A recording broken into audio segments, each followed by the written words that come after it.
together and input on what our theme is. It's the age of acceleration. And with all the debate, the dialogue, the conversations, we'd hope you'd continue tweeting. We have a hashtag, it's Conclave25. We also have a Conclave photo booth right outside Shah Jahan Hall. Do take the time out to get your pictures taken. All right. So without much ado, I'd request all of you to find yourself a place, put your cell phones on silent, clear the aisles. We're ready to begin with the 22nd edition of the India Today Conclave. Do clear the aisles, find yourself a seat. And to kickstart proceedings, as I welcome everybody to the 22nd India Today Conclave with the theme, the age of acceleration, I request Mr. Arun Puri, Chairman, Editor-in-Chief, India Today Group, to come up on stage and deliver our welcome address.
Once again, I welcome you all to the 22nd edition of the India Today Conclave. I would like to invite on stage to kickstart proceeding Mr. Arun Puri, Chairman, Editor-in-Chief, India Today Group, to come up on stage and deliver the welcome address.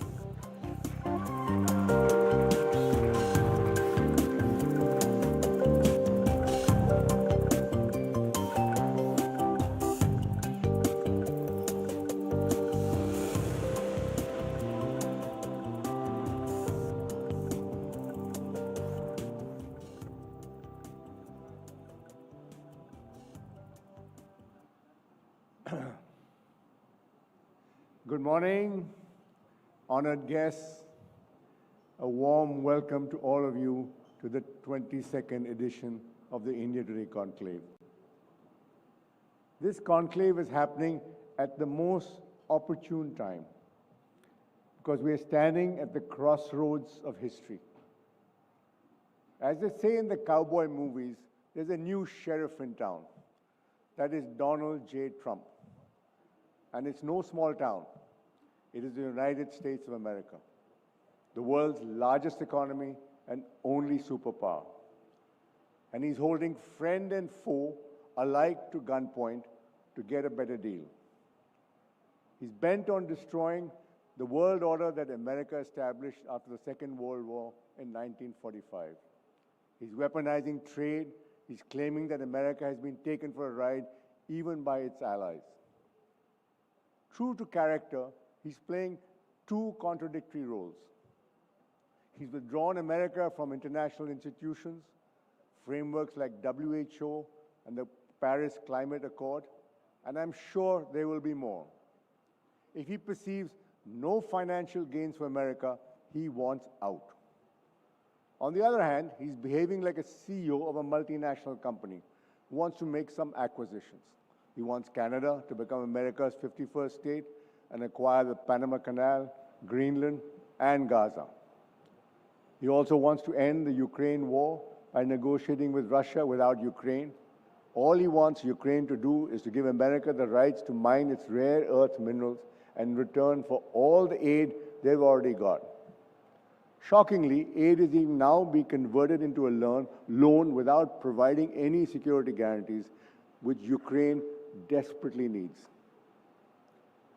He doesn't respect the UN Charter that requires countries to respect each other's territory or the global institutions where free trade rules were negotiated. The norms of civil engagement between nations and language and the protocol of diplomacy are all in a churn. The old template is cracking and is being replaced by a sense of anarchy. And he's only been in office for 47 days. It seems that geopolitics has turned into a reality TV. So there are interesting times ahead. As one journalist, American journalist said, if it weren't for my country, I would take out the popcorn and watch the show. Jokes apart, what America does has serious repercussions for everybody. The theme we have set for the conclave is the age of acceleration. This means that not only change happens, but the rate of change gets faster and faster. We could not imagine that Donald J. Trump would step on the pedal so fast, soon to validate our theme. So thank you, Mr. President. Later today, we have Mr. Michael R. Pompeo, who was Trump's foreign secretary for nearly 3 years in his first term. I'm sure he will share some rare insights into Donald Trump's mind and working style. We also have the U.S. Commerce Secretary, Mr. Howard Lutnick, live via satellite later today to discuss the hottest topic of the day, tariffs. Besides the changes in America, there are other powerful forces at work that will impact our lives. That is technology in particular, the astounding increase in computing power has given birth to artificial intelligence. This is transforming every aspect of our lives, from the workplace to politics and even ethics.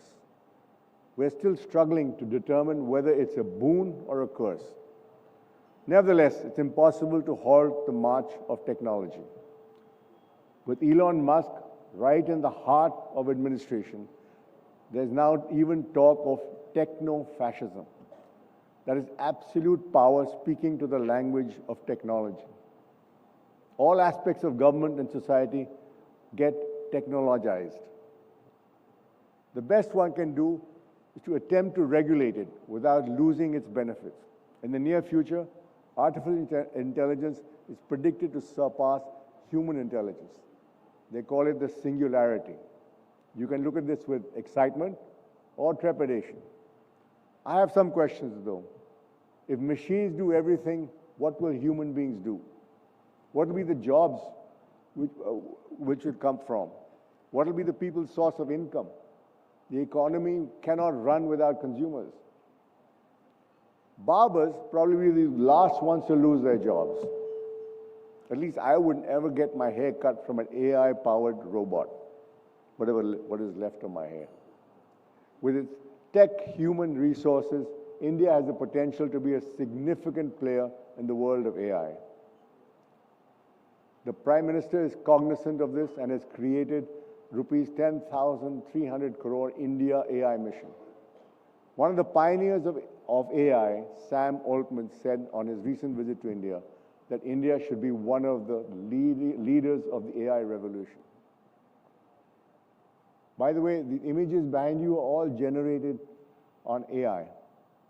AI genius art director Nilanjan Das does them. Is he here? Nilanjan, where are you? Please give him a round of applause. That's really amazing.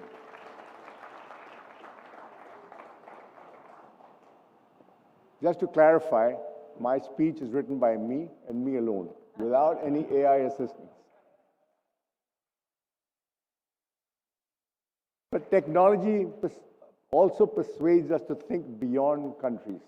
Whether Donald Trump likes it or not, globalization will remain a driving force for change. We are inextricably connected through supply chains, telecommunications, and even the controversial migration of people. Globalization has been a force for good and will continue to be so. It is estimated over 1 billion people have been lifted out of poverty since 1960. This may hit a speed bump with America's current attitude, but its march is inevitable. International trade will just be realigned. Other technologies that will change and are changing the world are synthetic biology, which involves gene splitting, and cryptocurrency based on blockchain technology. One will change healthcare, the other will change how economies are managed. Both these technologies are due to the advancement of AI. As far as geopolitics is concerned, we're in some significant changes.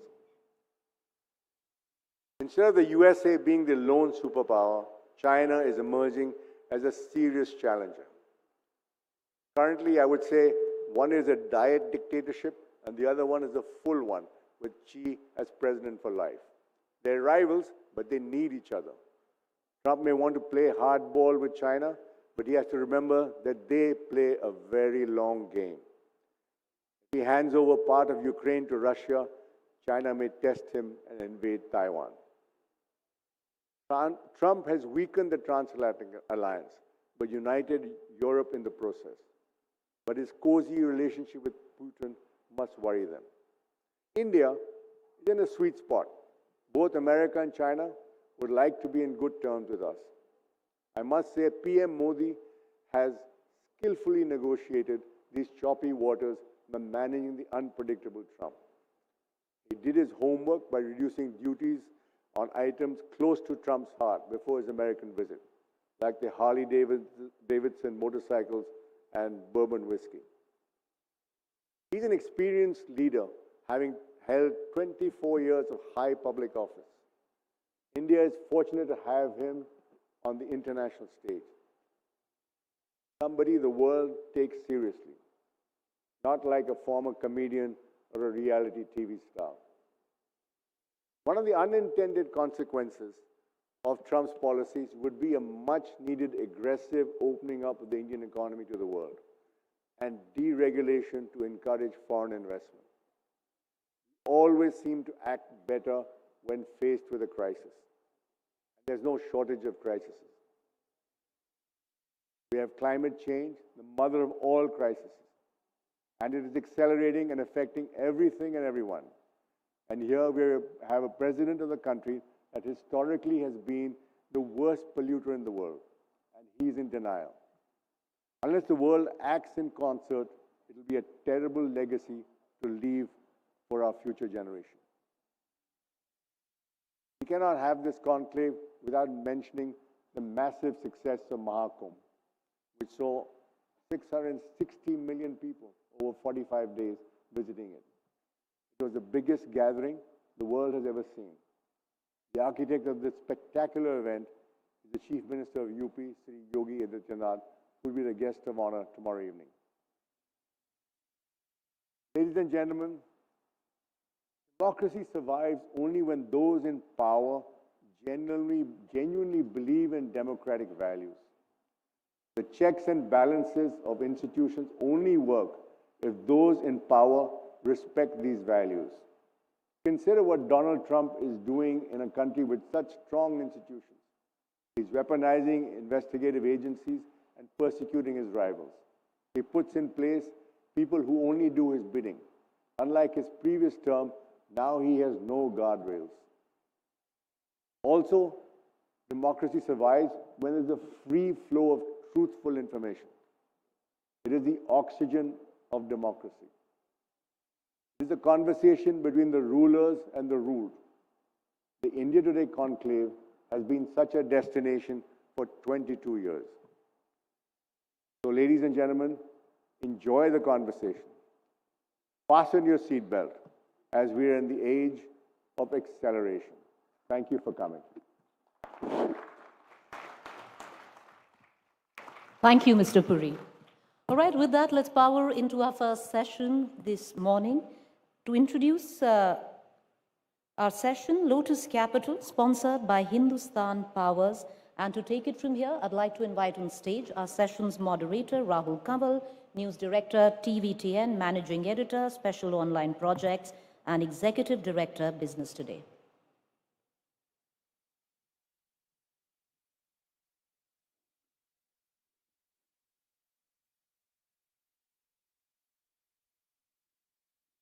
Hello and a very warm welcome to the 22nd India Today Conclave. Most people who come to the conclave come as distinguished guests to listen to the fabulous speakers who've descended from the world over. Very few lucky people get an opportunity to be a part of a panel and to be on the stage here at the conclave. It is only the biggest political heavyweights and global tycoons who get an opportunity to do a solo gala session at the conclave. The political journey of our first speaker at the 2025 India Today Conclave mirrors her political journey and her journey to the conclave. She lost the assembly election in 2015. She lost the assembly election in 2020. She lost the mayoral elections in 2023. And here she is, headlining the 2025 India Today Conclave as our inaugural speaker. Ladies and gentlemen, can we have a very warm round of applause as we welcome to the stage the new Chief Minister of Delhi, Rekha Gupta, in what will be her first media and public interaction since the time she got this very important job. So most of us sitting here are residents of the capital, and everyone, I'm sure, is itching and dying to have some insights into what this woman thinks. Madam, welcome. Thank you so much. Can we have a very warm round of applause for the MLA from Shalimar Bagh, first time MLA, BJP's first woman CM amongst 14 CMs that they have, the first woman CM, Rekha Gupta ji. Welcome to the conclave.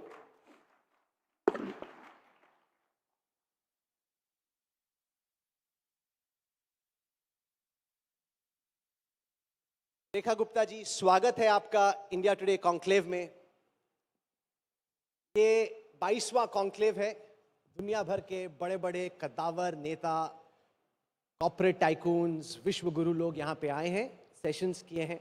आज दिल्ली की नई मुख्यमंत्री से हम इस conclave की शुरुआत कर रहे हैं। आपको कभी कभी लगता है कि आप सपना देख रही हैं कि आंख खुलेगी और लगेगा अरे ये क्या हो रहा है? क्या आपको लगता है कि लॉटरी लग गई आपकी? लॉटरी नहीं बोलूंगी, पर नायक पिक्चर की नायिका के रूप में मुझे लगता है। ना कभी सपना देखा कि जिसे मैं कहूं कि a dream come true, not. मैं तो अपनी राह चल रही थी और चले जा रही थी। ये अवसर, ये जिम्मेदारी मुझे पार्टी ने, नरेंद्र मोदी जी ने जो दी है, तो लॉटरी नहीं, पर एक पूरे देश की बेटियों को जो सम्मान मिला है, इसके लिए धन्यवाद करना चाहूँगी मोदी जी का, जिन्होंने शब्दों को यथार्थ बना दिया। Women lead development and women lead government को, शब्दों को चित्रार्थ करके आज रेखा गुप्ता को सीएम नहीं बनाया, पूरे देश की बेटियों के लिए एक संदेश दिया है कि भारत का विजन अब बहुत आगे जाने वाला है। इत्तेफाक देखिए कि रेखा गुप्ता जी इससे पहले कभी कॉन्क्लेव में दिल्ली में रहने के बावजूद ऑडियंस में तक बैठने के लिए नहीं आई, गेस्ट बनकर नहीं आई, सीधे कॉन्क्लेव से शुरुआत हो रही है। कभी कभी आप सोचती हैं कि आप में नड्डा जी ने, मोदी जी ने, अमित शाह ने क्या ऐसा देखा कि जो 48 बीजेपी के विधायक थे, उन सब में आप ही को क्यों चूज किया गया? पार्टी और नेतृत्व, मोदी जी, नड्डा जी, वो खुद एक एक स्टेप करते हुए आज जिन पदों पे विराजमान है, आज पूरे वर्ल्ड के लिए जो आइकॉन है, उनकी वर्किंग ग्रास रूट से शुरू हुई। जब वो लोग किसी मंच के माध्यम से ये बोलते थे कि हम तो भाई पोस्टर लगाते थे, पार्टी में सबसे छोटे कार्यकर्ता थे, साइकिल पे मीटिंग लेने जाते थे, तो वो जो फील है कि एक कार्यकर्ता के मन में क्या भाव होते हैं, वो कितनी मेहनत करता है, और ये सच में हमारे लिए बड़ा सौभाग्य है कि हमें ऐसी लीडरशिप मिली जिनकी निगाह में एक एक व्यक्ति है, कौन कितना काम कर रहा है, कितना डेडिकेटेडली कर रहा है और उसके अंदर क्या प्रोस्पेक्ट है। मैं तो यही कह सकती हूँ कि वो जौहरी हैं, हर एक हीरे की परख रखते हैं। क्या बात है। और आप है 24 कैरेट का सोना। I hope. नहीं तो हम जानना चाहते हैं आपसे आपके विजन के बारे में, क्योंकि अब आप सीएम बन गई हैं। अब अगले 5 साल में आपके पास 2.5 इंजन है, मतलब एक तो सेंट्रल गवर्नमेंट, स्टेट गवर्नमेंट, और एमसीडी भी कुछ दिन में आप लोगों के पास हो सकता है कि आ जाए। इतने मना भी नहीं कर रही, बोल रही हाँ हम तोड़ के ले आएंगे। अरे अभी तोड़ने की जरूरत नहीं है, they are ready to come. सब लोग इस समय देश और दिल्ली दोनों को इकट्ठे चलाना चाहते हैं। ये जो बीच का टाइम स्पेन गया है, मुझे लगता है कि हर दिल्ली वासी को ये समझ में आया है कि डबल इंजन की सरकार ही सबसे अच्छा पाथवे है दिल्ली को एक विकसित दिल्ली बनाने के लिए। पर जो लोग यहाँ बैठ के आपको देख रहे हैं ना, उनके जहन में कहीं ना कहीं ये सवाल, आपको नहीं बोलेंगे क्योंकि वो आप सीएम हैं, वो आपसे डरेंगे थोड़ा सा, लेकिन उनके जहन में सवाल होगा क्या इनके बस की है। वो इसलिए क्योंकि आप कभी एमएलए बनी नहीं, इससे पहले आपको सिर्फ काउंसलर का एक्सपीरियंस है, अब आप सीधे सीएम बन गई। इतने सारे बाबू रहते हैं, बाबू कंफ्यूज करने की कोशिश करते हैं, काफ़ी टाइम लग जाता है समझने में कि फाइलों के साथ करना क्या है। अब सीधे के सीधे आप सीएम बन गई हैं, मैनेज कर पाएंगे इन सब चीज़ों को? बिल्कुल ठीक कह रहे हैं आप, ये क्वेश्चन बहुत सही है। पर एक शेर कहना चाहूंगी कि शाख से टूटे हुए पत्ते नहीं हैं हम, शाख से टूटे हुए पत्ते नहीं हैं हम, आंधियों से कहो अपनी औकात में रहें। क्या बात है, वाह वाह वाह। आंधियों से कहो कि अपनी औकात में रहें, ये शेरो शायरी भी करती है। ये आपका नया रूप मुझे नहीं पता था। भाई दिल्ली यूनिवर्सिटी वाले हैं और डूसू की प्रेसिडेंट रही हूँ, तो शेर तो हर भाषण के साथ होता है, पर मुख्यमंत्री हूँ तो इसलिए थोड़ा सा ध्यान से करना पड़ता है। नहीं, पर मैं अपनी बात को पूरी करना चाहूँगी। ये वो तस्वीर है आपकी दिल्ली यूनिवर्सिटी से? Yes of course. जब आप प्रेसिडेंट बनी थी? जनरल सेक्रेटरी इन 1995 मैं दिल्ली विश्वविद्यालय छात्र संघ डूसू की general secretary. She is Alka Lamba, she is president, और next year I was DUSU president. तो मैंने ये जो शेर कहा वो इसलिए कहा कि रेखा गुप्ता सीएम नहीं बनी है, ये भारतीय जनता पार्टी की वो लीडर, वो एमएलए सीएम बनी है जिसके साथ पूरा नेतृत्व है। आज नरेंद्र मोदी जी के नेतृत्व में, उनके विज़न के साथ में दिल्ली ने काम करना है। आज मेरे 48 विधायक, मेरे 6 मंत्री, हम सब एक टीम है, और ये टीम है नरेंद्र मोदी जी की टीम। तो कोई अकेला और कोई एक विज़न के साथ में एक पूरा रास्ता है जिसे हमें तय करना है, और इस रास्ते में कोई सोलो डिसीज़न, कोई सोलो अपना ही रास्ता नहीं है। ये दिल्ली के विकास का रास्ता ऑलरेडी तय हो चुका है। इसके पहले की सरकारें उनके साथ मिलके चलना नहीं चाहती थी। फ़र्क इतना है कि अब केंद्र सरकार के साथ में दिल्ली सरकार मिलके काम करेगी, तो डेफिनेटली दिल्ली को वो मिलेगा जो दिल्ली का राइट है, जो दिल्ली का अधिकार है। आप दिल्ली की चौथी वुमेन सीएम हैं। सुषमा स्वराज जी बीजेपी से फर्स्ट वुमेन सीएम थी, फिर शीला जी बनी, आतिशी जो कि अब आपकी लीडर ऑपोजिशन है, और आप हैं। आप जब कॉन्क्लेव में आई, मैं देखा कि जितनी भी महिलाएं हैं बहुत खुश हो रही थी कि अरे यार एक वुमेन सीएम बन गई, मतलब एक वुमेन कामराडरी एक एक्स्ट्रा देखने को मिल रही है कि इतने सारे लड़कों के बीच में एक, चलो हमने वुमेन सीएम देखी। ऑफ कोर्स ये फीलिंग यहाँ पे बैठी सिर्फ मेरी उन बहनों में नहीं है, ये फीलिंग मैंने पूरे देश में फील की है।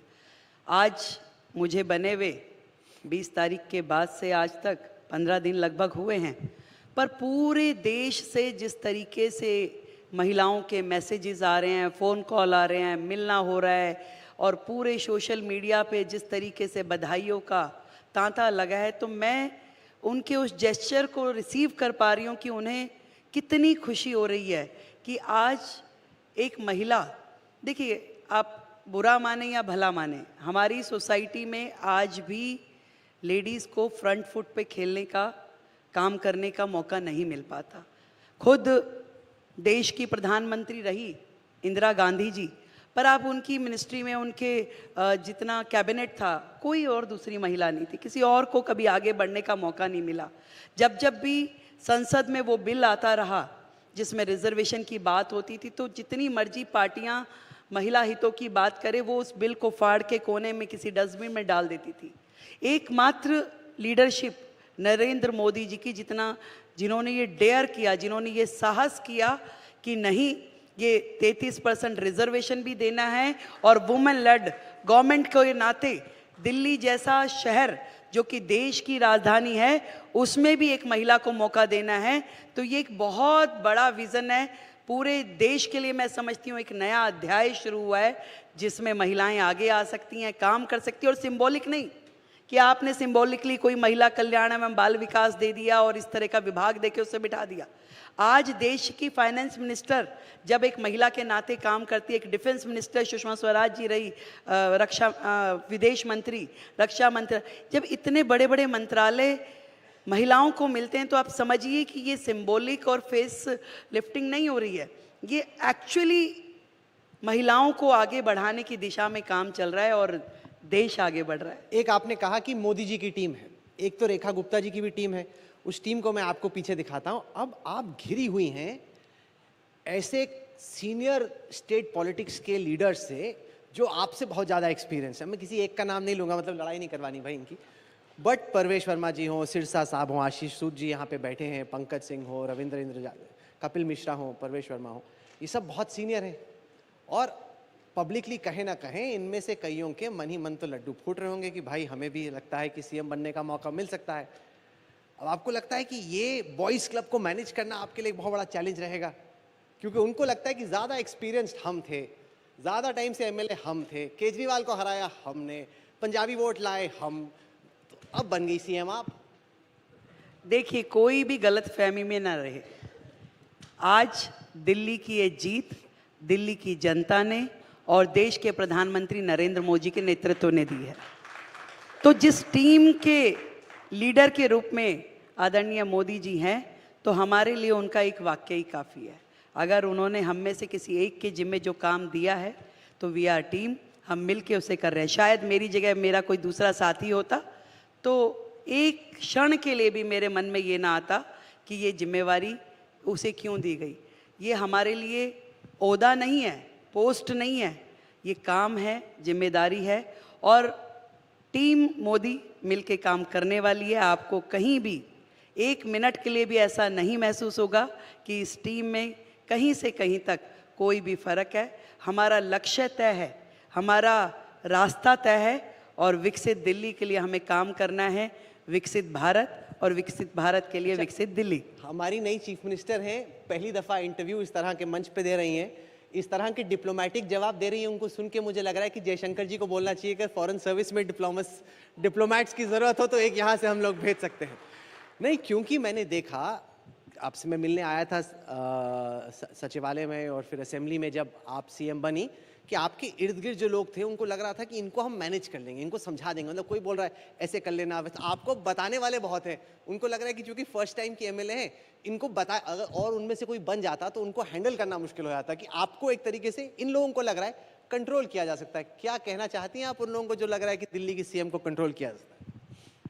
देखिए, कंट्रोल तो जनता करती है और जनता के कंट्रोल में हम सब काम करते हैं।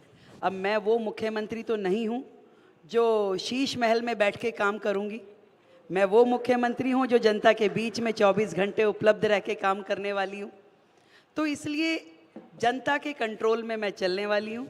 जनता चाहे जिस दिशा में मुझे ले जाए और बाकी मेरे साथी हैं, वो जितना उनका मुझे मार्गदर्शन मिलेगा, गाइडेंस मिलेगी, मैं ज़रूर लूँगी। आप गई हैं शीश महल में, वैसा ही दिखता है जैसा आप बोलती हो कि मैं एक झुग्गी में गया दिल्ली के इलेक्शन के टाइम पे, ऐसा बना रखा था जैसे ताजमहल हो। एक्चुअली मैं उस घर में भी गया हूँ जहाँ केजरीवाल रहते थे, उतना बड़ा नहीं था जितना कि ताजमहल आपने बना रखा था।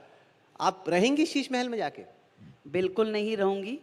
और ये बात मैंने पहले दिन ही बोली थी कि ये जनता के गाढ़े खून पसीने की कमाई है और मुझे कोई अधिकार नहीं है कि मैं अपने ऐशो आराम के लिए उसे खर्च करूं। और दिल्ली की जनता की ये प्रॉपर्टी दिल्ली के लिए काम आएगी, इसके लिए कुछ अच्छा प्रोजेक्ट सोचा जाएगा। पर मुख्यमंत्री के नाते जो मुझे काम करने हैं उसके लिए जितना सफिशेंट मेरे लिए जगह होगी वो मैं ज़रूर करूंगी। और जनता के बीच में रह के काम करना, मुझे लगता है कि ये बड़े बड़े ऑफिसेस, बड़े बड़े घर कोई ज़रूरी नहीं है। आपको एक सफिशेंट सा ऑफिस मिले और आप जनता के बीच में रह के काम करें। जनता भी यही चाहती है कि हमारा जनप्रतिनिधि हमारे साथ रहे, हमारे बीच में रहे, अगर उसे ज़रूरत पड़े तो उसे हम रिसीव कर पाएँ। अच्छा, जब से आप सीएम बनी हैं, कुछ तस्वीरें हम लोग चलाएंगे, आप एकदम हर जगह पे जाके पानी चेक करेंगे कि नलके में आ रहा है कि नहीं, सड़क देख रही हैं, स्कूल जाके देख रही हैं, कूड़े के ढेर देख रही हैं। तो यहाँ बैठे लोग जो आपको तमाम टेलीविज़न पे, सोशल मीडिया पे, डिजिटल पे, यहाँ कॉन्क्लेव में देख रहे हैं, उनको आप अपना थोड़ा विजन बताएं कि क्या आपसे एक्सपेक्ट किया जाए कि अगली दफ़ा आप कॉन्क्लेव में आएँ तो क्या, मैडम आपने क्या डिलीवर किया बताइए, क्या आप एक्सपेक्टेशन सेट करना चाहते हैं? दिल्ली की जनता की ढेरों उम्मीदें हैं। दिल्ली में रोज़ हजारों लोग नए सपने लेके आते हैं, अलग अलग राज्यों से, कोई व्यापार के लिए, कोई रोज़गार के लिए, कोई स्वरोजगार के लिए। और हर एक व्यक्ति को ये लगता है कि दिल्ली में मुझे ऐसा माहौल मिले, मैं अपना काम कर सकूं, मैं सुकून की ज़िंदगी जी सकूं, मेरे बच्चे अच्छे से पढ़ सके। तो वो जो आशाएं हैं, वो जो अपेक्षाएं हैं, एक मूलभूत सुविधाएं देने की, एक आधुनिक शहर देने की, वो जो परंपराएं दिल्ली की है उसको सजो के रखने की, मुझे लगता है कि बजाय इसके कि हम किसी पे दोषारोपण करें, बजाय इसके कि किसी बहस में पड़े, बजाय इसके कि हम किसी और नेगेटिव चीज़ों में एनर्जी लगाएं, दिल्ली की जनता को जो काम चाहिए मैं उस काम को करना चाहूँगी। आज दिल्ली में अनेक रिक्वायरमेंट्स हैं। हेल्थ के सेक्टर में काम होना है, एजुकेशन के सेक्टर में काम होना है, आज ट्रांसपोर्ट के सेक्टर में काम होना है, आज दिल्ली की सड़कें, आज दिल्ली का सैनिटेशन, हर चीज़ हर जगह हमें लगता है कि खामियां तो हैं। बहुत जनरल है, मैं कह रहा हूँ स्पेसिफिक बताइए कि क्या फंसा हुआ है। आप कब तक, अगली बार जब आप आए तो हमने बोले आपने मंच पे ये बोला था, वो आपने किया कि नहीं किया, स्पेसिफिक बताइए। देखिए, कुछ चीज़ें दिल्ली के लिए है। अब गर्मियाँ शुरू हो रही है, गर्मियों में 100% पानी की दिक्कत सालों से हम देख रहे हैं, पर मैं और मेरी टीम ने समर एक्शन प्लान पे काम करना शुरू किया है कि इस बार दिल्ली में वो पानी की समस्या ना हो या कम हो, उस पे काम शुरू हो चुका है। बारिशें आती हैं तो जगह जगह पे जल भराव हो जाता है। ये मैं बेसिक बात बता रही हूँ जो कि दिल्ली के लोग रोजाना उस चीज़ को झेलते हैं। आज पानी जमा हो गया, घंटों का जाम लग गया, पूरी दिल्ली के न्यूज़ चैनल, आप जैसे चैनल दिखाते, देखिए एक बारिश हो गई, जाम लग गया है। तो मैं चाहती हूँ कि वो जो बेसिक चीज़ है उस पे हमारा काम, तो उसमें उस मौसम के लिए कौन कौन से पॉइंट है जहाँ जल भराव होता है, उसके लिए हमें क्या क्या काम करना है। आज पॉल्यूशन एक बहुत बड़ी समस्या दिल्ली के लिए आपने है। कहा कि बारिश के टाइम पे पानी नहीं भरेगा सड़कों पे, इस साल 25 में नहीं भरेगा, 26 में नहीं कि 29 में, एकदम डेडलाइन सेट करते चलिए ना। बिल्कुल 2025 में ही आपको वो दिखने लगेगा कि आज जहाँ जहाँ जिन जिन पॉइंट्स पे पानी भरता था उसके लिए प्रॉपर मैनेजमेंट हुआ है, उसके लिए प्रॉपर कॉल ली गई है। वो सारी तो इस मेरी साल पानी प्रायोरिटी नहीं है। भरेगा बारिश, आप लोग नोट कर लीजिए। पूरी कोशिश रहेगी कि मैम, दिल्ली ये में सब आपके पीछे पड़ जाएंगे। आपने बोला था कॉन्क्लेव में कि चिंता पानी ना नहीं भरेगा। करिए, कहीं ऐसा ना हो मैं इनके पीछे पड़ जाऊं। चलिए, आपने कहा कि पानी नहीं भरेगा बारिश में, ये पहला हुआ। ये कूड़े के ढेर हैं, मैं तस्वीरें चलाओ जरा पीछे, बहुत बड़े बड़े हैं। और जितने बड़े ये कूड़े के ढेर हैं उससे बड़े हमने दावे सुने अलग अलग नेताओं के कि कूड़े के ढेर को 3 साल में, 2 साल में, 1 साल में खत्म कर देंगे। इतनी बार तो हमें लेके गए दिखाने के लिए, वो ढेर बड़ा ही होता रहता है।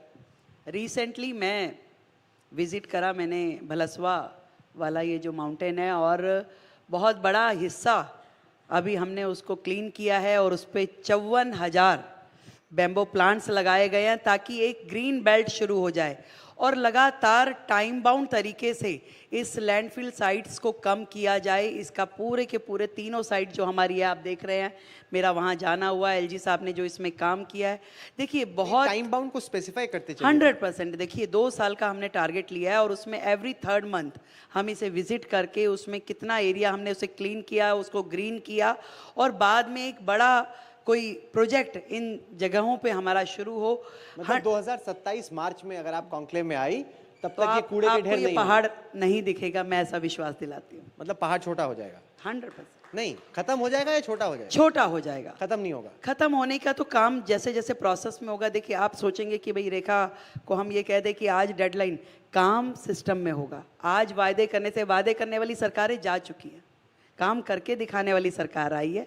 काम आपको रोज नित्य नियमित होता हुआ दिखाई देगा। डेली का प्रोग्रेस आप देख सकते हैं, मांग सकते हैं, बोल सकते हैं। और जब हम हर तीसरे महीने आपके सामने, जनता के सामने रिपोर्ट पेश करेंगे, आपको एहसास हो जाएगा कि वायदे नहीं, यहाँ पर वायदे निभाने का काम चल रहा है। सॉरी, ये तो ऐसा होगा। आप कह रहे हैं कि 2027 में कूड़े का ढेर कम हो जाएगा, खत्म नहीं होगा। मतलब कितना कम होगा? 50%, 60%, 70%? एग्जैक्ट मुझे लगता है कि लगभग हम उसे 80-90% तक लेके आ पाएंगे। 80-90% रहेगा या 80-90% खत्म हो जाएगा? खत्म हो जाएगा सर, खत्म हो जाएगा। और ये भी मैं इसलिए ले रही हूँ कि कल को आप कह दो भी ये समतल नहीं हुआ, आपके सेफ्टी गार्ड ले रही हूँ। 100% हो जाएगा, ये भी कह सकती हूँ। बेसिकली आप कह रही हैं कि 80-90% क्लीन हो जाएगा, बाकी 2 साल के बाद। और अच्छा, पोल्यूशन बहुत ज़्यादा है मैम, यहाँ पे मास्क लगाने पड़ते हैं, कई सारे लोग हैं, अब सांस लेने में भी दिक्कत होती, कई छोड़ के तो पहाड़ों में, गोवा में, यहाँ वहाँ जा रहे हैं। पोल्यूशन का, क्योंकि अब आपके पास कोई बहाना भी नहीं है। क्या है कि हरियाणा में सरकार आपकी है, यूपी में सरकार आपकी है, राजस्थान में सरकार आपकी, तो तीनों तरफ से दिल्ली के इर्द गिर्द जो राज्य हैं उनमें सरकारें आपकी हैं। पोल्यूशन कब कम होगा? आपकी नहीं है भाई, बीजेपी की है। आपकी नहीं है, बीजेपी की सरकारें हैं। और वो तो बेचारे अभी विपासना करने गए हैं। अब तो कोई सामने से भी बोलता है तो हम कहते हैं भाई आपकी छोड़ दीजिए, आगे बढ़िए। सही कह रहे हैं आप। और यही हमारा विज़न है, यही हमारा काम करने के लिए प्लान है कि पॉल्यूशन एक बहुत बड़ा दिल्ली के लिए समस्या है। और इस पे जो काम हमने सोचा है उसको बहुत ही टाइम बाउंड तरीके से, उस पे एक्सपर्ट्स की राय लेकर के जो काम करना है। क्या सोचा है और क्या टाइम बाउंड? बिल्कुल। मुझे लगता है कि पॉल्यूशन के लिए हमें हर दिशा में, चाहे वो एयर पॉल्यूशन हो, वाटर पॉल्यूशन हो, हर एक के लिए काम करना होगा। एक तरफ हमने यमुना को साफ़ करने का काम शुरू किया है, वहाँ से गार्बेज क्लीनिंग, वहाँ पे एसटीपीज़ बना करके जो नाले यमुना में गिरते हैं उसको क्लीन करने का काम शुरू किया है। और दूसरी ओर एयर पॉल्यूशन के लिए हम सब ई व्हीकल से ले करके पराली को ख़त्म करने तक का जो रास्ता है उसे तय करने वाले हैं। आज हमारे पड़ोसी राज्यों की ओर से जो दिक्कत हो या इन हाउस दिल्ली में जो समस्याएं हैं उन सबको समाधान करते हुए पॉल्यूशन को एक सॉल्यूशन मिले। इस बार की सर्दियों में आपको दिल्ली छोड़ के ना जाना पड़े, इस काम को बहुत ही गहन तरीके से किया जाएगा। इसी बार की सर्दियों में नहीं जाना पड़ेगा? अब से लेके दिसंबर तक क्या करेंगी आप? नहीं, अब से लेके दिसंबर तक डेडलाइन लीजिए जो ठीक भी लगे। आपको हम 1 साल और देने को तैयार है पोल्यूशन के लिए। ऐसा ना हो कि प्रेशर में आप ज्यादा जल्दी आप IQ जो हमारा AIQ है उसको हम AQI उसको आप चेक करें और आपको ध्यान में आएगा कि किस तरीके से दिल्ली का पॉल्यूशन कम हो रहा है। और उसके लिए जो भी एफर्ट्स हमारी गवर्नमेंट को करने हैं, हमारे सिस्टम को करने हैं, हम उसको करेंगे। बताइए ना, अब से लेकर दिसंबर तक पोल्यूशन कम कैसे हो? आप इसे टाइम बाउंड करना चाहते हैं और इसको आप चाहते हैं कि मैं वायदे करूं केजरीवाल जी के जैसे और फिर आप स्क्रीन पे चलाएं कि रेखा जी तो ये बोल के गई थी। तो मैं ऐसा करने वाली नहीं हूं भाई, आप फंसाइए मत मुझे। नहीं, मैं आपको आप मुझे कहेंगे नहीं हूं। एक्स्ट्रा टाइम आप मैं 5 साल का भी मांग लूं तो फिर आपको नहीं होगा, परंतु काम जेन्युइनली होगा। आप कहेंगे कि अब केजरीवाल जी के जैसे मैं बाद में जाते हुए माफ़ी नहीं मांगना चाहती कि मैं नहीं कर पाई। मुझे काम करना है और काम करने दीजिए। और काम करने के लिए आप कॉन्क्लेव की इस चेयर पे बिठा करके आप मुख्यमंत्री जी से डेडलाइंस लें। मुझे लगता है कि वो करने की ज़रूरत नहीं है आप लोगों को। आप दिल्ली में प्रोग्रेस देखेंगे, इतना मैं वायदा कर सकती हूँ। एंड देखिए, इसमें हकीकत ये है कि प्रोग्रेस हो तो इसमें आप ही का फ़ायदा नहीं है। आज जितने लोग बैठे हैं जो देख रहे हैं सबका फ़ायदा, सब चाहेंगे कि प्रोग्रेस हो क्योंकि उसी सड़कों पे उनको जाना है। मैं उस दिन LG साहब के यहाँ गया, उन्होंने कहा कि हम यमुना को ऐसे बनाएंगे जैसे साबरमती है या जैसे टेम्स है 100% कि वहाँ पे आप बोट्स लेके जा सकते हैं, कनूइंग, कयाकिंग कर सकते हैं। बिल्कुल। अब ऐसे सपने मत दिखाइए कि हम लोग बूढ़े हो जाएं और अभी भी गंदगी वहीं पड़ी। उसके लिए आपको बूढ़ा होने की जरूरत नहीं है। आप उसको 3 साल में देख पाएंगे कि आप हमारे साथ क्रूज में चलेंगे और एक ऐसा ही लाइव कॉन्क्लेव उस पर करेंगे। 3 साल में पक्का। नहीं, ये लोग तालियां बजा रहे हैं क्योंकि वो चाहते हैं इसको आप नोट कर सकते हैं, आप करवा लीजिए, कोई है यहाँ पे नोट करने वाला? सब नोट कर रहे हैं, आप चिंता कर रहे हैं तो आप डेट फिक्स कीजिए। अच्छा, इतना कॉन्फिडेंस? आप डेट फिक्स अच्छा, कीजिए। देखिए पोल्यूशन पे कॉन्फिडेंस कम है, यमुना पे ज्यादा, वो क्यों? देखिए बात सुनिए, हर काम को आज हम यमुना पे काम शुरू कर चुके हैं। पॉल्यूशन पे जो काम है वो दिल्ली में ट्रांसपोर्ट सिस्टम को ठीक करना, दिल्ली के महातहत जो चीज़ें हैं वो करना, पर पॉल्यूशन एक ऐसी चीज़ है जो आपकी सारी सराउंडिंग से भी दिल्ली में आता है। उसमें जो मल्टीपल एजेंसीज इन्वॉल्व है, हमें उन सब पे काम करना पड़ेगा। और मैं विदाउट होमवर्क बहुत चीज़ें बोलना नहीं चाहूँगी। मुझे लगता है कि मैं जब अपने आप में पुख्ता जवाब देने की स्थिति में हूँ और उस काम को करके दिखा पाऊँ, मुझे तभी बोलना चाहिए। नहीं, ये अच्छी बात है, कम ही बोलो वो बेटर है, डेडलाइन ऐसे ना लो, तो मैं भी उसको अप्रिशिएट करता हूँ। पर आप कह रहे हैं कि 3 साल के बाद यमुना जी चलेंगे पक्का, कि हम लोग एक पंचायत स्टाइल का कुछ कार्यक्रम कर सकते हैं यमुना जी? 100% पक्का, बिल्कुल। तो ये तो अच्छा है, आप लोग जरा तालियां बजा दीजिए इस उम्मीद में कि ये हो जाए। होगा कि नहीं होगा अभी पता नहीं, लेकिन इस उम्मीद में कि ये हो जाए 3 साल के बाद, तो काफी बड़ी बात। आपका इसमें कॉन्फिडेंस लग रहा है। वैसा तो नहीं होगा कि बाद में माफी मांगेंगे केजरीवाल की तरह? मैं इसलिए वो काम करना ही नहीं चाहती। अब आप सीएम बन गई हैं, बहुत डिप्लोमेटिकली संभल के फूक फूक के जवाब दे रही हैं। मैं दर्शकों को दिखाना चाहता हूँ रेखा गुप्ता जी का पुराना रंग, जिसमें देखिए कितने जोश से, अग्रेशन के साथ वो अपनी पॉलिटिक्स कर रही हैं। वहाँ से लेके काफ़ी, अब जब ये तस्वीरें आप देखती हैं जिसमें मुझे मालूम है आप क्या दिखाने वाले हैं। आपका एक अलग सा चेहरा दिखता है, और मुझे मालूम है उसके बाद आप जब अब कंपेयर करती हैं कि आपकी पॉलिटिक्स कैसे चेंज हुई है, तो आपकी दिल्ली यूनिवर्सिटी की जो पॉलिटिकल जर्नी है उससे लेके अब तक आप इस सफ़र को किस तरह से देखते हैं कि आप पहले किस तरह की अग्रेसिव पॉलिटिक्स किया करती थी, अब आप सीएम, आपको थोड़ी सी एम्बैरेसमेंट होती है वो सारी पुरानी चीज़ें याद करके?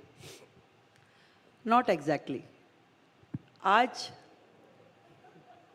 अरे बाप रे, अरे बाप रे, क्या अब करें? इतना गुस्सा आप इससे समझ में आपको आ जाएगा कि मुख्यमंत्री कंट्रोल में आने वाली नहीं है। ओ तेरी, ये मारा आपने किसी को? निकाल तो दियो। मारा नहीं, खाली वो किया है। देखिए आज आप इसे स्क्रीन पे देख रहे हैं, परंतु दिल्ली नगर निगम के इतिहास में एक वो काला दिन था जब मेयर का चुनाव था और आम आदमी पार्टी ने उस सदन का वो अपमान किया। ये पूरी रात सारे काउंसलर उस हाउस में नज़रबंद रहे, उस सिविक सेंटर की बिल्डिंग में नज़रबंद रहे, उनको बाहर नहीं जाने दिया गया। और ये सुबह सवेरे 6 बजे का वीडियो है, जिस समय एक महिला, मतलब इतनी सारी वहाँ महिला पार्षद थी, उस प्रीमिसेस में इतने सारे गुंडे आए हुए थे जो झगड़ा कर रहे थे, जो कि चुनाव नहीं होने दे रहे थे जिस चुनाव को किया जाना था। और उस समय उन गुंडों के बीच में जो उन्होंने धक्का मुक्की वहाँ की, हमारी महिला पार्षदों को मिसबिहेव जो किया, तो उस समय उनकी रक्षा करना मेरा दायित्व था। तो उस समय चाहे मुझे दुर्गा बनना पड़े, चाहे मुझे जो काम करना पड़े, वो मैंने उन समय की परिस्थितियों में किया। और आज जो मेरी जिम्मेवारी है, उन जिम्मेवारियों को मैं निभाते हुए आज की भूमिका में काम कर रही हूँ। तो ना मैंने उस समय गलत किया, ना मैं आज गलत करूँगी। मतलब ये रोस्ट्रम अभी सेफ है, इसको कोई खतरा नहीं है कुछ इसमें से निकलेगा? आप कुछ गलत करने की कोशिश ना करें। अरे बाप रे, तो अच्छा, आपके शांत स्वभाव के पीछे मतलब जो गुस्सा है वो भी हमें, यूनिवर्सिटी की लीडर हूँ भाई। अच्छा, ये आप बार बार यूनिवर्सिटी बोल रहे हैं, मैं दिखाना चाहता हूँ आपको कि किस तरीके से इस वक्त अखिल भारतीय विद्यार्थी परिषद से जो निकल के आए हैं, और मैम भी एबीवीपी की हैं, जितने भी सीएम बन रहे हैं वो वहीं के बन रहे हैं। हाल फिलहाल में एक बड़ी सूची हुई है। अच्छा, कुछ तो बीजेपी में है, कुछ कांग्रेस में भी हैं, जैसे रेवंत रेड्डी थे, तो देवेंद्र फडणवीस आते हैं एबीवीपी से, मध्य प्रदेश के मुख्यमंत्री मोहन यादव आते हैं, राजस्थान के मुख्यमंत्री भजनलाल शर्मा जी वो आते हैं, पुष्कर सिंह धामी हैं उत्तराखंड के, ये भी एबीवीपी से हैं, विष्णु दियो साई छत्तीसगढ़ के मुख्यमंत्री एबीवीपी से, और रेवंत रेड्डी कांग्रेस में है लेकिन वो भी हैं ओरिजिनली एबीवीपी के। तो मतलब कि जिंदगी में अगर राजनीतिक सीढ़ी पे आगे बढ़ना हो तो एबीवीपी ज्वाइन कर लो। ये तो नहीं मैं कह सकती, पर इतना जरूर कह सकती हूँ कि वो पहला प्लेटफॉर्म होता है जब आप समाज के साथ जुड़ते हैं, जब आपके मन में देश के लिए कुछ करने का जज्बा होता है, जब आप चाहते हैं कि सरहद पे तो शायद आपको कभी मौका ना मिले कि आप बंदूक उठा के खड़े हो पाएं, पर हाँ समाज के लिए जुटने का, समाज के लिए भिड़ने का मौका आपको उसी प्लेटफॉर्म से मिलना शुरू होता है और आपके अंदर धीरे धीरे वो ऊर्जा इकट्ठी होती रहती है जब आप आगे देश के काम आ सकें। बीजेपी के 14 चीफ मिनिस्टर हैं, उसमें एक लौती महिला आप हैं। अब मैं देखना चाहता हूं कि आप इसको कैसे देखती हैं। एक है कि ये नोशनल टोकन रिप्रेजेंटेशन है कि दिल्ली तो फुल स्टेट भी नहीं है, एलजी भी हैं, होम मिनिस्टर भी हैं। ये देखिए सारे इतने सारे चीफ मिनिस्टर, पेमा खांडू अरुणाचल से लेके योगी आदित्यनाथ जी कल आएंगे उन तक, सारे इतने सारे पुरुष चीफ मिनिस्टर्स के बीच में एक दिल्ली की महिला मुख्यमंत्री। तो एक तो उसके लिए तालियां। दूसरा ये कि आपको लगता है कि ये नोशनल है या जेन्युइन एम्पावरमेंट है विमेन की? आपको क्या लगता है? आपके तेवर देख के तो मुझे लग रहा है कि आप काफी हैंडफुल होने वाली हैं सबके लिए। तो बस आप उसी दिशा में मूव करें। दिल्ली देश की राजधानी है, यहाँ कुछ भी करने से पहले बहुत कुछ सोचा जाता है। यदि आदरणीय मोदी जी ने ये जिम्मेवारी मुझे सौंपी है तो मुझे लगता है कि वक्त ये बताएगा कि दिल्ली में ये जो महिलाओं को सम्मान मिला है ये कितना आगे जा कर के इतिहास रचने वाला है। मैम, इस सेशन में वक्त खत्म हो रहा है। आपने कहा कि आप शेर व शायरी बहुत अच्छा करती हैं, तो कोई ऐसा शेर सुनाते जाइए जिसमें कि कोई वायदा भी हो कि दिल्ली के मुख्यमंत्री को कैसे आंका जाए, क्या सोचा जाए उनके बारे में, और क्या वादा है दिल्ली की जनता से और देश की जनता से जो आप करना चाहती हैं सेशन को खत्म करने से पहले।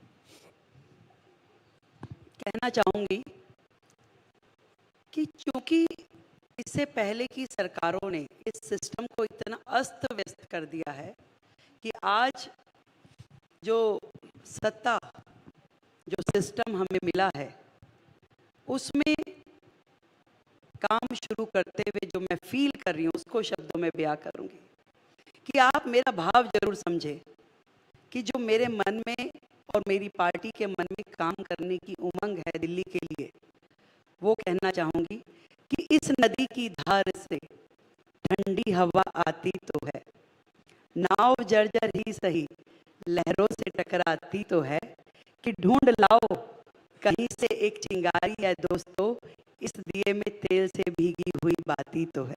क्या बात है, वाह। अच्छा, जब मैंने बोला कि आप कुछ शेरो शायरी कीजिए, मैं सोच रहा था कर पाएंगे नहीं कर पाएंगी, बोलेंगी छोड़ दो, लेकिन आप तो एकदम, मेरे को लगता है कि यहाँ तो सिलसिला शुरू हो सकता है। तो अगली दफ़ा आप आएंगी, आपने जो वादे किए हम लोग देखेंगे कि वादे किस हद तक पूरे हुए, लेकिन आप यहाँ पे आई, अपना सबसे पहला मीडिया कॉन्क्लेव का आपने इंटरेक्शन यहाँ पे किया, उसके लिए हमारी तरफ से आपको बहुत बहुत धन्यवाद और शुभकामनाएं भी। जो आप सफर पे निकली हैं वो न केवल आपके लिए जरूरी है, यहाँ जितने लोग बैठ रहे हैं देख रहे हैं सबके लिए जरूरी है। आपकी कामयाबी में पूरी राजधानी की कामयाबी है, तो आप अच्छे से विकास कीजिए अपना भी और इस शहर का भी। बहुत बहुत शुक्रिया। Ladies and gentleman, can we have a standing applause for the chief minister of Delhi, Rekha Gupta, here for the first time at the India Today Conclave. This is a lady, and I'm sure you've already felt that we'll be hearing a lot more about in the months and years to come. And you heard her and experienced her first here at the 2025 India Today Conclave. Can we have a warmer round of applause than we've heard so far? Thank you so much. Rekha ji, thank you. I request Madam Chief Minister to stay up on stage while I'd request Madam Chief Minister to come back on stage while I quickly call upon Lalit Jain, President Hindustan Powers, to come up on stage and present a small token of our appreciation to Ms. Rekha Gupta. Ladies and gentlemen, once again, do raise a warm applause to the fourth Chief Minister of Woman Chief Minister of Delhi.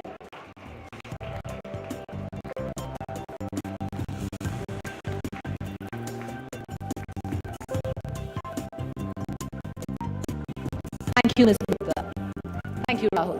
All right, before we go into our next session, there is a breakaway session, and I want to just quickly take our viewers through that. The PwC breakaway session is starting at the Shah Jahan Hall.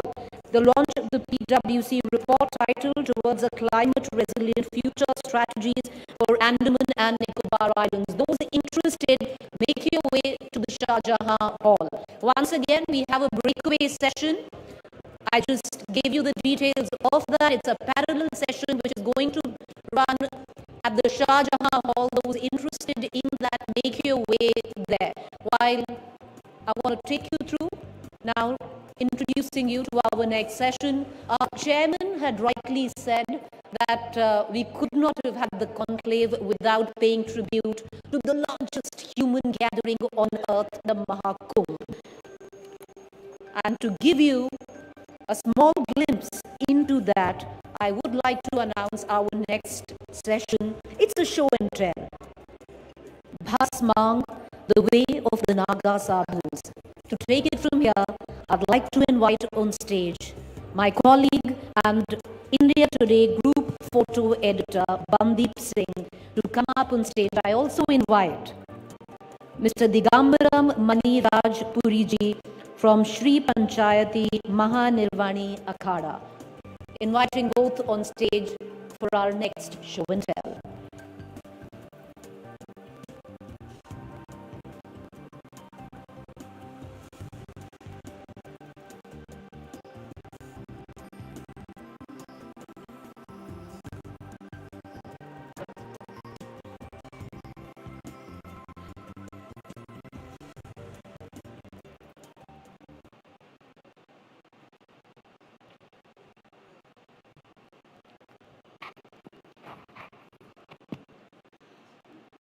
Good morning, ladies and gentlemen.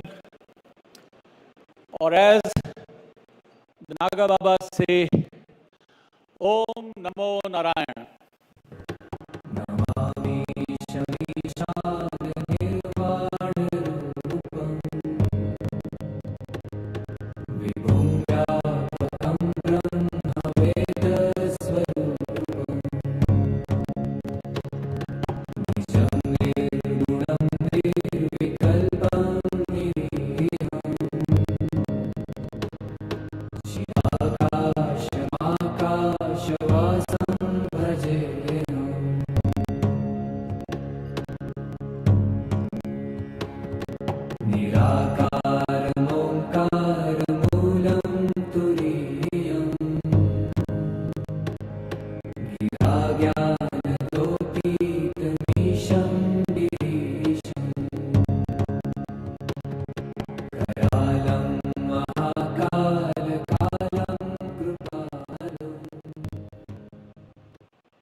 At the Kumbh Mela, as we take a plunge into our bhakti tradition, our experience is made complete when we see the Naga sadhus.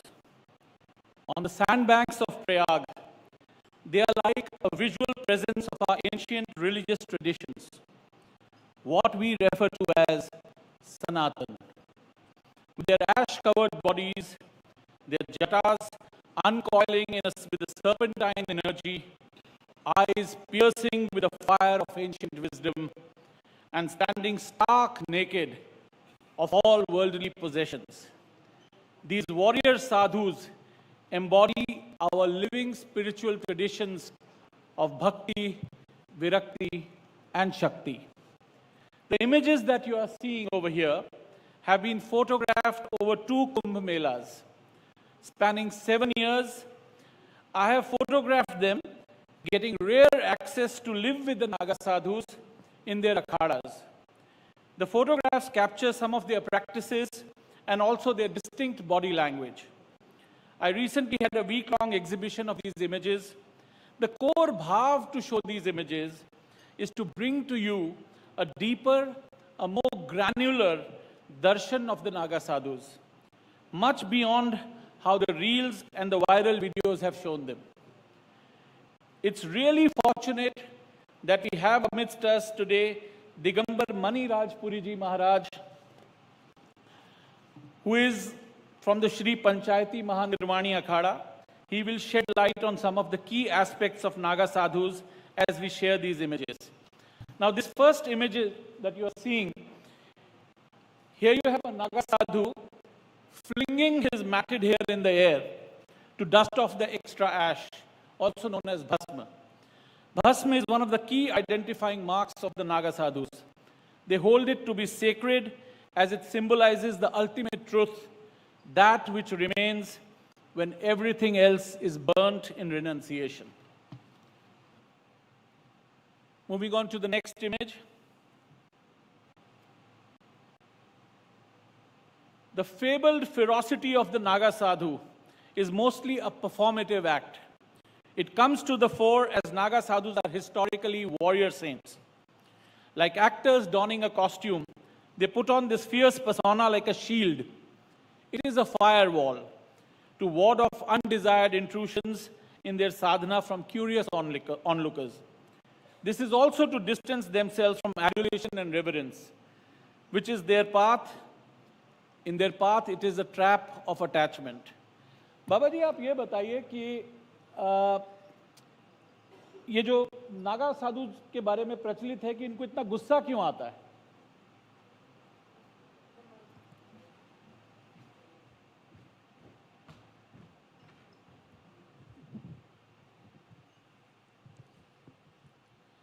महाराज श्री के चरणों में ओम नमो Narayan.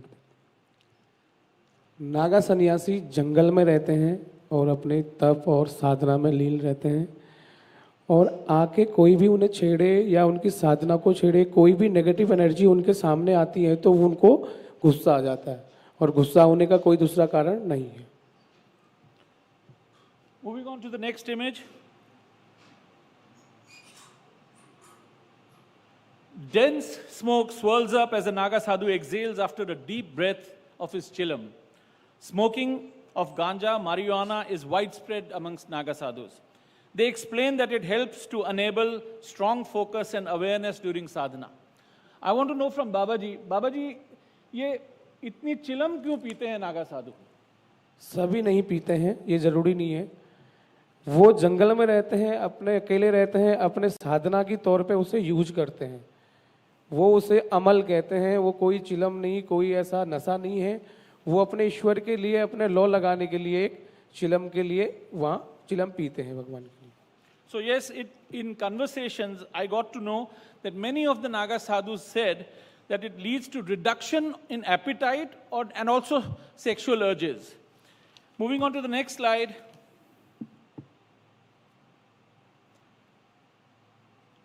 Almost in a ballerina's pose, a young Naga ascetic applies bhasma on his body.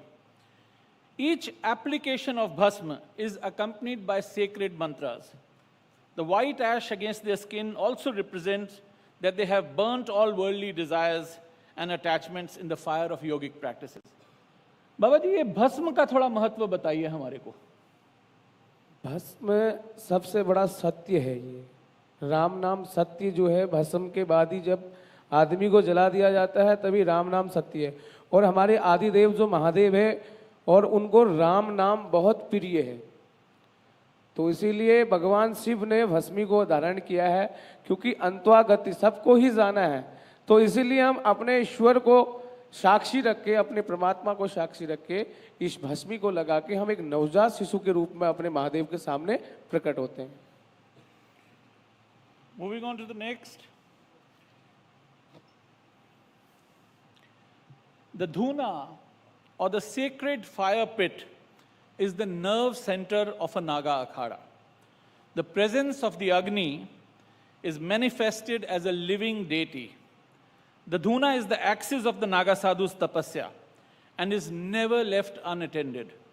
To absorb the heat of the dhuna itself is an act of worship and purification.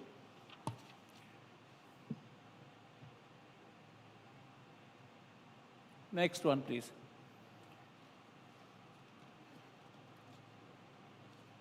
This is Naga Sadhu Digambar Karan Bharti photographed inside a cave shrine near Haridwar. Contrary to their popular image, not all Naga Sadhus live in a perpetual naked state. They are also not covered by bhasma all the time. That is their ceremonial appearance. Otherwise, they live like normal sadhus in temples, ashrams, deras, or Himalayan retreats. The next one, please.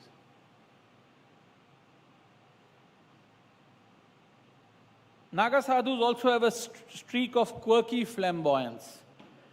They know the eyes are on them and they don't fail to seize your attention. Their spiritual state is that of a guardian knight of Dharma. This image reminds me of the Urdu verse, "Hum fakiron se dosti kar lo, gur sikha denge badshahi ke."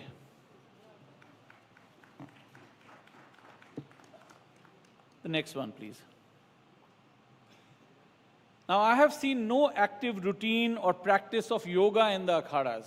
However, I saw many Naga sadhus perform complex yogasanas such as this with utmost ease. You can see that there is no strain on the face, and neither did I see any quickening of breath. The next one.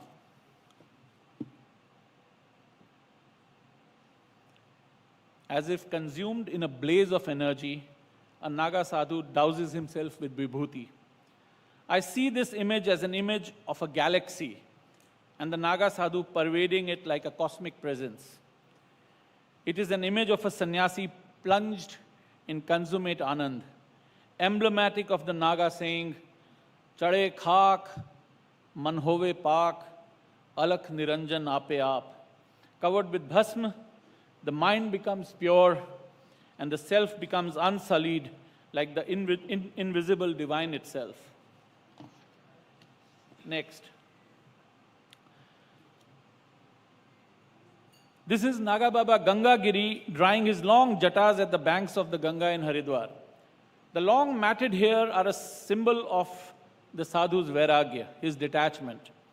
The jatas are almost never trimmed, as they are in some way a measure of the seniority of a Naga sadhu, the amount of time spent as a sannyasi. They also represent the Kundalini energy, flowing from the base of the spine to the crown of the head. बाबा जी, आपके मत से इन जटाओं का क्या महत्व है? आपकी भी जटाएं हैं, जटाओं का क्या महत्व होता है साधुओं के लिए? जटाओं का महत्व ये है कि जटा हमारी, क्योंकि जंगल में रहते हैं, हम कटाने तो जा नहीं सकते वहाँ, तो महादेव ने जटाओं का उनको देख के रूप, उन्हीं के रूप में हमने अपने रूप को रूप ले लिया, तो इसलिए जटाओं की हमें कटाना नहीं पड़ता, कटाना आपको पड़ता है। इसलिए भगवान की जटा है, हम कहीं जाते नहीं तो अपने आप रुद्र जटा अपने आप हो जाती है। ये तो ईश्वर की कृपा है, और महादेव की जटाएं हैं तो इसलिए हमें भी वो स्वीकार है। The next one, please.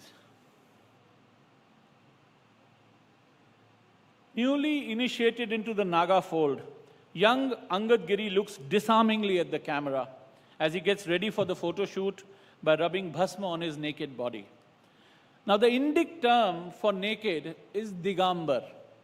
This is very different from implying nudity.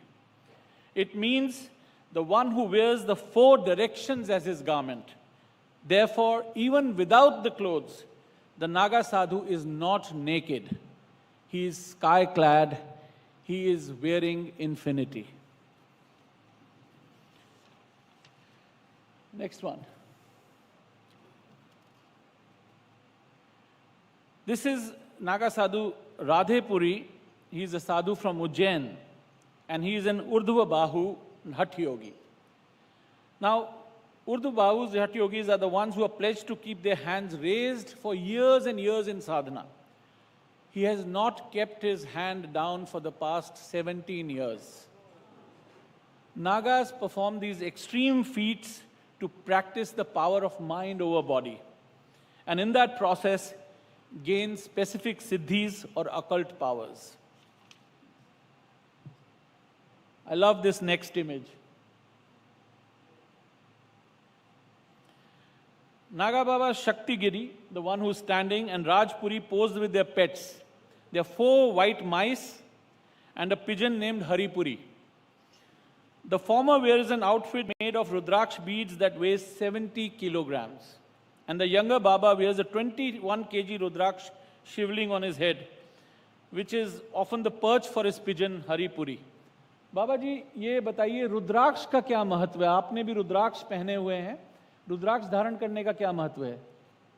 बिना रुद्राक्ष पहने शिव की आराधना नहीं हो सकती और शिव की पूजा भी नहीं हो सकती। हम शिव का जो अभिषेक करते हैं, बिना रुद्राक्ष पहने हुए शिव का अभिषेक मान्य नहीं होता, इसलिए हमें रुद्राक्ष पहनना पड़ता है। Next one, please. The unflinching calm on the face of a Naga sadhu, even as he is surrounded by a spiral of bhasma. It is a depiction of deep meditation, the state of samadhi. It also alludes to the divine presence, timeless and unchanging, surrounded by the cosmic dust of constant change. Next one. The ash-covered body of Naga Baba Sandeep Puri, camouflaged by branches of a banyan tree coated with lime. This is a metaphorical image.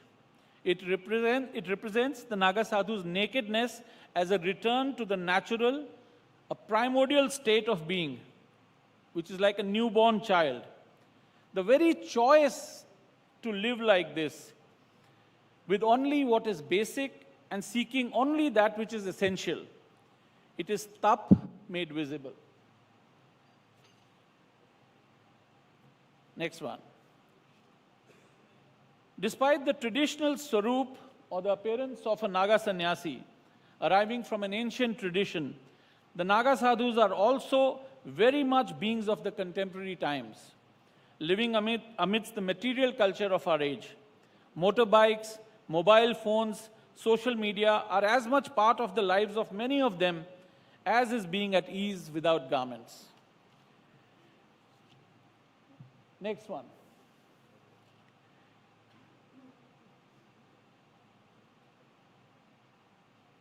This is the Naga Baba I met who has that amused look on his face, that wry smile on his face.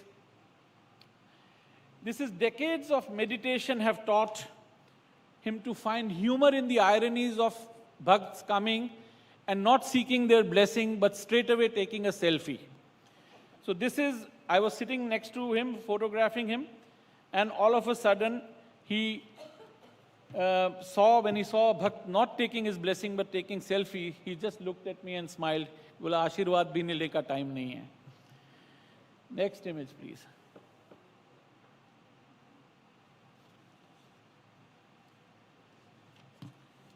Informed by a childhood memory of Vikram and Vetal, I coaxed a performative image out of two Naga sadhus. The scraggy, wizened old man sitting atop the young sannyasi, wrapped in dhyan, is a portrayal of how temptation tries to control our mind. And we now arrive at our last image, a lone Naga Baba standing on one of the pontoon bridges at the Kumbh Mela in the middle of the night. This is an image emblematic of our ancient sannyas and bhakti tradition, on a bridge between present times and a timeless past.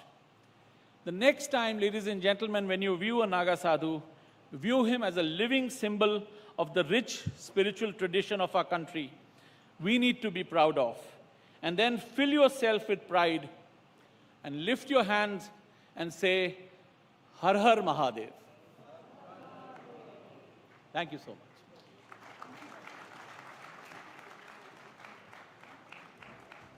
Ladies and gentlemen, once again, raise a warm applause for Naga Sadhu, Digambar Mani Rajpuri ji, and my colleague Bandeep, India Today's group photo editor, for such haunting and spectacular pictures that he's taken.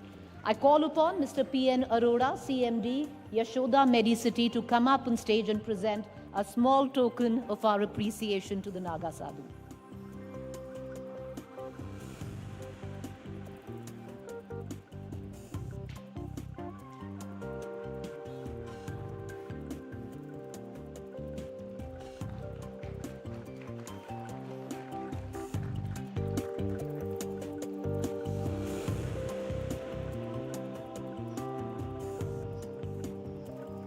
Thank you, Bandeep. Thank you.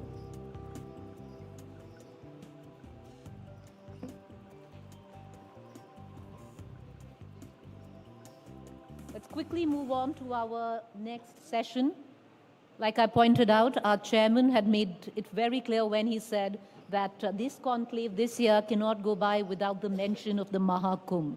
So we've given you an immersive experience of what it was, the pictures with the Naga Sadhu, and our next session now, Mahakumbh, the tipping point of Sanatan Dharma, sponsored by Yashoda Medicity. To take it from here, I'd like to quickly invite on stage my colleague and Managing Editor, Strategic Affairs and Defense, India Today TV, Gaurav Sawant.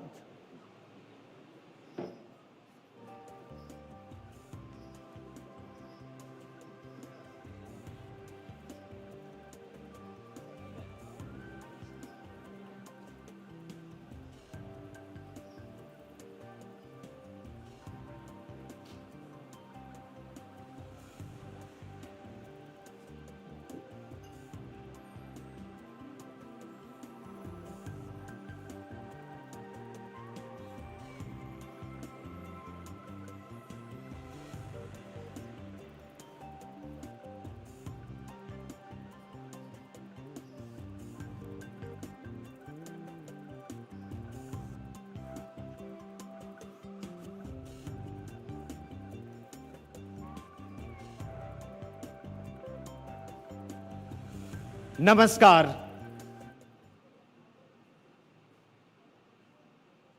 ये जो शंखनाद इस समय हम सुनेंगे, ये शंखनाद सनातन धर्म की अगर हम बात करें तो ये सनातन धर्म की गूंज है। Ladies and gentlemen, if we were to talk about the Mahakumbh at Prayagraj, more than 66 crore devotees took a dip at the confluence of Ma Ganga, Yamuna, and Saraswati. This has been described as the largest peaceful religious congregation in the world. There were over 55 lakh foreigners, many who took Diksha in the Sanatan Dharma and started following the Hindu or the Sanatan way of life. Is Mahakumbh the tipping point of Sanatan Dharma? Has Bharat reconnected with our civilizational roots? To talk about this, I want to invite on stage Swami Kailashanand Giriji, Niranjan Pithadishwar, Acharya Mahamandaleshwar of the Niranjani Akhada. स्वागत है आपका महाराज जी. Let me also take this opportunity to invite Swami Chidanand Saraswati, spiritual leader and president of the Parmarth Niketan.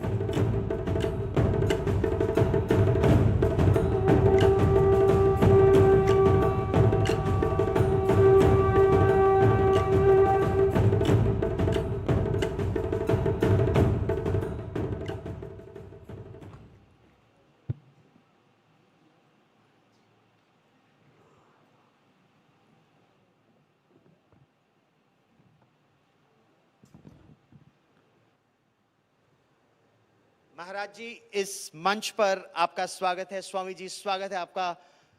महाराज जी, क्या ये सनातन सूर्य का एक नया उदय है? क्या भारत अपनी जड़ों से जुड़ गया है?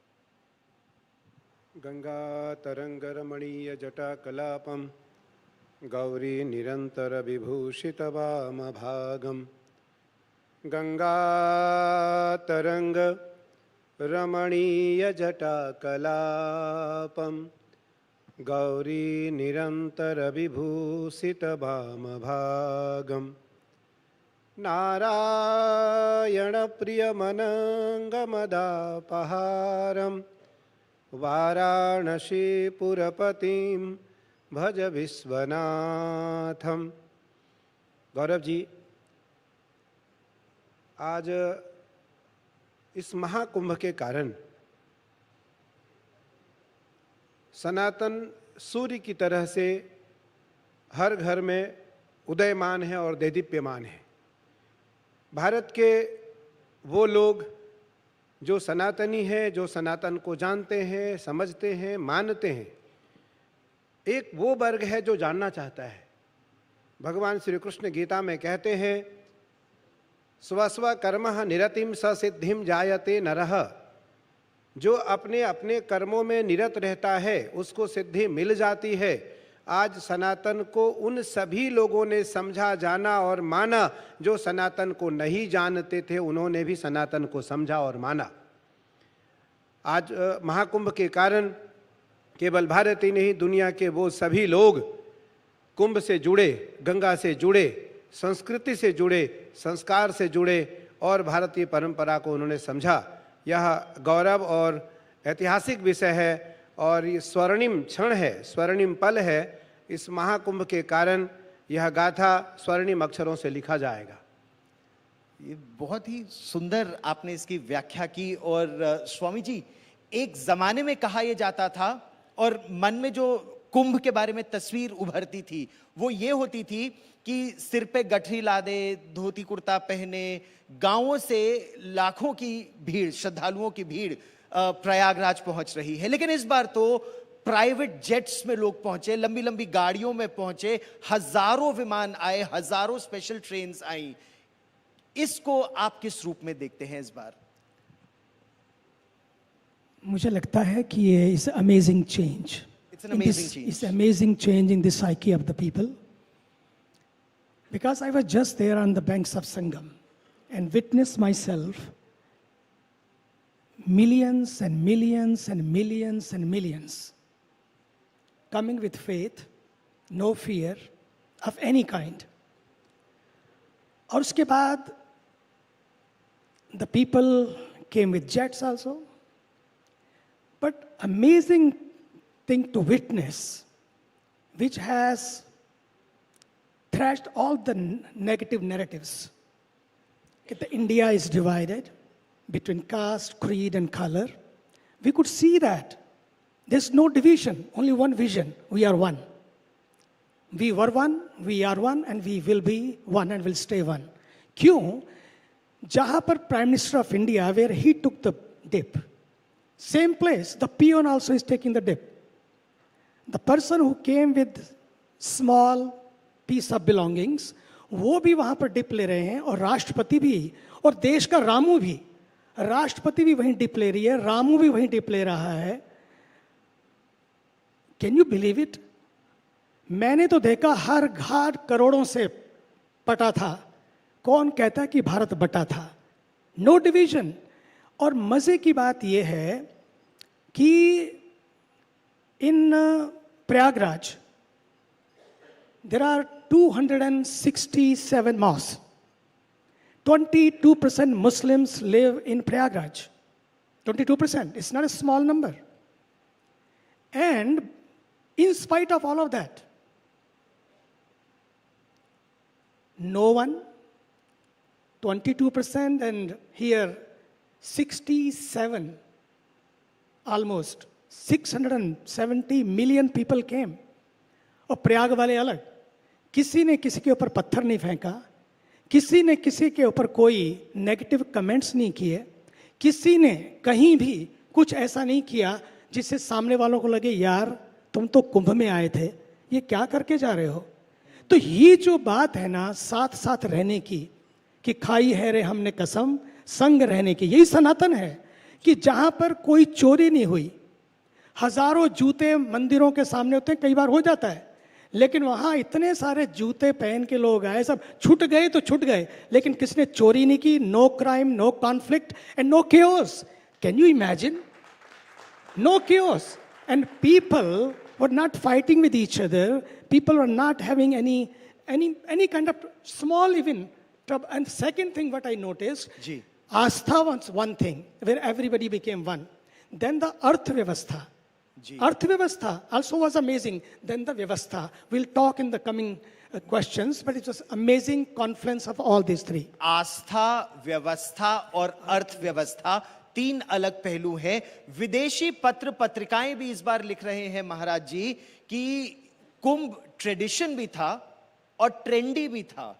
युवा वर्ग भी आया बड़ी संख्या में, विदेशी भी आए, और आपके पास तो स्टीव जॉब्स की पत्नी लॉरीन जॉब्स पहुंची, आपने उन्हें दीक्षा भी दी, उन्होंने सनातन धर्म भी अपनाया, और मैंने सुना है कई और विदेशी आपके पास आना भी चाह रहे थे.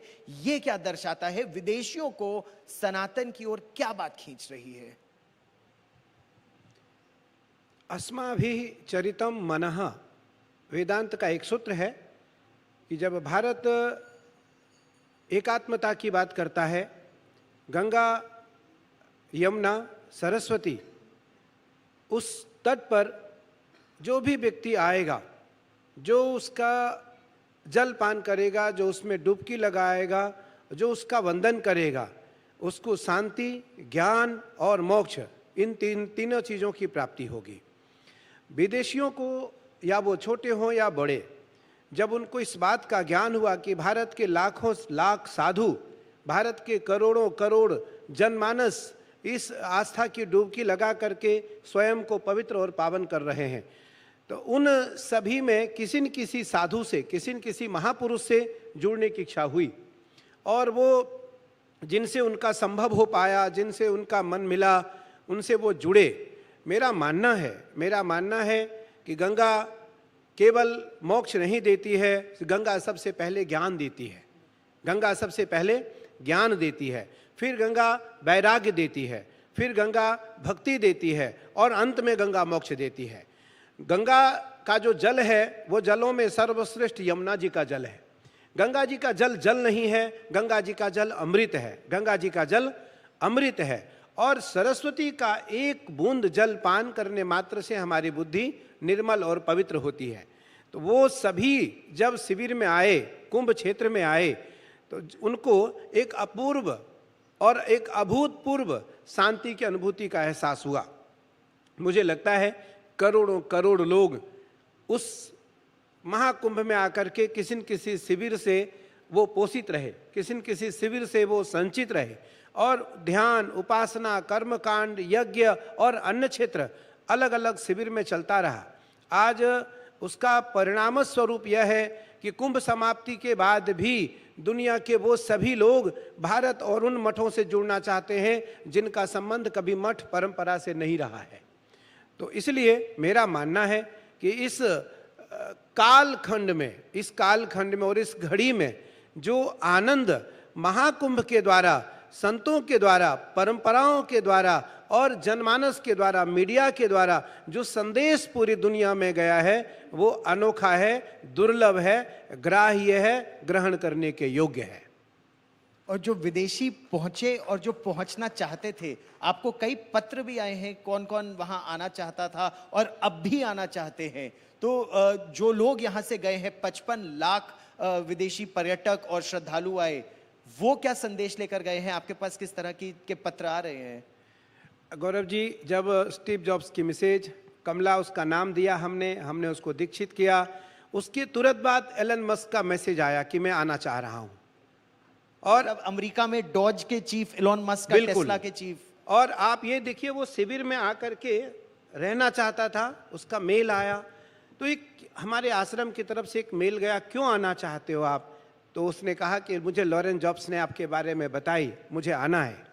मुझे लगता है कि वो समय, कौन ऐसा व्यक्ति है जिसको शांति की आवश्यकता नहीं है, कौन ऐसा व्यक्ति है जिसको अध्यात्म नहीं चाहिए, कौन ऐसा व्यक्ति है जो सनातन की ओर मुड़ना नहीं चाहता है, जो सनातन की ओर मूव नहीं करना चाहता है, जो सनातन को समझना नहीं चाहता है, क्योंकि एकमात्र धर्म सनातन है जहाँ शांति का संदेश है, शांति का समावेश है और शांति का उपक्रम है। इसलिए इस भारतीय परंपरा में सनातन सर्वोपरि है, सनातन सर्वश्रेष्ठ है, सनातन सर्वोत्कृष्ट है। उस कारण सनातन से दुनिया के वो सभी लोग जुड़ना चाहते हैं जिन्होंने आज तक सनातन के बारे में निंदा और स्तुति दोनों में से कुछ भी नहीं किया होगा। ना निंदा की ना स्तुति की, और अब जुड़ना चाहते हैं। लेकिन Swami ji, there is another aspect I want to raise with you. Is this temporary, specially when they say the youth are now very interested? Are the youth interested just because everybody is going, so it's fashionable to go for the kumbh? Is it a selfie moment to post on Instagram? या ये जो परिवर्तन है, this is far deeper? It was deeper because I had people from so many countries, especially the young ones, and the CEOs of many companies also. My experiences with them, it was not a selfie moment, it was a self moment. They realized, yes, after, in spite of everything, they realized life is not a collection, life is a connection. They realized life is not only to have more. Having more is great, super, have it, God bless you. But life is not only to have more, life is to be more. And being more is sharing more, giving more, caring more. And they learned. When they were there, my God, amazing. They kept learning also about the whole stories of the Kumbh. You know what they said?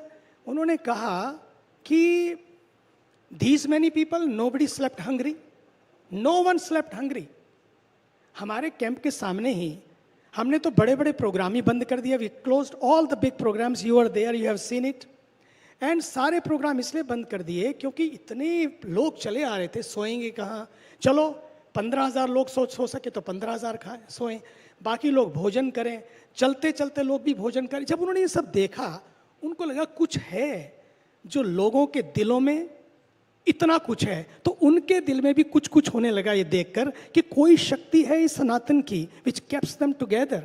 There are no narratives, no negativities. सारे के सारे, बल्कि हुआ तो ये, कई बार बहुत सारे नैरेटिव्स घड़े गए, नेगेटिविटी दी गई, लेकिन जितना जितना नेगेटिविटी दी गई, नैरेटिव घड़े गए, वो धरे, सारे के सारे नेगेटिव धरे रह गए और लोग बढ़ते चले गए। और इतने ज़्यादा लोग आए, इतने ज़्यादा लोग आए कि आप सब ने देखा, in the beginning people were thinking may be 40 crore people, यार क्या गप मार रहे हैं, 40 करोड़ के लोग आते हैं इतनी छोटी सी जगह में। और लोगों ने देखा 40 करोड़ नहीं, almost 67 crore means 670 million people came, और सब ने देखा। तो ये it was not a selfie moment of selfie, they came to selfie point, took selfie, gone. मैं आपको बताता हूँ, end of the day when I was coming I said I will also go by the train, not by plane, let me experience how people are coming, how people are going. मैं train में गया, station पे इतने सारे young people, मुझे एक लड़का बोलता है, मैं सोचता रहा मैं कब जाऊं, लेकिन मैं एग्ज़ाम की तैयारी कर रहा था, मुझे भी इस देश का IAS बनना है, तो मैं उस तैयारी में था, लेकिन मेरा मन था कुंभ भी नहाना है। तो मैंने सब कुछ करके, टिकट भी नहीं मिली, हम लोग कैसे ड्रोव करके आए, धक्के खाए, फिर भी ये मन था कि कुंभ में होना है। तो ये बताता है यंग बच्चों के मन में कितना उत्साह था इस कुंभ में नहाने का, और इस कुंभ के संगम को देखने का, और इस देश के सनातन को संगम को देख, क्योंकि वो रोज रोज सुन रहे थे कि भारत के लोग कटे हैं, बटे हैं, पता नहीं क्या क्या नैरेटिव्स थे। तो वो सारी चीज़ों को उसने जब रियलाइज किया, कौन कहता है कि भारत बटा है, ये देखो, ये है भारत का दर्शन, ये है सनातन के विराट स्वरूप का दर्शन, जहां सब एक थे, कोई भेदभाव नहीं था, no caste system, no creed, no colour, nothing, सब कुछ डुबकी के साथ, अगर था भी तो डूब गया। जब बाहर निकले तो not only people were dancing और happy, the Sanatan was dancing. ये बड़ी बात है। क्या ये आमतौर पर महाराज जी आपने भी इसको महसूस किया कि सनातन एकजुट हुआ है? ये जो कहा जाता था कि उत्तर और दक्षिण में लोग अलग हैं, भाषाएं अलग है, भाषा को लेकर जो विवाद अभी भी चल रहा है हमारे देश में कि क्यों हम हिंदी पढ़ें, हम दक्षिण के हैं, क्या हमारा सनातन धर्म ये अंतर करता है कि कौन उत्तर है, कौन दक्षिण है, कौन पूरब है, कौन पश्चिम है? गौरव जी, श्रीमद्भागवत जी का एक श्लोक है कि द्रविड़े साह उत्पन्नम वृद्धिम कर्नाटके गता क्वचित क्वचिन महाराष्ट्रे गुर्जरे जीर्णताम गतः। भक्ति का प्रादुर्भाव द्रविड़ में हुआ, उडुपी में, कर्नाटक में आकर के भक्ति को बड़ा बल मिला, भक्ति को बड़ा बल मिला, महाराष्ट्र में भक्ति को कहीं कहीं सम्मान मिला, गुजरात में आकर भक्ति परिपक्व हो गई, और वृंदावन में आकर के भक्ति तरुण हो गई, भक्ति तरुण हो गई। तो उत्पन्ने साह द्रविड़म वृद्धिम कर्नाटके गता क्वचित क्वचिन महाराष्ट्रे गुर्जरे जीर्णताम गतः वृंदावनम पुनः प्राप्य न भी नैव स्वरूपिणी। वृंदावन जब भक्ति आती है तो वृंदावन में भक्ति आकर के तरुण हो गई। पहली बार मुझे लगता है हम 27 वर्षों से कुंभ में काम कर रहे हैं, और कुंभ में सारे पदों पर मैं रहा, कोई ऐसा पद नहीं था, छोटा से बड़ा पद, जिस पद पर मैं ना रहा हूं। कुंभ का सचिव रहा, सेक्रेटरी रहा, जनरल सेक्रेटरी रहा, कोषाध्यक्ष रहा, कुठारी रहा, भंडारी रहा, ये जो हमारे साथ कोतवाल खड़ा है, कोतवाल भी रहा मैं। सबसे छोटे पद पर होते हुए आज मैं भारत के सबसे बड़े पद पर स्थापित हूं। मुझे लगता है कुंभ को बहुत करीब से हमने देखा, लेकिन आज तक इतिहास में जब से मैं कुंभ देख रहा हूं, चारों शंकराचार्य कुंभ में कभी नहीं आए। पहली बार इतिहास में चारों शंकराचार्य कुंभ में थे, पहली बार इतिहास में चारों शंकराचार्य कुंभ में थे। हमारे शिविर में हमने 1 करोड़ लोगों को भोजन कराने का संकल्प लिया था कि मैं 1 करोड़ लोगों को भोजन कराऊंगा, और 2 करोड़ से अधिक लोगों ने भोजन किया हमारे शिविर में। 2 करोड़ से अधिक लोगों ने भोजन किया, और उस 2 करोड़ लोगों में से, भोजन करने वालों में से 10,000 लोग देश के बड़े होंगे, दुनिया के बड़े लोग होंगे, और बाकी 1 करोड़ 90 लाख गरीब लोग थे, गरीब लोग थे। लेकिन उनको वही भोजन कराया गया जो अमीरों को कराया गया। इसलिए उनको कराया गया कि उन गरीबों में से एक व्यक्ति आएगा और कुंभ का उत्थान करके चला जाएगा, सनातन धर्म का उत्थान करके चला जाएगा। और वैसा ही हुआ, वैसा ही हुआ कि उसमें से, उस कुंभ में से कोई एक ऐसा महापुरुष आया जिसने कुंभ को घर घर तक पहुंचा दिया, जिसने कुंभ को घर घर तक पहुंचा दिया। मुझे लगता है कि दक्षिण भारत के जितने भी प्रमुख लोग थे वो सब कुंभ में इस बार आए, जितने प्रमुख लोग थे, या वो केरला हो, आंध्रा हो, मद्रास हो, तमिलनाडु हो, चेन्नई हो, जितने राज्य हैं दक्षिण भारत में, कोई ऐसा राज्य नहीं था जिस राज्य के प्रमुख या सामान्य लोग कुंभ में न आए हों। सबके शिविर में, हमारे शिविर में लगभग 40 विद्वान केरला के थे, 40 के करीब कर्नाटका के कथकली के लोग थे, जिनका नित्य सांस्कृतिक कार्यक्रम हो रहा था। पहली बार दक्षिण भारत उत्तर भारत से जुड़ा, दक्षिण भारत उत्तर भारत से जुड़ा, और ये भारत के लिए नहीं दुनिया के लिए गौरव का विषय है कि आज दक्षिण भारत और उत्तर भारत जुड़ करके इस कुंभ को एक विशाल, भव्य और विराट रूप दिया। मुझे लगता है कि यह परंपरा अनादिकाल से था। कुछ काल के लिए दोनों की आपसी कुछ दूरियां थी, हमारी और उनकी, आपस में हम नहीं मिलते थे, लेकिन इस बार दोनों दिशा, उत्तर और दक्षिण, एक साथ मिला। अच्छा, कहा यह जाता है कि धर्म तब बढ़ता है, पनपता है, जब उसे एक तरह से राजाश्रय मिलता है, जब बड़े लोग, जो ताकतवर शक्तिशाली लोग हैं, वो उसको आगे बढ़ाते हैं। तो प्रधानमंत्री नरेंद्र मोदी जिस तरह मंदिरों में पूजा पाठ करते हैं, उत्तर प्रदेश के मुख्यमंत्री योगी आदित्यनाथ जिस तरह गेरुआ वस्त्र पहनकर जाते हैं, क्या उससे असर पड़ता है या उससे द्वेष और बढ़ता है कुछ लोगों में? नहीं। आषाढ़ चारम मेघम अलारम बनी बहारम जलधारम दादूर डकारम मयूर पुकारम तड़ितातारम विस्तारम नालही संहारम प्यास अपारम नंद कुमारम निरखारी पहरा दो प्यारी मैं बलिहारी गोकुल आवो गिरधारी जी डमक डमक दादुर तर डमकत डेकहु मोर मलार गिरा तब प्यू प्यू शब्द पुकारत चातक कुह कुह कोकिल कंठ गिरा तब गरड़ गरड़ नभहोत गराजा गिरिबर पर से शिखर तड़े तब रुम झुम बरखत बरखा गरर गरर घन घोर गरजे जी। जब यह वातावरण होगा तब भगवान आएंगे। और ऐसा वातावरण क्यों हुआ? प्रधानमंत्री नरेंद्र मोदी जी के कारण, योगी आदित्यनाथ जी के कारण। योगी आदित्यनाथ, अगर आज उत्तर प्रदेश में योगी आदित्यनाथ जी के जगह पर कोई दूसरा मुख्यमंत्री होता तो यह कुंभ विशाल, भव्य और विराट नहीं हो पाता। अगर केंद्र में प्रधानमंत्री, केंद्र में देखिए, आचार्य कभी किसी की ना प्रशंसा करता है ना निंदा करता है, लेकिन यह भारत का नहीं, मुझे लगता है दुनिया का सर्वश्रेष्ठ चैनल है। आज उसमें हम लोग बैठ करके बात कर रहे हैं। मुझे लगता है अपनी बात जरूर रखनी चाहिए, इसलिए रखनी चाहिए कि आज भारत के प्रधानमंत्री यशस्वी नरेंद्र मोदी जी अगर नहीं होते तो यह कुंभ विराट, भव्य और विशाल नहीं हो पाता। योगी आदित्यनाथ जी नहीं होते तो यह कुंभ आज विराट, भव्य और विशाल नहीं हो पाता। ये, और स्वामी जी, क्या आपका ये मत है कि जिस तरह से सभी जो जातियों में अगर विभाजित करने की कोशिश करते हैं हमारे देश को या हमारे लोगों को, वो अभी अगर एक कुंभ में सभी एक साथ त्रिवेणी संगम में पहुंचे और सभी ने स्नान किया, ये केवल कुंभ तक सीमित है स्वामी जी, या ये एक परिवर्तन है जो स्थायी रूप से देश में आ रहा है? ये परिवर्तन की लहर है, पर ये ज्वार नहीं है कि ज्वार भाटा की तरह उतरा और चढ़ गया। ये ज्वार नहीं, ये ज्वाला है। उस भीतर की ज्वाला को लोगों ने महसूस किया। इस देश का दुर्भाग्य था, जो छपना चाहिए था उसको छिपाया गया, और जो छिपना चाहिए था उसको विदेशों में ले जाकर बताया गया। तो ये हुआ, अपने कल्चर से ही हम जानने से महरूम हो गए। इसका मतलब, मुझे बच्चों ने कहा, क्या जो हम ये सब देख रहे हैं ये टेम्परेरी है? उन्होंने भी कहा ये टेम्परेरी है। मैं कि तुम्हें क्या लगता है? बोले नहीं, मैं मेरे दिल में तो कुछ कुछ होने लगा है। मुझे तो लगता है कि यहाँ आकर मैं बहुत चेंज हो गया। लेकिन उसने एक क्वेश्चन और किया, डू यू थिंक अगर मैं चेंज हो गया तो मेरे कपड़े भी चेंज कर लूँ? मुझे उसने कहा, मैंने कहा what do you mean? He said I am wearing jeans. वो भी देखा मैंने, जीन्स भी नहीं, फटी हुई जीन्स थी, उसने पहनी ही थी। ही सेड तो क्या मैं अब जीन्स पहनना बंद कर दूँ? ये है मॉडर्न वर्ल्ड का क्वेश्चन। मैंने उसको कहा, बेटा, आई am not worrying about what are you wearing.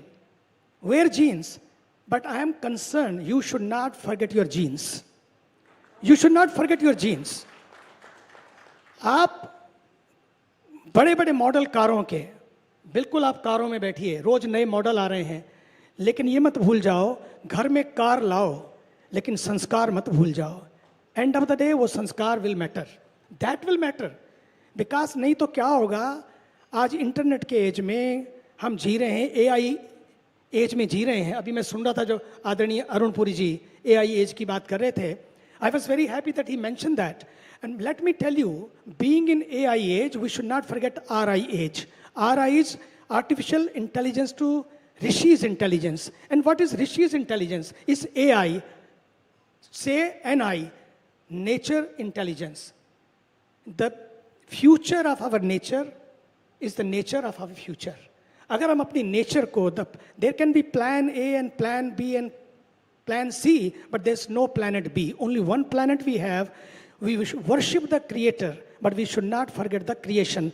That was the message. Being at the Kumbh Mela, मैं कहा बेटा, when you go back, even myself, when we left, before we left, मैंने कहा रोज संगम में स्नान किया, अब जाने से पहले संगम को स्नान कराओ, ताकि संगम के किनारों को साफ रखो। ऐसे हम नदियों के किनारों को साफ रखें। No use of single use plastic उतना, एंड जितने ज़्यादा पेड़ लगा सकें हम लोग नदियों को स्वच्छ रखें। क्योंकि दिल्ली की यमुना, दिल्ली की CM साहब आई थी, दिल्ली की यमुना मुझे समझता है कि दिल्ली का फेस है। अगर हम कनॉट प्लेस को देखेंगे, हम लाल किला को, चांदनी चौक को देखेंगे, लेकिन उससे ज़्यादा अगर हम देखें, इस सब के साथ साथ वो भी है, लेकिन साथ साथ हम यमुना को, क्योंकि हमारी रिवर्स, नदियां हैं तो दुनिया है, नदियां हैं तो हम हैं, उनको भी हम लोग साथ रखें। उसका भी मैसेज महाकुंभ के वातावरण से पूरे विश्व को, नदियों के तट से नदियों का संदेश। और दूसरा, इस देश का संगम टूट ना जाए, इस देश का संगम बट ना जाए। अंतिम message, the last message was given, ना बटेंगे ना बांटेंगे, ना कटेंगे ना काटेंगे, ना डरेंगे ना डराएंगे, और ना मिटेंगे ना मिटाएंगे। यही सनातन है, जो डराता नहीं, मिटाता नहीं, सबको साथ लेकर चलता है। और इसलिए ये भारत सदैव, इसलिए सनातन है तो सुरक्षा है, सनातन है तो कल्चर है, नेचर है, फ्यूचर है, और सनातन है तो मानवता है, स्थिरता है, शांति और विश्व शांति है। इसलिए, और सनातन का मतलब इतना ही है, worship your own but respect all, practice your own but respect all, let all the noble thoughts come from all direction। ये हम विश्वास करते हैं, इसलिए सबको साथ लेकर चलें, क्योंकि India is not a peace of land. India is a land of peace. That's what Sanatan believes. Let us maintain that peace amongst everyone. Let us work together, walk together, and practice together what we learn from our scriptures. Thank you. और बहुत ही सुंदर आपने कहा, और संत समाज इसी तरह ये दिशा निर्देश दे भी रहा है और दिशा भी दिखा रहा है। आपकी दिल्ली की मुख्यमंत्री रेखा गुप्ता जी से अभी बात भी हुई कि किस तरह संत समाज भी जुड़ेगा यमुना नदी को साफ करने में। वो भी एक नया यज्ञ है, आप बता रहे थे। बिल्कुल, वो रात्रि में हमारे साथ हमारे निवास पर बैठी रहीं। मैंने उनको कहा यमुना साफ करो। देखो, जलों में सर्वश्रेष्ठ यमुना जी का जल है। यदि जल होगा, क्योंकि बिना जल, हम हाथ में जल लेते हैं और संकल्प करते हैं, तिथिर्वारो नक्षत्रम विष्णुरेव च योगश्च करणं चैव सर्वं विष्णुमयं जगत। जल के बिना ना हमारा जीवन है, जल के बिना ना हमारा संस्कार है, जल के बिना ना हमारी संस्कृति है, और ना ही जल के बिना हमारी गति है। जल के बिना हमारी गति है।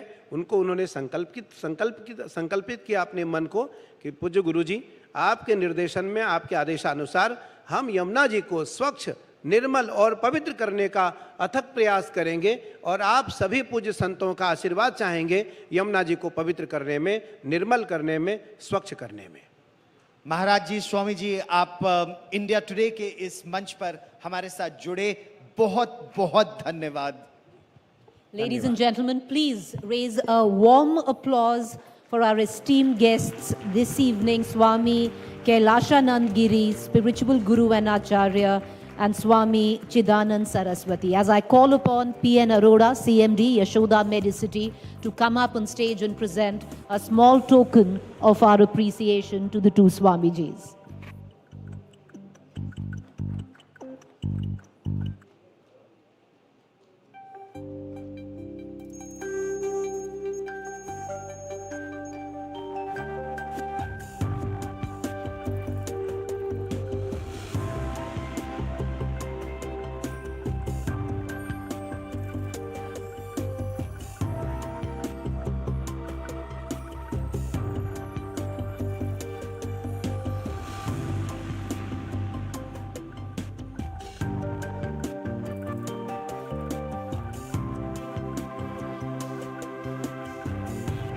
A sapling gifted by Swami Chidanand Saraswati to Ms. Rekha Puri.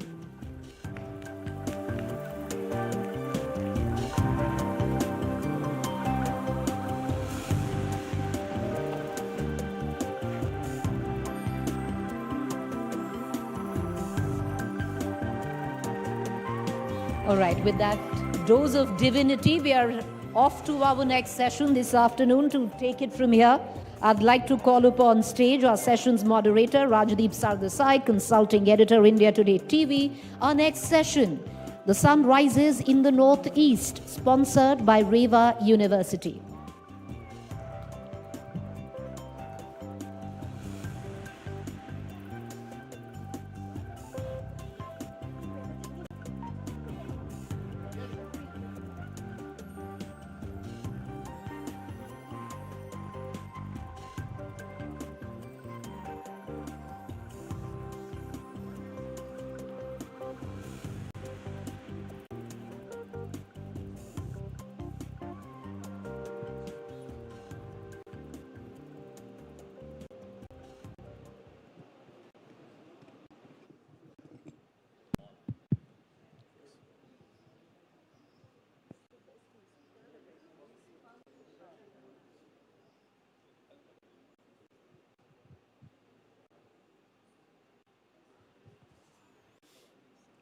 We just wait for them to.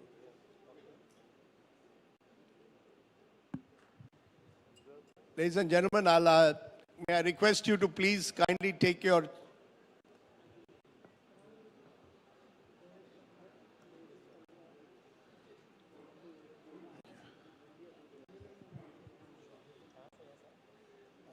one of the akhadas.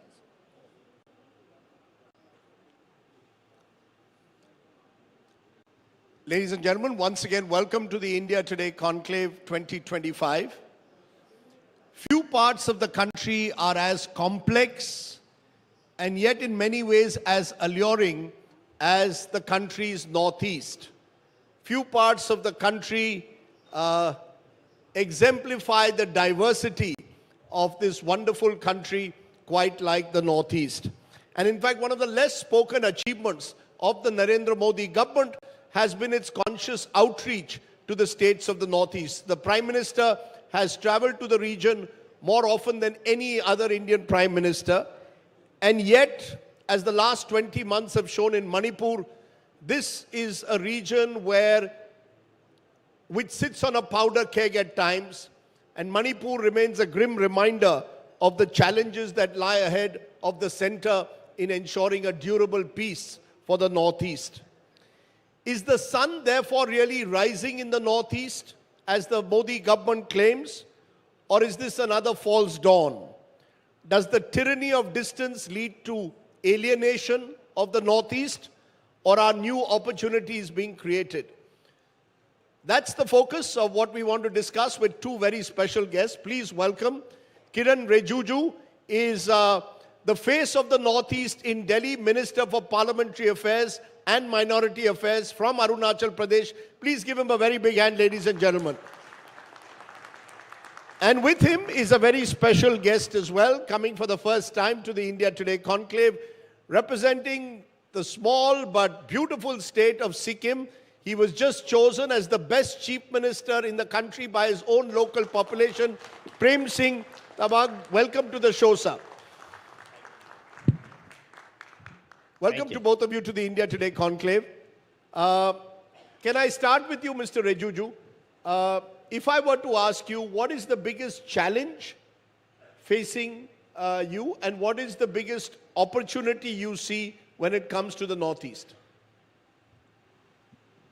Well, you have very aptly described in the very beginning one of the area which can become a major hub in terms of economic activities, cultural, social, so many things. So Northeast has a limitless opportunities.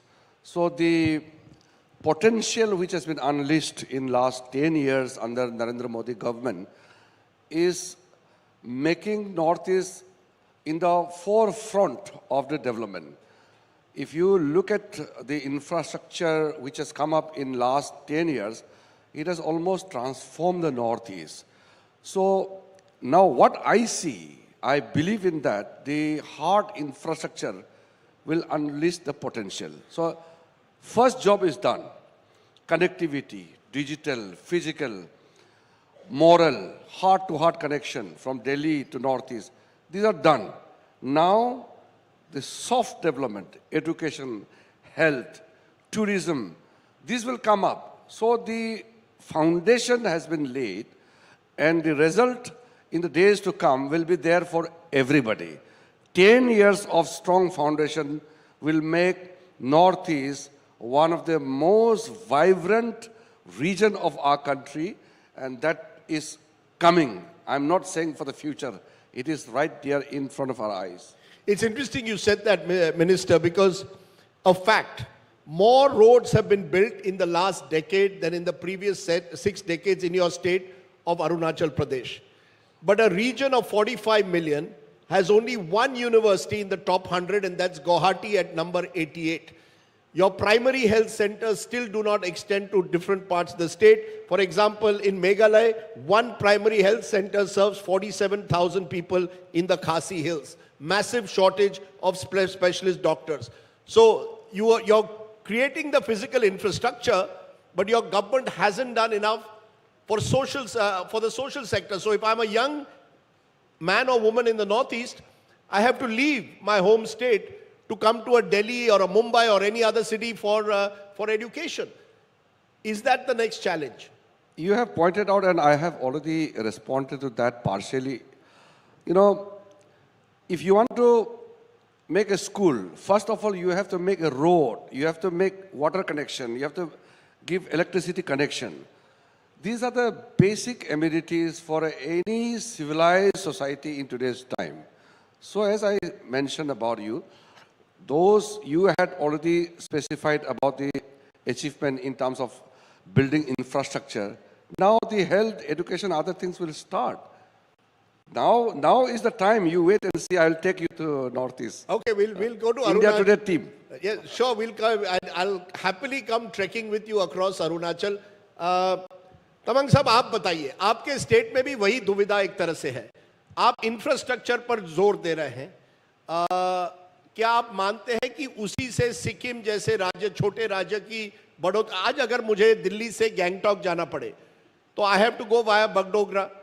क्या एक ऐसा दिन अब आएगा कि मैं direct जा सकूं, या तो ट्रेन से या एयर से? Is that the big challenge कि उस तरह का इंफ्रास्ट्रक्चर बनना पड़ेगा which makes a state like Sikkim accessible? लोगों तक हम आराम से गैंगटॉक पहुंच पाएंगे. मैं सबसे पहला तो मैं आपको धन्यवाद देना चाहता हूं और इंडिया टुडे को. तो आपका जो ख्वाहिश है जो डायरेक्टली सिक्किम जा पाए, तो वो आपका ख्वाहिश 2027 तक पूरा हो जाएगा, क्योंकि 2027 का अंत में हमारा रेल शुरू हो जाएगा. जो ट्रेन है जो सुबुक से लेकर जो सिक्किम का जो रेल लाइन है वो कंप्लीट हो जाएगी. उसके बाद तो आपको आसान से आप सिक्किम डायरेक्ट जा सकता है. उसके बाद अभी भी कोई प्रॉब्लम नहीं, क्योंकि पूरा सुधर रहा है कि हमारा जो कनेक्टिविटी है, जो हमारा बंगाल का जो सुबुक से लेकर रंगपुर तक का जो रास्ता अभी पूरा कम्प्लीटली इज गोइंग गुड. क्योंकि हमारा सेंट्रल गवर्नमेंट का माननीय प्रधानमंत्री जी का जो इंटरवेंशन होने के बाद अभी now NH10 is under the central government now. इसके बाद तो आपका कोई दिक्कत नहीं. तो फिर एक रास्ता का भी टेंडर फ्लोट हो चुका है. वो जो रास्ता बनने के बाद, अल्टरनेटिव रोड बनने के बाद आप 1.5 घंटा में सिक्किम पहुंच जाएंगे. 1.5 घंटे में. क्योंकि ये पिछले साल आपको याद होगा कि बाढ़ हुआ था सिक्किम में 2023 में. और NH10 जो है, हाँ, NH10 में कई लैंडस्लाइड्स हुए थे, and that is the one connection. अगर एक दिन के लिए भी NH10 पर लैंडस्लाइड हो जाए तो सिक्किम गेट्स कट ऑफ. और उससे 100 करोड़ एक दिन, अगर if the road is cut off, 100 crore का नुकसान हो सकता है. तो NH10 के अलावा क्या आप सोचते हैं कि अगर, क्योंकि टूरिज्म बहुत बड़ी चीज है सिक्किम के लिए, अगर मैं टूरिस्ट हूं और सिक्किम जाना चाहता हूं, क्या आप मुझे आश्वासन दे सकते हैं अगले 2 साल में आसानी से मैं सिक्किम पहुंच पाऊं? जरूर, क्योंकि ये जो NH10 अभी का है, जो एग्जिस्टिंग रोड है, उनके अल्टरनेटिव में ये दूसरा रोड बन रहा है. तो टेंडर और DPR के लिए टेंडर निकल चुका है, सेंट्रल गवर्नमेंट ने कर चुका है अभी. तो अब ट्रेन शुरू होने के बाद तो कोई प्रॉब्लम नहीं. और अपना सेंटर में मोदी साहब आने के बाद ही सिक्किम में अपना एयरपोर्ट बन गया, सो थोड़ा सा टेक्निकल प्रॉब्लम है और मानसून के कारण कभी कभी लैंडिंग नहीं होता, और अभी कोई ऐसा कनेक्टिविटी में कोई प्रॉब्लम नहीं है। आप वैसे बीजेपी से नहीं है, लेकिन जुड़े हुए एक तरह से बीजेपी से, because you are part of the NEDA alliance, the north east democratic alliance. आसान होता है बीजेपी के साथ डील करना? मैं तो बीजेपी का भाई हूँ। अच्छा, बड़ा भाई से पूरा आशीर्वाद मिलता है, पूरा आसान है, हम एक ही है, बस हमारा स्टेट में हम लोग रीजनल पार्टी से, लेकिन हम लोग सेंटर में एनडीए के साथ है। You know, that seems to be the model, Kiran Rijiju, that the BJP has adopted for the Northeast. I call it mergers and acquisition. You have about 3 or 4 chief ministers who are former Congress persons. In your own state of Arunachal, the entire Arunachal Congress one day overnight merged and came into the BJP. Is the BJP simply a Congress-yukt BJP when it comes to the Northeast? That is not a very correct interpretation of the reality. What we could not do in 65 years, Modi ji did in 10 years. It's a reality. I will not give you details now because the figures are large. You know, you have to give sector-wise facts and figures. But when I got elected, there was no BJP in Northeast. In fact, on the simultaneous polling, same day assembly parliament election, I get elected, but all MLAs are Congress. So it is not that BJP was not there. So when I got elected as member of parliament, there was no BJP government, no BJP MLA, barring few MLAs in Assam, nowhere in Northeast. When I became part of the government, only in 2015 late, we started BJP government in the state. That is because everybody is attracted to what Prime Minister Narendra Modi has to offer for the future of Northeastern region. So they have the trust, the faith in the leadership of Prime Minister Modi ji. So that is how the politics in Northeast is revolving around BJP, and BJP-led NDA, and in Northeast we say NEDA, Northeast Development Alliance.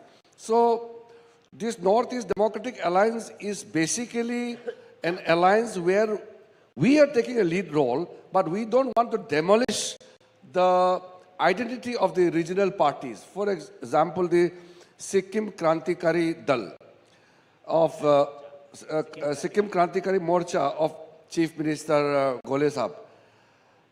It is doing very well, and he has accommodated BJP's requirement. One MP Rajya Sabha is for BJP, Lok Sabha is for SKM. So that is how we have divided. So they will never feel under pressure or under any kind of threat that will just gobble up the smaller parties. No. We give space to the regional parties in Nagaland, the Naga aspiration. We have given space to NDCC, then the NDPP, then SKM, likewise in Meghalaya. It's a working system where BJP has to be in the forefront because we are in the government here. Prime Minister Modi is the leader of the country, and all the regional parties are extremely comfortable with BJP. You're only gobbling up the Congress. You're not gobbling up the regional parties in the Northeast, you're slowly gobbling up the Congress. I don't want to sound politics here, but it is a fact that Congress failed Northeast for 65 years. Otherwise, the abject poverty, the underdevelopment, the kind of difficulties which we had witnessed. When I was elected as a member of parliament, 70% of the villages were on foot I had to cover.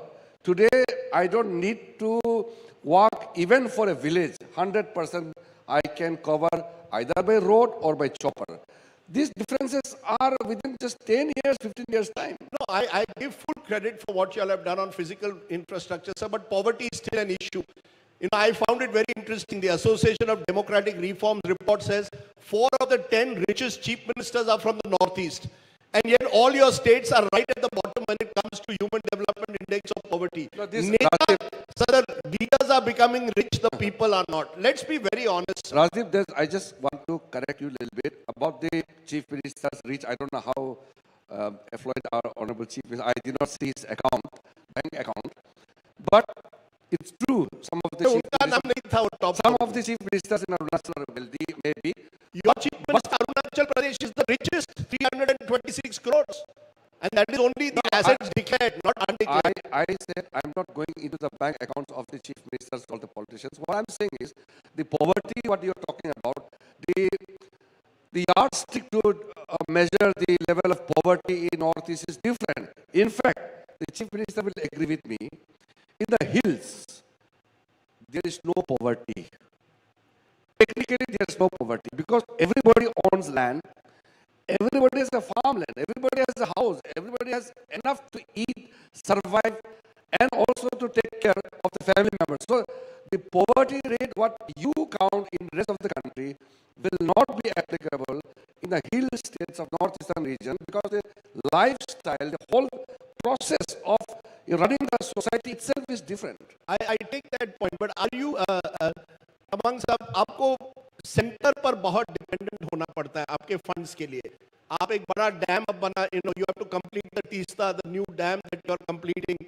उसके लिए आपको जितने भी fund centre से मिलने चाहिए. क्या ये आपके लिए एक चैलेंज है, फंडिंग फ्रॉम सेंट्रल प्रोजेक्ट्स? क्योंकि पहले ये इल्जाम लगता था कि फंड्स आते थे लेकिन फंड्स उस प्रोजेक्ट में नहीं जाते थे, नेताओं के बैंक अकाउंट में जाते थे. क्या वो बदल गया है? क्या आपको लगता है जो फंड्स आ रहे हैं वो वाकई लोगों के सेवा के लिए इस्तेमाल हो रहे हैं? जो एक सोच था पहला कि फंड आएगा और वहाँ प्रोजेक्ट में काम आएगा, नहीं, ये गलत है. जितना भी अभी फंड आपने बात किया कि फंडिंग का प्रॉब्लम हो गया या नहीं, कोई चैलेंज नहीं है फंडिंग का. पूरा जितना भी नॉर्थ ईस्ट, पहला मैं आपको बताना चाहता हूँ, 2014 से पहला north east is like a political platform, only a political platform. Now after 2014 is a developmental platform हो गया. अभी मोदी साहब आने के बाद एक north east is a developmental platform बन गया. तो कोई फंड का प्रॉब्लम नहीं है. जो प्रोजेक्ट में यहाँ से सैंक्शन उसी काम में वहाँ इम्प्लीमेंट होगा. और सिक्किम का ऐसा स्टेट है, सबसे ज़्यादा इम्प्लीमेंटेशन एग्जीक्यूशन सिक्किम में होता है. कोई ऐसा मिसयूज नहीं होता है. क्योंकि आपके सामने एक चैलेंज है टूरिस्ट को अट्रैक्ट करना, और साथ साथ क्लाइमेट चेंज एक बहुत बड़ा चैलेंज बन रहा है. जिस तरह से फ्लडिंग हुई थी सिक्किम में, अनप्रेसिडेंटेड फ्लडिंग, ये क्लाइमेट चेंज क्या लोगों तक पहुंचता है क्या, या सरकारों, आपकी जैसी सरकार जान गई है ये बहुत बड़ा चैलेंज अगले 10-20 साल में है कि सिक्किम जैसे लैंड में biodiversity, forestry, you will have to spend, invest in climate change. Definitely हम लोग इसी में पूरा काम कर रहे हैं, क्योंकि हमारा सिक्किम में बहुत सारे लेक्स है जो डेंजर जोन में है, उसमें हम लोग काम कर रहे हैं पूरा, ताकि सेंट्रल गवर्नमेंट के पूरा सपोर्ट से हम लोग इसमें काम कर रहे हैं. पूरा हम लोग जितना भी हमारा नागरिक है उनको पूरा अवेयर कर रहा है कि हम लोग क्लाइमेट चेंज पे काम करना पड़ेगा. उसमें हम लोग फोकस कर रहे हैं. जैसे हम लोग में regarding the preservation of the environment, उसमें बहुत सारे काम कर चुका है. जैसा माननीय प्रधानमंत्री जी का एक परिकल्पना है, एक पेड़ माँ के नाम, is very very good initiative. उसी के परिकल्पना को पूरा करने के लिए सिक्किम राज्य ने शुरू किया है मेरो रुख मेरो संस्कृति इज लोकल लैंग्वेज. और इसका मतलब है मेरा पेड़ मेरा परिवार, ताकि एक बच्चा का जन्म होने के बाद में वो बच्चे के नाम में 108 पेड़ आपको प्लांट करना पड़ेगा कंपलसरी, और रजिस्टर करना पड़ेगा फॉरेस्ट में. और उसके बाद जब प्लांट करेंगे, और उनका अपने ज़मीन में भी कर सकता है और फॉरेस्ट लैंड में भी कर सकता है 108 ट्रीज, तो उसके बाद उनको खुद प्रिजर्व करेगा, उनको संरक्षण वही देंगे. और उसके नाम में, बच्चा के नाम में हम लोग 10,800 हम लोग फिक्स डिपॉजिट कर रहा है फॉर 18 ईयर्स. वाओ. हाँ, वो हमारा शिशु समृद्धि योजना है, ये शिशु समृद्धि योजना. क्योंकि कई ऐसे हमारे राज्य हैं जहां डिफॉरेस्टेशन बहुत हो रहा है, जिसके हिमाचल लीजिए, और आपने देखा होगा हिमाचल में पिछले साल किस तरह से लैंडस्लाइड्स हुई. क्योंकि अगर आप क्लाइमेट चेंज, फॉरेस्टेशन पर जोर नहीं देंगे तो आपका टूरिज्म का नुकसान होगा. जरूर. तो क्या आप मानते हैं कि ये आपके सामने बड़ी चैलेंज है कि ये जो राज्य है, जैसे टूरिज्म बढ़ेगी, होटल्स बनने पड़ेंगे, will Sikkim retain its greenery, आपकी जो हरियाली है, greenest state of India, it is the greenest state of India, you have the lovely lakes of India, वो रहेंगे या नहीं रहेंगे, ये चैलेंज रहेंगे. हम इस प्रिजर्वेशन में हम लोग काम कर रहे हैं. सिक्किम के संदर्भ में अगर बात करें तो हमारा जो फॉरेस्ट लैंड वो बढ़ रहा है. अभी है 47% अभी हुआ है, 47% है फॉरेस्ट लैंड. अभी हमारा 2.57% में अभी बढ़ रहा है हमारा Because these are very good ideas, initiatives that the Chief Minister just gave, Mr. Rejuju, but as always in India, there's a huge gap between promise and performance. 8 of the worst performing smart cities are in the Northeast. So smart city is good idea, but 8 of the 15 worst are in the Northeast. Somewhere the gap has to be filled between promise and performance. Even deforestation is taking place in large parts of the Northeast. Let's be honest, there are parts of the Northeast which were forested, but today are getting deforested. Are these the challenges that politicians realize? Development is not just about road building. It's about involving people and their ecosystem in development. See, when you talk about development, it's not only the government that we often make mistake that everything has to be done by the government. Government is the catalyst, is the responsible stakeholder. But the whole issue is about the people. If people are aware of their responsibilities, the obligations, all the issues can be solved. Like climate change is a large issue. I'm not going into the policies of the climate change, the environment issue, but coming to the crux of the environmental degradation, what we have witnessed across the globe. Of course, Northeast has seen large areas under deforestation, especially Arunachal Pradesh, which has the largest forest cover in the country.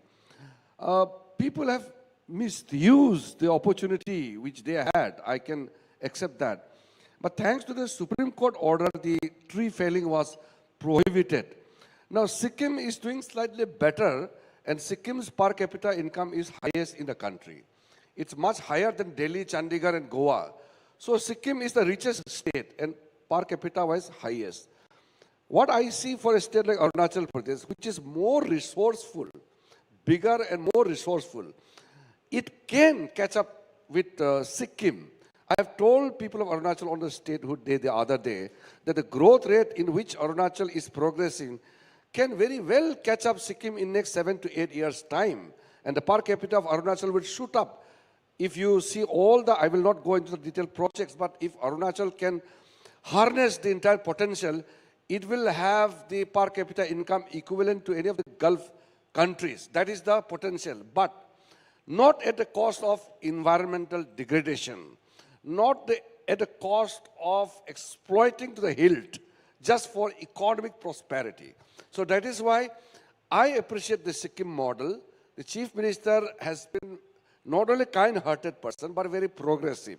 We have been friends for a long time, and we share so many things. We always keep in touch. And I also tell the other northeastern states, especially the hill states, to pick up some good lessons from Sikkim, and he also can learn other things from other states. I have to pivot to ask you though, since you're the minister, in a way the face from the Northeast. The Prime Minister has done 60 visits to the Northeast, more than any other Prime Minister put together in the past. And yet he hasn't gone even once to Manipur in 20 months. A state where more than 200 people have died in ethnic violence. It almost seems as if the government doesn't want to even discuss Manipur. It reflects the complexity, the difficulties. We can discuss all the good things you've done. Are you willing to confront some of the problems that you face? And Manipur is a classic example. The Prime Minister has not gone even once in 20 months. Now, if anybody here to the question what you have just framed, anybody would also put same kind of question without understanding the reality. Now, what do you mean by Prime Minister just visit to a place when there's a problem? Prime Minister should know the problem. That is more important. Visiting and making a statement is another thing.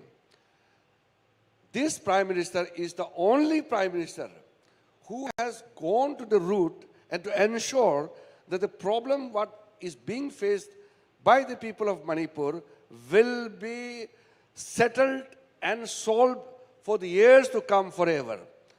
There were times, I give you one small example.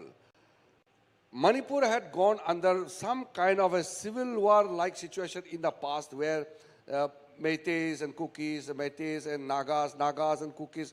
So three dominant ethnic groups having, run into each other in numerous occasions, years of isolations, band calls, thousands killings had taken place in the past. Now, one occasion, more than 1,000 people got killed, and there was a question in the parliament. The question was, what is government doing? Forget about the Prime Minister, Home Minister, or anybody. The MOS, the Minister of State in the ministry, gave a small written reply. And when it was asked that who has visited Manipur, forget about the Home Minister, forget about the senior officers. One joint secretary of the Ministry of Home Affairs visited Manipur, went same day in the morning and came back in the evening. Home Minister Amit Shahji visited, stayed there for 4 days in the beginning and appealed to all the warring factions to surrender their arms. Without dialogue, you can't bring peace. So for peace and for dialogue, you have to surrender arms. Now, when the presidential this rule is imposed, the governor has already made an appeal and the arms are being surrendered. Good news are coming. The unfortunate incident, what we saw in past 1 year time in Manipur, is unfortunate for everybody. But remember, I'm just giving you one important line. Don't mistake or don't extrapolate things into different situations. The fight is not the fight of people of Manipur against government of India or against state. It is an unfortunate conflict between two communities. Government of India cannot use arms, cannot use force to bring peace. You have to appeal. You can't use force. So that is why it is not a struggling in the past. In the past, it was a struggle against Indian state. This problem in Manipur, what you saw, what you witnessed, is unfortunate, but I'm very hopeful with the hands-on approach by the Prime Minister. The Home Minister is driving. We all are equally focused and concerned, and I'm very hopeful with the support and cooperation of all the factions of the state of Manipur, we will bring peace and normalcy back to Manipur, because so much of development has happened in Northeast. One blot, one incident in Manipur is bringing a kind of a bad image, which is an unfortunate thing, but I'm very hopeful for the near future.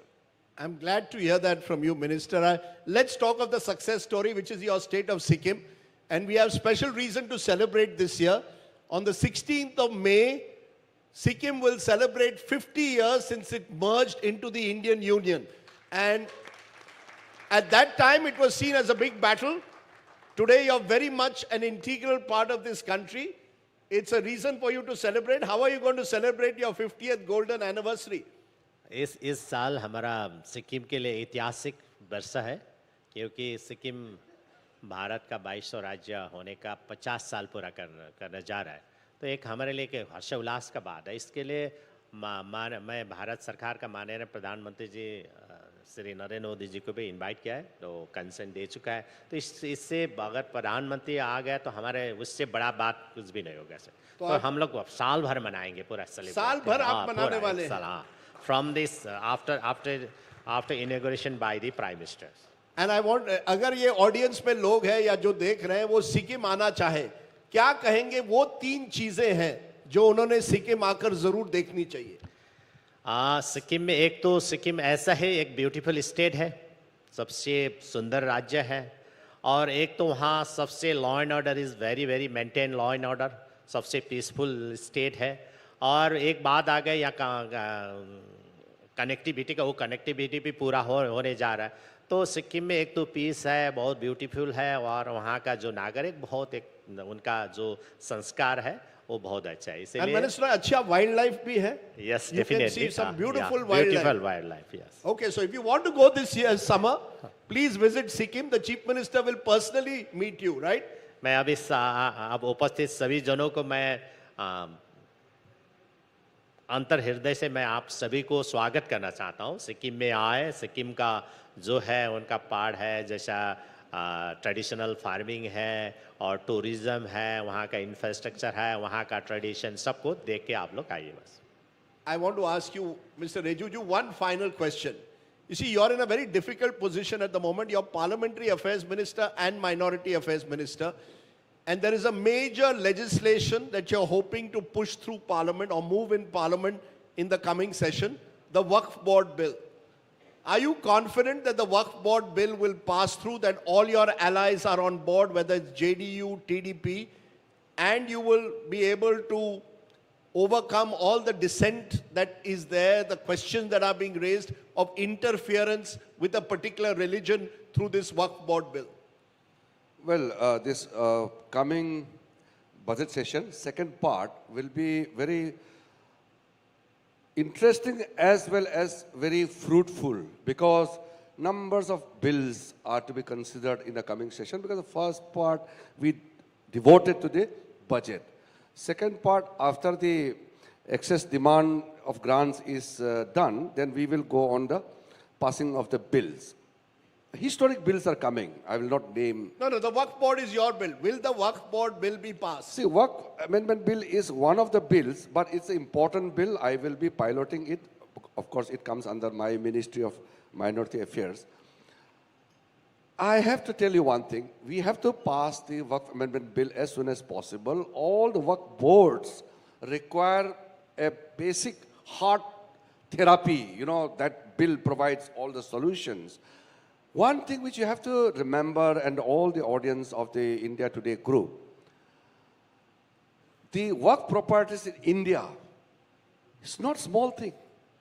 We have the highest private owned properties in the world under the Waqf boards in India. Some people very casually make remarks that Waqf board has the third largest land in India, after defense, railways, then Waqf boards. This is a mistake. Don't say that. The lands owned by railways, thousands and thousands of kilometers of railway tracks, this is not for railway personal property. This is the property on which we travel.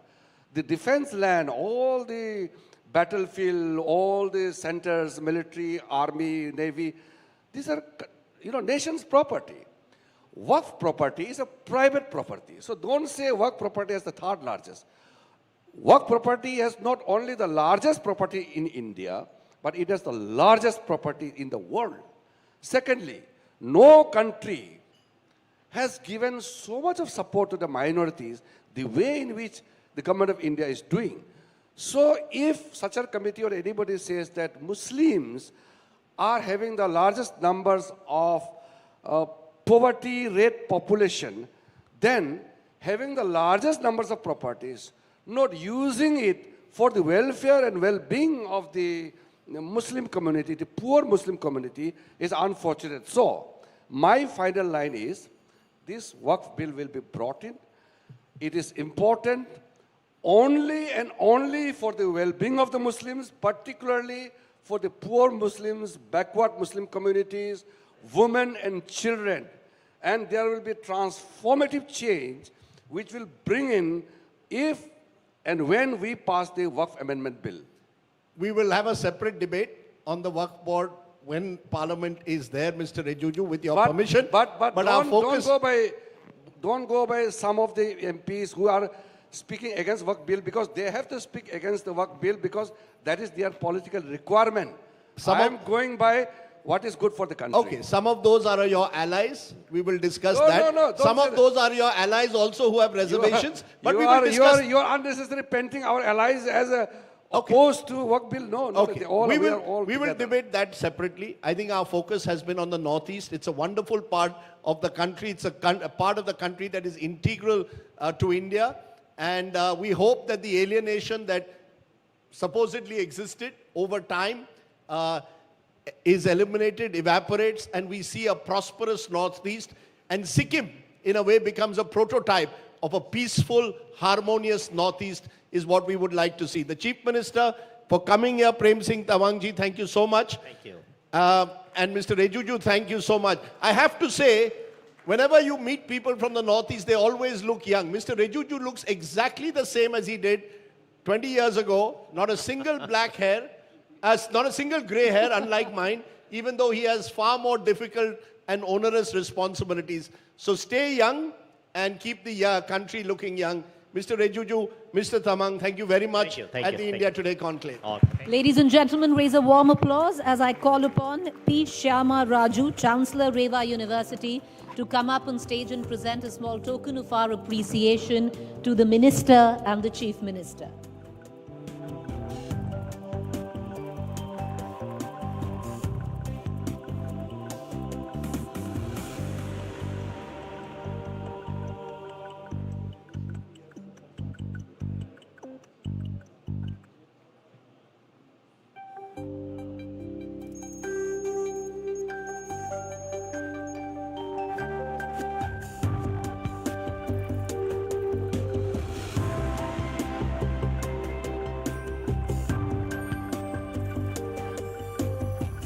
Thank you, Mr. Tamang. Thank you, Mr. Rijiju. All right. With that, ready to go into our next session this afternoon. Give us just about 20-second turnaround time. And meanwhile, allow me to introduce to you our next session this afternoon.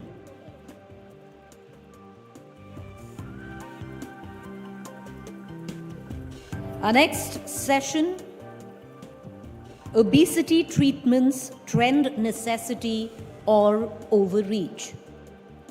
To take it from here, I'd like to invite on stage our session's moderator, Arun Puri, Vice Chairperson and Executive Editor-in-Chief, the India Today Group.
So this session is very relevant, planned just a couple of sessions before lunch. Golu, Gappu, Hathi, Motu, Tuntun, Fatty, Tank, Solid, Rolu, Laddu. Cute nicknames for people suffering from being overweight. But would you tease people suffering from cancer, autoimmune, Bell palsy? No. It's because for so long, obesity has been treated like a character flaw, a lack of willpower, a sign of laziness versus a disease. Even World Cup cricket captains are not spared. Finally, there is a narrative to recognize that the rise of obesity in the rates that they are going, we will have 1 billion people in 2030, cannot be a global loss of willpower. Are we ready to call it a disease and prevent it? To talk about this and more, I have the great pleasure of introducing the MD of Novo Nordisk India, a global healthcare company recently in the limelight as makers of Ozempic and Wegovy. And if you do not know what Ozempic is, please check your pulse, because it has been setting the pharma market on fire. It is the medicine or the injection that people are taking to lose weight without much pain. It's also known as the skinny pen, and it's leading to dramatic weight loss. What used to be the celebrity's best kept secret is now out in full glamorous glory on the red carpet. What we are seeing is, I think, a historic inflection point in the treatment of obesity. So now, can I please welcome Vikrant to help me answer these questions and more.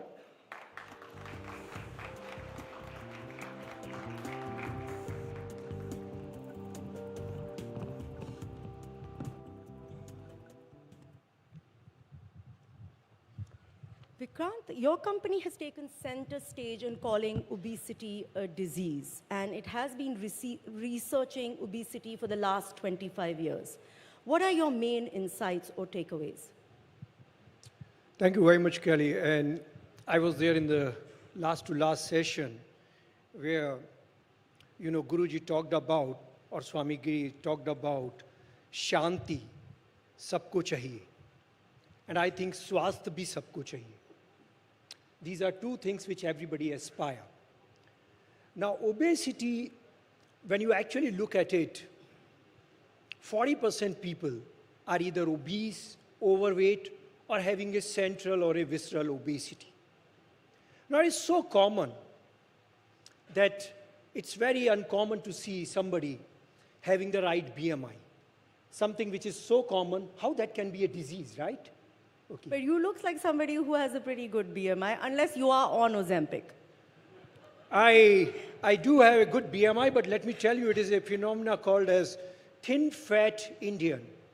So I do look thin, but bring a person who is 67 kg weight, who is a Caucasian, European, and if you measure the fat, which is abdominal or a visceral fat, I will probably have 23 or 24% fat, while a Caucasian will have only 16 or 17% fat. Wow. So that's basically a little bit of a genetic predisposition. So when we look at it, about it, calling it as a disease, and it's not only me who is calling, it's the WHO which declared in 1994, it's also US, Canada, UK. Many of the governments have actually declared it as a crisis, as something which is a disease. Now, disease is something which is an abnormality. This is a metabolic abnormality with excess fat and adiposity. This, if it was as easy as an energy balance, like you eat less and you exercise more, or you exercise more and eat less, then I guess all of us would be in good shape and size. I'm very sure, raise your hand, who would have struggled by keeping the weight? At least I tried losing my weight 1 kg. Believe me, I lose in 7 days 1 kg, and it takes me only 1 day of partying and it comes back. So it's like something more than just an energy balance. It's a phenomena. We also say, is it a brain disease? Because people don't want to eat, but then they will eat. Now we have a lunch after this session, right? You'll be watching everyone's plate, right? Everybody will count their calories. I assure you that. They will be taking it. They know that they should take this or not take this. But I'm very sure the hedonic pleasure of eating will take over. And people who are designed to eat will eat. People who are not designed to eat will not eat. So that is why it's not the phenomena of just an energy balance, satiety or hunger. It's much more than this. It's a ghrelin, it's amylin, it's GLP-1, it's somewhere in the brain, hypothalamus. It's a mix. We call it, believe me, we call it blood hemostasis is far more easier than the weight hemostasis. We know when we get cut, we get a clot. That's the way, blood hemostasis. But when you really look at the weight hemostasis, it is extremely difficult to control. So are you saying that these are internal cuts of some kind which lead us to eat more? Yeah, see, if you go to the prehistoric, era, we were all designed in terms of going for hunting, getting our food, right? And storing that food also. You know that food was scarce. The famines were very, very all around the world, specifically in India. We have this something called as thrifty genotype. And now when with the urban lifestyle, with the green revolution, food is actually becoming cheaper and cheaper. If you see the inflation of most of the commodities, you will find that the food has one of the lower inflation. It's not that inflation is not there, but lower inflation. Getting food is much more cheaper than anything else. Now, when people are eating, it's not something which is in their control. It's like smoking. When they are smoking, it's not something they can stop on their willpower. You just now said 1 billion people cannot be losing the willpower, right? So something beyond the willpower, something beyond the energy balance, something beyond normal weight hemostasis, which happens, which just distort the metabolic state of a human being, and because of this, the weight gains. So is our lifestyle basically working against us? Because one of the things that they say is good for weight loss, and it's been said in ancient Indian health texts as well, is that eat with the sun, right? Sun rises, sun sets. Lots of people want to avoid dinner. But how do you meet people? How do you entertain? What do you do? So is our lifestyle working against us? And what do we do about that? Actually, not only lifestyle, I think we say the Kainat is working against us. Right from getting up, you know, in the air-conditioned home, when you get out of the car, get out, you are actually in the car. Again, in an office, you are actually sitting. Good lunches. Come to the Bangalore. I am actually sitting in Bangalore. IT city, 81% people have got central obesity or obese because they are coding all the time. They have got fatty liver. So everything is against the nature of the old human being, which was basically hunting. The moment we actually shifted from the hunting to agriculture economy and could produce from the same hectare, from the same acre, rather than 10 kg grain, we could able to produce 50, we could able to produce 100, we could able to store at our home. Similarly, we could able to store in our body also for that particular rainy day. So I would say that, yes, getting up and eating with the sun, I think it just is against the today's lifestyle. You know, that is why I would say that fighting against obesity is not as simple as actually everybody think. So one of the things, or this question was further on, but since you've raised this idea that we were hunters, so we were active, right? One of the criticisms of the medicine is that it actually doesn't change people's lifestyle habits, because it makes it easier for you to lose weight without exercising and without actually fixing the type of food you're eating, though it does restrict the quantity of food you can eat, right? So how do you respond to that criticism? Because it's not actually, the medicine is not going to take us back to a hunter-style lifestyle. I don't think so. It's a criticism. I think it's a very important element. Lifestyle, exercise, and diet is actually very integral part of human being. I call it ABC, attitude, behavior, and choices. They are also very important determinant along with this medication. This is not a magic pill, Kelly. This is not an excuse that I can party and I can take an injection. This is actually a medicine. When you cannot change your weight and you are obese from simple diet and exercise, then this medicine comes as a rescue. This medicine, what it does is, when you are actually hungry, then what happens? Your metabolic rate also decreases, right? And when the metabolic rate is also decreasing, you actually feel more to eat. Now this medication comes and says to the brain that please don't eat. This actually reduces the gastric motility of the food. So a sense of fullness actually comes across. So when this comes, it just helps in terms of, weight reduction. So it is actually a part and parcel along with diet and exercise. It's not something, we don't say that, it is something you can say it has to be abused. Right. So from what I've read, you need to have a BMI index of over 30 to qualify for Ozempic. And that at that weight category, you have a very high fat content.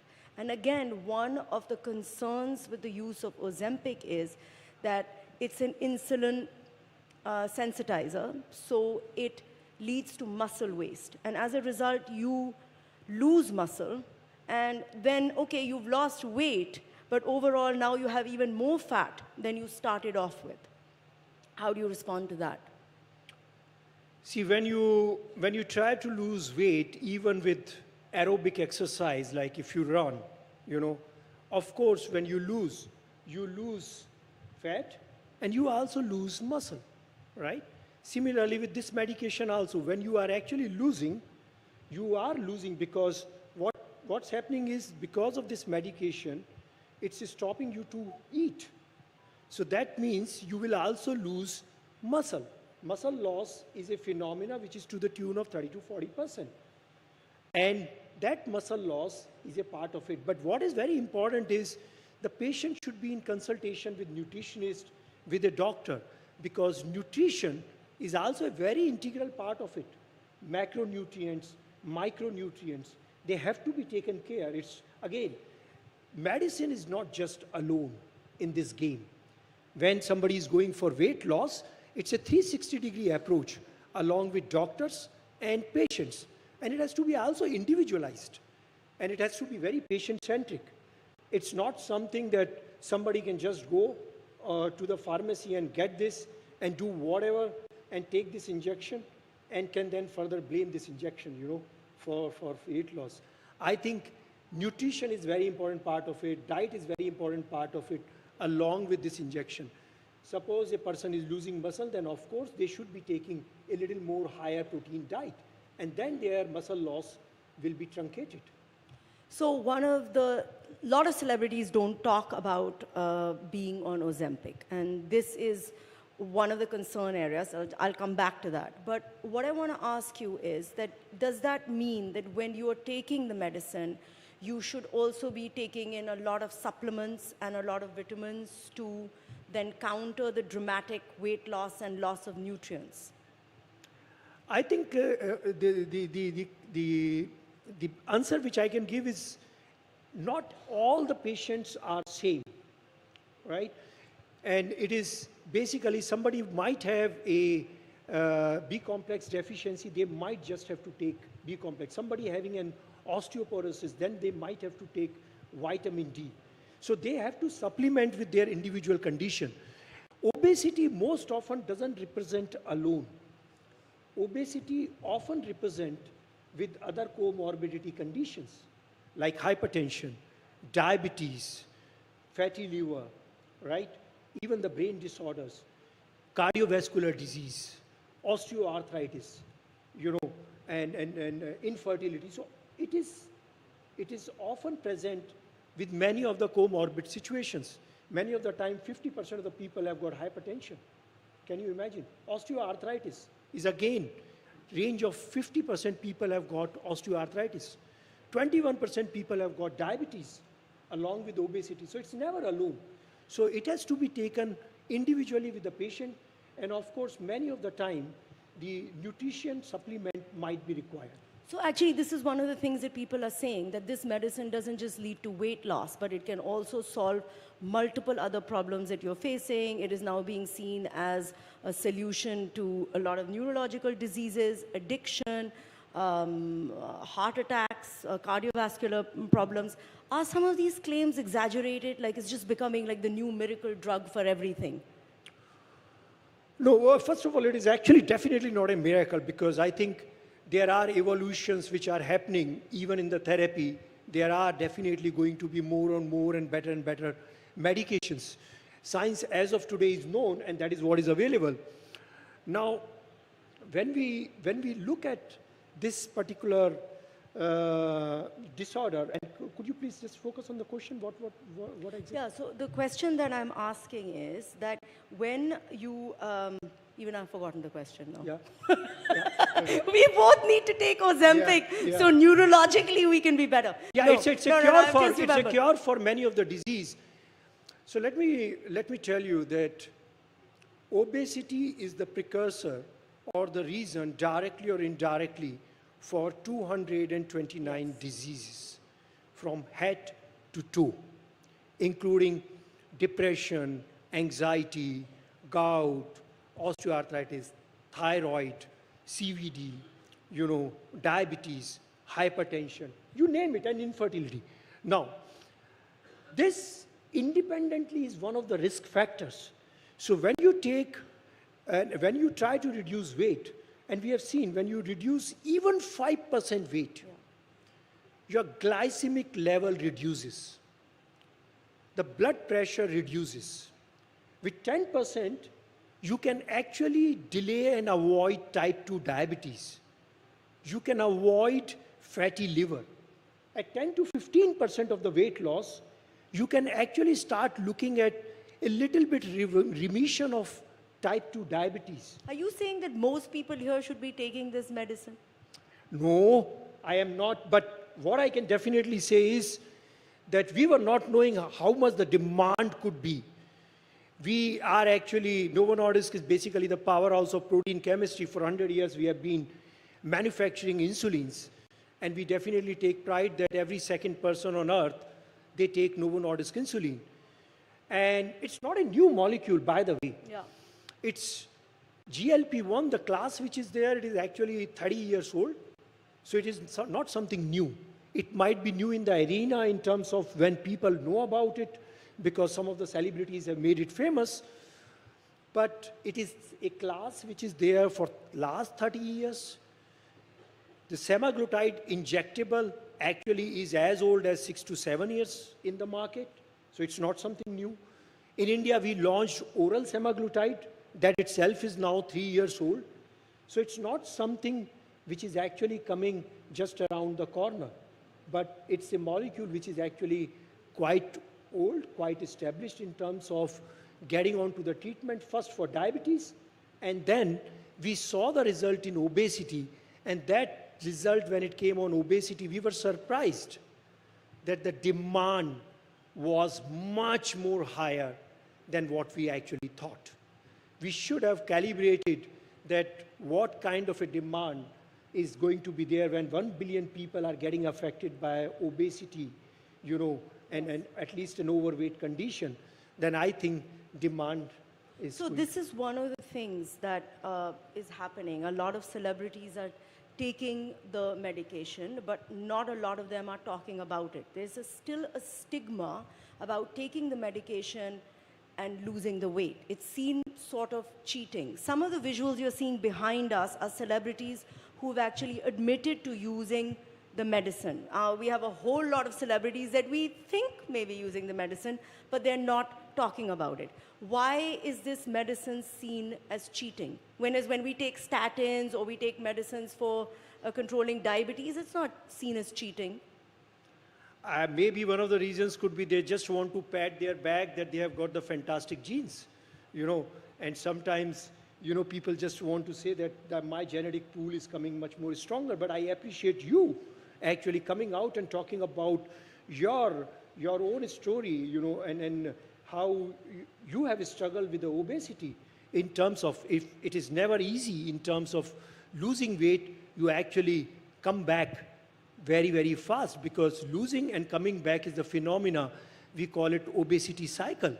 And probably people who are overweight, they actually try at least 4 times in a year to lose weight, but seldom they actually achieve. So that's one of the things about weight loss, right? And which is what I wrote about many years ago, but I'm not talking about it anymore, is that you yo-yo diet. And most people here would have been on a diet to lose a couple of kilos and then maintained it for a little while and then put it back. What is the research that you have on relapse, and does your medicine prevent relapse?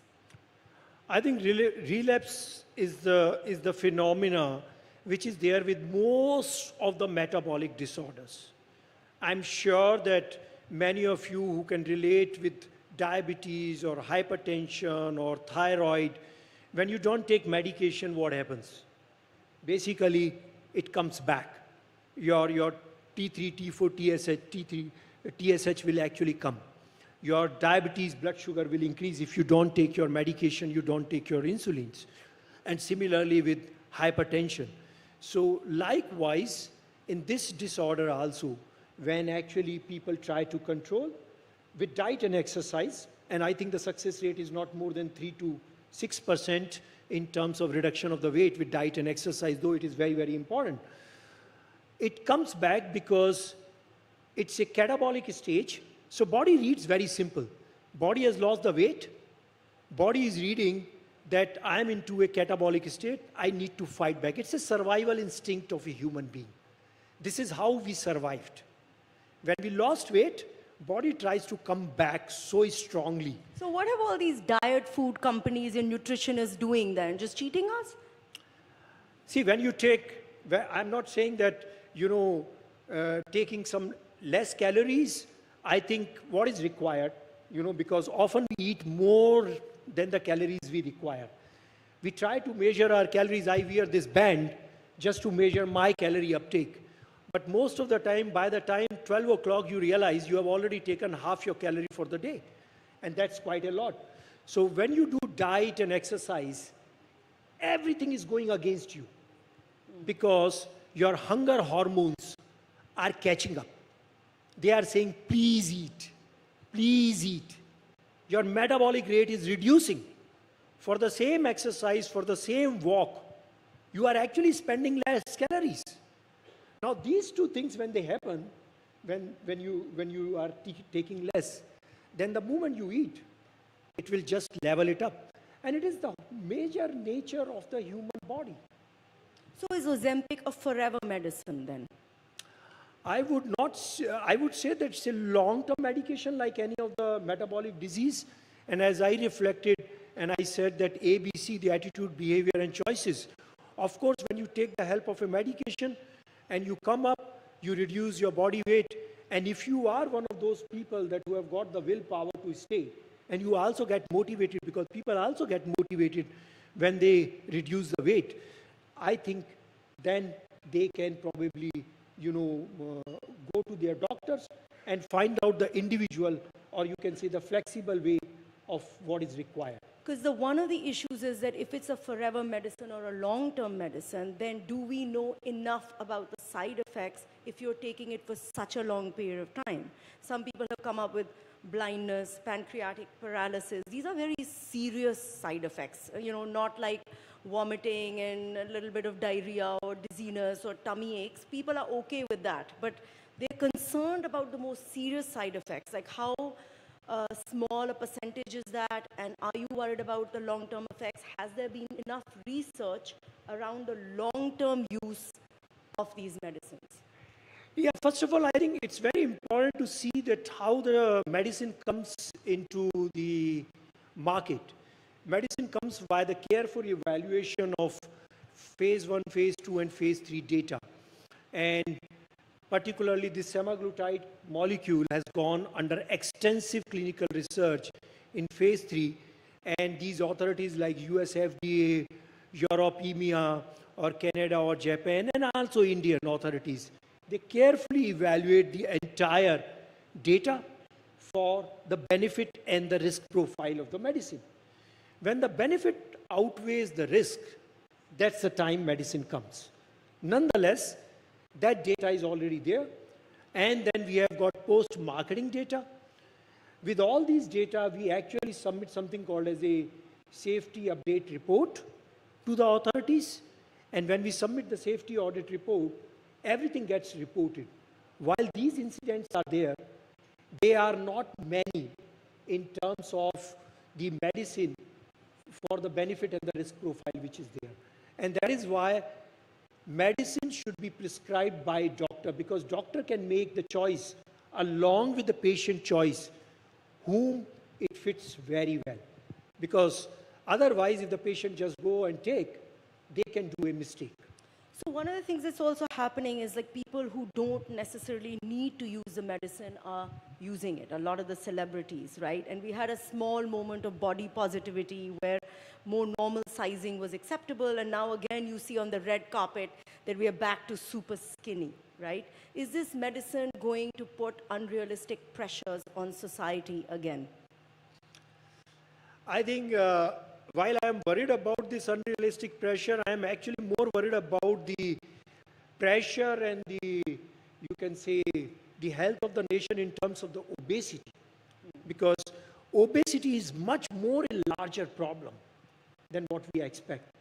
While some of the people, and I think the phenomena is that people who are thin want to further look thin. You know, that may be in the fashion world, that is in the celebrity world, and we always put a caution that please do not use it over the counter. Go to your doctor. You know, it is indicated above 27 BMI if there is a disease, or otherwise above 30 BMI. But the problem is actually the obesity. So, but on the people who are taking it unnecessary, we always put a word of caution, and I wish and hope that it can be stopped. So one of the things you said is the alarming rate of rise in obesity. We just had some of those numbers up on the screen, and we will have 1 billion people who are obese by 2030, and 240 million people in India who are suffering from being overweight and obese. How do you see that medicine being available to a larger audience? Because currently it is roughly $1,000 without insurance per month in America, and about $30 per month with insurance. Do you think that you'll be able to provide this at a more reasonable number for India? The first issue which is coming across to us is that when we launched this medication, I think the demand was many fold than what we could actually produce. And you will not believe that 24 to 25 billion has been invested, $1 billion. That's almost the turnover of the pharma industry in India in terms of increasing the capacity of the production. When we invest that kind of an amount, and when we invest in innovation, of course, the pricing is going to be benchmarked with the countries where it has been launched.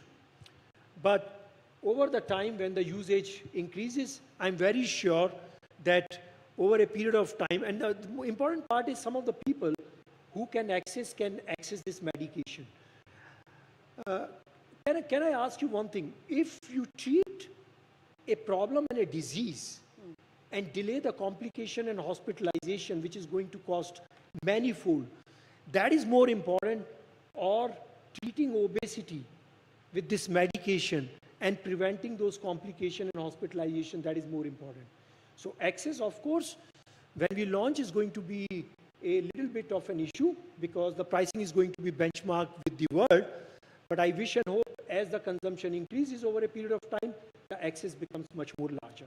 Well, you're lucky here that we have a Prime Minister who's taking this very seriously and has actually appointed anti-obesity ambassadors who are looking at this problem that we are facing as a country, and we will be dealing with it, I think, on a larger public level as well as on a personal level. Thank you so much for being with us. Our time is up, but before you leave us, maybe you would like to give everyone one tip that they can follow for lunch today, you know, and that they can take it away with them before the medicine launches, because Ozempic isn't actually available in India yet. Right. The only thing which I say is prevention is far more easier than curing it. So act sensibly when you eat, what you actually do as an exercise, and also when you need, please visit your doctor. Treating is far more easier nowadays than earlier. So we are all going to be watching your lunch plate today. Thank you so much. Ladies and gentlemen, raise a warm applause as I call upon Dinesh Batra, Executive Vice President, Hindustan Power, to come up on stage to present a small token of our appreciation to our esteemed guest.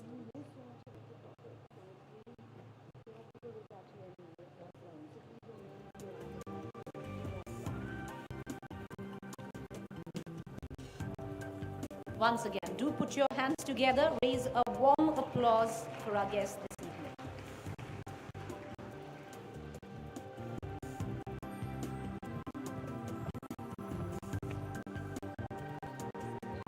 So how many of you have seen Dabba cartoon on Netflix? All of it? Just started. Are you liking it? Loving it? You know, a lot of women are actually putting their hands up, but it's not just about women, they should, because we are once in a way, you know, there's a piece of cinema or a series that drops that keeps you hooked, does really well. Dabba Cartel dropped just a few days ago. It's already #1 when it comes down to views in India. It's ruling the roost in that format, but once in a way, like I pointed out, a piece of cinema or series will drop that will also very subtly deliver a message. Now, Dabba Cartel at one end with its all-women narrative navigating a male-dominated world is very difficult to digest for many, but it keeps you so hooked. At the same time, it also delivers a very subtle yet powerful message of woman-to-woman solidarity. I'm thrilled this afternoon to bring on stage some of the fabulous women behind Dabba Cartel. Shibani Akhtar, she's the co-creator of Dabba Cartel. Jyotika, and last and not the least, Ms. Shabana Azmi. Ladies and gentlemen, put your hands together for these three lovely women.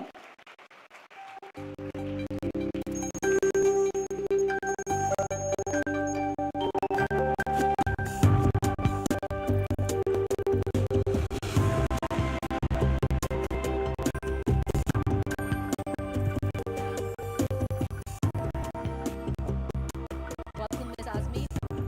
A huge fan, and I think a lot of us are looking at you, especially after Dabba Cartel, and that stare, the silence through your performance. Do say, all of you. But you know, my silence doesn't mean that there should be silence in the audience. So can you give us a bigger cheer, please? Thank you very much. Thank you. Thank you. Shivani, let's begin with you. Co-creating Dabba Cartel. Now, you know, I am a little wired, and I must be forgiven because I binge-watched it last night. I loved it, and I have to say, because you know, a lot of people are watching it right now, and I think those who've seen it or are watching it will agree. It's just how it cuts through with its simple middle-class attitude, bringing women together in solidarity, just pure empathy, unfiltered empathy for each other, bringing each other up as you go along, and so subtly. That's what I love most about the show. But co-creating the show, Shibani, and putting together this stunning star cast, how did you manage to do that? Where did the idea germinate from? How did it go? Well, I knew I wanted to create a story that was female-led, and I knew I wanted the genre of crime drama. And if you look at the idea of Dabba Cartel, we have so many cartel stories from around the world, but I think what made this one so unique was the backdrop of Thane. I think the quintessential Dabba that is associated with Mumbai and Thane was another quirk that was really interesting. And when you take women from this middle-class society who aren't a part of the crime world, and then you take them on this journey that they now have to navigate as they enter this new world of crime, it's a really interesting situation to place them in, because you are looking at them in their regular home lives. You're looking at them navigate this space when they're together, trying to figure out how they're going to combat these, you know, mafia guys, or the ones that kind of put them in a position where they're placed in a certain threat. And I think oscillating from one to the other was a really interesting way of presenting a cartel. I don't think it's something that we've seen before. So I found the backdrop of India actually really quite interesting, in Thane specifically. As far as the women are concerned, it gave us the opportunity to really layer these characters. You've got women from different age groups, from different classes, who really work together to overcome this situation that they're in. And I think that was a really interesting addition to the story, and I also think it was really interesting and exciting for us as creators to be able to do that. You know, but also to get women like these on stage all together, Jyotika, superstar in the South, Shabana Azmi, you know, understand, you know, she's home somewhere, but to get her to be the fulcrum of the show, how do you manage to get all of them together? I think I had a choice. She's my daughter-in-law. She pulled me by the ear. Really? And of course, I had to do it. Saas huna kya kar sakti hu? Yeah, she didn't really have a choice. I always knew that I wanted her to be a part of the show. And I remember telling Farhan that Shabana has to do this show. And he said, call her and just tell her she has to do it. So I think she was the easiest cast member to get on board for obvious reasons. Was the part written for you? It was written for her. The two things that I had on my whiteboard when I first thought of this idea was Shabana Azmi, drug cartel. And so I knew, I always knew I wanted to work with her. So she was on board before the idea was even developed, because that was really important for me. As far as the other cast members are concerned, full credit goes to the actors that we have on board, because there is this excitement and understanding of being part of an ensemble cast, understanding that you are sharing space with people that are in an integral part of the story.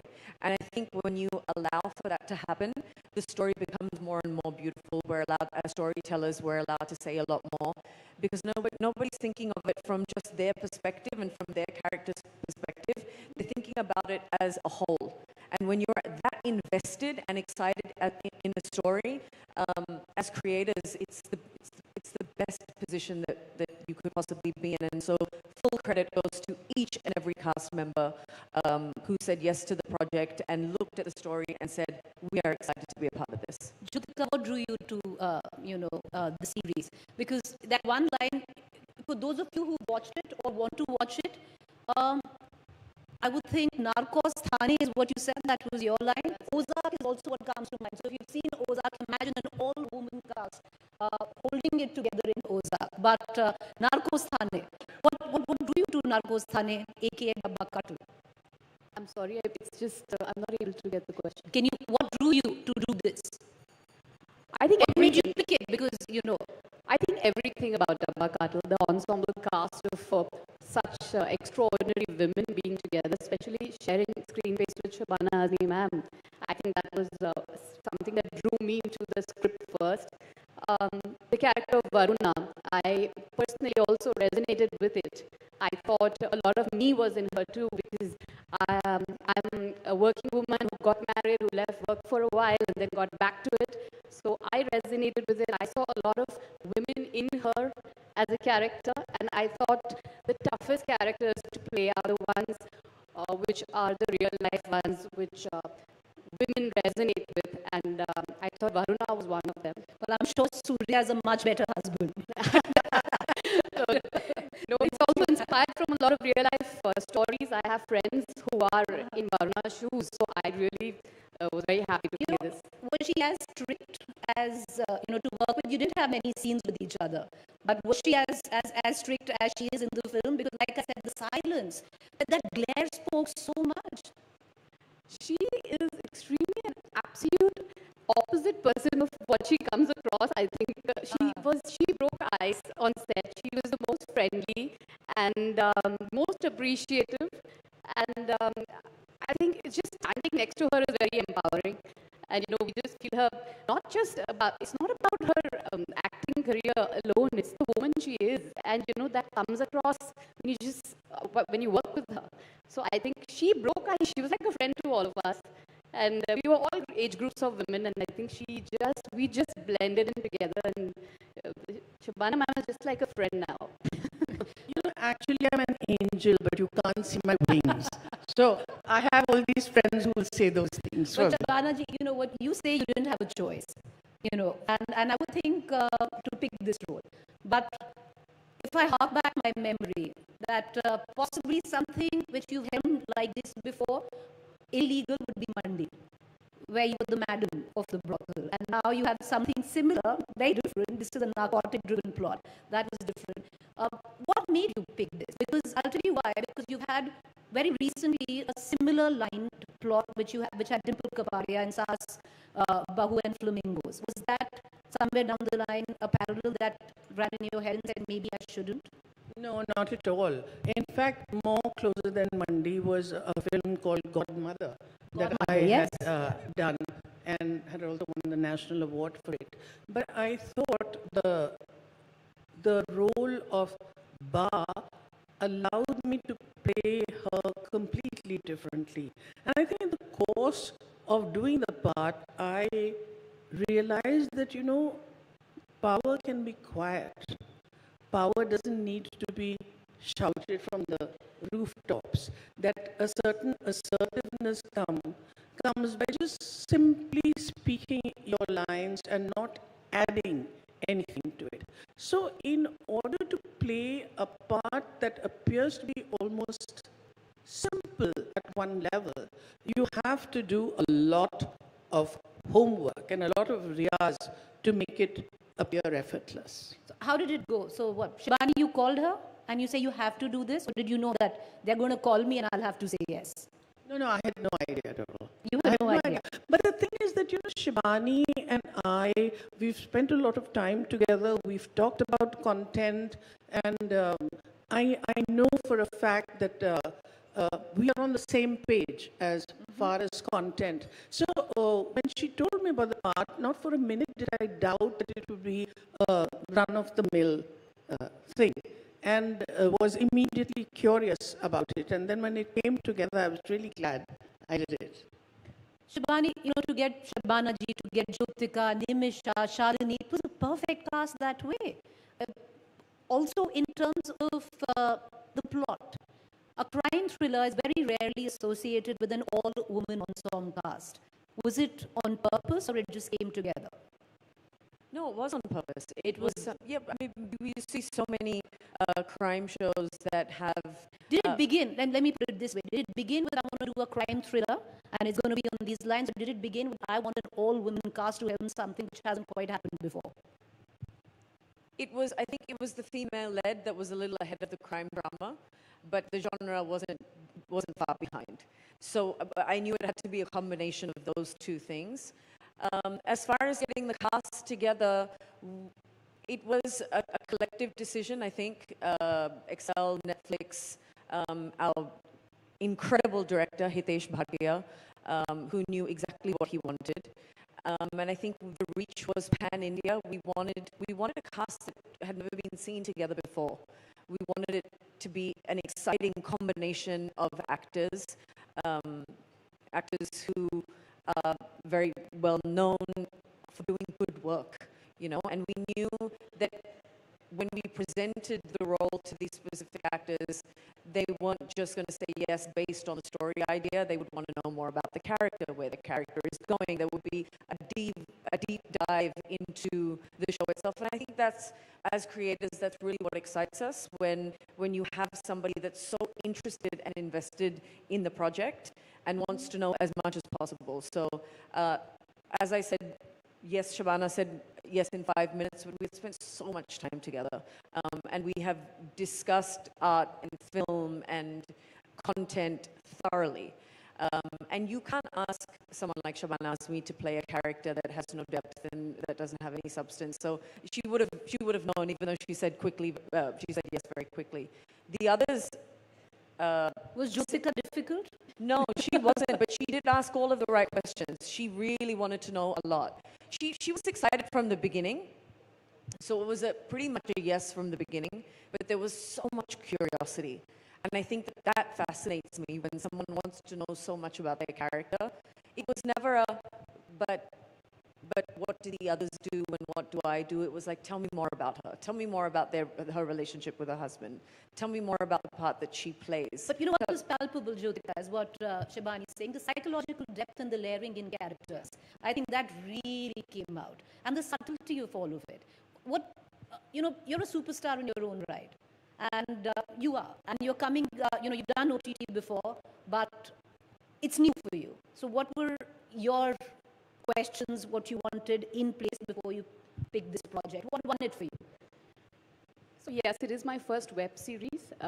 But as far as Varuna was concerned, we have layers, we have women from different stratas, and she was the only one who belonged to the higher strata. Yeah. And I think I didn't want her problems to get feel secondary, because we usually feel that the problems of the lower strata, which I don't know how you should redefine that word and use, but the lower strata are the ones which are the real problems. I know it's a very common issue. Varuna was playing a corner of every woman.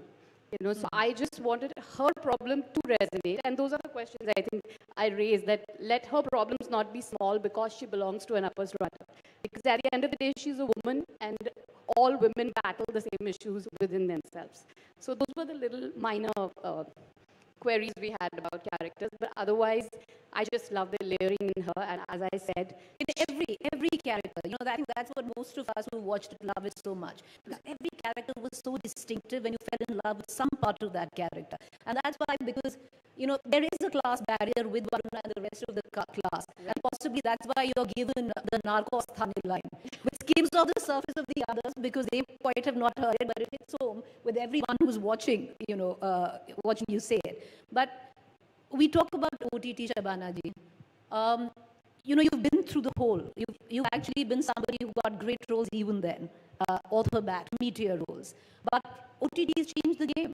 And streaming has changed the game. You know, rarely can you find bad acting right now. It's who's better, because you're looking at each one of you and each one of your different scenes, and you're saying, damn, Nimisha is really good. Jyotika, Shabana ji, that, you know, just that glance, all of that. So has it opened a different world, Shabana ji, now for actors? Yes, certainly. And not only for actors, because actors are getting a lot of more choicey roles than they had earlier.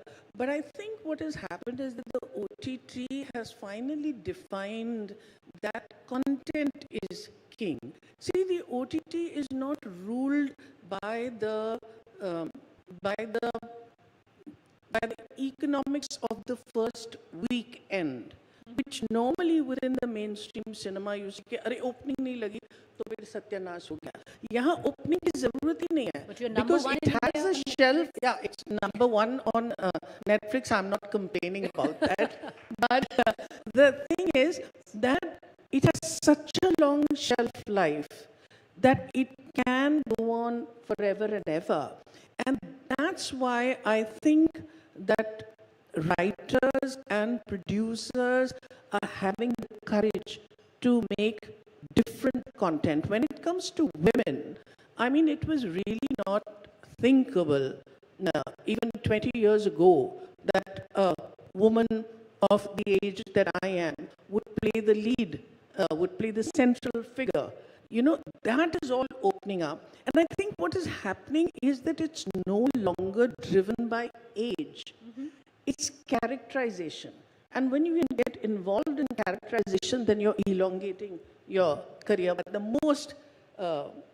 the best fallout of this is that content is king, and which is the way it should be. But, you know, as a fallout of that, it's opened way many doors. You talk about ageism and age, but also gender. Who would have thought, you know, who would have thought that a series like this would come in 3 or 4 years ago, or would be as avidly watched and celebrated? It would be difficult to think.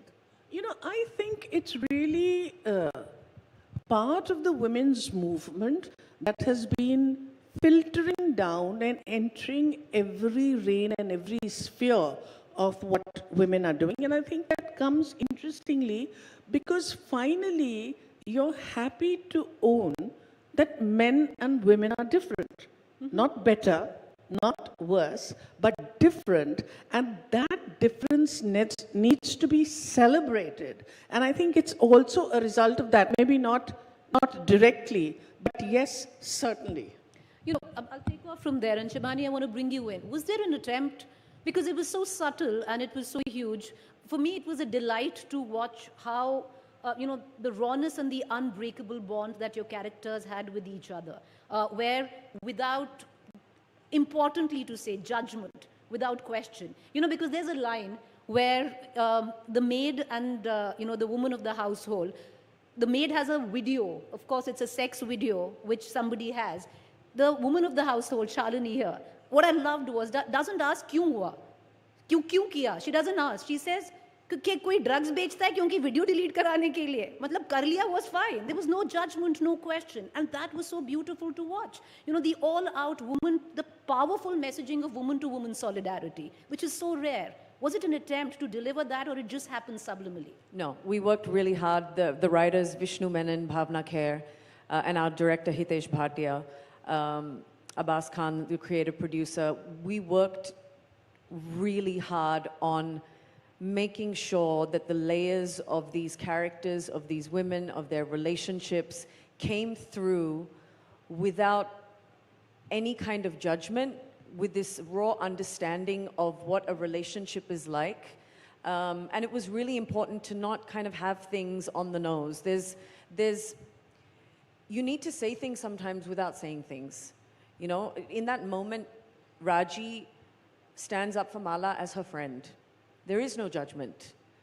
So, and it's even in the male and female relationships, when Varuna has a fight with Shankar, there's some raw, brutal honesty in that fight from both ends. It's not about gender in that moment. It is about a relationship. And what we wanted to do was not hammer on the head this thing of gender, of having to say something, of having to deliver a message. Sometimes the most important things come from just watching and learning, I feel, without having to really say it. You have to leave something for the audience to just understand. And I love that you have pointed out this one very special moment where Raji, played by Shalini, doesn't judge Mala for the video. No, I love it because she doesn't ask, you know, yes. She doesn't ask कि क्यों किया ये video, but she just says कि कोई drugs बेचने लग जाता है अगर video delete नहीं किया तो it was beautiful, I thought. Yeah, and even in the scene when, spoilers for people that haven't seen the show, but when Mala asks Varuna, why are you doing this? You know, she doesn't ask her as soon as Varuna enters the cartel. She asks her later in a moment of extreme vulnerability. Right. She asks Varuna, why do you need to do this? And so in order for these relationships to develop in the most raw, authentic way, we held back a lot. And I think in that holding back, you see a lot more. And that also happened with Jyotika in that one particular scene because, you know, I don't think it was judgment, but there was a class barrier between you and the housekeeper. And, you know, and then suddenly that breaks when you've been administered some drugs. And speak about that. How did that? So that's what, you know, we're all women inside at the end of the day. It was not about your strata, or it's not about who has more money. It was more about what you are from within. And that depth and emotion is what I saw in every woman and every man. Did it flow into the set? Oh, yes. Oh, you mean the camaraderie that all of you had behind the scene? Of course it did. Did you know you were doing something which will have this kind of impact? There are two things I realized. One is that women are out there just waiting to uplift each other. That was, Dabba Katal was quite an example of it.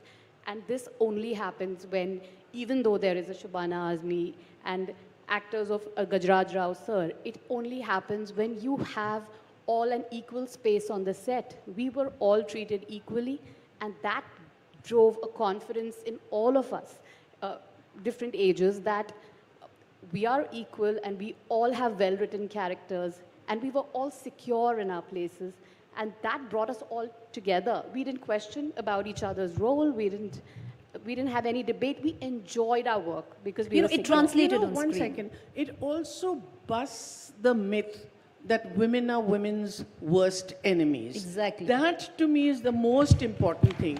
क्योंकि constantly यही myth जो है चला आता है और उसको break करना बहुत ज़रूरी था, and that's where I think Dabba Katal's success is the most. You know, Shabana ji, I want to ask you, you know, we are reaching the end, and I want to ask you just two questions.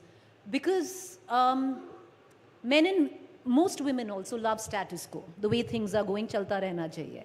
But popular culture, cinema, and be it you know, streaming or on the silver screen, sometimes plants that seed.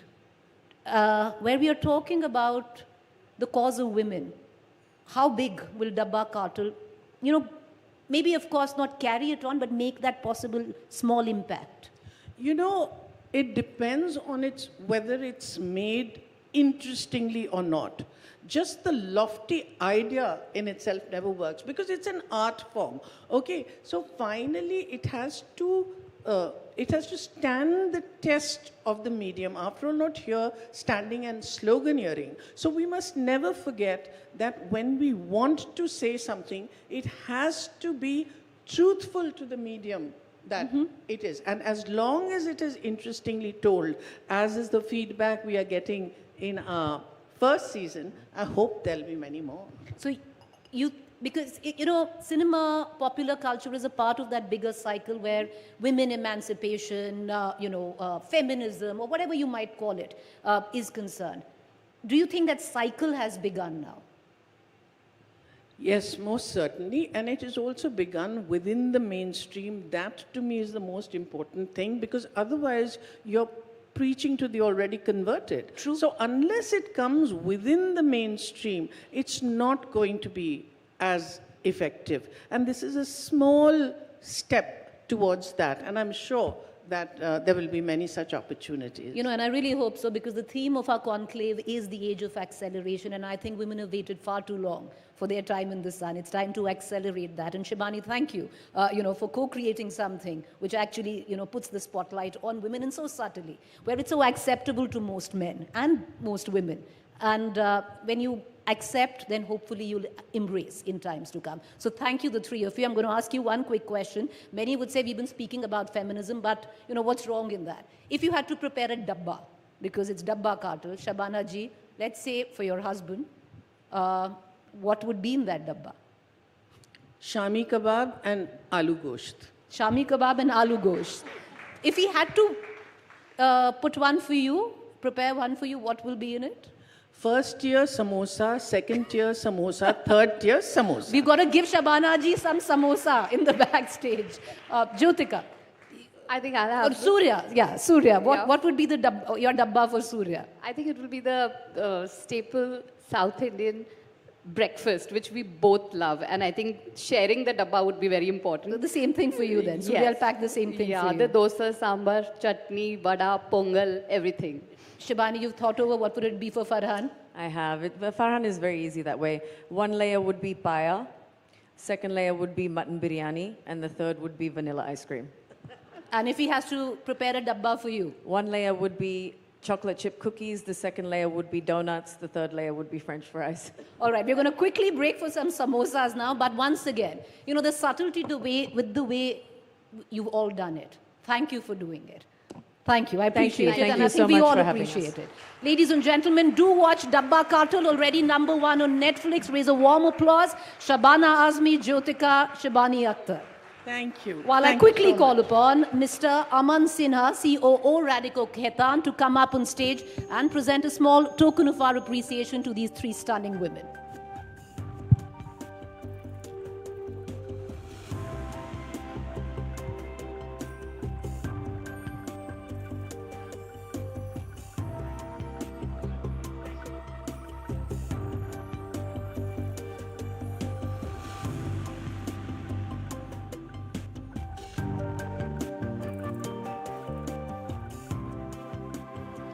So when is, before we go, when is season 2 coming? Are you a part of season 2? Shibani जी, ये जवाब तो सिर्फ आपके पास ही है. Please मुझे season 2 में भी ले लीजिए. शिबानी जी जवाब दीजिए. Season 2. I'm going to answer very diplomatically and say that as a creator, I couldn't ask for anything more than people watching something that we have worked so hard on and it making them feel as though they want to see more. We all want to see more. So, clever response. For those of you that haven't seen it, please go and watch it, and we'll see what happens. And make sure there's a season 2. Watch it. Numbers decide season 2. Thank you. Thank you. Once again, thank you for joining us.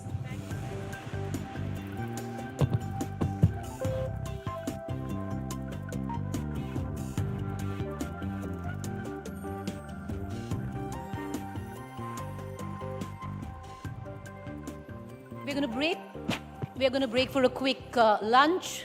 20 minutes. We'll see you again.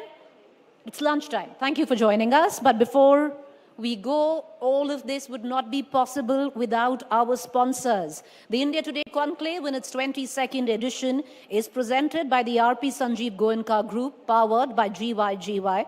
Partner UTI Mutual Funds, co-presented by BMW Developments. Conclave partner Hindustan Power. State partner, Karnataka Information Knowledge Partner, Reva University. Partner, Ultratech Cement. Health partner, Yashoda Medicity. Associate sponsor, NIFT. Celebration partner, Radico Ketan. Integral School partner, SSVM Institution. Gifting partner, Ravison. All right, we see you back 20 minutes right here.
today at $17 billion is all set to triple by 2030.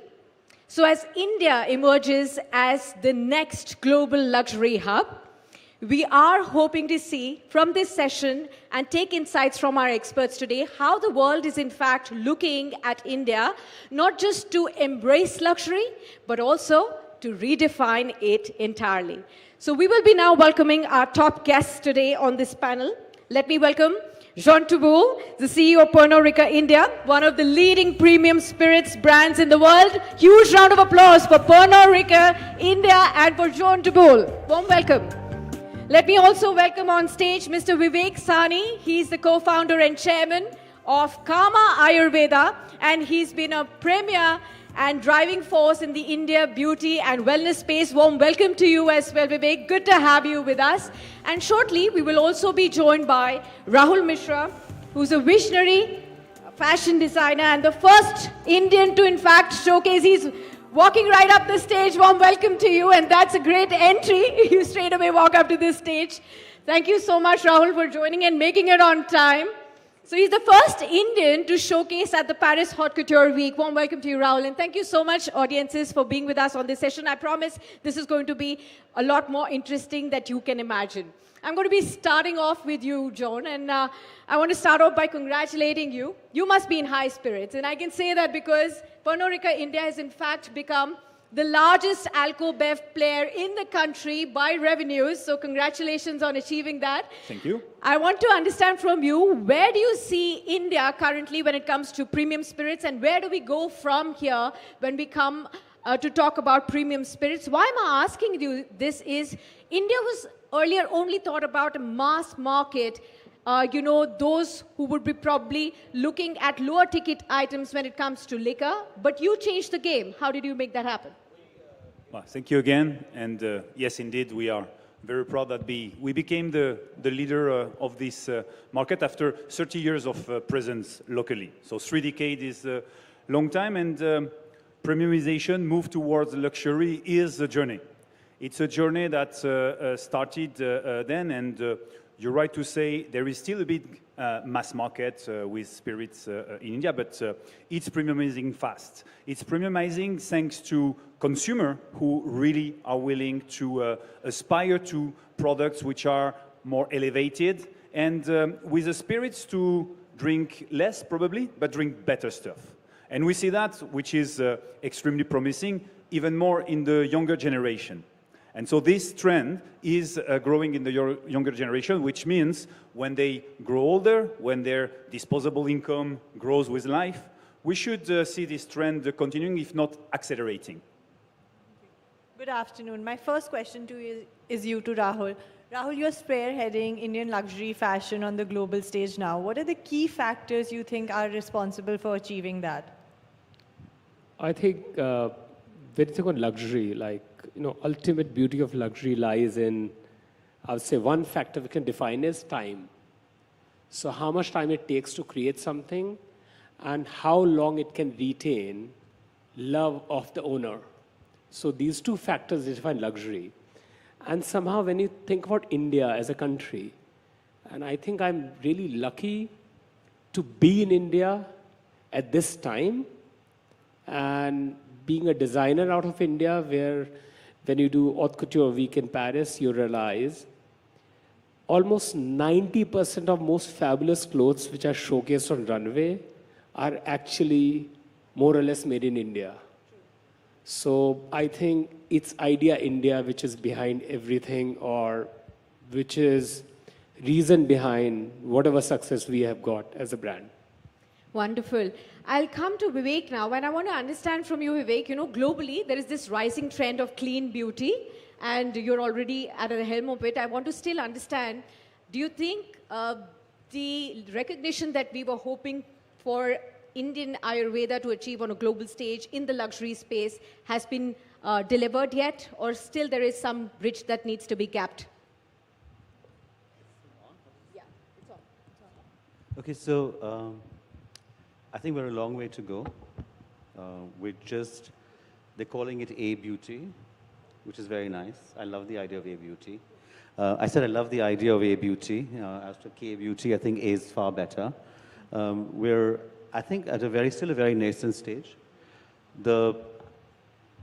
I think it's at Karma Ayurveda, what I'm very proud about is we took this idea of Ayurveda, a traditional Indian system of medicine, and made it available to, an Indian audience, and now a global audience with our stores in the UK. So basically what was treated as a kitchen recipe, not a kitchen recipe, but actually a science, not accessible to most people. The products that we make, Kumkumadi Thailam Kumkumadi is pretty household. You Google it now, I think there are like 10,000 Kumkumadis up there. When we started 20 years ago, there wasn't even one. Ditto with the hair oil. So I think just the fact alone, the fact that we've popularized Ayurveda in that sense, I think that's extraordinary. By propagating Ayurveda in its most authentic way, which means using the best quality ingredients to get the highest level of efficacy, so the products actually work. Your hair does stop falling, your dark circles do disappear, your acne, skin, all of this stuff does get better. That's where we're premium. Actually not premium, we're luxury. And the world is now discovering it. It's also the sister science of yoga. So I think with the prevalence of yoga all over the world, we're now finally coming to the time where Ayurveda is sort of coming into its, A-beauty is coming into its own. You said A-beauty and everybody is associating it with K-beauty. Why am I saying that? Because K-beauty has actually overtaken the world with the snail mucin and all those products. I want to know, when will A-beauty beat K-beauty on the global stage? I think K-beauty's been around for a while, so just give A-beauty a chance. Yes, absolutely. A chance. And I think it's already very fast. I mean, it's kind of interesting. We opened in the UK 2 years ago, a year ago.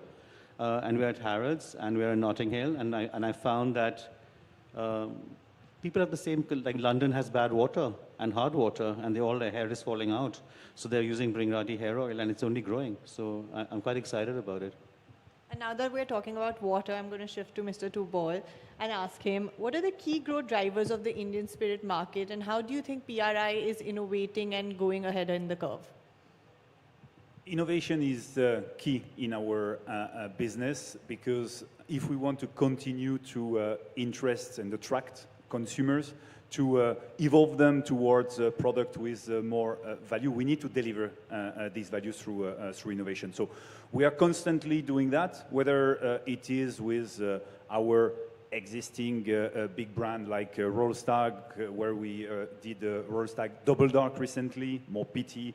We did the Blender Sprite 4 Elements that we launched, or totally new to the world brand like Longitude 77, our own Indian single malt, which we launched 18 months ago, and which is a true elevation to the local whiskey market. So innovation with premiumization towards luxury. And also, if I could ask you, how do you collaborate between industries? Do you see yourself collaborating across industries? There is many collaboration, and we have Rahul here. Our brand Blender Sprite works with fashion and has been working with fashion for probably 20 years. So we do see this association of lifestyle when it goes to fashion, when sometimes it goes to sport. Our brand Chivas Regal just announced a global partnership with Ferrari Scuderia and also with Charles Leclerc, the pilot. So this collaboration, this association are key to us towards the two examples I mentioned are very luxury, toward this elevation, this lifestyle that our consumers are looking for. Rahul, I'm going to come to you next. And, John started to talk about innovation. I still want to ask you about fashion industry, which is considered as the most innovative industry. Nowadays, we're talking about digital and AI also in the fashion industry. So I want to know from you, when we talk about, very personal heritage, handmade, personal couture, can that continue to command value in this new tech-driven era when AI is going to be looking to take over all the industries? We all also keep asking this ourselves. And definitely AI is a wave which everybody, like if you're not using AI tools, you might already be lagging behind, for sure. But I have to also share here something, like think about it's like late 18th century or early 20th century. Claude Monet is still there. And photography was taking over the world. Somehow most of the artists, they were making money by making portraits of rich people. Suddenly photography is there. There's no longer requirement for so many artists. But art kept appreciating. Like recently, one of the artwork of Monet and one of Picasso, which has auctioned a record value, which is, I think, close to 50 million or something like that, one piece.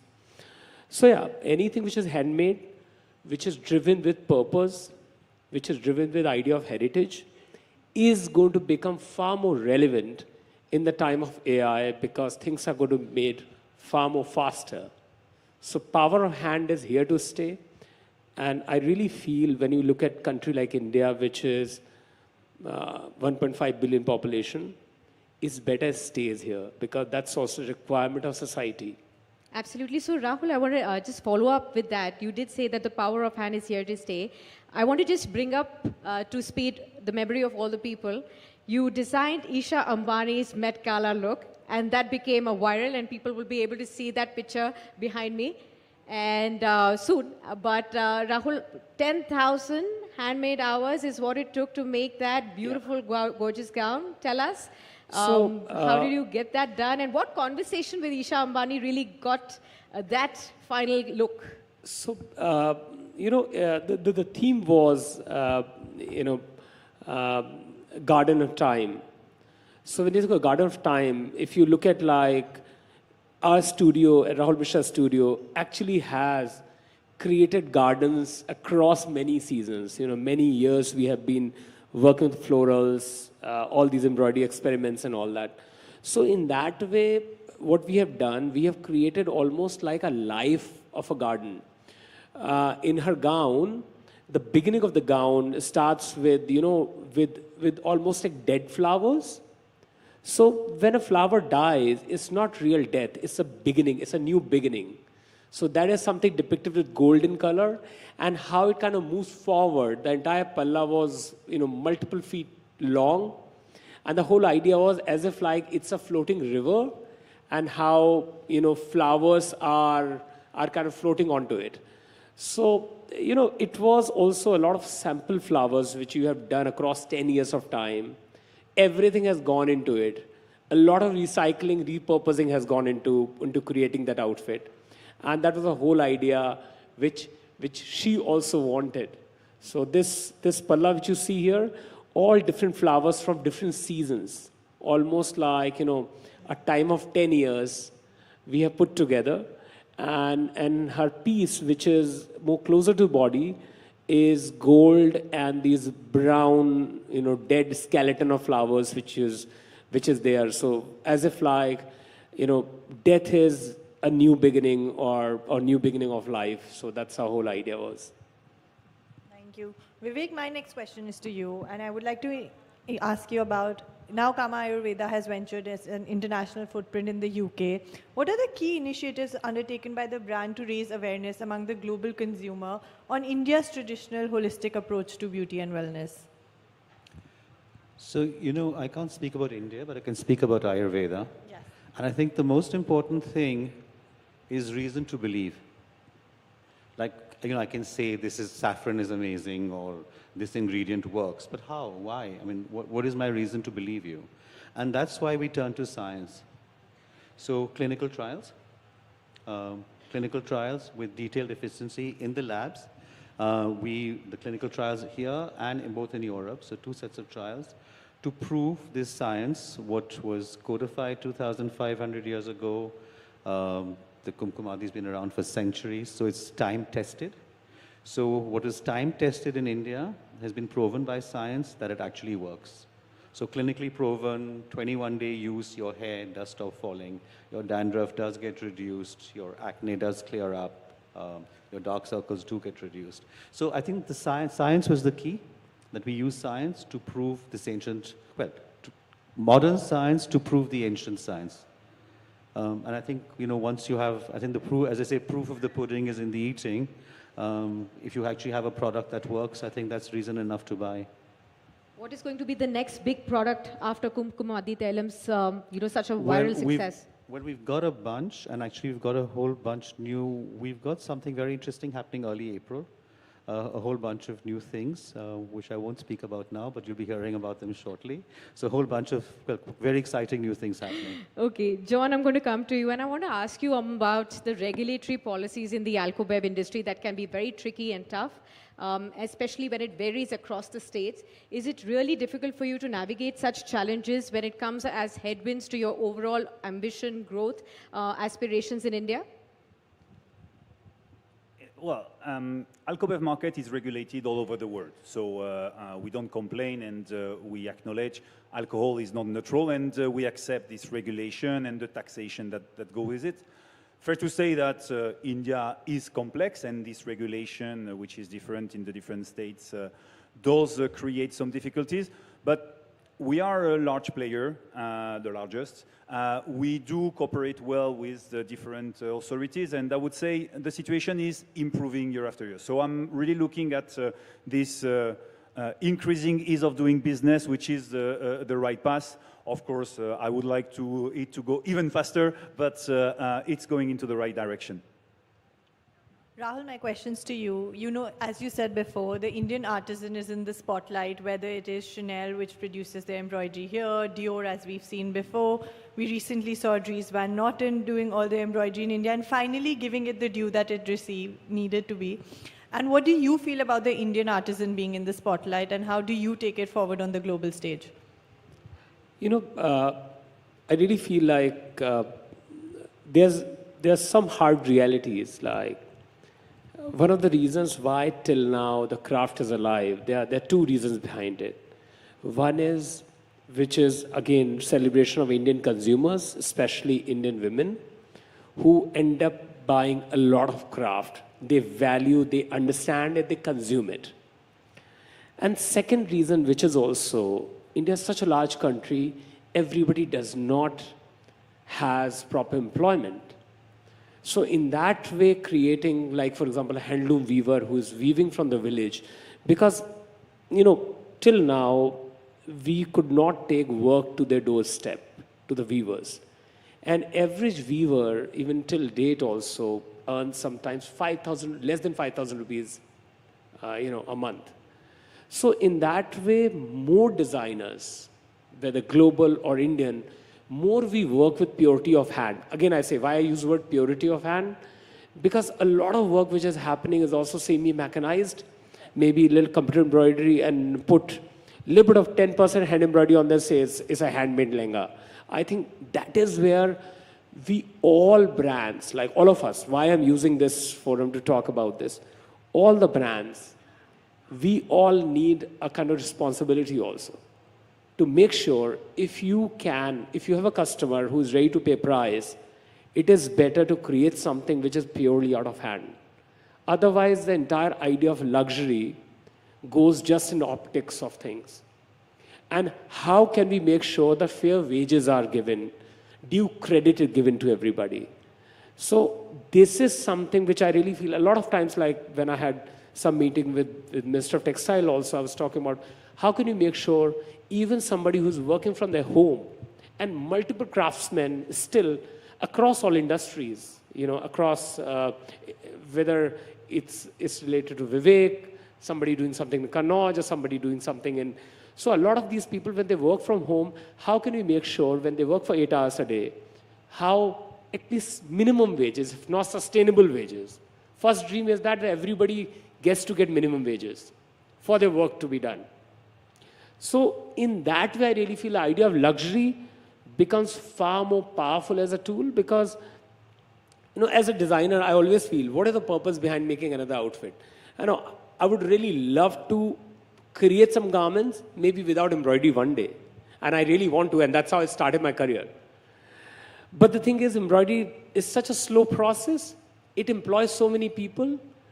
So purpose for us is, how do you create more participation from people who really need work? So this becomes almost like a kind of, a continuous cycle for us to look at luxury, not necessarily in minimalism, but celebrate maximalism because it creates more employment. It's more purposeful for our society. And sustainability-wise, I always say it, you might grow organic cotton, best material possible, but when you make up million of t-shirts like that, it's no longer sustainable. On the other hand, using plastic sequin with hand on an outfit, which is going to stay like that forever, which will be passed on as an heirloom piece in generations, might be far more sustainable, because materiality is one thing of sustainability. Look at social sustainability, look at cultural sustainability, look at also how certain techniques somebody has mastered and they need to be employed with those. Absolutely. John, I'm going to come to you. My last question to you. We're running out of time now. I want to understand, Pernod Ricard, India's focus now going forward from here. So far, like we began discussing, your focus has been more premium. Your focus has been limited editions as well. Tell me, would you ever want to explore or expand in the mass market, or maybe look at exploring even the brewed segments in spirits? Wineries you shut down, are you going to be looking at that yet again? The simple answer is we are a premium spirit company. So the mass market, some other people do it very well, and it's not really our business. We prefer to attract consumer and bring them up. And we are a local company, and I think there is more and more demand for local spirits. Take Indian single malt. 15, 20 years ago, you bring a friend home and you propose him an Indian single malt, he will question friendship with you. Nowadays, they will love it. We have plenty of good products in the market, and I think that's the way forward for the market. My last question to you, Vivek. There's been an influx of beauty products in the country today, especially skincare is on a rise. How do you stay true to the ethos of the brand and do not become a part of the clutter?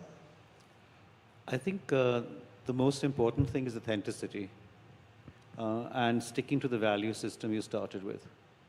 Because, it's very easy to become trend-driven, but then you lose the spirit of what you are. And we are not a trend-driven company. Ayurveda is not trend-driven. And so if we're selling traditional and authentic Ayurveda, we stick to our truth, the authenticity of Ayurveda, so you don't dilute it.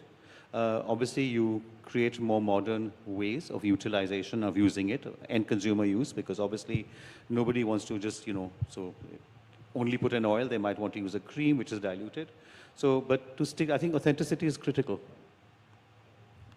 Thank you, everybody, and thank you all the audiences for listening in. You've been great and fascinating insights being shared. Thank you, Rahul, Vivek, and John, for that insightful conversation. Do raise a round of applause for our esteemed panelists while I call upon Ms. Tanu Kashyap, Director General, National Institute of Fashion Technology, to come up on stage and present a small token of our appreciation to the three guests.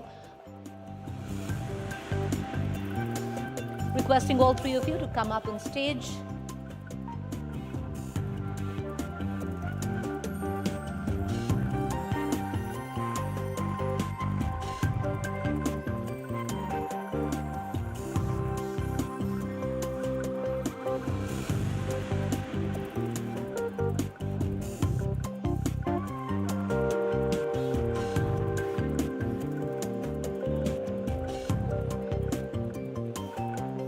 Do raise a warm applause for our panelists this afternoon.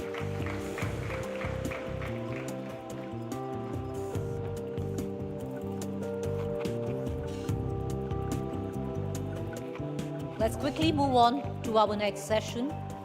The wedding photographer, to take it from here, inviting on stage our session's moderator, Ruchika Mehta, editor-at-large, Lifestyle and Luxury, and editor, Brides Today.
Good afternoon, everyone.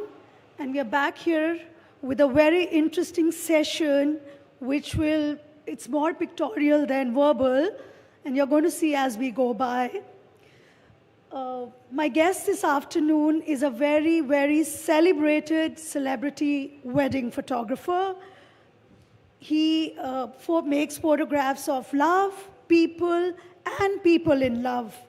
You know his work most recently when the internet broke with the Ambani pictures, Aditi Rao Siddharth's wedding pictures, and very recently our Prime Minister with those majestic lions. That was very, very recent.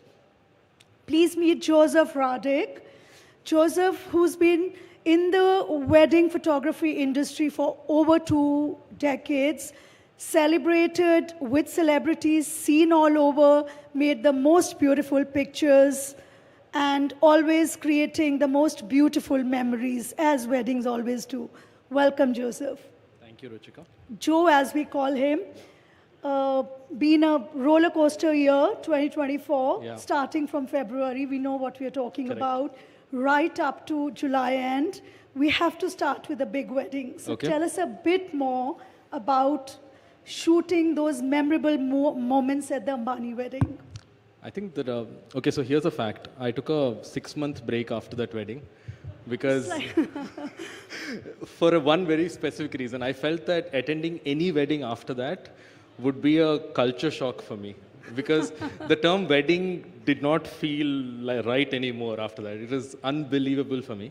And I think the toughest challenge thrown to me was, end of the day, the photos that the family gets should represent a bunch of happy memories. Amidst all of this stardom, all of this glitz, those tiny moments, right? And as soon as the wedding ended, I delivered a set of about 100 photos, which are not published anywhere. A set of 100 photos, 100 photographs, which are not published which anywhere. are unpublished as Yeah. yet. The other 100 that went to Vogue, they are chalk and cheese. Trust me, they don't look the same at all. So in my mind, there were 2 weddings. So you know what you saw is not what he shot fully. That's a secret he's revealing this evening. Yeah, that was it. I think, see, the thing is that everybody I spoke to, I have 2 instances I can tell you. Right after Jamnagar ended, I was in Crete, Greece, speaking at a wedding photography conference. There was a bunch of folks from Romania who knew the Ambani family, like their entire family tree and everything, because this wedding was published all the way there. It was, so it's always been a childhood dream that, you know, as a photographer, you hope to make photos that will be seen by a few people. But to think that your work went global Viral and global. is unbelievable. I think the first time it happened was for me in 2017 when Virat and Anushka wedding happened in Tuscany in December. That was, I thought, like the biggest point of my small career. But Radhika and Anand's completely has changed my view on that. Yeah, so from Virat and Anushka to Isha Ambani's wedding and many other functions to Katrina, Vicky, Correct. to even, I think, Siddhartha and Yes. Aditi later. Yeah. The highlight, of course, was the Ambani wedding. We all know, Joseph, we all want to know, rather, for shooting any celebrity wedding, there are more don'ts than do's. So, come Okay. on, tell us more about that. What are the don'ts? Okay, the first thing is, the don'ts is, I'm never touching my phone during the wedding. So that you don't leak a picture? No, with any type of photography with my phone. Okay, it's always my professional camera and nothing else. Okay, number number one. one. Okay. Number 2, I think the biggest, and this is an unsaid don't, right? To not get fixated by the big things. The big things are very easy to capture. So you don't get odd. Correct. And also the don't from my side is, you may have how many ever surprises. You may have Chris Martin perform at your Sangeet or Beyonce appear suddenly. Not for me. It's not a surprise for me, right? You're not meant to be surprised. Is that what you're Correct. saying? Okay. I am the one who should know everything about the wedding way beforehand. And finally, the big thing in my mind is to stay true to the main story at hand and not get distracted by the many, many, many interesting side stories that are going on at a wedding like that. Yeah. Okay, now now that we're already talking, you have to give us one side story. We're not going to let you go without that. One side story has to come out. Oh God, I'm really bad at this. Did I not Doesn't just tell you, matter. Ruchika? I'm focused on the main story. No, but every big story has a side story. And You're this not is the gonna get biggest story of the You're year. not going to get anything out of me. See, that's the big don't. Joe, from studying engineering and management and working with corporates to being a celebrated international award-winning photographer, what has the journey been like? And what prompted you to delve into photography? Okay, so I'm from the south of India. I'm from Hyderabad. And pretty much in Hyderabad, if you're not an engineer or a doctor, you know, you've had a failed career. So I'm an engineer. My sister's a doctor. My brother's an engineer. So we pretty much followed the things that we were supposed to do, you know. So I gave the cat, I got through to the IIMs, having a decently successful career in corporate India. And somehow the wedding photography bug caught me when my sister got married. When I was looked out, this is way back in 2009, right? I think the most convincing argument I have put forward in the last 15 years is not to a client to hire me, but to my parents to quit my job and to take up wedding photography. It was met with utter horror in the initial moments. And then if it wasn't for them, I wouldn't be doing this right now. They said, do it. I was 26 then. They said, if you're going to do it now and not later, right? And the next 4 years, I think, were unbelievable. And the next 15 years happened entirely by chance, right? Serendipity is what I like to call it. 10 days after I quit my job, I was on CNN, IBN, speaking on national TV about shifting careers. And there was a TV reporter asking me to zoom my prime lens. It doesn't zoom, by the way. And it was completely bizarre. And I can give you so many little moments like this, which ended up with me shooting these celebrities. Because as I said, I come from a completely different background. I'm not from the industry. And to think that even the Ambani wedding, we were there primarily because we've shot some 6 other weddings in the family over the span of time from 2012 to 2020. So they knew us personally. Yeah, it's bizarre. I can imagine. I can't imagine that I'm sitting here and telling you this, just so you know. We know how to get it out of you. That's why. Joe, your first celebrity wedding was Allu Arjun and Sneha? Correct. How did that happen? How did it fall in your lap? Okay, you're gonna laugh at this. I was speaking at a small creative conference called Pecha Kucha. It's a 7-minute talk where you give like a TED talk kind of a thing. The front row was a bunch of Telugu film industry folks. And one of them comes up to me and then they say, in 2 months, Bunny is getting married, you have to shoot this wedding. It's like, who is Bunny? It's like, that's a funny name. And it turns out it was Allu Arjun. I didn't know his nickname. I knew him as Allu Arjun, the star. I'll tell you, Ruchika, the fact that I started in the Telugu film industry, I think is the biggest boon. Because they're some of the nicest people with zero celebrityness. And okay, having said that, I have to tell you, 15 years now, roughly, I have not met a celebrity till now. Oh, you haven't? The reason is that I think because we are tasked to shoot personal events and not as commercial campaigns, I get to see the human side of them. I never get to work with them. And luckily for me, I have not worked with them afterwards. So I don't know how they are as, in their profession. I know how they are as a person. That's it. How they are as a couple on those 4 days. Exactly. Yeah. What we see on this side of the lens is picture perfect shots on Instagram being flashed and everybody and everything looking so beautiful and perfect.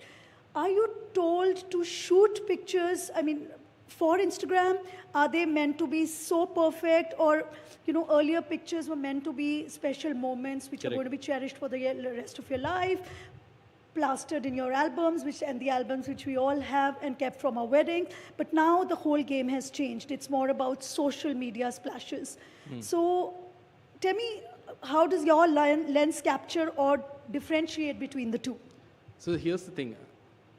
Even the most beautiful weddings are messy, right? And they're imperfect in dramatic ways. The magic of what you see on the screens right now is just curation. You are seeing what is 0.01% of the wedding. That's it. I think my job, especially at the weddings that you see on the screens, these images are selected within the first half an hour of the wedding just wrapping up. You know, the Varmala finishes, 35 minutes later, these images are shared on social media. I'm cherry picking the moments which look perfect, which leads to this perception that everybody is laughing at all of their weddings. So you're meant to do the ha pictures out. I'm cherry picking those, right? But in reality, there's equal amounts of sweat and annoyance and frustration and everything else. These are real weddings. And these are all, luckily for me, these are all real moments, because when the wedding is going on, I do not interact with my subjects. What makes you celebrities pick? Why do they come to you? What is that one difference that you bring to the pictures over and above the others? I think primarily they have seen the photos that are not on Instagram. Okay.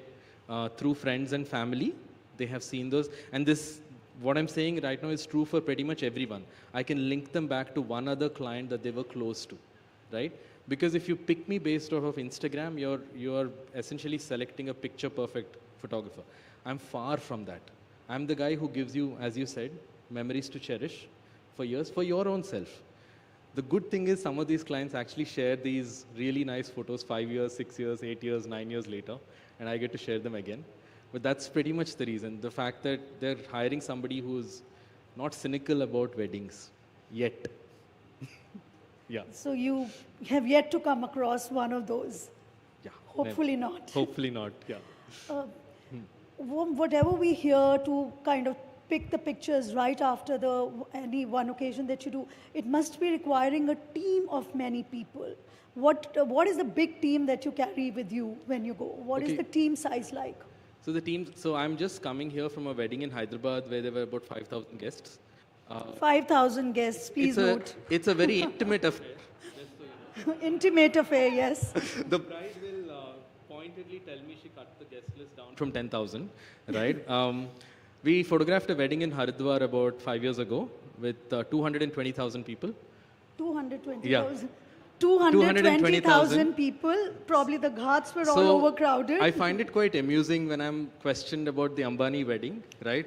When I'm like, this is table stakes, you know, because there was 220,000 guests from 39 countries, if I'm not wrong. I have a photograph of the Barat. It's a drone shot with the entire city of Haridwar literally covered with people just walking down the street.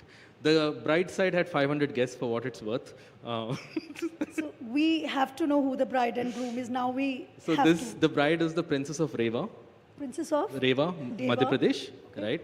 And the groom is Suesh Rawat. He's the son of Satpal Rawat ji, Maharaj Satpal Rawat ji from Uttarakhand. And he brought those 200,000 people with him. Okay. Correct. So yeah, we've been really blessed to photograph things like this. My team size for that wedding would be the largest. It would be 50. For yesterday's wedding, it would be as small as just 8 people. That's it. Great. Yeah. We are seeing Siddharth Kiara. We saw Katrina, Vicky. Correct. Which is your favorite celeb wedding? Oh, I'm going to get dragged through for this. You have to tell us some of the fun moments or one of the sneaky moments that you may have got into. I wouldn't say sneaky, but okay, see, in 2017 was the year I got married. And at the end of that year, we photographed Virat and Anushka's wedding. And for me, being there amidst a group of 50 odd people or even lesser than that, I think perfect timing. That's the picture. Yeah. It just described what a perfect wedding would be. So in a wedding, all of us are wearing masks, metaphorical masks, right? We wear outfits, I call them costume parties, like Halloween parties, right? You get dressed and you behave a certain way in front of a bunch of people. You may or may not have invited yourself to the wedding, right? And somehow you're supposed to be celebrating the biggest moment of your lives. At this wedding, though, I saw the very opposite of that. I saw 2 people just being themselves 100%. You know, a good house party is when you can just go and chill. And somewhere down the line, you can decide if you want to get, you know, if you want to dance, you want to have a drink, do whatever you want. This was like that. And it's so few. In my entire career now, I would have seen less than 10 weddings like that. The last wedding in 2024 was Aditi and Siddharth's. Small again. Entirely small, people whom they can just be themselves in front of, right? There is no formality there. If you don't want to give your speech, it's fine, you know. After you exchange a ring, you can just look at the crowd and say, okay, what do we do now? There's no planner. There is no list of events. Great. Our time is up, but I'm going to wrap this up with one last question. Okay. What advice would you give to the young couples who want to have the most best and perfect moment captured? Perfect. Don't think of the pictures. The pictures are the result. They're not the process, if that makes sense. The process is your wedding. Spend time with your partner, spend time with your family. Those 72 hours of the wedding, they go by like that. Have fun. The photographer will do the job. Trust me. Great. Little bit. So thank you for that, Joseph, and we're looking forward to many more beautiful moments so captured much. by you. Thank you so Thank you much. for being here. Raise a warm applause, ladies and gentlemen, as I call upon Vivek Kumar Singh, Senior VP, UTI Mutual Funds, to come up on stage and present a small token of our appreciation to our guest. How many of you want his number for a wedding? Enough hands going up there.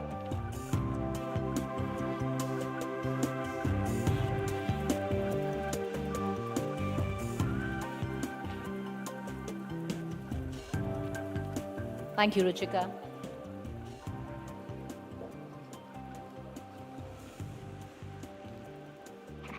Let's move on to our next session.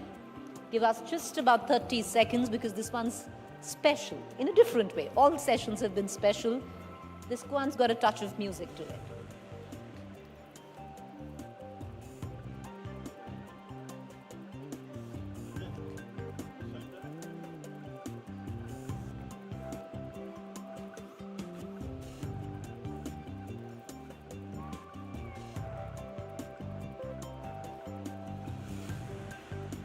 All right, introducing to our house, A Sitar is Born is our next session. This session is sponsored by Radico.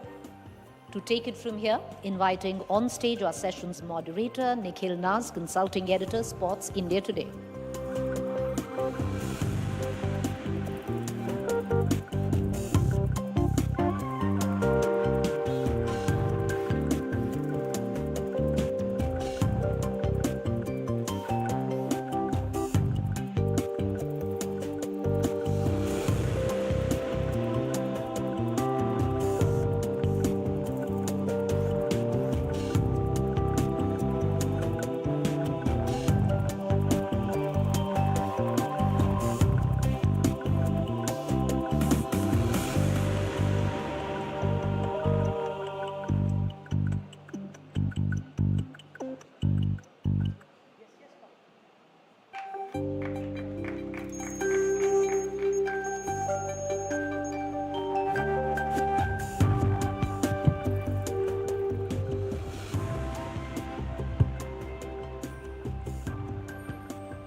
Right then, good afternoon everyone. Our session is called A Sitar is Born, and on the face of it, it does seem like a very creative, innovative way of introducing our session because it's got the two words that we'll be discussing today, a star and the sitar.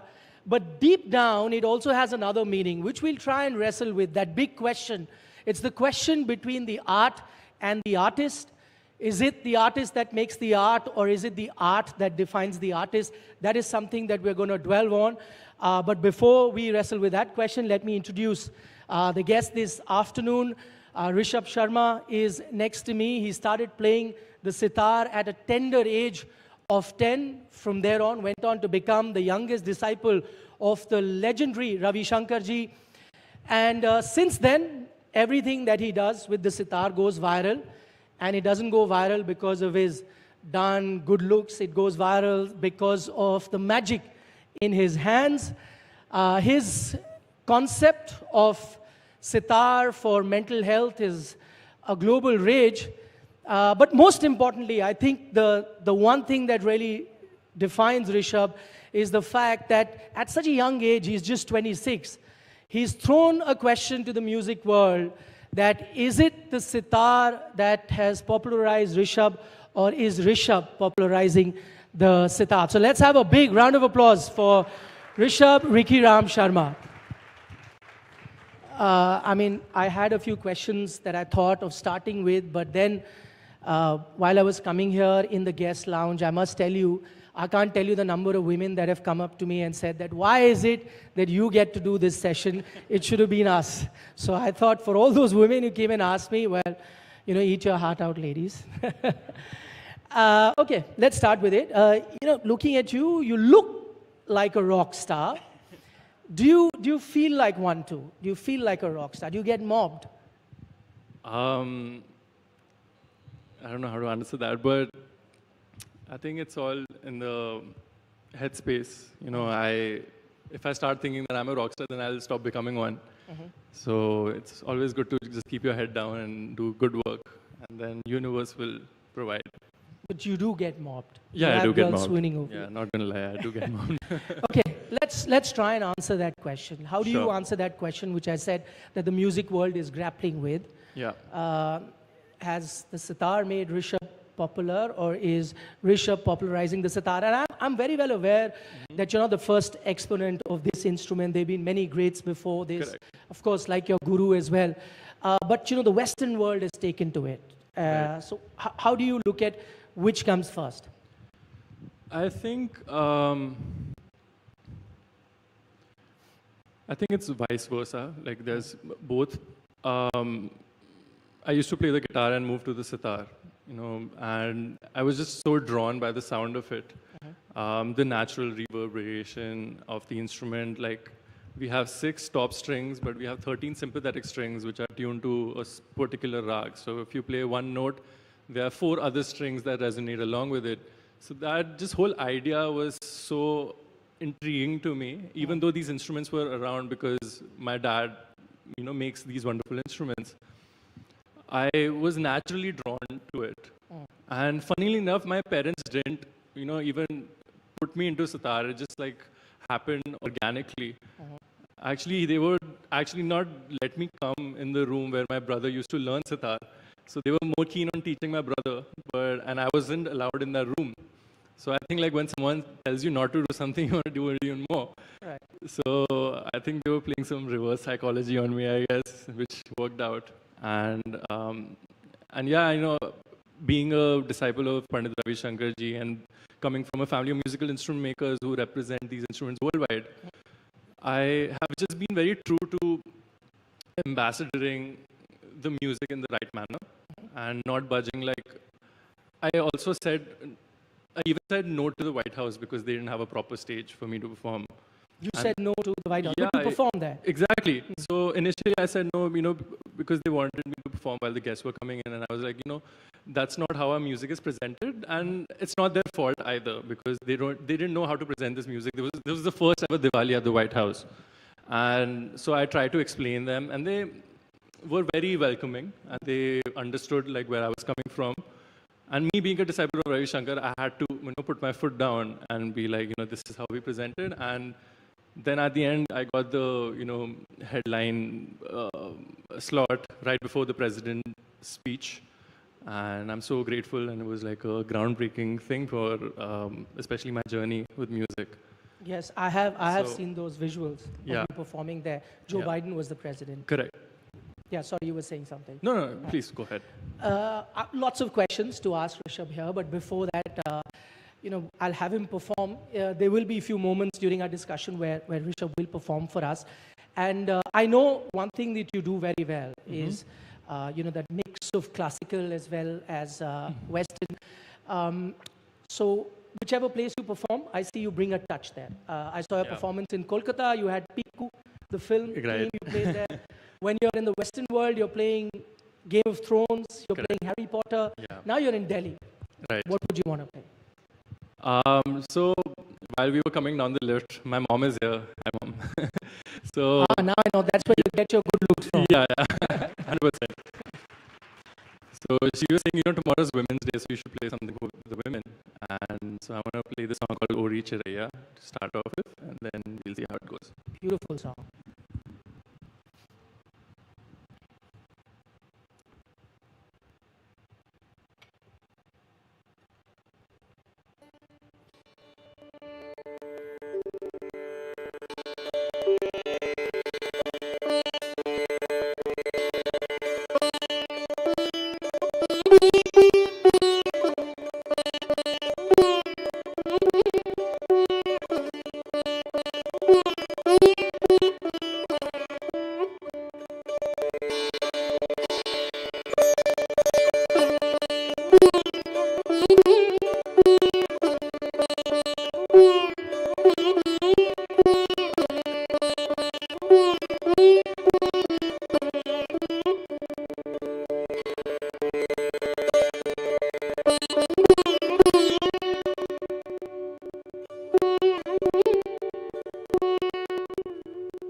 Beautiful, beautiful.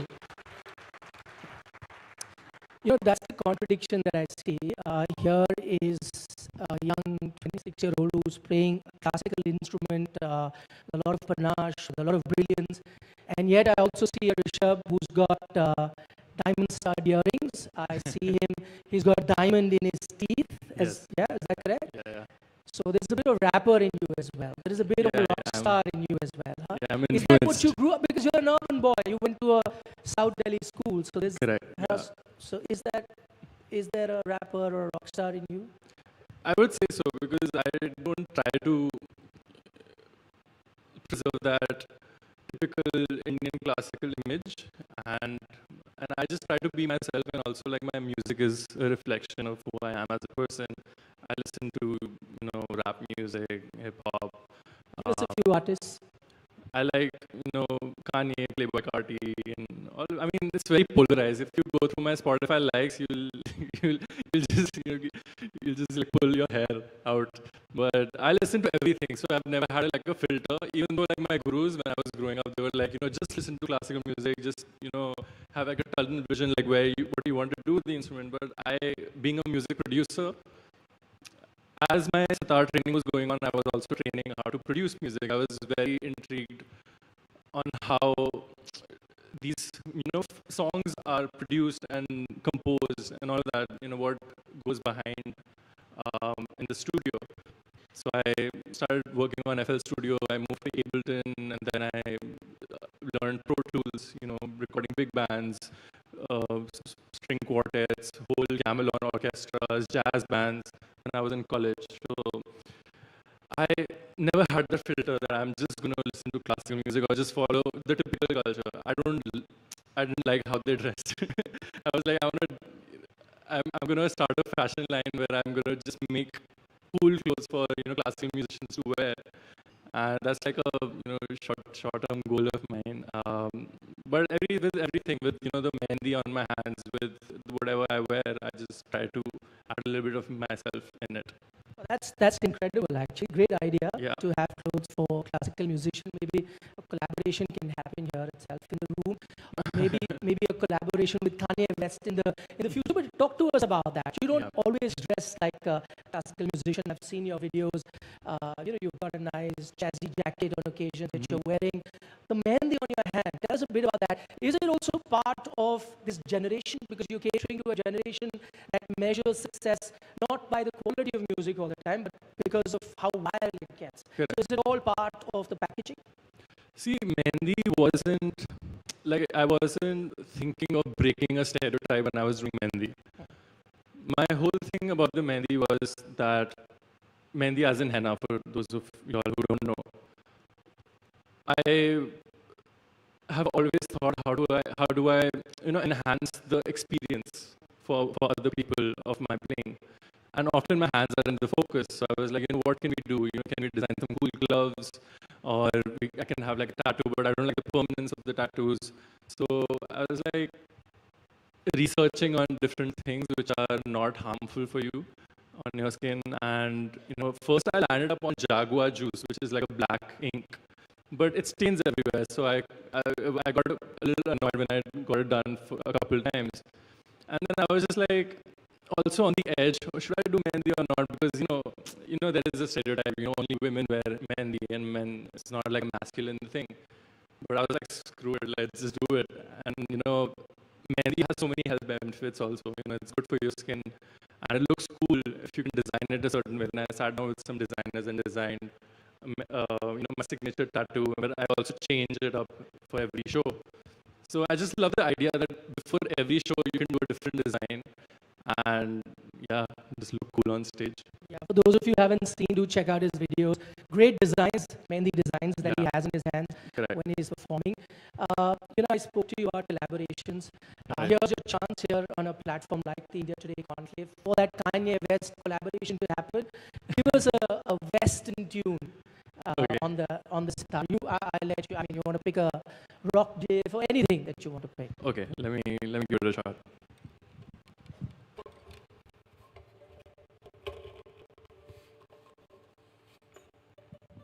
Can I have a little more gain on the sitar? And I want everyone to clap along if they can to this tune.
This deserves a round of applause. One of the most incredible pieces of music that I've just heard live. Thank you very much for that, Rishabh. My impression of classical musicians used to be based on films that we see. Yeah. Disciple is one film. I don't know if you've seen it. Yeah, I've seen it. Kala was another film that just came. That I haven't seen. Yeah. So it talks about, tapasya, working really hard, a serious person working towards that one goal. You shatter that image. But is classical music like that? I'm not the best person to, comment on this, because even though I'm known by the sitar, but I wear many hats. I produce my own music, I record, I engineer, I also compose. Whatever I've released, I've produced it, composed, sang on it also. So my time is divided between sitar, production, compositions, and I'm recently also have been for the past 2 years designing outfits. So whatever I wear is, I collaborate with different designers and come up with interesting designs. So I like to do a little bit of everything, like Jacksapol and Master and None. You are a master. Of the sitar. But definitely, when we were learning, especially from Guruji, we are talking about 6 hours of playing every day. So I still remember my parents used to, get me from school during half time, and it was a whole process to get your kid out of the school. And they would go through that whole process every day, drop me to Guruji, and with Guruji we would sit for 3 hours, and this is a 90-year-old man sitting with us for like almost 3 hours. I would have lunch with him, go back to the store where we make these wonderful instruments in Gold Market, And then I would go back to Ravi Shankar's center again and review all the material that Guruji has taught that day with, one of his senior disciples. So that was like a typical day in my life when I was growing up and, just focusing on learning when Guruji was around. So definitely there's a lot of effort that goes into it. And nowadays it's like, whenever I get time, I would sit for like 4-5 hours and sometimes I don't get to play. But I average it out, whatever I can get like 2 or 3 hours of playing every single day.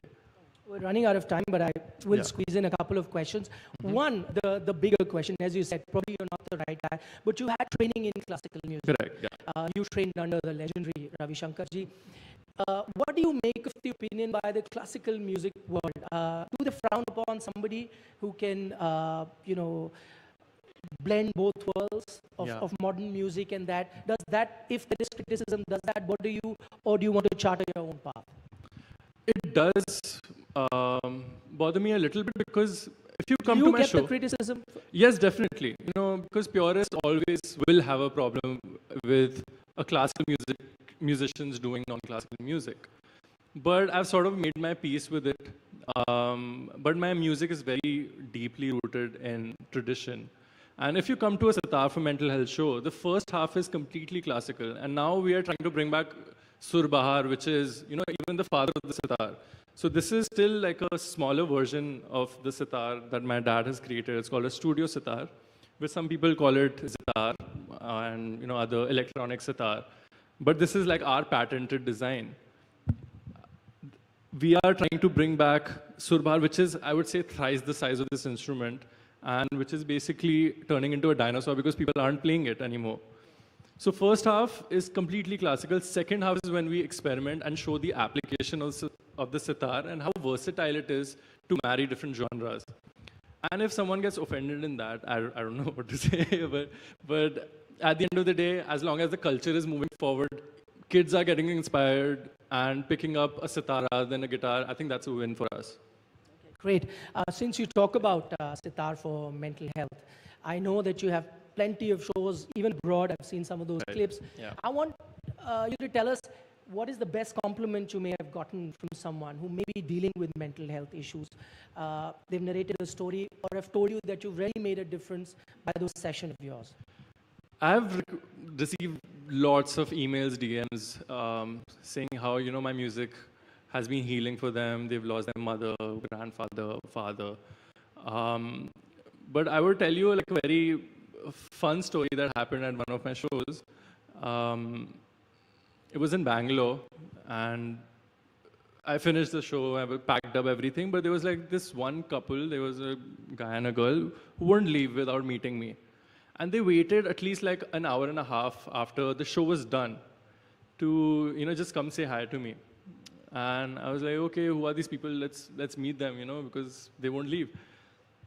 And when I spoke to them, so they introduced themselves and they were like, Rishabh, you came to Bangalore last year and then you did a little exercise. So at my shows, during halftime, we do a little exercise where I would ask your stranger some 3 deep and very thoughtful questions, like what do you regret? Like what are you grateful for? Questions like these that really open you up and give you space to talk. So we create that safe space where people can be vulnerable and talk about, their struggles or something that they are proud of. So they must have done that exercise and, things hit it off. They went on a date and they came to tell me that, because of you, we met and now we're getting married. So Sitar for Mental Health is also acting like a matchmaking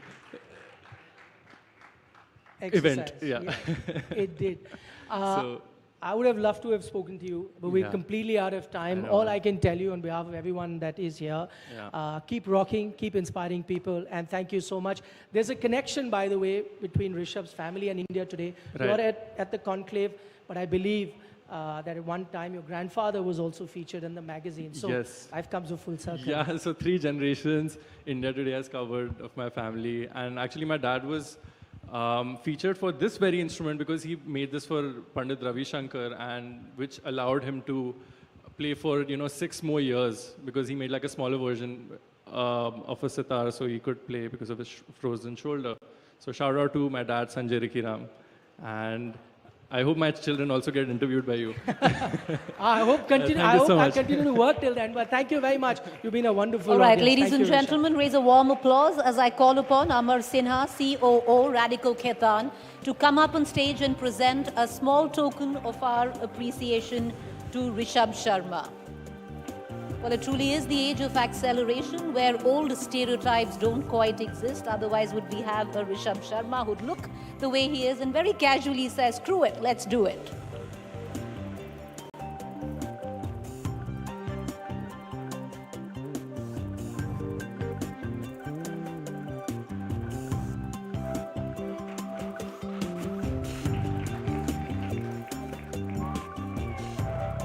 Thank you, Rishabh. Thank you, Nikhil.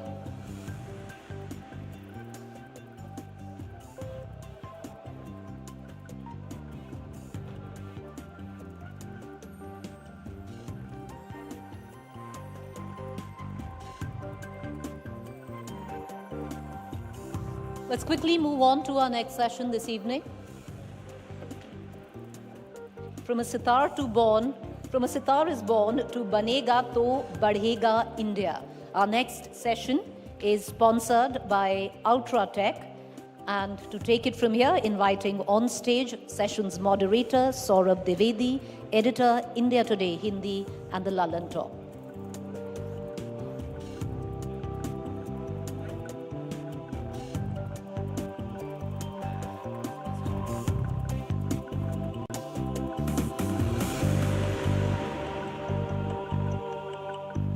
ये संगीत थोड़ा सा मध्यम कर दें, शुक्रिया। नमस्कार देवियों और सज्जनों, इंडिया टुडे कॉन्क्लेव के सत्र में आपका बहुत बहुत स्वागत है। बड़ी देर से बड़ी अंग्रेजी चल रही है, थोड़ी अब हिंदी की बारी है। हमारे देश का नाम भारत, इस सत्र का नाम बनेगा तो बढ़ेगा भारत। और ये भारत नाम जिस पूर्वज भरत से आया है, उनके बारे में सोचते ही जो पहली छवि, जो पहली तस्वीर हमारे ज़हन में आती है, वो है एक बहादुर बच्चे की जो शेर के दांत गिन रहा है। ये कहानी हमने बचपन में सुनी थी। इस कहानी को एक श्लोक के जरिए आज से लगभग 1300 बरस पहले नारायण नाम के एक विद्वान ने एक किताब में लिखा था। किताब का नाम हितोपदेश है। शायद आपने छुटपन में पढ़ी हो या इन दिनों आपके बच्चे पढ़ रहे हों। श्लोक संस्कृत में है, मैं उसका हिंदी अर्थ भी बता दूंगा और उसके बाद सत्र की शुरुआत करेंगे।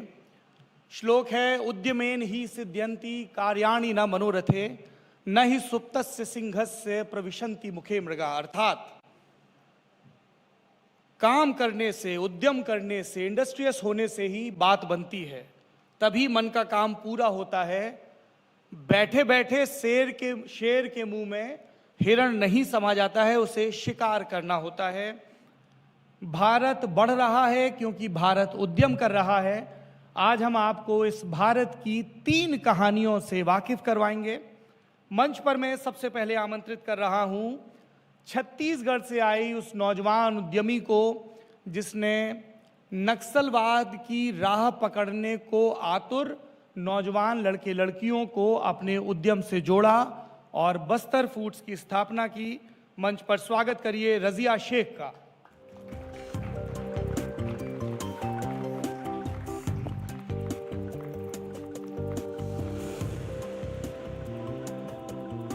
हमारे दूसरे मेहमान बिहार से आए हैं। एक ज़माना था जब नियोजन के क्रम में एक टर्म कॉइन किया गया था, बीमारू स्टेट्स, और बीमारू का बी बिहार के लिए कहा गया था। लेकिन वो ज़माना बीत गया है। बिहार नए एस्पिरेशंस के साथ अपनी जगह बना रहा है और उस बदलते बिहार की सबसे शानदार कहानियों में से एक कहानी है दुनिया के सबसे भव्य म्यूजियम्स में से एक बिहार म्यूजियम की कहानी। और उस कहानी को हमारे सामने साझा करने के लिए आए हैं बिहार म्यूजियम के एडिशनल डायरेक्टर अशोक कुमार सिन्हा। आइए सर।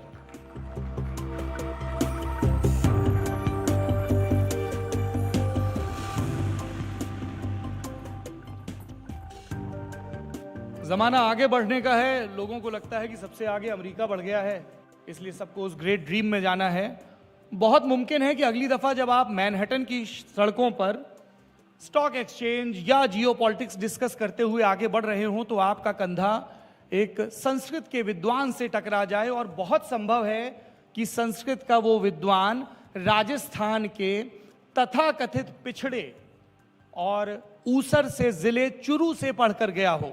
आज हम आपको बदलेगा भारत बनेगा तो बढ़ेगा भारत में जो तीसरी कहानी साझा करने जा रहे हैं, वो चुरू के कुछ उद्यमियों की कहानी है जिन्होंने ये तय किया कि यहाँ पर एक विश्वविद्यालय बनेगा जहाँ पर प्राचीन शिक्षा को नए ढंग के साथ पढ़ाया जाएगा, गुरुकुल पद्धति के साथ पढ़ाया जाएगा, कंप्यूटर लैब के साथ पढ़ाया जाएगा।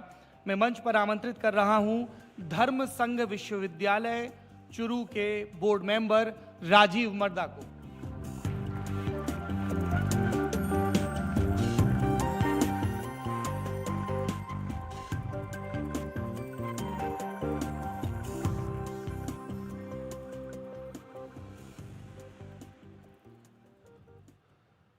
अशोक जी, यूपी बिहार वालों को वैसे भी लगता है कि साहब सबसे पहले बारी हमारी आनी चाहिए, तो आपसे ही बात शुरुआत करते हैं। बिहार को लेके बहुत सारे स्टीरियोटाइप्स हैं, कुछ सही कुछ गलत। मैं सांख्यिकी के फेर में नहीं पढ़ूंगा। ये बिहार म्यूजियम की क्या कहानी है, क्योंकि बिहार से अमूमन जो तस्वीरें आती हैं वो बहुत भव्य है, बहुत विशाल और बहुत विश्व स्तरीय नहीं होती हैं। हर बार इस तरह का उदाहरण देने के लिए हमें अतीत में जाना पड़ता है कि साहब बिहार जहां पर महान मौर्य साम्राज्य था, बिहार जहां दुनिया की सबसे बड़ी नालंदा यूनिवर्सिटी थी, बिहार म्यूजियम की कहानी कैसे शुरू होती है? पटना में पहले से पटना म्यूजियम था जिसकी स्थापना 1917 में हुई थी, लेकिन बिहार चूँकि कला संस्कृति का केंद्र रहा है, आपने जैसा बताया कि मौर्य काल से लेकर गुप्त काल, पाल काल जो बिहार था उसका केंद्र था। स्वाभाविक रूप से कलाकृतियों की संख्या पटना म्यूजियम में बहुत अधिक थी, तो यह दिक्कत आ रही थी कि पटना म्यूजियम में उसको कैसे संग्रहित किया जाए। किसी भी कलाकृति को देखने में, पटना म्यूजियम को पूरे तरह से देखने में कम से कम 3-4 दिन लगते, इसलिए सरकार ने डिसीजन लिया कि नहीं, एक नया म्यूजियम बनेगा जो अंतर्राष्ट्रीय मानक का होगा। उसी क्रम में बिहार म्यूजियम की स्थापना 2015 में हुई थी। लेकिन इसके पीछे एक और कारण है कि हमेशा देखिए, मिथिला म्यूजियम जापान में है, जापान के निगाता शहर में मिथिला म्यूजियम है। उसकी स्थापना जापान के टोक्यो हासेगावा हैं, बहुत बड़े आर्ट कलेक्टर हैं, उन्होंने की है। वहाँ लगभग 10,000 कलाकृतियों का संग्रह है जो बिहार की कलाकृतियाँ हैं। तो जब वो बिहार से कलाकारों को ले जाते थे, मिथिला पेंटिंग के कलाकार, टेराकोटा के कलाकार, पद्मश्री कलाकार, सबको ले जाते थे, अपने यहाँ 3-3 महीना रख के उनसे काम करवाते थे, पेंटिंग बनवाते थे, और लेकिन हमेशा उलाहना देते थे कि अरे तुम लोगों को जब अपनी पेंटिंग देखनी होगी, बिहार के लोगों को, भारत के लोगों को बिहार की कलाकृतियों को देखना होगा, तो तुम्हें जापान आना होगा, निगाता आना होगा, तुम्हारे पास तो कोई म्यूजियम है नहीं। लेकिन मैं गौरव के साथ कह सकता हूँ कि अब बिहार म्यूजियम आने के बाद से अब वो उलाहना देने की बात खत्म हो गई है। उनसे अधिक समृद्ध और भारत का सबसे अंतर्राष्ट्रीय मानक का म्यूजियम बिहार म्यूजियम है। अशोक जी, जब आप अंतर्राष्ट्रीय मानकों की बात करते हैं, कितना बड़ा है, कितना खर्चा आया? 14 एकड़ में बना हुआ है, 14 एकड़ में बिहार म्यूजियम बना है, और लगभग 800 करोड़ रुपया खर्च आया है बिहार म्यूजियम को बनाने में। जी, और इसके बनने का भी एक जापान कनेक्शन है? जी, जापान से कनेक्शन है। जब देखिए, बिहार देश में जितने भी म्यूजियम हैं, या तो अंग्रेजों के ज़माने के हैं या राजा महाराजाओं के समय के बने हुए हैं। तो ये बहुत बड़ा गैप था कि जो अंतर्राष्ट्रीय म्यूजियम बनेगा वो कैसा म्यूजियम होगा। इसके कंसेप्ट के लिए हम लोगों ने ग्लोबल टेंडर किया, विश्वव्यापी टेंडर किया, और उसमें एक कनाडा की जो संस्था थी कंसेप्ट डिजाइन के लिए, उसका चयन किया गया कि कनाडा की एक संस्था को कि आप कंसेप्ट डिजाइन कीजिए। उसने कंसेप्ट डिजाइन किया, और फिर आर्किटेक्ट के रूप में जापान की एक संस्था है माकी एंड एसोसिएट्स, माकी एंड एसोसिएट्स का चयन हुआ जापान की संस्था को, और L&T लार्सन एंड टुब्रो ने बिहार म्यूजियम का निर्माण किया। अच्छा, मैं वापस आऊंगा आपके पास उन कलाकारों के बारे में जानने के लिए जो बिहार म्यूजियम में फीचर किए जाते हैं या ट्रेन किए जाते हैं। रज़िया, हम जितनी दफ़ा बस्तर का जिक्र सुनते हैं हमें लगता है कि वो नक्सलियों का गढ़ है, जो कि अब सच नहीं है, वो लगातार घट रहे हैं। आपने बस्तर फूड्स के लिए शुरुआती दौर में जिन लोगों को रिक्रूट किया, ख़ासतौर पर जिन लड़कियों को रिक्रूट किया, उनकी क्या कहानी थी, ज़रा ये बताइए। मैंने अपना करियर का जो शुरुआत है वो बीजापुर एरिया से किया था। बीजापुर एक नक्सल गढ़ है, जैसा सब जानते हैं।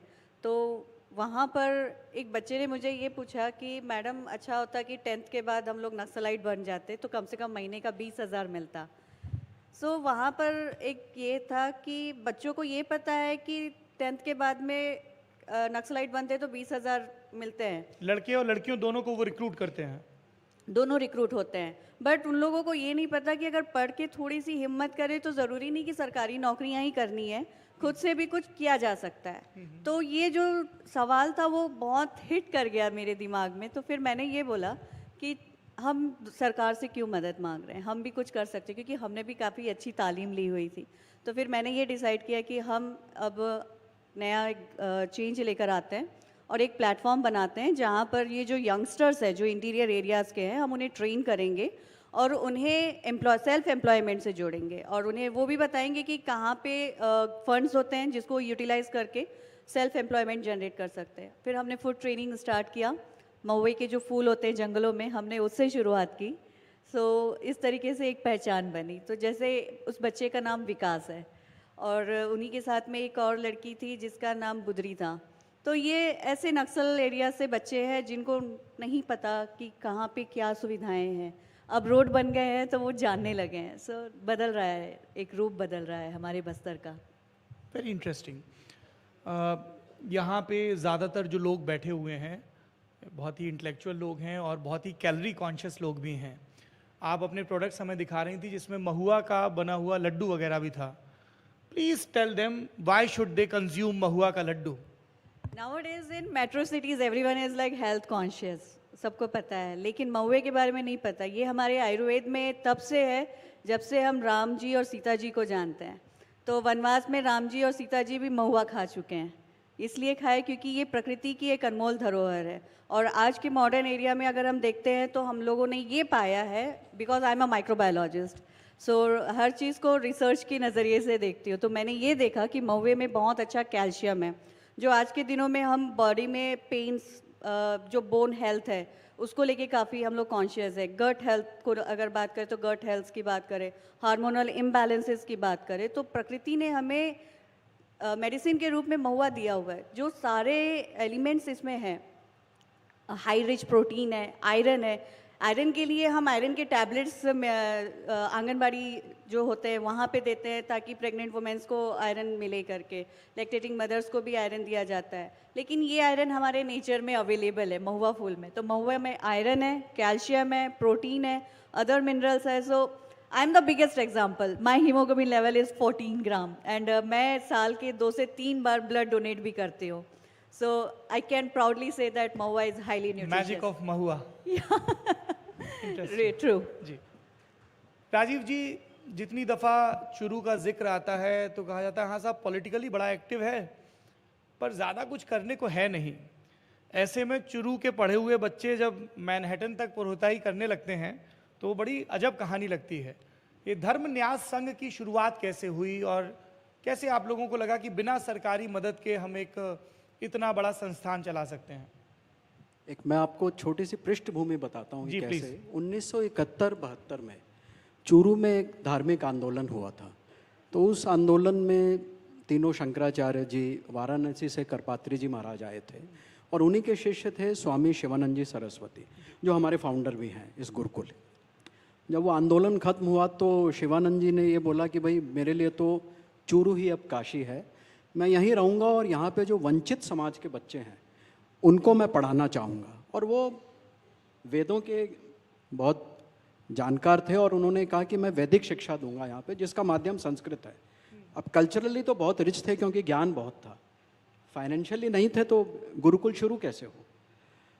तो मेरे दादाजी उस टाइम काफ़ी एक्टिव थे और वो इसमें आंदोलन में भी थे और एक अच्छे वो समाज सेवक भी थे, तो उन्होंने कहा भाई हमारे यहाँ जो ओपन कोर्टयार्ड होता है घर के बाहर, उसको नोहरा कहते हैं। तो मेरे घर के नोहरे से ये गुरुकुल की शुरुआत हुई 7 बच्चों को लेके, और कोई 1.5 साल बाद फिर हमारे ग्रैंडफादर ने ज़मीन खरीद के गुरुकुल के लिए डोनेट करी। तो ऐसे ये नींव पड़ी, और धीरे धीरे करते करते आज 52 साल हो गए हैं, गुरुकुल चल रहा है। अभी हमने रिसेंटली पूरा गुरुकुल तोड़ के आज के हिसाब से, आज की ज़रूरतों के हिसाब से, क्योंकि समय के साथ साथ ज़रूरतें बदल जाती हैं। किस तरह की ज़रूरतें सर? जैसे सर इंफ्रास्ट्रक्चर फैसिलिटीज़, पहले एक वो छोटी सी हवेली थी, अब जैसे जो बना, जहाँ पे जब हमें लगा कि भाई बच्चे बढ़ गए हैं, यहाँ रूम बना देना चाहिए, हमने रूम बना दिया। अब रूम छोटा बन गया, बड़ा बन गया, उतनी समझ नहीं थी। अभी जो हमने बनाया एक 10,000 स्क्वायर फीट का स्ट्रक्चर है, डबल स्टोरी। उसमें क्लासरूम्स है, बच्चों के लिए डॉर्मेटरीज है, there is a library. We have introduce computer education, और उसमें 20 कंप्यूटर्स हमने लगाए हैं जो अब हम स्टार्ट करेंगे। और there is a yagyashala which is covered, क्योंकि चूरू में गर्मी बहुत पड़ती है। मुझे नहीं मालूम आप लोगों को पता है नहीं पता, गर्मी में 52-53 डिग्री तक टेम्परेचर जाता है, और सर्दी में -3-4 तक चला जाता है।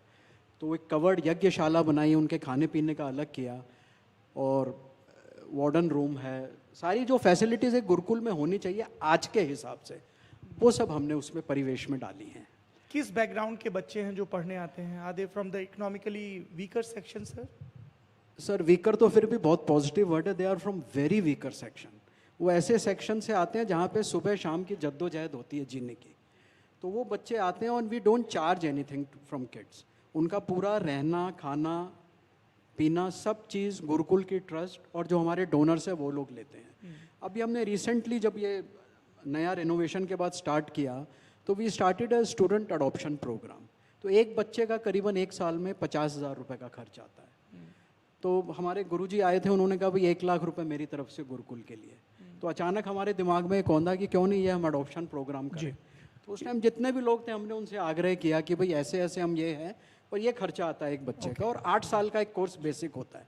तो हमने कहा 4 लाख का एक बच्चे का पूरा खर्चा, और 1 साल का 50,000 का खर्चा। और उस गुरुकुल में वो ऋग्वेद की ऋचाओं का पाठ भी सीख रहे हैं? जी जी जी, एंड एज यू सेड की कंप्यूटर की शिक्षा, अंग्रेजी की शिक्षा। हाँ जी हाँ जी। ये अमेरिका तक आपके बच्चे के पहुंचने की क्या कहानी है? सर बच्चे पढ़ने के बाद, देखिए 8 साल की शिक्षा के बाद वो शास्त्री हो जाते हैं।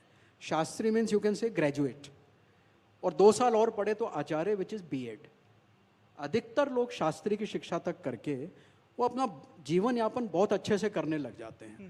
तो कई लोगों को चांस मिला, तो कोई अमेरिका चला गया, कुछ लोग लंदन हैं, कुछ लोग सिंगापुर हैं। उनमें से एक वीरेंद्र जी शास्त्री हैं जो न्यूयॉर्क में हैं, वो पिछले काफ़ी वर्षों से वहीं हैं और वहीं के सिटीज़न हो गए। तो जो वहाँ की हिंदू कम्युनिटी है, देखिए कोई भी पूजा पाठ घर में होता है तो हम लोग चाहते हैं बड़ा प्योरिटी से हो। हम लोग ऐसे ही नहीं कहते कोई भी आ जाए, कोई भी मंत्र पढ़ जाए, हो जाए। इस मामले में लेके हम लोग थोड़े सजग रहते हैं, चाहे कोई भी कैसा भी आयोजन हो। तो वो वहाँ पे उनको एक मौका मिला, कोई व्यक्ति थे, उनको ले गए वहाँ पे। कोई ऐसे तो दिमाग में देखिए आ नहीं सकता, क्योंकि वैसा परिवेश ही नहीं होता। नहीं, मैं थोड़ा एम्प्लॉयबिलिटी समझना चाह रहा था, इसलिए ये पूछा। रजिया, अमेरिका का जिक्र हो रहा है, बस्तर फूड्स के सहारे आप सैन फ्रांसिस्को तक चली गई, जरा वो कहानी बताइए। माइक। मैंने कभी सोचा नहीं था कि बस्तर की जंगली लड़की यूएस जा सकेगी, but that one is a very great opportunity. जो महुए पे हमने रिसर्च किया था, उसको मैंने एक फाउंडेशन को प्रेजेंट किया था, मोटवानी जडेजा फाउंडेशन। तो उन्हें हमारा काम काफ़ी अच्छा लगा और उन्होंने फेलोशिप दिया। उस वक्त डायरेक्शन नहीं था लाइफ का, किधर जाना है, क्या करना है। तो जब हम यूएस पहुँचे, 1 महीने के लिए हम यूएस में थे, आना जाना फाउंडेशन ने स्पॉन्सर किया था। वहाँ पर हमने स्टार्टअप कल्चर देखा, स्टार्टअप की दुनिया कैसी होती है। एक गैरेज से भी स्टार्टअप किया जा सकता है, जिसे ग्लोबल मार्केट में काफ़ी अच्छा नाम मिला है। जैसे हम फेसबुक की बात करें, गूगल की बात करें, तब उस दुनिया को हमने बस्तर में लाने की कोशिश की। तो यूएस से वापस आने के बाद फिर जो चीज़ें हमने वहाँ पे देखी, फिर मैंने मेरे पापा के स्टोर रूम से अपनी करियर की शुरुआत की। पापा ने अपने स्टोर रूम में थोड़ी सी जगह दिया और वहीं पे मैंने लैब इस्टेब्लिश किया और रिसर्च स्टार्ट किया। जो फॉरेस्ट में माइनर प्रोड्यूसर्स है, महुआ, इमली, काजू, चिरौंजी, बहुत सारे ऐसे फॉरेस्ट माइनर प्रोड्यूसर्स है जिसका हेल्थ पे बहुत अच्छा इम्पैक्ट। और ये सारे छत्तीसगढ़ और मध्य प्रदेश के जंगलों में ही होती है चिरौंजी या बाकी प्रोड्यूस? हर जंगलों में होते हैं, हर जंगल जो होते हैं बहुत सारे खजानों से भरे हुए हैं, बस उसे एक पहचान की ज़रूरत होती है।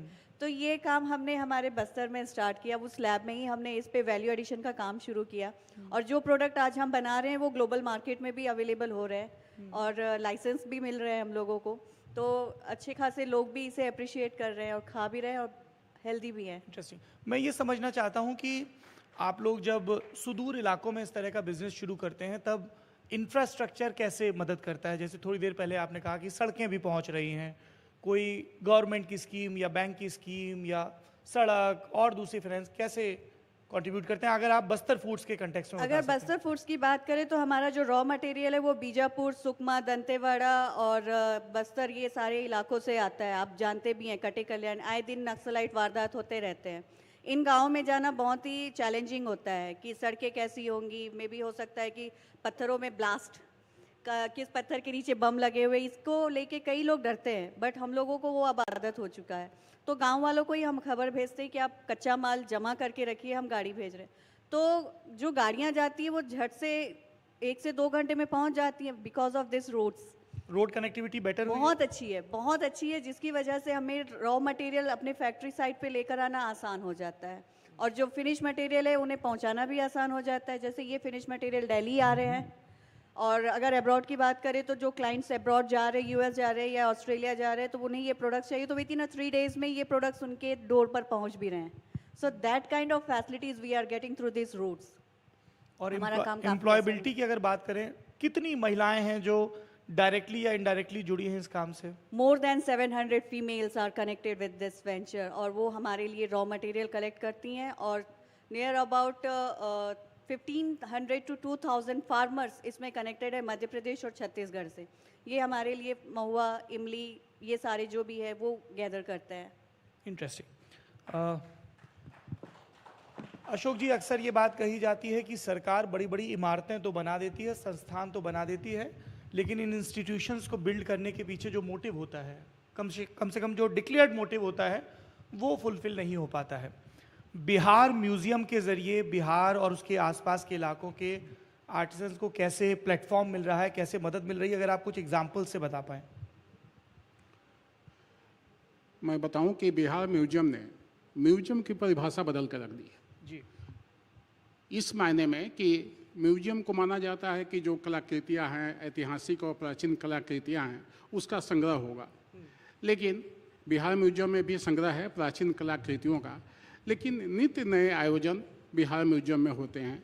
मसलन देश और दुनिया के जो जितने नामचीन कलाकार हैं उनका हम लोगों ने अभी तक करीब 5-6 सालों में 100 से ज़्यादा रेस्ट्रोस्पेक्टिव एग्जीबिशंस किया है। पुनरावलोकन प्रदर्शनी हमने बिहार म्यूजियम में आयोजित की है। इसके अलावा हम लोग समय समय पर बच्चों के लिए कार्यक्रम करते हैं, संगीत का कार्यक्रम करते हैं, नृत्य का कार्यक्रम करते हैं। और बिहार म्यूजियम देश का पहला म्यूजियम है कि म्यूजियम बिनाले आयोजित करता है। हर 2 साल पर बिहार म्यूजियम बिनाले होता है अगस्त महीने में। इसमें देश दुनिया के जो म्यूजियम हैं उनकी सहभागिता होती है और उनकी संस्कृति से, उनकी कलाकृतियों से देश दुनिया के लोग मिलते हैं, देखते हैं, समझते हैं और अपना आदान प्रदान करते हैं। जब मैं सर पहली मर्तबा बिहार म्यूज़ियम गया था अपने चुनावी दौरे के दौरान, तब बच्चों की कतारें लगी हुई थी। तो ये किशनगंज, पूर्णिया से लेके गोपालगंज और नीचे के जो ज़िले हैं वहाँ से आते हैं या सिर्फ पटना के बच्चे आते हैं वहाँ? नहीं, पूरे बिहार के बच्चे आते हैं। और हमारे यहाँ जो प्रतिदिन लगभग 2000 लोग आते हैं बिहार म्यूजियम का विजिट करने, जबकि 100 रुपये का टिकट है, फिर भी 2000 लोग प्रतिदिन विजिट करते हैं। और वीकेंड में सैटरडे संडे वो संख्या 3000 से बढ़कर 5000 तक हो जाती है। और उसमें 40% जो है उसकी में बच्चों की संख्या होती है, स्कूली बच्चे, आसपास के बच्चे। और बिहार म्यूजियम ने, किसी भी म्यूजियम में जाइए तो वहाँ लिखा रहता है डोंट टच मत कीजिए, लेकिन हम लोग यहाँ सुविधा दिए हैं बच्चों की, आप देखिए, छू के देखिए, परखिए और उसके बारे में जानकारी लीजिए। तो हमारे गाइड उनको मुहैया कराते हैं। और जो हमारा चिल्ड्रन सेक्शन है बहुत ही अत्याधुनिक तरीके से बना है कि कैसे कोई पुरातत्वविद कैसे खुदाई करता है, कैसे कलाकृतियों की खोज करता है, बच्चों को वहाँ सिखाया जाता है। जी। बिहार की आर्ट की बात करते हैं तो सबसे पहले मधुबनी और मंजूषा, इन दोनों का जिक्र आता है। मधुबनी के बारे में हमें पारंपरिक रूप से ये पता है कि वो मिथिला के इलाकों के गांवों में महिलाओं का, खास तौर पर कुछ विशिष्ट सामाजिक वर्गों से आने वाली प्रभुत्व रहा है। म्यूजियम उनकी कला को किस तरह का प्लेटफॉर्म देता है, कुछ अगर आप स्टोरीज बता पाएं। बिहार एक ऐसा राज्य है जहाँ सबसे अधिक पद्मश्री हैं लोक कलाओं में। बिहार में 16 पद्मश्री हैं लोक कलाओं में। जहाँ तक मेरी जानकारी है कि भारत के किसी दूसरे राज्य में 16 पद्मश्री नहीं है। और उसमें से मधुबनी पेंटिंग, या जिसको मिथिला पेंटिंग भी कहते हैं, उसमें 9 पद्मश्री हैं और 9 में 8 महिलाएं हैं। तो सबसे अधिक बिहार में जो कलाकार हैं, लगभग संख्या सरकारी आंकड़ों के अनुसार 1 लाख है लोक कलाकारों की, उसमें 40,000 मिथिला पेंटिंग के कलाकार हैं। और मिथिला पेंटिंग में जैसा होता है कि 9 पद्मश्री हैं और एक से एक उनके साथ हम लोगों का लंबा जुड़ाव रहा है। उनके लेके देश विदेश भी हम लोग कई जगह गए हैं। तो जितनी मान्यता, उनको इज्जत प्रतिष्ठा दूसरे राज्यों में, देशों में जाते हैं तो काफ़ी इज्जत प्रतिष्ठा मिलती है कि मिथिला पेंटिंग के आर्टिस्ट हैं। अभी 2-3 साल पहले हम लोग मॉरिशस गए थे तो हमारे साथ एक पद्मश्री हैं बउआ देवी, जिनको 2017 में पद्मश्री मिला था। वहाँ राष्ट्रपति जी ने हम लोग को डिनर पर इनवाइट किया। डिनर के क्रम में राष्ट्रपति जी ने कहा कि मैं सबको सम्मानित करूंगा। सम्मानित करने के क्रम में जब मैंने परिचय कराया कि हमारे बिहार से पद्मश्री हैं मिथिला पेंटिंग की, तो उन्होंने कहा कि उन्हें मत बुलाइए, मैं खुद चलूँगा उनके पास। वो अपने उठ के गए और उनका पैर छू के प्रणाम किया और उनको सम्मानित किया और बोले कि मैं धन्य हो गया कि मेरे यहाँ बिहार के मिथिला पेंटिंग की पद्मश्री मेरे घर में आई हैं। तो इस तरह का स्वागत सत्कार बिहार के कलाकारों को दूसरे देशों में भी मैंने देखा है। Thank you sir, thank you for sharing this story. Razia ji, आखिरी सवाल, किस तरह के चैलेंजेस आते हैं और जो हम लोग अक्सर कहते हैं कि अब इसको और बड़ा कैसे किया जाए? चैलेंजेस तो हम लोगों ने डे 1 से ही देखा था जब हमने ये महुए पे जर्नी स्टार्ट किया। Not about the Mahua, agro भी हम लोगों ने स्टार्ट किया था, जिसमें पुराने ज़माने की जो ढेकी राइस, ये सारे हमारे जो फूड हैं वो हैं। तो बैंक सपोर्ट नहीं कर रहे थे उस वक्त, क्योंकि ये नया कॉन्सेप्ट था पूरी तरीके से। बट हमने हार नहीं मानी, धीरे धीरे हमने प्रोडक्शन किया। जो सेल से पैसे आते थे वो फिर दोबारा इन्वेस्ट किया। पापा ने मेरी शादी के लिए कुछ पैसे जमा किए थे, मैंने वो इस बिज़नेस में लगा दिया, क्योंकि भरोसा था कि पैसे दूसरे घर जाएंगे तो वो वापस नहीं आएंगे, बट वही पैसे मैं अपने बिज़नेस में लगाती हूँ तो मैं उससे 3 गुना भी कमा सकती हूँ। तो उस भरोसे पे मैंने पैसे इन्वेस्ट किए, बट उससे ज़्यादा मिला। आज कंपनी का जो वैल्यू है, इट्स 1 CR, और ये सारे मैंने अपने बच्चों के सामने करके दिखाया तो लोगों को ट्रस्ट बढ़ा। आज बैंकर्स जो है वो हमारे पीछे आ रहे हैं कि madam we are ready to invest in your business, आपको कितना लोन चाहिए। और जो पहला सपोर्ट हमें मिला वो था PMFME स्कीम का, जो MOFP के थ्रू हम लोगों को मिला था। प्राइम मिनिस्टर ये जो फूड प्रोसेसिंग यूनिट के लिए जो फंड दिया जाता है, सो वो एक अमाउंट हमें मिला। तो उसके बाद में हमारा प्रोडक्शन और बढ़ गया एंड वी आर हैप्पी कि डे बाय डे हमारा जो सेल है वो बढ़ता जा रहा है। और हमसे और भी लोग, जो गर्ल्स हमारे इंटीरियर एरियाज़ के हैं और जो बॉयज़ जो बहुत ही अंदरूनी इलाके से हैं, वो खुद ब खुद आ रहे हैं, ट्रेनिंग ले रहे हैं। अब तक 4000 से ज़्यादा स्टूडेंट्स ने ट्रेनिंग ले ली और ये जो दौर है, ये जो प्रोसेस है वो और बढ़ते जा रहा है। सो चैलेंजेस है, क्योंकि चैलेंजेस हैं तभी उसका सोल्यूशन है। So we are happy that we are ready to face such challenges. Thank you, wish you all the best. Sir, जब भी हम आज की तारीख में गुरुकुल शब्द बोलते हैं तो लोगों को लगता है कि कोई पुरातन पंथी शास्त्र है जिनका अध्ययन करने के लिए कुछ लोगों को जुटा लिया गया है। लेकिन आपकी हम जब भविष्य की योजनाएं सुनते हैं जिसमें कंप्यूटर लैब या नई बिल्डिंग इन्वॉल्व हैं, तो लगता है एक नई दृष्टि भी है। इस तरह के गुरुकुल चलाने में ट्रस्ट के सामने क्या चैलेंजेस आते हैं, ताकि जो ऋग्वेद की, सामवेद, यजुर्वेद की ऋचाओं का पाठ करे उसको ये भी पता हो कि जो न्यू एज क्लाइंटल है उनके स्पिरिचुअल या रिलीजियस एस्पिरेशंस या क्वेस्ट क्या हैं। तो आप लोग किस तरह से योजना बना रहे हैं, सिलेबस के लेवल पे, स्टूडेंट्स के लेवल पे, ट्रेनिंग के लेवल पे? सिलेबस जो गुरुकुल का चलता है वो हमारा एफिलिएशन है संपूर्णानंद विश्वविद्यालय वाराणसी से, which is as old as BHU। जी, उनका सिलेबस चलता है, उसमें हिंदी इंग्लिश बहुत एलिमेंट्री है। हमने उसको एडवांस में ऐड किया है, English, mathematics, Indian classical music, vocal instrumental and computer education, कि बच्चा पिछड़ा हुआ नहीं महसूस करे, क्योंकि सिर्फ संस्कृत एजुकेशन से आई थिंक आने वाले टाइम में काम नहीं चल पाएगा। ठीक है, वो एक वैदिक क्रिया है, एक जीने की पद्धति है, पूजा पाठ वगैरह जो, क्योंकि ह्यूमन लाइफ जन्म से मरण के बीच में 16 संस्कार होते हैं, मुझे नहीं मालूम आप लोगों को पता है या नहीं पता, जिसमें अलग अलग किस्म की पूजा विधि विधान ऐसे होते हैं। तो एक तो वो है, प्लस उसके अलावा मॉडर्न एजुकेशन का जुड़ना बहुत ज़रूरी है, विच इज़ वेरी चैलेंजिंग, क्योंकि वहाँ के बच्चे इस चीज़ में बहुत पिछड़े हुए होते हैं। आज भी राजस्थान के अंदर चूरू जैसे शहर में हिंदी ठीक है, हिंदी पढ़ लेते हैं, लेकिन English is a big challenge for them. वो लोग घबराते हैं उससे आज भी। तो वो एक उनके अंदर पुटअप करना, जैसे मैनहट्टन चले गए, वो कुछ एग्जाम्पल है। हम चाहते हैं और बच्चे जाएं, अपना नाम करें, अपना अच्छा खाएं कमाएं, एस्टेब्लिश करें अपने आप को अच्छा, वहाँ गुरुकुल चलाएं, हमें कोई आपत्ति नहीं है, ऐसे मौके मिले उनको। जी, ट्रेड सरप्लस में तो है ही, थोड़ा और बढ़ जाएं। चुरू से शास्त्री जी जाएं, जगदलपुर से महुआ के बने लड्डू जाएं, और बिहार से मंजूषा और मधुबनी की पेंटिंग जाएं। देखिए रजिया जी बहुत लकी है, इनके पास महुआ के फूल थे, हमको तो चूरू में खाली कैक्टस और कांटे मिले, तो इट वाज वेरी चैलेंजिंग। और क्या है कि ज़िंदगी सपनों में बड़ी रंगीन लगती है, हकीकत में बहुत ब्लैक एंड वाइट होती है। तो वो जो चैलेंजेस, जब गुरुकुल बनाई, बच्चे थे, बच्चे भाग जाते थे। 1 साल पढ़े, 6 महीने पढ़े संस्कृत, सुबह 4:30 बजे उठना, बच्चे भाग गए। तो एक वो चैलेंज बहुत होता है। तो अब धीरे धीरे करके कुछ स्टेबिलिटी आ रही है, तो हमें उम्मीद है अब जो नया इंफ्रास्ट्रक्चर हमने क्रिएट किया है उसमें बच्चे आएंगे, लोग जुड़ रहे हैं। जो स्टूडेंट अडॉप्शन प्रोग्राम किया हमने, 1 घंटे में 1.25 करोड़ रुपए के कमिटमेंट आ गए हमें जी, और पैसा आना शुरू हो गया अगले दिन से, और लोग जुड़ने शुरू हो गए। चूरू क्योंकि थोड़ा सा एक ऑड प्लेस है, मैं नहीं समझता यहाँ बैठे हुए कोई भी आदमी वहाँ गए होंगे। यहाँ से 5 घंटे का रास्ता है, कभी आइए गुरुकुल देखिए, अच्छा लगेगा आपको, जुड़ेंगे आप लोग। जी, बनेगा तो बढ़ेगा भारत। जी जी, इस पे मैं, अगर आप इजाज़त दे तो मैं 4 लाइन सुनाना चाहूँगा। जी बिल्कुल, कवियों का हर गणराज्य में बहुत सम्मान होना चाहिए। मैं शौकिया कवि हूँ जी। कि तूफानों से लड़के तो यहाँ तक पहुँच गए हम, तूफानों से तो लड़के यहाँ तक पहुँच गए हम, नए नींव की नई इमारत का अब इशारा है, नए नींव की नई इमारत का अब इशारा है, बदलते वक्त के इस नए दौर में नए भारत का संकल्प हमारा है, बढ़ेगा तो बनेगा मेरा भारत, अब ये लक्ष्य हमारा है।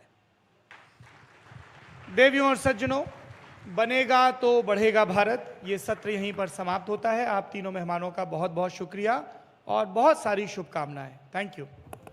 Please raise a warm applause when I call upon Ajay Dang, President, Head Marketing, Ultratech, Cement Aditya Birla Group, to come up on stage and present a small token of our appreciation to our esteemed guests. Once again, do put your hands together. Raise a warm applause for our guests. This session was sponsored by Ultratech.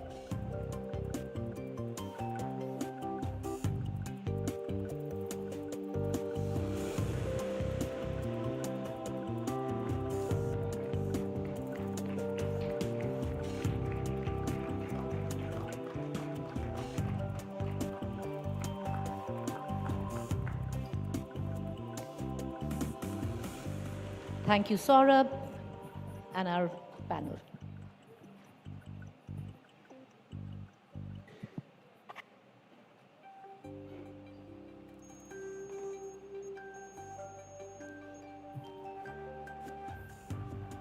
Let's quickly move on to our next session this evening, The Age of Acceleration, Man versus Machine. This session is sponsored by UTI Mutual Funds. To take it from here, I'd like to invite session's moderator, Rahul Kaval, News Director, TVTN, Managing Editor, Special Online Projects, Executive Director, Business Today.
Just give us about a minute. We hope you're tweeting. Our hashtag is India Today Conclave. Actually, Conclave 25. Hashtag Conclave 25.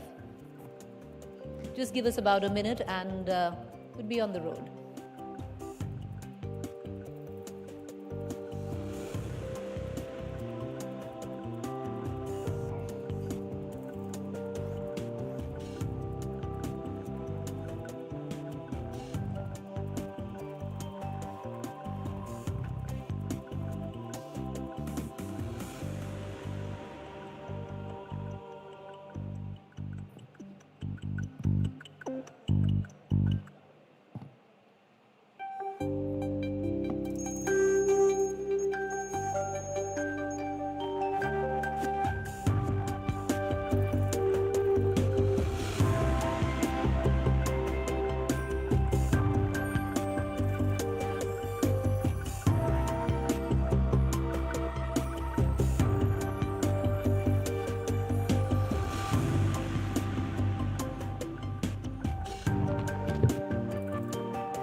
At the India Today Conclave, it's time now for what should be one of the most insightful and also one of the most important sessions of this entire conclave. So I want to introduce you to our two guests joining us to talk about the trends in AI that you're likely to see through 2025. And I'm not going beyond that because of just the sheer speed at which things keep changing. So trying to project too far into the future is actually quite hazardous. Allow me to welcome first Nitin Mittal. He is the principal at Deloitte Global, basically heads artificial intelligence practice for Deloitte. And from what I've seen, a lot of the world's biggest companies consult with him very closely on how best to use AI. So we're delighted that he's made the effort of coming down from Paris to be here at this conference. Thank you very much. I have Puneet Chandok. Puneet Chandok heads Microsoft in India as its president for India and South Asia. He also heads up CII's AI Council. So thank you very much, gentlemen, for joining us. You know, I want to start by asking Nitin about India's approach to artificial intelligence. We've just seen China over the past few weeks upend a lot of global calculus around AI and large language models by producing DeepSeek, which supposedly was produced at a lower cost and works more efficiently than the large language models produced by Microsoft, OpenAI, and several others. Why has China been able to do this, or one Chinese company been able to do this? And despite the plethora of IT talent that India has, all these big behemoths that make billions of dollars, why did that innovation happen in China and not in India? Let's start from there. So the way that I would kind of maybe characterize it, as opposed to comparing it between India and China, a lot of the talent in India is on the application side, applying technology. How does it work in a corporate setting? How does it work in society? How does it work for employees? How does it work for customers? That's why we have one of the, I would say, kind of largest and perhaps one of the most progressive IT services industry. But it is very much on the application side. Yes, I will kind of admit that there's a lot more that needs to be done from a product research perspective, product innovation perspective, product orientation perspective. China has certainly kind of focused a lot more with respect to product innovation. And that's kind of perhaps where the differences come in. China focusing a bit more on product innovation, leading to R&D and innovation. Which is very irksome from my lens, and I'm sure from the lens of a lot of other people as well, because at Davos, for example, we saw all the big Indian companies talk about use cases of AI, and that's where they were concentrating their energy. And here's this small, unheralded Chinese research startup, which essentially goes and relooks the entire model bottom up. That requires audacity, it requires ambition, and there are a lot of very creative, technically sound people. Why didn't that happen? I mean, I'm asking you this. I know you stay in the United States now, but this is where your heart, I suppose, is. It will happen. It is inevitable. We should not be looking at essentially just one episode, one instance of innovation, one moment in time. This is a continuum. Frankly, I'll say this. The pace of innovation with respect to what is happening in AI is unlike anything else we've ever basically imagined. We are not talking of innovation in years. We are frankly not even talking of innovation in months. We're talking of innovation in weeks and days. So just one event in one moment of time doesn't basically kind of tell the entire story. And there's a lot actually that is yet to come from India. There's a lot that we experience. And I will actually say this, instead of just a Big Bang event like DeepSeek, we see a lot of basically incremental innovation applied out of India by Indian companies, by Indian talent in the corporate world and in businesses. So you build on this as well? Yeah. I think, just to build on what Nitin said, I think Satya was in India in Jan and he said something which is fascinating. He said tokens per dollars per watt. That's the new equation for AI. Tokens is the intelligence of the output we produce out of these models. Dollars is the capex that we put in. Watt is the energy we consume. I think just building on Nitin's point, India is not short of ambition, audacity, and capabilities. I think our opportunity, Rahul, is to get this equation right, which is can we build these models, improve on these models with lesser dollars and lesser energy consumption. And that's where India innovates, right? And I think that's coming. I don't think it's too far. So you're saying picture abhi baki hai. Don't think of it as one Big Bang moment. Let's spend some time talking about what India is doing on sovereign AI. One of the big trends in artificial intelligence is sovereign AI, where the debate is about whether countries should build their own large language models or should they just use the large language models because the LLMs are now commoditized and therefore do you really need to build your own? I'm sure you've all read that Minister Ashwini Vaishnav, our IT minister, is now buying up a lot of compute power, and essentially what we're trying to do is fuel Indian companies into building their own large language models. I'll start again with you, Nitin. Where do you come out on this? The requirement, the sovereign imperative to build your own sovereign LLM models versus thinking of these models as commodities. Everybody virtually has access to the same data sets, and therefore, do you really need to go down that route? A lot of countries, similar to India, are absolutely going down the path of sovereign AI. And here's kind of one fundamental aspect of it. Today, we manufacture physical goods. Many countries want to have a manufacturing ecosystem, perhaps not at the scale at what China has, but all countries are looking to kind of figure out their own manufacturing ecosystem to produce and manufacture physical goods. What is AI? AI is about manufacturing intelligence. It's not a physical good, it's a digital good. And that digital good is intelligence. What's the manufacturing capacity to actually manufacture that digital good, aka intelligence? That's your sovereign AI infrastructure. If a country like India does not have its own sovereign AI infrastructure, it essentially means it does not have its own means of manufacturing or an ecosystem around it for the digital product of today, which is intelligence. Do you have a different perspective because you also wear your Microsoft hat? Are you saying, छोड़ दो हम लोग कर लेते हैं, आप हमारा बस use कर लो, हमारा Copilot या ChatGPT use करो and you're fine?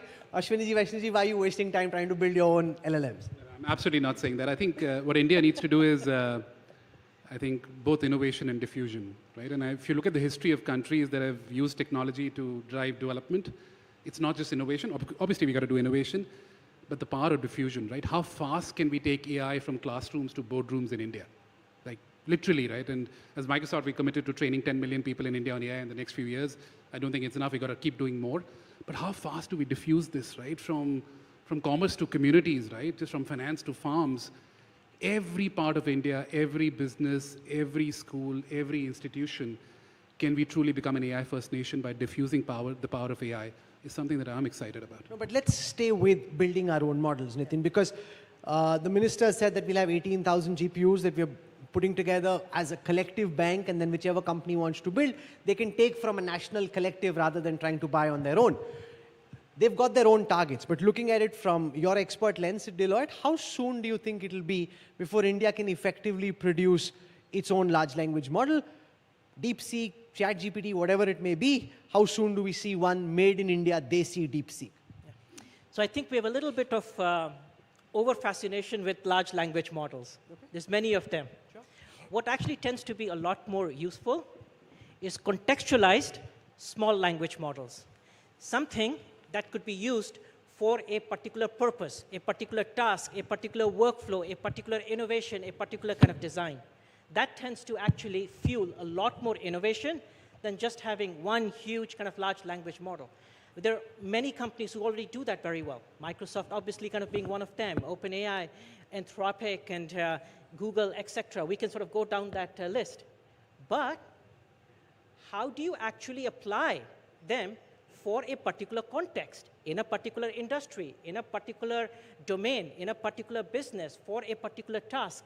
That's where a lot more innovation is perhaps going to happen in the small language space that are contextualized models for specific purposes to achieve specific outcomes. But that didn't answer my question. Yes, of course, SLMs are important, and a lot of Indian companies, startups, and the big companies are focusing on them, and some of them have been very successful.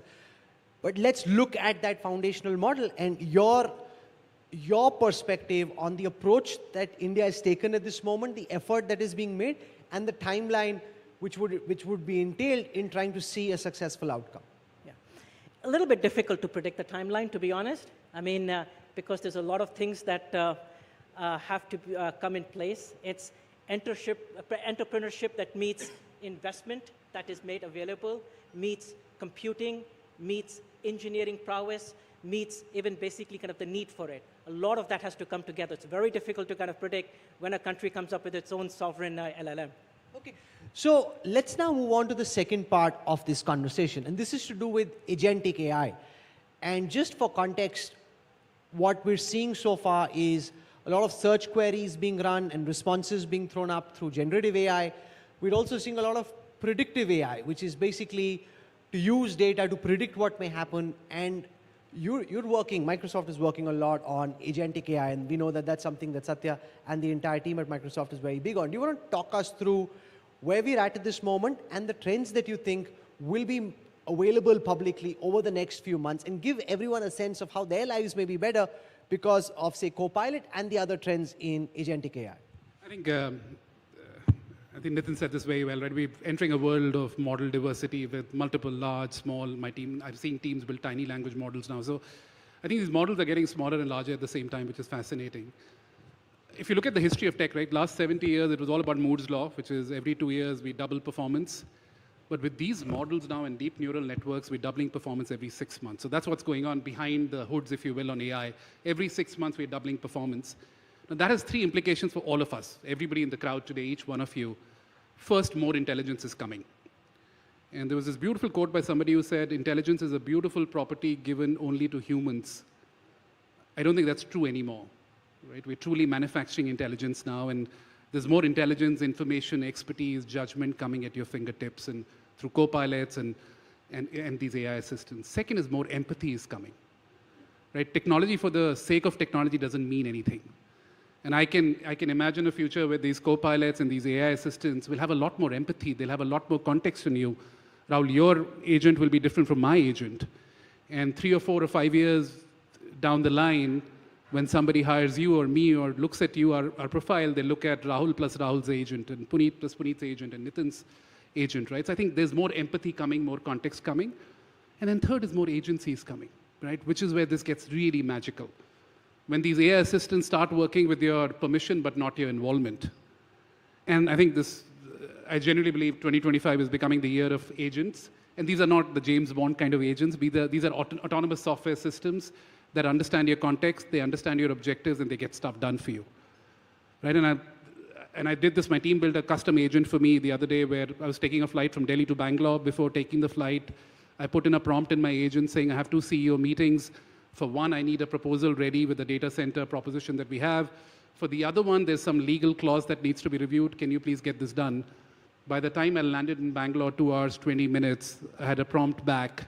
I had the document ready, the proposal ready, the presentation ready. But by the way, Copilot gave me advice saying, on the legal side, you need to talk to your legal team and deal desk team before you go and talk to the customer because there are a couple of things that are not clear. Now, this was intelligence. And by the way, it said, best of luck for the 2 meetings. Hope you have a good day and have a safe flight back. So this was intelligence, this was empathy, and this was agency in action. So all 3 are coming. And this is where I think it becomes really, really fascinating. And by the way, it's not just copilots which are giving you this intelligence. We're seeing vertical copilots being built, right? So we're building copilots for doctors. with Apollo hospitals, fascinating innovation happening. For first-year doctors, can we give them the same information, same expertise, same judgment like a 20th-year doctor? And that's when this becomes really, really magical. So he's largely spoken of what they're doing at Microsoft, which is fair. That's reasonable. You give us a broader sense of what to expect from agentic AI this year and give some smart tips for people about how they can best use it. Yeah. So, so let me kind of draw this picture. You kind of started by innovation from China, DeepSeek, etc. The bigger innovation is exactly kind of where Puneet was going. We have gone from Gen AI telling something to doing something. That's the bigger innovation that's actually kind of happened. In the first phase of Gen AI, you could have used ChatGPT, you could have issued a prompt, aka ask a question, and it would tell you something, give you information, give you insights, satisfy your curiosity, whatever. Now, it's about actually executing a task, executing a workflow, executing an interaction. It is doing something for you. It is not just telling you something or giving you information, which means it's suddenly become a lot more useful because it is actually offloading some of the work that you would have done. It is offloading some of the activity that you would have actually kind of undertaken. And it is truly becoming a co-worker or a e-buddy or essentially undertaking tasks for you. So the big challenge there is of hallucination. And you'll see this tomorrow. When the chiefs are here, some of the data sets that we've created have been created using the deep research feature on ChatGPT. And I saw just in a few minutes, it was able to pull out what would take a serious military researcher several months to do, which is phenomenal. But the fear I had was, what if some element of this is hallucination? What if it gets fact-checked? And what if this is wrong? To what extent? And we've seen a lot of crazy hallucinations. Some of it is being addressed. How much of a concern is it still? And to what extent do you think it's been dealt with? How accurate are humans? Are we kind of free of hallucination? We essentially are holding AI to a standard of 100% accuracy, as opposed to the relative standard of our essentially ability to be accurate all the time, or perhaps kind of not, and our ability to always be 100% reliable. AI is a system that learns. It learns essentially with every piece of data, every interaction, every experience, and practically learns every day the more that you use it. The more that you use it, the more data that you feed it, it becomes better and better and better, more accurate, and consequently, less hallucinations. So we have to basically give it time and runway for it to essentially surpass what we assume to be the human level of accuracy. Okay. By the way, we have references now, right? So I was telling this story outside, which is before coming for this panel, I went to my co-pilot and said, I'm meeting Rahul and Nitin for this panel, Man versus Machine. By the way, the title I don't think is right. I think it should be man and more humans plus machines, man or woman. And I said, listen, what questions should I expect? And then I said, tell me something funny or peculiar about Rahul and tell me something interesting about Nitin. And it gave me some stories about you, about horse riding and your first interview when you were an intern with the Prime Minister. And it gave me references. So I actually clicked on the reference to make sure, I hope I don't pick up something about you which is not true. So it's getting fact-checked and validated already now if you're using the right tools. So let's spend some more time, Puneet, on your suggestions to everyone sitting here and watching on what you think are the most practical, immediately doable uses of agentic AI, which you think, hey, here are some really cool things. I don't know if you know, but you better do because this is how it can change your life.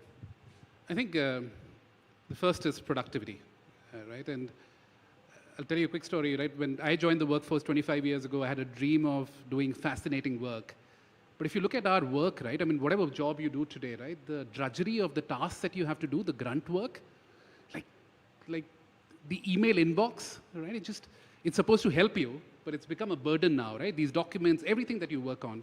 So the first liberating fact or the liberating dream that I have out of AI is it's going to take this drudgery out of your work. I was telling Mr. Puri, 2/3 of my emails I don't type anymore. I literally don't type those emails. I get the right draft. Every morning when I get up, my inbox is full of hundreds of emails. I say, listen, tell me the priority ones, tell me the important ones, tell me the urgent ones. Right? So it's taking the drudgery out of my work away. It's bringing joy back. And I'm saving roughly 30 minutes per day on an average. I think I should be saving more as I use more of this. But imagine if every one of you gets 30 minutes back. Literally 30 minutes back every day. So that's a massive productivity uplift. And more than productivity, it takes the drudgery out of the bad stuff and grunt work and brings joy back at work. Second, for your businesses, whatever you're doing, whichever company you work for, right? I think there are two sets of use cases that are emerging, Rahul. One is what I call numerator, second is denominator. Numerator is top line, right? Which is, in terms of your business, what more can you do for your customers? How do you improve customer experience? How do you get more things to them and sell more and deliver more and get them a better experience? And then on the denominator, how do you drive your productivity across your employee workforce? I'll give you, like, as Microsoft, roughly a third of our code in the last year for all our new products have been written by generative AI, by GitHub Copilot. In the last 1 year, we've shipped more products than the last 5 combined. Last week, I was with Cognizant, Ravi, and he spoke about 20% of the code that Cognizant is writing today is written by GitHub Copilots. Infosys, 7 million lines of code written by machines now. So I think, so there is enough and more, right? And I think the days of skepticism are gone. I think this hype cycle is gone. There's real pragmatic value out there as an individual, as a business, as an enterprise. And my only suggestion to all of you is don't wait till conventional wisdom catches up. Just go, lean in now, and get started today. Let me get you to answer the same question. Your most practical tips on this is what you should be doing now, because if you aren't, you're really missing out. Every single use case where you need abundance. And let me actually explain that. When I say every single use case where you need abundance. If you're a pharmaceutical company and you've come out with kind of a new therapy, and as part of that, you're trying to essentially have an outreach program to the patients in terms of the right dosage, adhering to the protocol, taking kind of the medicine in a timely manner, etc. You essentially have a nurse practitioner, as an example, reach out. A nurse practitioner could reach out to a few of the patients. You got basically 10 nurse practitioners, a few hundred. But now, if you've got an agentic-based digital nurse that has essentially been trained in reaching out, you have suddenly basically kind of liberated from that equation of a single nurse practitioner reaching out to 10, 20, or 30 patients to the digital nurse reaching out to thousands. Now you have an abundant workforce. You have an abundant agentic-based digital workforce that can reach out to hundreds of thousands of patients and help those patients in terms of right dosage, adherence to kind of the protocol, taking medicine in a timely manner, and you've suddenly basically improved lives and essentially kind of the clinical experience that patient is having. Every single use case where it lends itself to abundance. But let's then come to the gorilla in the room, which frankly is jobs. Because if Puneet can get half the work on emails done through an agent, he doesn't need an EA. If all these IT companies can write the code through Copilot, you need fewer coders.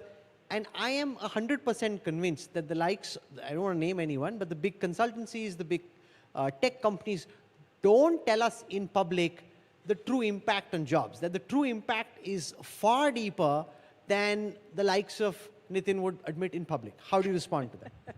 So here's what I would say. I'll give our kind of personal experience. When we undertake, particularly what is called software engineering, AKA coding work for our clients, we inevitably use GenAI.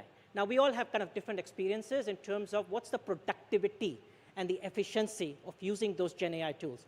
Puneet kind of went there a bit. We see anywhere from 30 to 50%.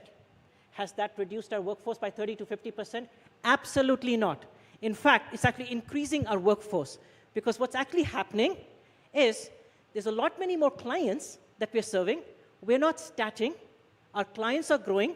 They're figuring out new ways of actually kind of introducing new products, new ways of penetrating the marketplace, new ways of actually growing their top line. But it's only a matter of time. If a lot of the code is written by agents and through AI, over time you need fewer coders. And similarly with nurses, for example, if some of the work is outsourced to these agentic nurses, you'll need fewer physical people. I mean, that's just reality. So Rahul, let me kind of paint this picture. Okay. Here's the other reality, which we should perhaps appreciate. PC revolution, 80s and 90s. Every job associated with a typist, a clerk, a bookkeeper, vanished, gone. Did that reduce the workforce in the economy? Absolutely not. What happened to them? They became software engineers, network administrators, data scientists, data analysts, etc. New jobs, reimagining jobs, new ways of actually economic productivity. That's exactly what's going to happen with today's world. But Puneet, it's not that simple, because there are people, say, in the middle of their careers who are used to a certain kind of work, and then suddenly, like, middle America got hollowed out. You got a lot of people, because manufacturing moved internationally, who simply then don't have work. And that, in the context of a country like India with what is supposed to be a demographic boom, runs the prospect of turning into a massive demographic disaster. So I don't think I'll go towards that. First, I would just say our jobs are already changing on us while we're not changing jobs. And I'll give you a quick, so I looked at some LinkedIn data. It said for the same job today, 25% of the skills required for that job have changed in the last couple of years. So the job I was hired for in the last couple of years, 25% of the skills required have already changed, and potentially I'm outdated, I don't know.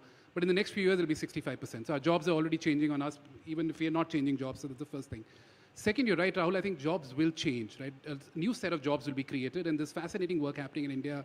Karya, which is the foundation in Mumbai, I recently met, they're creating data sets for large language models and going to Dharavi and villages and getting women and villagers to work for us and create some fascinating new jobs. So new jobs will get created.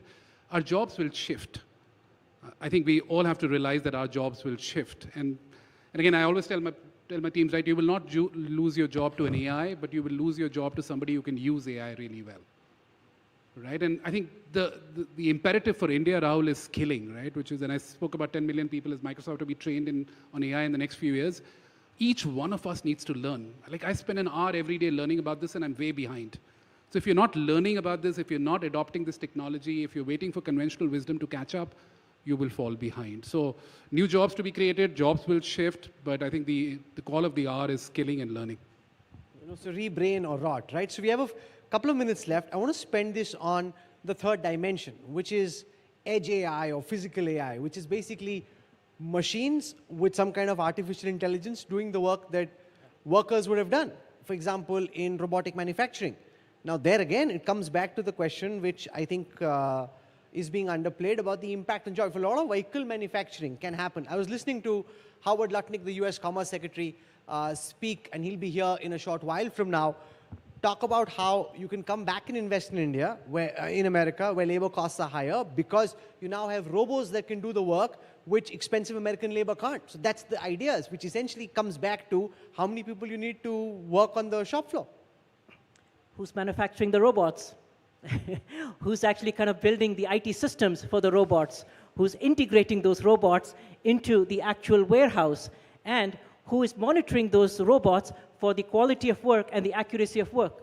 New jobs, new economic basically streams, and new ways of actually kind of being productive. Yes, the job in the actual warehouse where the robot is applied may actually may diminish or disappear, sure. And a warehouse that may have had 100 basically kind of humans in there may only have 10. But the other 90 are not basically sitting at home idle. They're going into different fields. What will kill jobs is complacency. If we actually adapt and we focus on what is required to manufacture those robots, make them essentially accurate, test them, integrate them, and assure the quality and govern it, that's where the jobs are. So we're out of time, but I have to ask you this question about general intelligence, machines developing a mind of their own and potentially going out of control. And now that's the doomsday scenario, right? And I want Nitin, you to come in first on this. Why I'm not asking him the tough questions is because he has to go back to work on Monday, right? We don't want to land him in any trouble. Nitin's the consultant at Deloitte. He can say what he can wax and everything. So, talk about this fear that people have of machines going out of control and the risks that poses. How real is that fear? A lot of that fear gets fed by Hollywood and Bollywood movies. As a student of history, I would say that as humanity, we have probably kind of created more doomsday scenarios and doomsday events than we could even sort of contemplate. Yes, there's always that possibility. But I would kind of place my faith in humanity, which is we always find a way to manage, govern, control, improve our lives, and we will adapt and make sure that things don't go out of whack. Given the rapid pace of change, are you concerned that these machines become so intelligent by talking to each other, by making each other more intelligent, by routing data off each other's servers, that you don't really know what's going on. Maybe they're not in some time in Satya or your control. I don't think, I think this lump of labor fallacy that we spoke about, this man versus machine fallacy we're speaking about, these machines are supposed to amplify human ambition. They're supposed to empower us. Everything that we've spoken about, Rahul, is all about getting energy back, getting joy back, getting time back to do more work. I think that's what I'm excited about. I don't worry about that personally. You know, this conversation about AI is so deeply ingrained in all of what we do. I can go on for hours and it would still be as fascinating, but we've got a very packed schedule, and I deeply thank Nitin and Puneet for joining us here. They're still here for a while, so if you have any questions, Nitin charges a lot for consultancy, but he's here, so if you have anything about AI that you're worried about, you can go catch him during the course of this evening, and that's the magic of the Conclave. Thank you very much for joining us here. Absolute pleasure. Thank you. Thank you, and do put your hands together for our panelists as I call upon Rohit Gulati, Chief Executive Officer, UTI Alternatives Private Limited, to come up on stage and present a token of our appreciation to our panelists.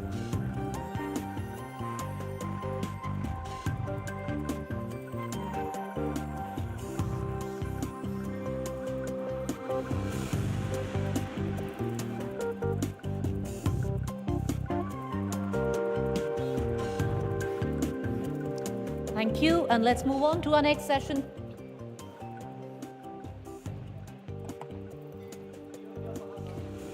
The next session, Gaza Riviera, Solution or Sacrilege.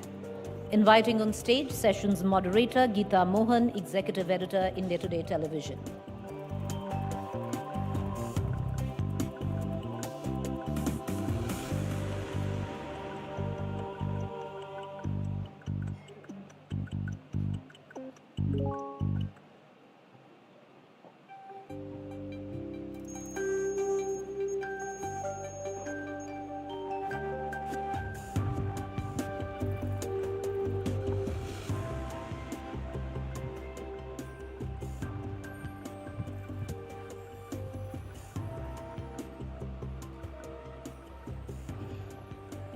Very good evening.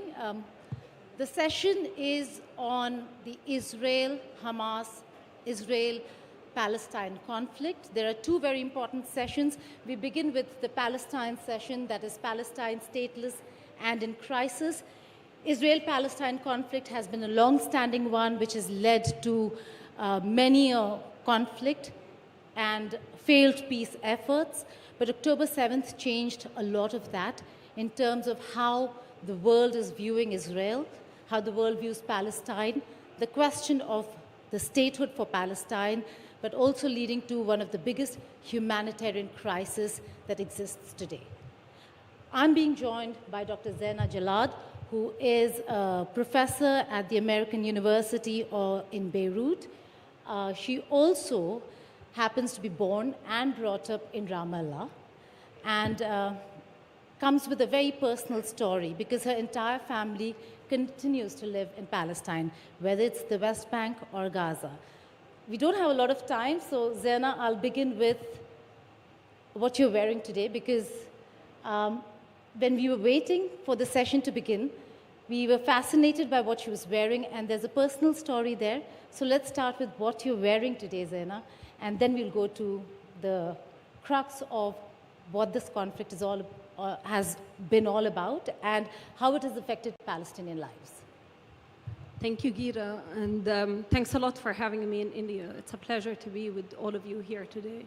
To answer your question, what I'm wearing a Palestinian embroidered jacket, and this tells the story of the Gazan children. So it's in Palestinian embroidery. The side in blue is the sea of Gaza, the Mediterranean. And here is the mother accompanied by her kids with the hope for peace and the life. But the back of it is the destruction of the Adwan hospital and the destruction of life in Gaza. And this jacket was done as a part of support to rebuilding the hospitals in Gaza. So it was part of an initiative to support rebuilding hospitals in Gaza after the massive destruction. So this is what I'm wearing. You also come with a personal story, Zaina. Your entire family is in Palestine. For people in India, people in many parts of the world, they understand the Israel-Palestine conflict as one that does not touch or affect them. But today, after the October 7th attack, many are interested in knowing how will there be peace when there has been such a massive humanitarian crisis that we're seeing and such a toll to the Palestinian life. In such a scenario, when you have family back home, what have you left behind? What does the day after look like to you? Yeah. First, I'm really sad that we are here to talk about such a very, very dark reality and such a destructive moment. I was very happy this morning to be in a position where we're learning about medicine, AI, Ozempic, what does it do to people, and then realizing like, I'm coming with a very, very heavy story to tell, right? So I was born in Ramallah. I am from Palestine. My dad is from Palestine. My grandfather is from Palestine. And we go to maybe the times of Jesus or even before that. So what I left in Palestine when I came here, I left my everything behind.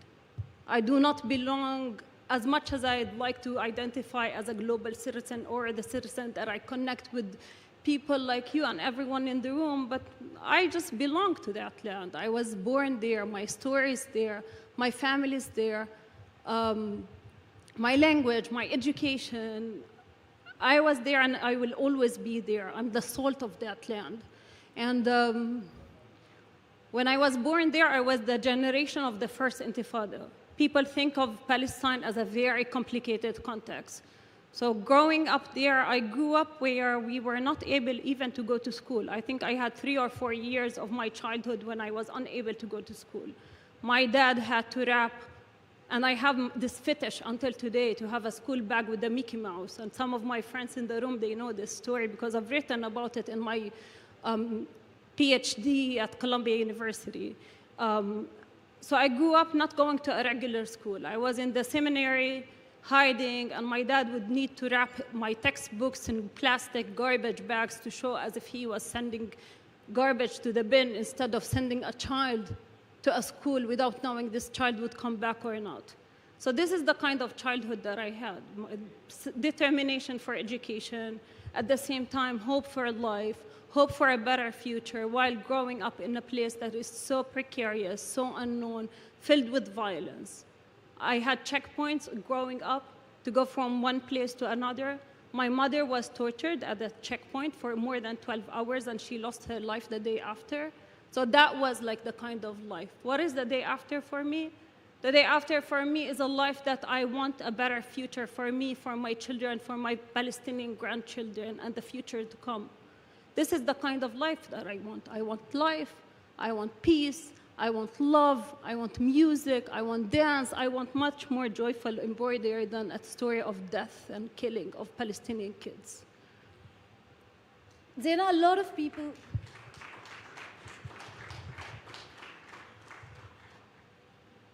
people say, and there is a lot of blame that you attribute to politicians. There have been so many failed efforts of peace. But there still was conversation. Today, we have Donald Trump as the President of the United States of America, and a lot has changed. We were just showing visuals of Gaza before and after. And you know how this is how Gaza looks today. Certainly not a part of your memory, because never has Gaza looked like this, ever, through your childhood. And there's an entire generation in Gaza that does not understand what really happened to them, those kids. But I ask you this, there is a plan that Trump has put in place, a Riviera. What does it really mean? As somebody, as an expert who knows what Gaza means to the West, what does Gaza mean to the West? Is it just a beachfront? I find this very troubling video behind. Like, this is like the very, very manifestation of a stereotyping, profiling. Let's paint Palestinians as people that are barbaric, people that are dehumanized in every sense, people who look different, who feel different, who speak different. And you have the Riviera, and then like this video where, you know, in 1917, people think of Palestine as a very complicated question. 1917, a British Balfour, James Balfour gave a promise based on the view of the government of Britain at the time to establish a national home for the Jewish people, right? 1917. And they promised a national home for the Jewish people who were struggling in the world. They promised a home in Palestine. So they brought all the Jewish people to end their suffering to the home in Palestine. Today, what we're seeing, Trump is giving another promise in 2025, Balfour Declaration revisited by someone who has no word to say on a place that he has nothing to do with people that he shares nothing with, as if me saying, you know what, Gita, I don't like your house. I think if Alexandre lives in your house, it would be a much nicer place. So it's coming from a person who doesn't see Palestinians as even subjects that are allowed to exist. The level of denial of Palestinians' agency, right to life, right to decision, self-determination, all international and human, forget about international law. Like, I'm not here to talk in an international law language, but the language of utter denial of people to exist and commercializing everything, turning everything to a Riviera. What does a Riviera mean? Yes, Palestinians have the potential to build their own Riviera, and they are so capable and equipped to build whatever they think of and they desire, but how can we create the conducive conditions for a normal human being to be able to live? This is the question. If today in Gaza, kids are freezing to death, starvation is so real that kids have died out of starvation, not malnutrition, starvation. So if you have a human being, a child, who's being so tortured, so malnutrition, so starved to a point of death, and then I come and I say, you don't deserve to live. Let me do what? Let me create a Riviera for people who are more competent of deserving to live on the Mediterranean. This is what? This is at the heart of it, an inciting for a genocide, inciting for the forced expulsion of the Palestinian people. This is a crime of forced displacement of the Palestinian people. That comes from someone who has nothing to do with that place. Okay, we will talk about being stateless. But before that, is there a realization that maybe what Hamas did really ensured, in many ways, the demand, not enabled, ensured that Palestine has no bargaining chip at the negotiating table, not with the US, not with the West, not with the world? That's a very good question. That's a very good question. Hamas is a political party. Hamas in its charter recognized Israel, recognized the right of Israelis to live based on the partition plan and the international law language. The biggest image, let's create always a devil. Let's create the biggest elephant in the room. If we have someone that we create as the devil, then it's easy to blame. It's easy to, but they did this, but they did that. Hamas is a political party. They won the elections in 2007, right? So they were the elected government. What did the world do? The Americans decided to sanction the Palestinian government. Europeans decided to boycott Hamas. The entire world bashed Hamas. And then what happened? Israel imposed a blockade on Gaza. So before talking about October 7th, let's talk about October 6th and go back from 22 until 2007. So there was a full blockade on Gaza, sea, land, and air. And do you know what does it mean to live in a blockade? I'll give you an idea of what a blockade was in Gaza. So Israel, when it imposed its full siege on Gaza, it created what became known as the world's biggest open-air prison. Meaning what? No import, no export, no humanitarian aid, no access to the sea, no access via land, and no access via what? Sea, land, and air. And what did they do? They created a list for humanitarian aid. what is allowed to enter as a humanitarian aid and what is allowed to exit as a humanitarian aid. Can I give you examples of what was on the list? So the list classified items as essential, necessary, and luxury. Chocolate was on the list of banned items into Gaza because it was luxury. Wedding dresses was banned because they were luxury. IV syringes, MRI machines, chemo. What goes on the necessary also? Coriander, cloves, cardamom. And what was also on the list? Pasta and ketchup. It took from 2007 until 2010, when at the time it was Senator John Kerry, he came to Gaza and he was shocked to come to his hearing that pasta was banned for security reasons. He asked the Minister of Defense, where is the security threat in pasta? And then the Israeli Minister of Defense had to revisit that and allowed for pasta to come into Gaza. That was 2009. So you have a full population locked up by sea, by land, by air, no access to education, no access to health, no access to resources, no access to natural resources. They were not even allowed to fish in their own sea. Imagine, a woman cannot wear a wedding bridal gown, like the level of dehumanization. No one was allowed. Fertilizers were not allowed. So you have a full destruction of a system, turning people, reducing the level of humanity, crushing their dignity, and then, oh, they are revolting. Why we didn't hear about the Gazans all the past 12, 13, 15, 16, 19, 60, 70, 80 years ago? 70% of the people in Gaza are refugees. Where do they come from? They come from Haifa, they come from Jaffa, they come from Tel Aviv. They were all displaced, internally displaced in their own lands, that they were pushed into Gaza. And yet again, now we're seeing it happening one more time. But Zaina, look at the larger geopolitics of it, because we have very less time. I have to ask you this. Israel comes with a lot of support and backing. Israel has the United States of America. Israel has the backing of Europe. When they say that they're under threat, and they are, it is an existential threat for a very small country such as Israel as well. Where is the Arab world for Palestine?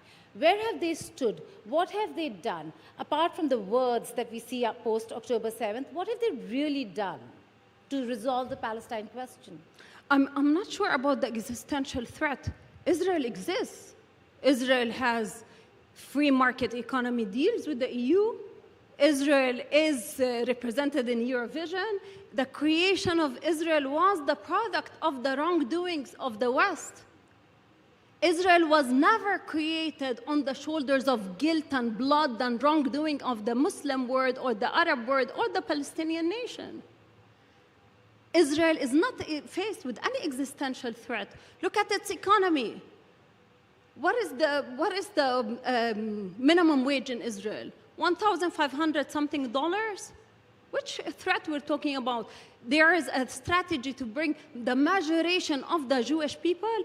Anyone, any Jew from Ethiopia, from Russia, from Ukraine, from Brooklyn is welcome to be a citizen without defining in the constitution who is a Jew. Until today, there's no constitution in Israel, there are no borders for Israel, and there is no definition for who qualifies as a Jew, because the strategy is the majoration of the Jewish population. So you have more people, one ethnic group in one land, while minorizing Arabs and denying their existence as Palestinians. So Israel is not a threat. Existential threat, it's like the biggest fear. Again, we need to say, oh, Israel is that. No, Palestinians, they recognize Israel. They recognize its right to exist.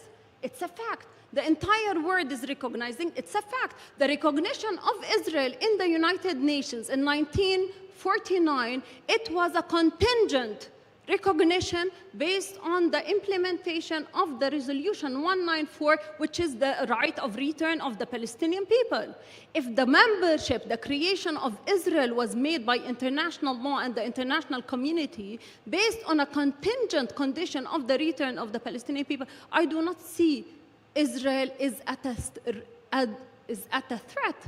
There's no existential threat. The existential threat is the strangulation and the extermination of the Palestinian people. This is what we're saying. Arabs, what did Arabs do? Arabs, unfortunately, they have a lot to offer. And instead, what we're seeing is today, Israel is controlling a lot,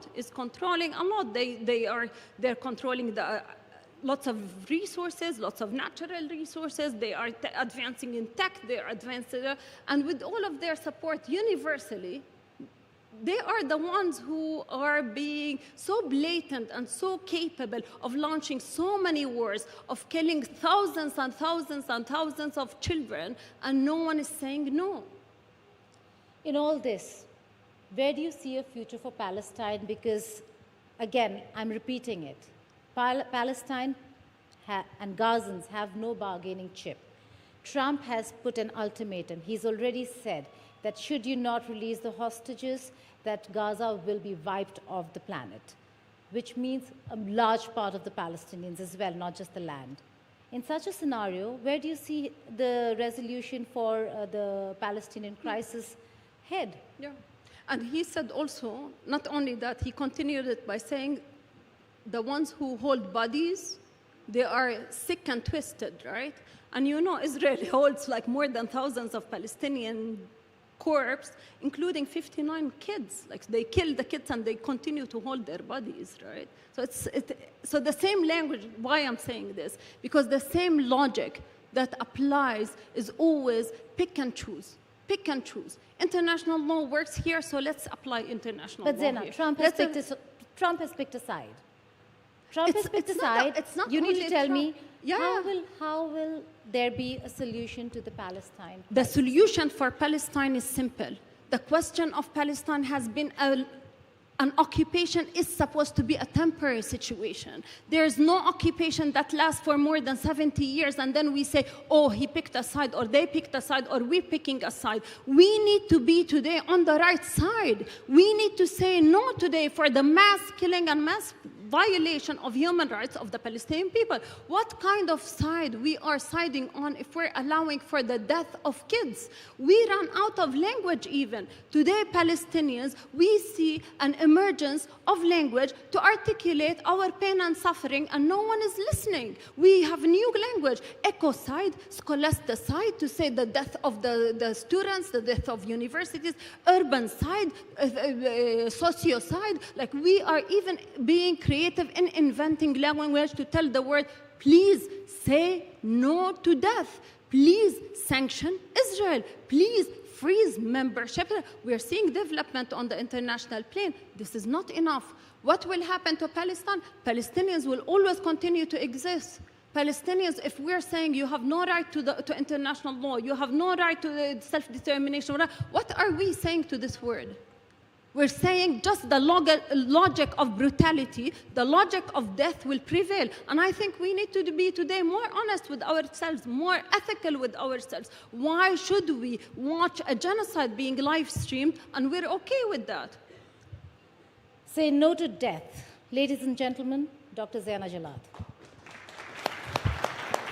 Thank you, Gita. Thank you.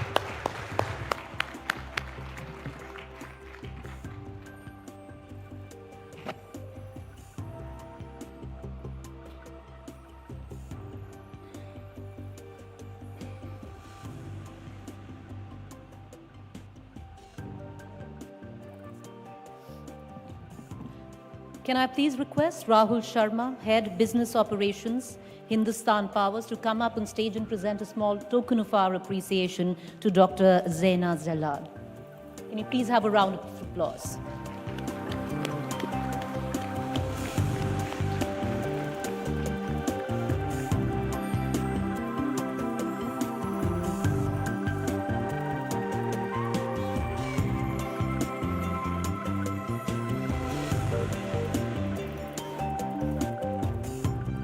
Thank you, Geeta. I'd request Geeta to stay up on stage where we power into our next session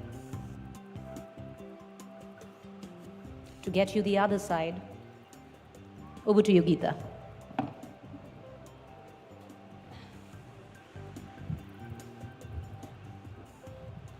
Let me welcome on stage Dr. Einath Wilf, former Member of Parliament, served in the Israeli Intelligence Unit 8200. That's a very premium organization of Israel, and is an author. There's a lot to talk about. We will continue in many ways than one. But what we are going to focus on is also the announcement that was made, Gaza or Riviera. Is it a solution or sacrilege? Dr. Wilf, let's just begin with the fact that Trump has come out and made this announcement for Gaza. President Trump is completely out supporting Israel and Prime Minister Netanyahu.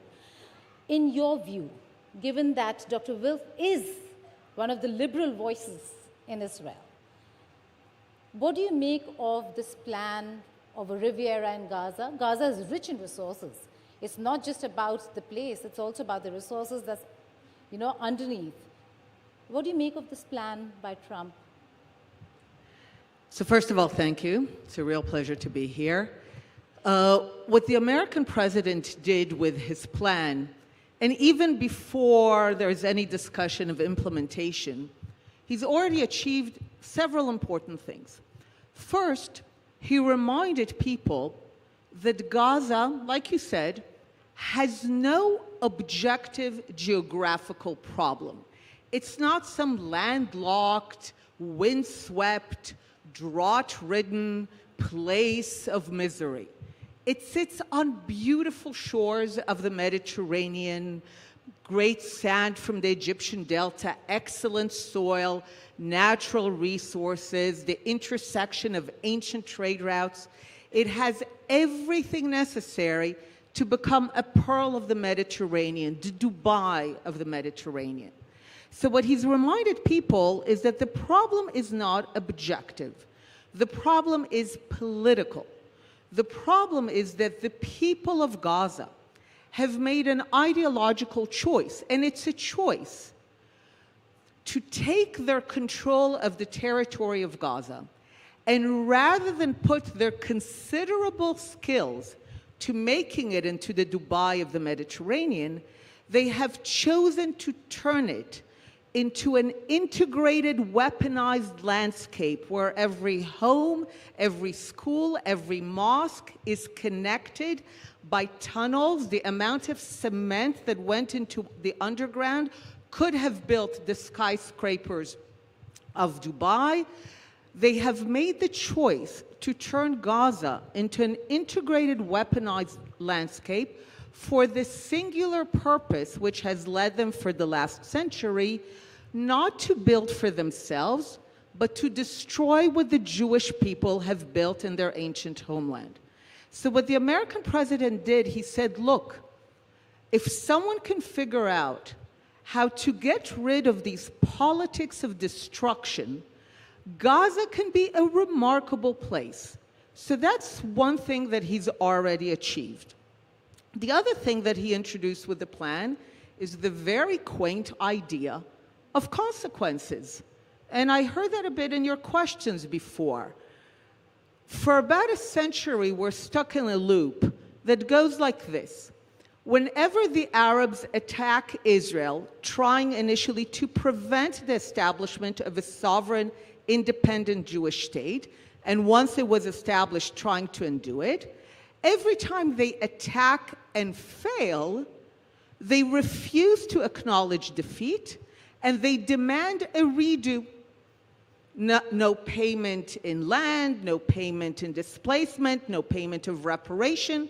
From their perspective, this is what the Arab response to the Trump plan is. We demand to have no consequences.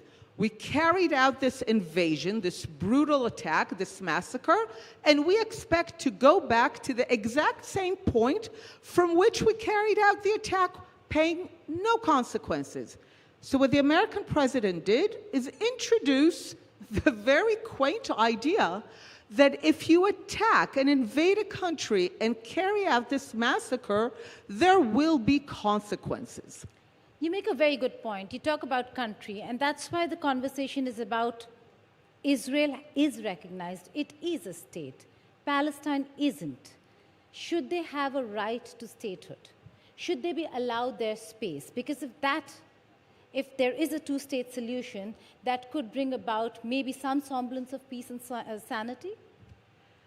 So I grew up in the Israeli left with the sincere belief that the only thing separating us from peace, from quiet, is two states, the establishment of a Palestinian state. I supported every Israeli prime minister that pursued it, only to realize that when faced with the opportunity to establish a sovereign state of Palestine in the West Bank and Gaza, ending Israel's military presence, no settlements, capital in East Jerusalem, including holy sites, again and again and again, the Palestinians walk away from that and follow it up with violence, and there are no dissenting voices. So I began to ask what's going on, because you will not find in history a movement that claims to be a movement for liberation, self-determination, independence, that has a record of repeatedly walking away from opportunities to achieve that. So I began to ask what's going on, and I discovered that to the credit of Palestinians, and you heard it here too, they've always told us what they wanted. We just didn't listen. Or when we listened, it sounded so preposterous that we didn't take it seriously. But they always told us, from the river to the sea, Palestine will be free. And in case you're wondering, free of what? Go to the Arabic. From water to water, Palestine will be Arab. You know, as I did the research that became the book, The War of Return, I came across a quote by Ernst Bevin, the British foreign minister after World War II. I understand he was no friend to India. He was certainly no friend to the Jewish people. He goes to the British Parliament in February 47 to explain why Britain failed. Contrary to what you heard here, Britain received a mandate unanimously from the League of Nations as a trust to help the Jewish people who were recognized as the historic claimants of the land of Israel to achieve sovereignty. Now, Britain did not betray the Arabs. It created Jordan, Iraq. France helped Syria and Lebanon become independent. But we arrive in February 47 and there's no Jewish state. So Britain failed, and he needs to explain why. And he says the following: His Majesty's government is faced with an irreconcilable conflict. Now, he calls it irreconcilable. In February of 47, there's no occupation, no settlements, no blockade of Gaza. No one is displaced. In case anyone tells you that the conflict is because Israel, Zionism displaced Arabs, in February 47, everyone is in place. And he already calls the conflict irreconcilable. And he goes on to explain. He says, in the land there are Jews and Arabs. No one clearly is called a Palestinian at this point. He says each one of those groups has a top priority. He says for the Jews, the top priority is to establish Jewish sovereignty in the land. So Jews want to exercise the universal principle of self-determination for the Jewish people, the Jewish nation in their ancient homeland. Great. And then he says, and for the Arabs, and these are not just any Arabs, these are the Arabs that will later hijack the name Palestine to be named Palestinians. He says, for those Arabs, the top priority, and listen to this, to resist to the last the establishment of Jewish sovereignty in any part of the land. He's not saying that this is a conflict between the Jews want a state, the Arabs want a state, and therefore the conflict can be solved through partition, through two states. He says as a matter of top priority, the Jews want a state, and the Arabs want the Jews not to have a state. by definition, irreconcilable. And this has only ever been the conflict to the present. So Israel has always agreed to every two-state solution, provided that one of the two is the Jewish state. And the Arabs, and especially the Palestinians, have rejected every two-state solution if one of the two is the Jewish state. So I will just end with this. I support Palestinians having a state, but they actually finally need to want it. They've never wanted a state if it lives next to a Jewish state. Well, that's a historical context and perspective, good for our audience. You live in Tel Aviv, so let's go back to what happened on October 7th, and I say that because a lot changed since October 7th. You were there. It was a day like none other for Israelis. What was your experience? So, not only was it a very dark day of sheer brutality and glee, you know, I have a colleague who wrote a beautiful piece after October 7th called Ecstasy and Amnesia. And he says that the Arabs often go to war against Israel with tremendous ecstasy. And we saw the ecstasy on October 7th, the glee, they filmed it, the brutalizing of the Jewish bodies. But then, when they fail in their effort to bring an end to the Jewish state, amnesia sets in, and you saw it here. They become suddenly people who have no consequences, no agency. They don't understand why there's destruction in Gaza. How is that related to anything they did? So when you just described what I did as historical context, unfortunately, it's the present.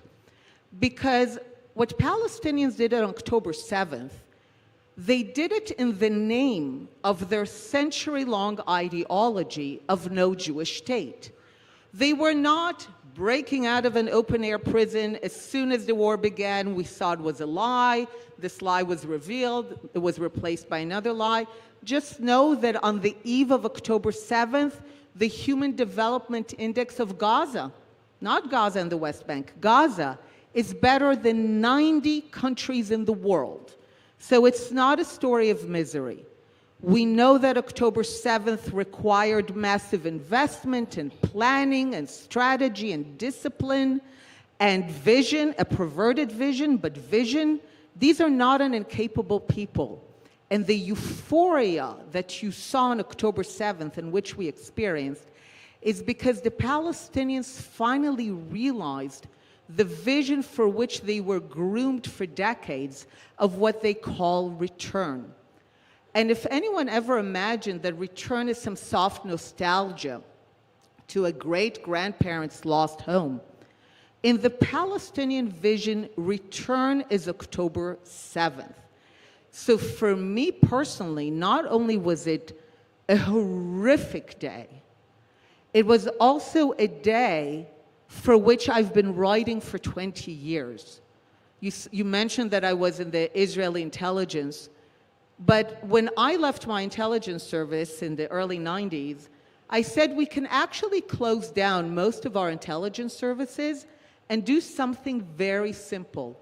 Listen to the Arabs. They're telling us what their intentions are, what they plan to do. Sinwar said for years and months and weeks, the day of return is coming. And this is why you saw so much euphoria on October 7th, because October 7th, that brutality was the realization of the Palestinian vision of return. And we made the mistake, I've invented a word for it, West-planing. It's when Western diplomats and journalists, hopefully here you don't do it. That's a term. Western diplomats and journalists explain away what Palestinians just say. Palestinians will say, we're going to kill you, the day of return is coming, there will be no Jewish state. And Westerners will say, they want a two-state solution. So if we listen to them and we take them seriously and we stop explaining away, We understand that October 7th was carried out in the name of a horrific, destructive ideology. Dr. Wilf, yes. not all Palestinians think the same way. Now, you do mention Palestinianism and so on and so forth, but not all Palestinians think that there shouldn't be the existence of an Israeli state. I'm just asking you this because you spoke about development. Can development ever replace freedom? Because Gazans were not allowed to move freely. They had development, but there were gates, and the gatekeepers were Israelis. West Bank, people are not allowed to move freely. There are checkpoints between area A, area B, area C, as has been defined. The areas have different categories. So they are not a free people. So first of all, in Gaza, I like to call the border that Gaza has... Can I just add, oh, even when they were bombed, or they were being bombed, they weren't allowed to leave Gaza. They could go, they were told, move from north to south, and then we are bombing south, so move from south to north.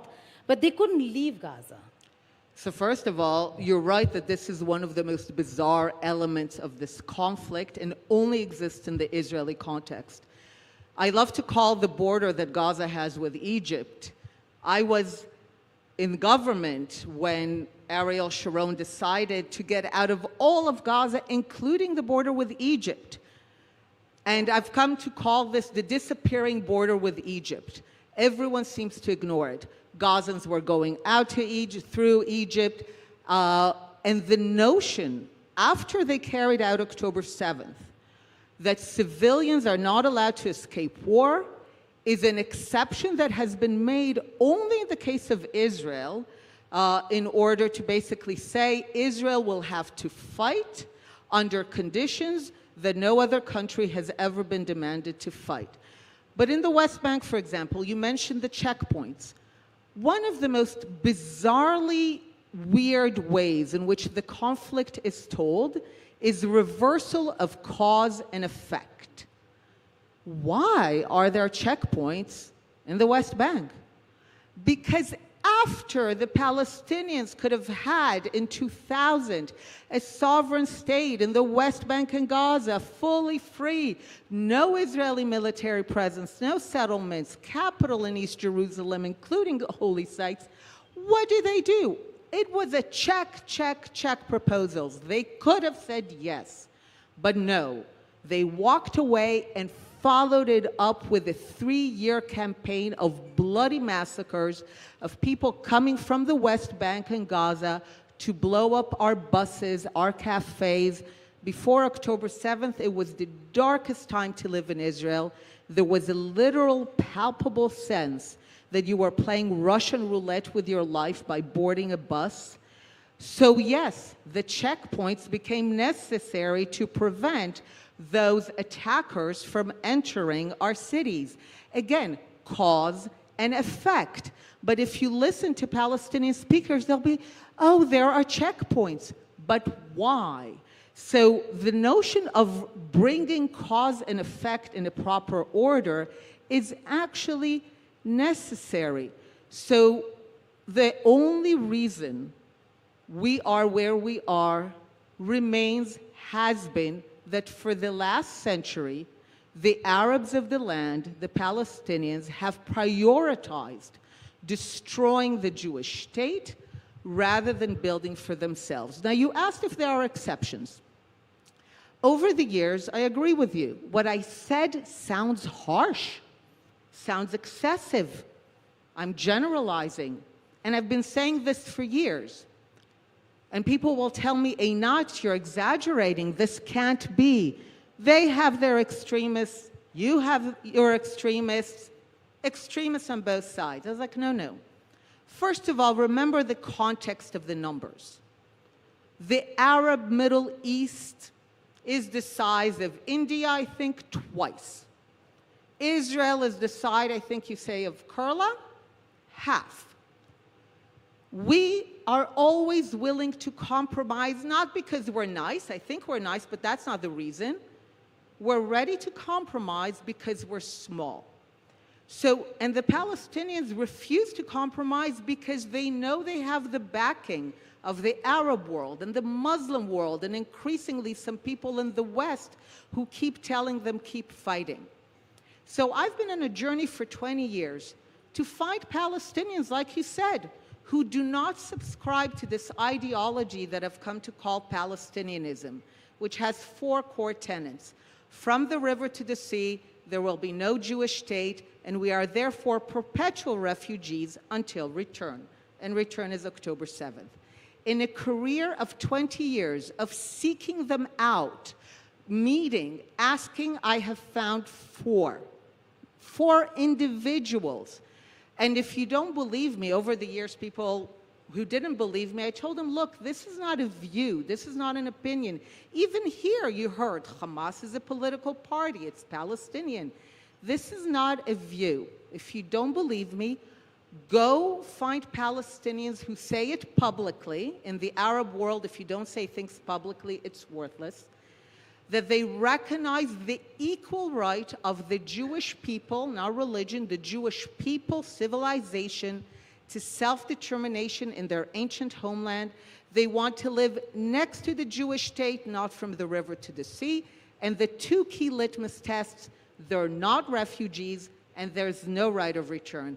And I realized that if you ask these last 2, you then realize that you only have 4 Palestinians who reject the ideology of Palestinianism. And I'll just end with this. If we are to have peace, and I call myself a long-term peace activist, the ideology of Palestinianism, the ideology that is singularly obsessed with the destruction of the Jewish state, that ideology has to die so that both people must finally live. Dr. Anne Arthwell, thank you so much for joining us here. Thank you. Ladies and gentlemen, raise a warm applause as I call upon Anil Jain, President Hindustan Power, to come up on stage, present a small token of our appreciation to our esteemed guest.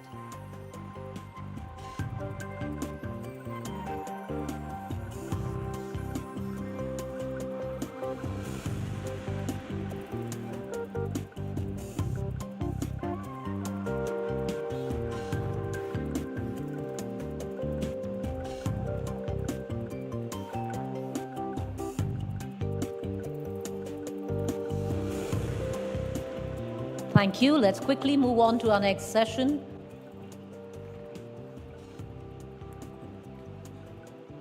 The next session, one of the 3 chief ministers that the Congress actually has, is in the House, ready to power into our next session. Telangana's Transformer. This session is sponsored by Hindustan Power. Well, to take it from here, along with myself, I'd like to invite India Today's consulting editor, Rajdeep Sardesai, and we introduce to you the guest of the evening, Annumala Revant Reddy, Chief Minister, Telangana. Ladies and gentlemen, please raise a warm applause.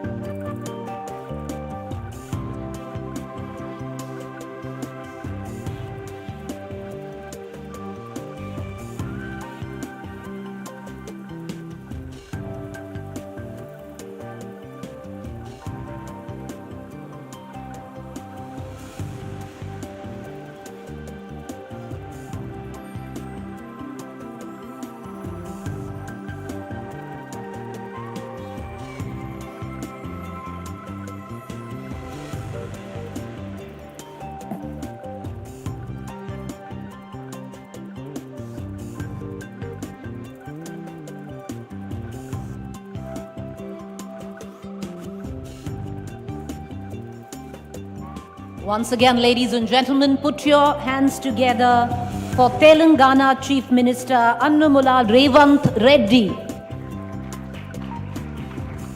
Come on, we can do better than that.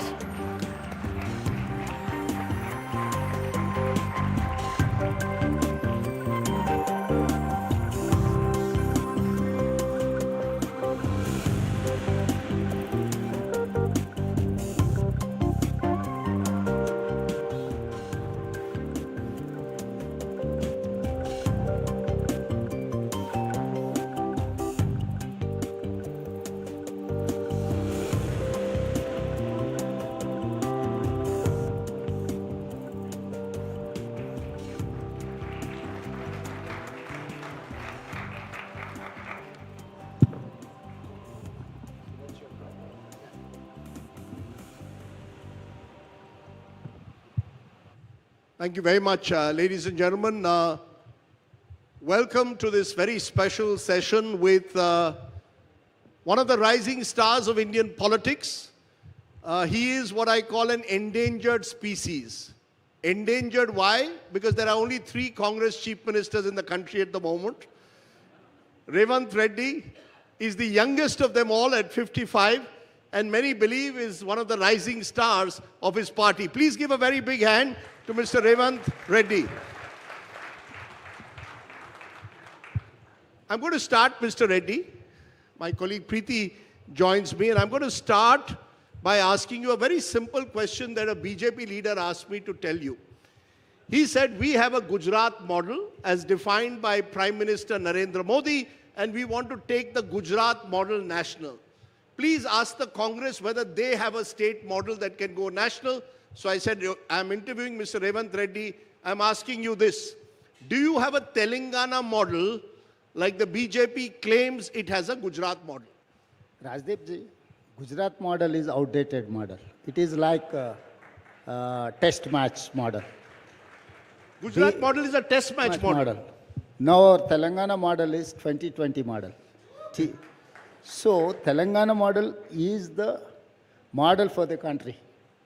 क्योंकि गुजरात में कोई welfare model नहीं है, कुछ ना कुछ development model दिखा के इन्वेस्टमेंट्स ले जाने के लिए जब मोदी जी चीफ मिनिस्टर था तब कोशिश किए, जब मोदी जी प्राइम मिनिस्टर बनने के बाद गुजरात में कोई मार्केटिंग करने का ब्रांड एम्बेसडर है ही नहीं, तब मोदी जी खुद गुजरात के लिए फाइट करना पड़ रहा है, क्योंकि मोदी जी इस देश का प्रधानमंत्री है, फिर भी प्रधानमंत्री देश में हर कोने कोने में जो भी इन्वेस्टमेंट आना है उसके लिए कोई मदद नहीं दे रहा है। खाली कोई भी हिंदुस्तान को आए तो जाओ जाके गुजरात में इन्वेस्टमेंट कर दो, ये कौन सी तरीका है? Now, what is the difference between your Telangana model Yes, and my Gujarat? model is development and welfare and good governance. These 3 are our core area.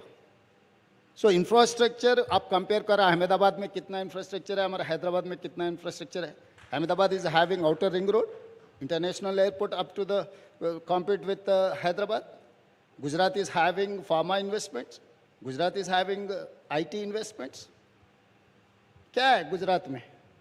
तो मैं हैदराबाद में आपको words, I am not going to compete with Ahmedabad, Mumbai, Bangalore, Delhi or anything. I am going to compete with New York, Seoul, Tokyo, other countries. तो मेरा Telangana model से कोई टक्कर ले भी नहीं सकता है. You are giving an open challenge that Hyderabad is willing to take on Ahmedabad, Telangana is willing to take on Gujarat when it comes to investments, when it comes to building cities for the future. Yes, 100%. हमें ये शुरू किया future city development authority. 30,000 एकड़ में हम इतना शानदार शहर बनाने के लिए हम लोग अभी शुरुआत किए. 5 साल के बाद आप आके देखो, world's best city I am going to construct. Ahmedabad या गुजरात में कहाँ पर ऐसे सिटी है? कहाँ पर वैक्सीन, कोविड समय पर जो वैक्सीन था, 1/3 of the vaccines we have supplied. Bulk drugs, 35% of Indian produces from Hyderabad only, bulk drugs. IT तो मुझे बोलने का ज़रूरी नहीं है. अहमदाबाद में क्या IT एक्सपोर्ट्स है एंड हैदराबाद में कितना IT एक्सपोर्ट्स है? You know, before my colleague Preeti jumps in, I just want to say one thing. This Hyderabad, Telangana model that you're talking about didn't start in 2023. Just like Mr. Modi cannot claim that India started in 2014, you can't claim Hyderabad started in 2023. Chandrababu Naidu deserves some credit. YS Rajshekar Reddy deserves some credit. KCR, you are taking it forward. Every politician seems to believe that everything starts and ends with them. Rajdeep, आप half truth बोलना चाह रहे हैं. I wanted to tell full truth. Okay. कुली कुतुबशाही से शुरू हुआ, ये अभी शुरू नहीं हुआ है. कुली कुतुबशाही के बाद निज़ाम सरकार, निज़ाम के बाद ब्रिटिशर्स के बाद आज़ादी के बाद हम लोग जो भी किए, मरी चन्ना रेड्डी से लेकर, उसके बाद चंद्रबाबू नायडू जी आया, उसके बाद राजशेखर रेड्डी जी आया, अभी मैं हूँ. तो more than 450 years history is there in Hyderabad, Telangana. तो चार मीनार चंद्रबाबू नायडू जी ने बनाया, गोलकोंडा फोर्ट चंद्रबाबू नायडू जी ने बनाया, सिकंदराबाद कंटोनमेंट तोड़ी राजशेखर रेड्डी या चंद्रशेखर राव ने बनाया.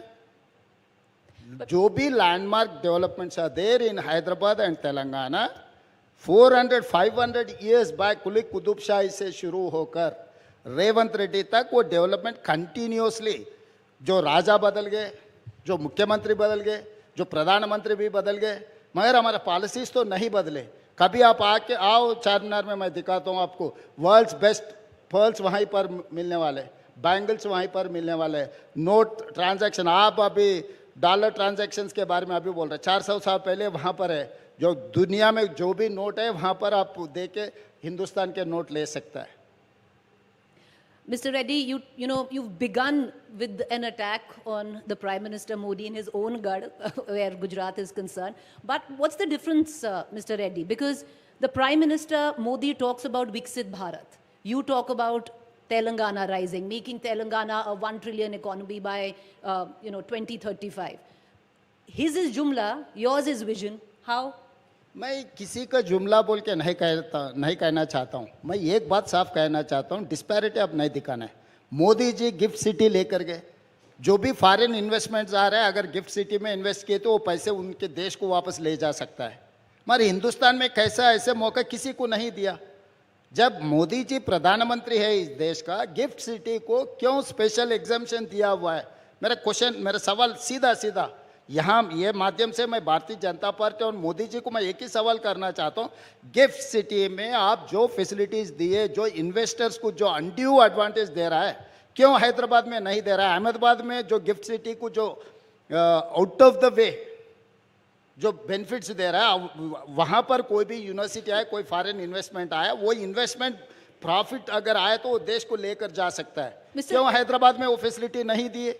But Mr. Reddy, you were always very cordial with Mr. Modi. Suddenly you've become very combative of late. No.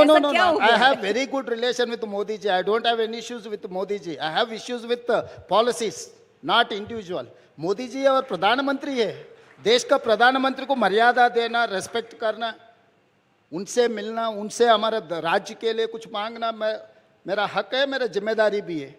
लोग मेरे ऊपर उम्मीद रख के मुझे मुख्यमंत्री चुना है, तो मैं मेरा जिम्मेदारी निभा रहा हूँ। मोदी जी से I don't have any personal issues. Mr. Revant Reddy, you're talking about building Hyderabad as a futuristic city.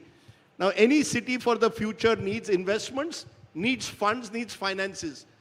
Looking at your budget, you already have a 3.75 lakh crore debt. You made all kinds of promises before you were elected, all the guarantees of the Congress. 4,000 rupees, for example, will be provided to unemployed youth. You made promises for farmers, for agriculture labor, and you are struggling to balance the budget. So all the politicians who are making these guarantees and the promises, do you agree that's a big challenge? Because you do not have the funds then to actually invest in the real welfare and infrastructure that states like Telangana need. Rajdeep ji, आप और केसीआर जो perception create किया हुआ है, उसी perception में आप लोग हैं। Telangana debts are not 3.75 lakh crores, Telangana debts are 7 lakh crores, 7 lakh crores. हम 2014 में केसीआर को जब तेलंगाना राज्य बनाकर तब हाथ में दिया था, 69,000 प्लस क्रोर्स डेप्थ था। काली चंद्रशेखर राव 10 साल में 6 लाख करोड़ के ऊपर डेट्स ले आके हमारे सर पर डालकर चला गया। आज मेरा state income is 18,500 crores per month. I have to pay salaries and pension 6,500 crores. I have to pay per month 6,500 crores on these debts and interest, capital and interest. So 13,000 crores if you are eating, if you are not eating, you are chai piye ya nahi piye, I have to pay 13,000 crores on before 10th. Only I am getting 5,500 crores for all this welfare and development. This is what is Telangana status. It is not that Telangana is doing good. No, but what about the money for your guarantees, sir? How are you going to pay for the guarantees? 4,000 rupees to unemployed youth. सही सवाल पूछा है राजदीप जी। आप जो गलतफहमी में था, मैं भी वही गलतफहमी 3.75 लाख crores डेप्थ से ये जो इनकम है इसके हिसाब से हम कुछ कर सकता है। मगर कुर्सी में बैठने के बाद असली रूप हमें पता लग गया। Come on. Yes. Chief Minister is telling us that you realized only after you became Chief Minister that you can't pay for your guarantees. Not guarantees, repayment of loans. I am not saying that I am not going to pay for guarantees. I'm not able to repay for my guarantees. But Mr. Reddy, the charge is exactly that. By raising the kind of debt that you're raising, you're looking to pay your guarantees through that. And I'll give you some figures.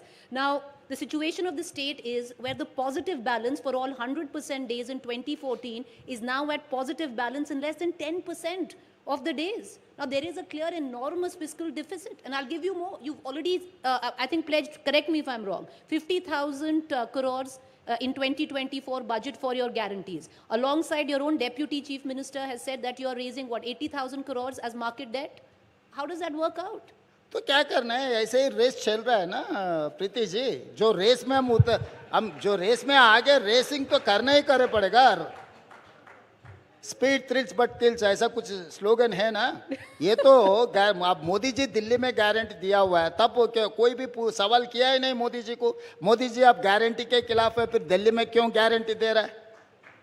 आज भी किसानों को 50,000 किसानों को have paid with in 3 months 21,000 crores.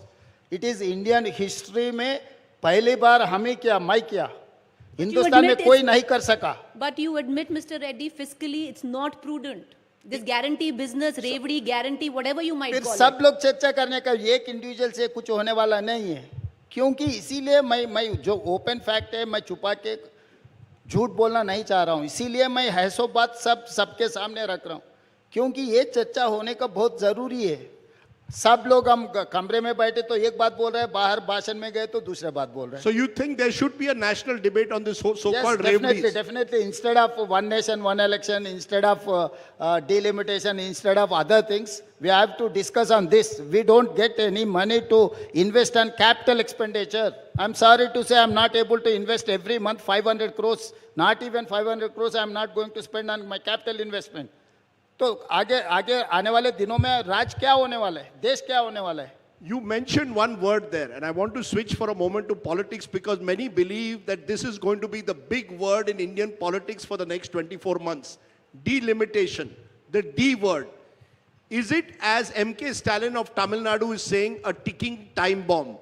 The fact is the southern states seem to believe that a future Lok Sabha will be shaped in a manner that the south will lose out to the north only because the south has lower population growth rates.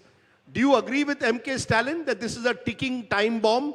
Do you believe that the time has come for an all-party meeting to be held on delimitation at the earliest, so all misgivings are cleared? Definitely. सबसे पहला ये मुद्दा मैंने उठाया, India today conclave में उठाया था, क्योंकि बीजेपी को ये पता है कितना भी कोशिश करो साउथ में उन लोगों को नहीं आने देंगे. तो बीजेपी बदला लेना चाहता है साउथ से. वो बदला लेने के लिए they are utilising whatever weapon they have, that is called delimitation. तो वो सॉफ्ट पैडलिंग में हमें ख़त्म करना चाह रहा है भारतीय जनता पार्टी साउथ को. तो इसीलिए साउथ को साफ करने के लिए, साउथ का रिप्रेजेंटेशन को कम करने के लिए बीजेपी ये कोशिश कर रहा है. नहीं, बट बदला क्या हुआ? This is under the law. Under the law, the first census post 2026, delimitation of seats will be done on the basis of that. Where is the badla? Why do you think this has become south versus north? हाँ, सही सवाल पूछे. Family planning किसने आदेश दिया हुआ है? Family planning implement करने के लिए एक परिवार को 2 लड़के, उसके बाद एक परिवार को 1 लड़का, हम 2 हमारे 2, वहाँ से हम 2 हमारा एक, स्लोगन किसने दिया हुआ है? तो जो केंद्र सरकार ने जो आदेश दिया हुआ है साउथ ने वो लागू किए. तो हमें हमारे से, आप जो सरकार ने कहा वो काम किए, तो हमारे से बदला लेना चाहता है. क्यों? पॉपुलेशन को किसने कहा है? अगर पॉपुलेशन लेना है तो 1971 का लो, जो फैमिली प्लानिंग जब इम्प्लीमेंट नहीं किया था, 1971 सेंसस लेके आप करो. M.K. Stalin is saying people should have more babies. Are you also going to say so that? It will take some time. No. That is other aspect.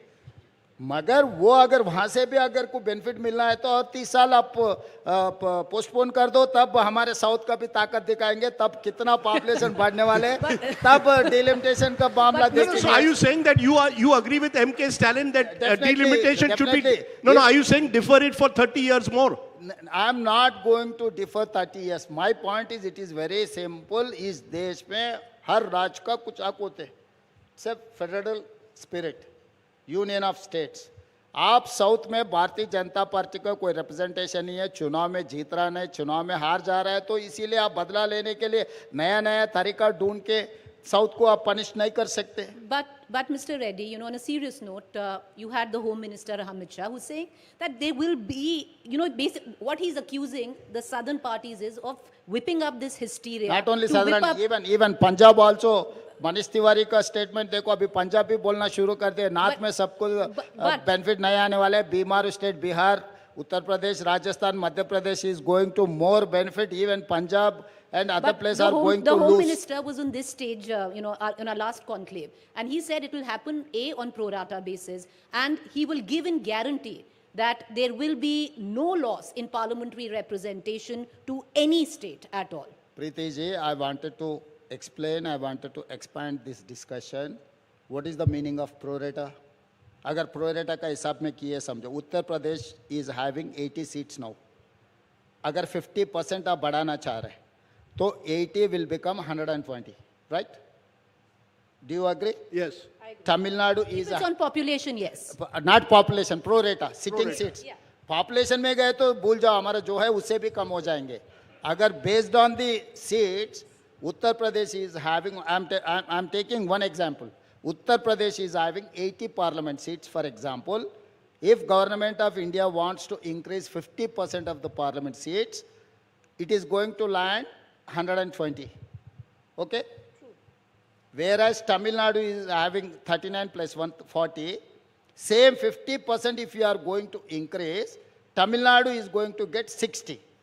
Now, whereas Tamil Nadu is having 39, Uttar Pradesh is having 80. There's a proportional rise. So 41 seats are the difference. Once you are going to take on pro rata, Tamil Nadu is going to get 60, Uttar Pradesh is going to get 120. What is the difference between Tamil Nadu and Uttar Pradesh? 60. So 40 seats से 20 seats ज़्यादा से ज़्यादा automatically internal जो structure बना रहा है, जो बात perception बनाने के लिए अमित भाई ने जो कोशिश कर रहा है, 20 seats undue only one state में उन लोगों को मिल रहा है. ऐसी हर राज्य में ऐसे परसेंटेज देखते गए तो साउथ इज 123 सीट्स टोटल. अगर 50% इंक्रीज हो गए तो कितने होने वाले? 60 प्लस 62 सीट्स मैक्सिमम. So 183, 185 में हम लोग कंक्लूड होने वाले हैं. The government should come clean on what they intend to do. क्यों ऑल पार्टी मीट क्यों नहीं बुला रहे? अगर इतना साफ है आपके हाथ, आपके दिल इतना साफ है, आप सर्फ लगा दे के धो के रखा है, तो ऑल पार्टी मीट बुला दो. ऑल पार्टी में हम चर्चा करेंगे. क्यों ब्यूरोक्रेट्स के ऊपर छोड़ रहे? So political decision, policies has to made by the government, political executive, not executive officer. So you're very clear that all the South states will come together on this issue, right? All the South states are on the same page. Not only South, Rajdeep, जो भी North से हमारे साथ जोड़ना चाहे, पंजाब जैसा, उन लोगों को भी साथ में लेकर जाएंगे. Okay. क्योंकि पंजाब में बीजेपी का कुछ रोल नहीं है, इसीलिए पंजाब में कम हो गए तो उन लोगों को कोई फर्क नहीं है. क्योंकि पंजाब में 1-2 सीट पे मिलने वाले नहीं है उनको. जहां पर बीजेपी को 1-2 सीट नहीं मिल रहा है, उसको कम हो गए तो उन लोगों के लिए फायदा है. They are looking like a political benefit or one party. Okay, they are looking at that political benefit. Others accuse the Congress now of seeking political benefit through a caste census. You have become the first chief minister to actually table the caste census in the state assembly. And that has created another potential friction point, because there are even your own MLAs who are saying backward castes have been under-surveyed.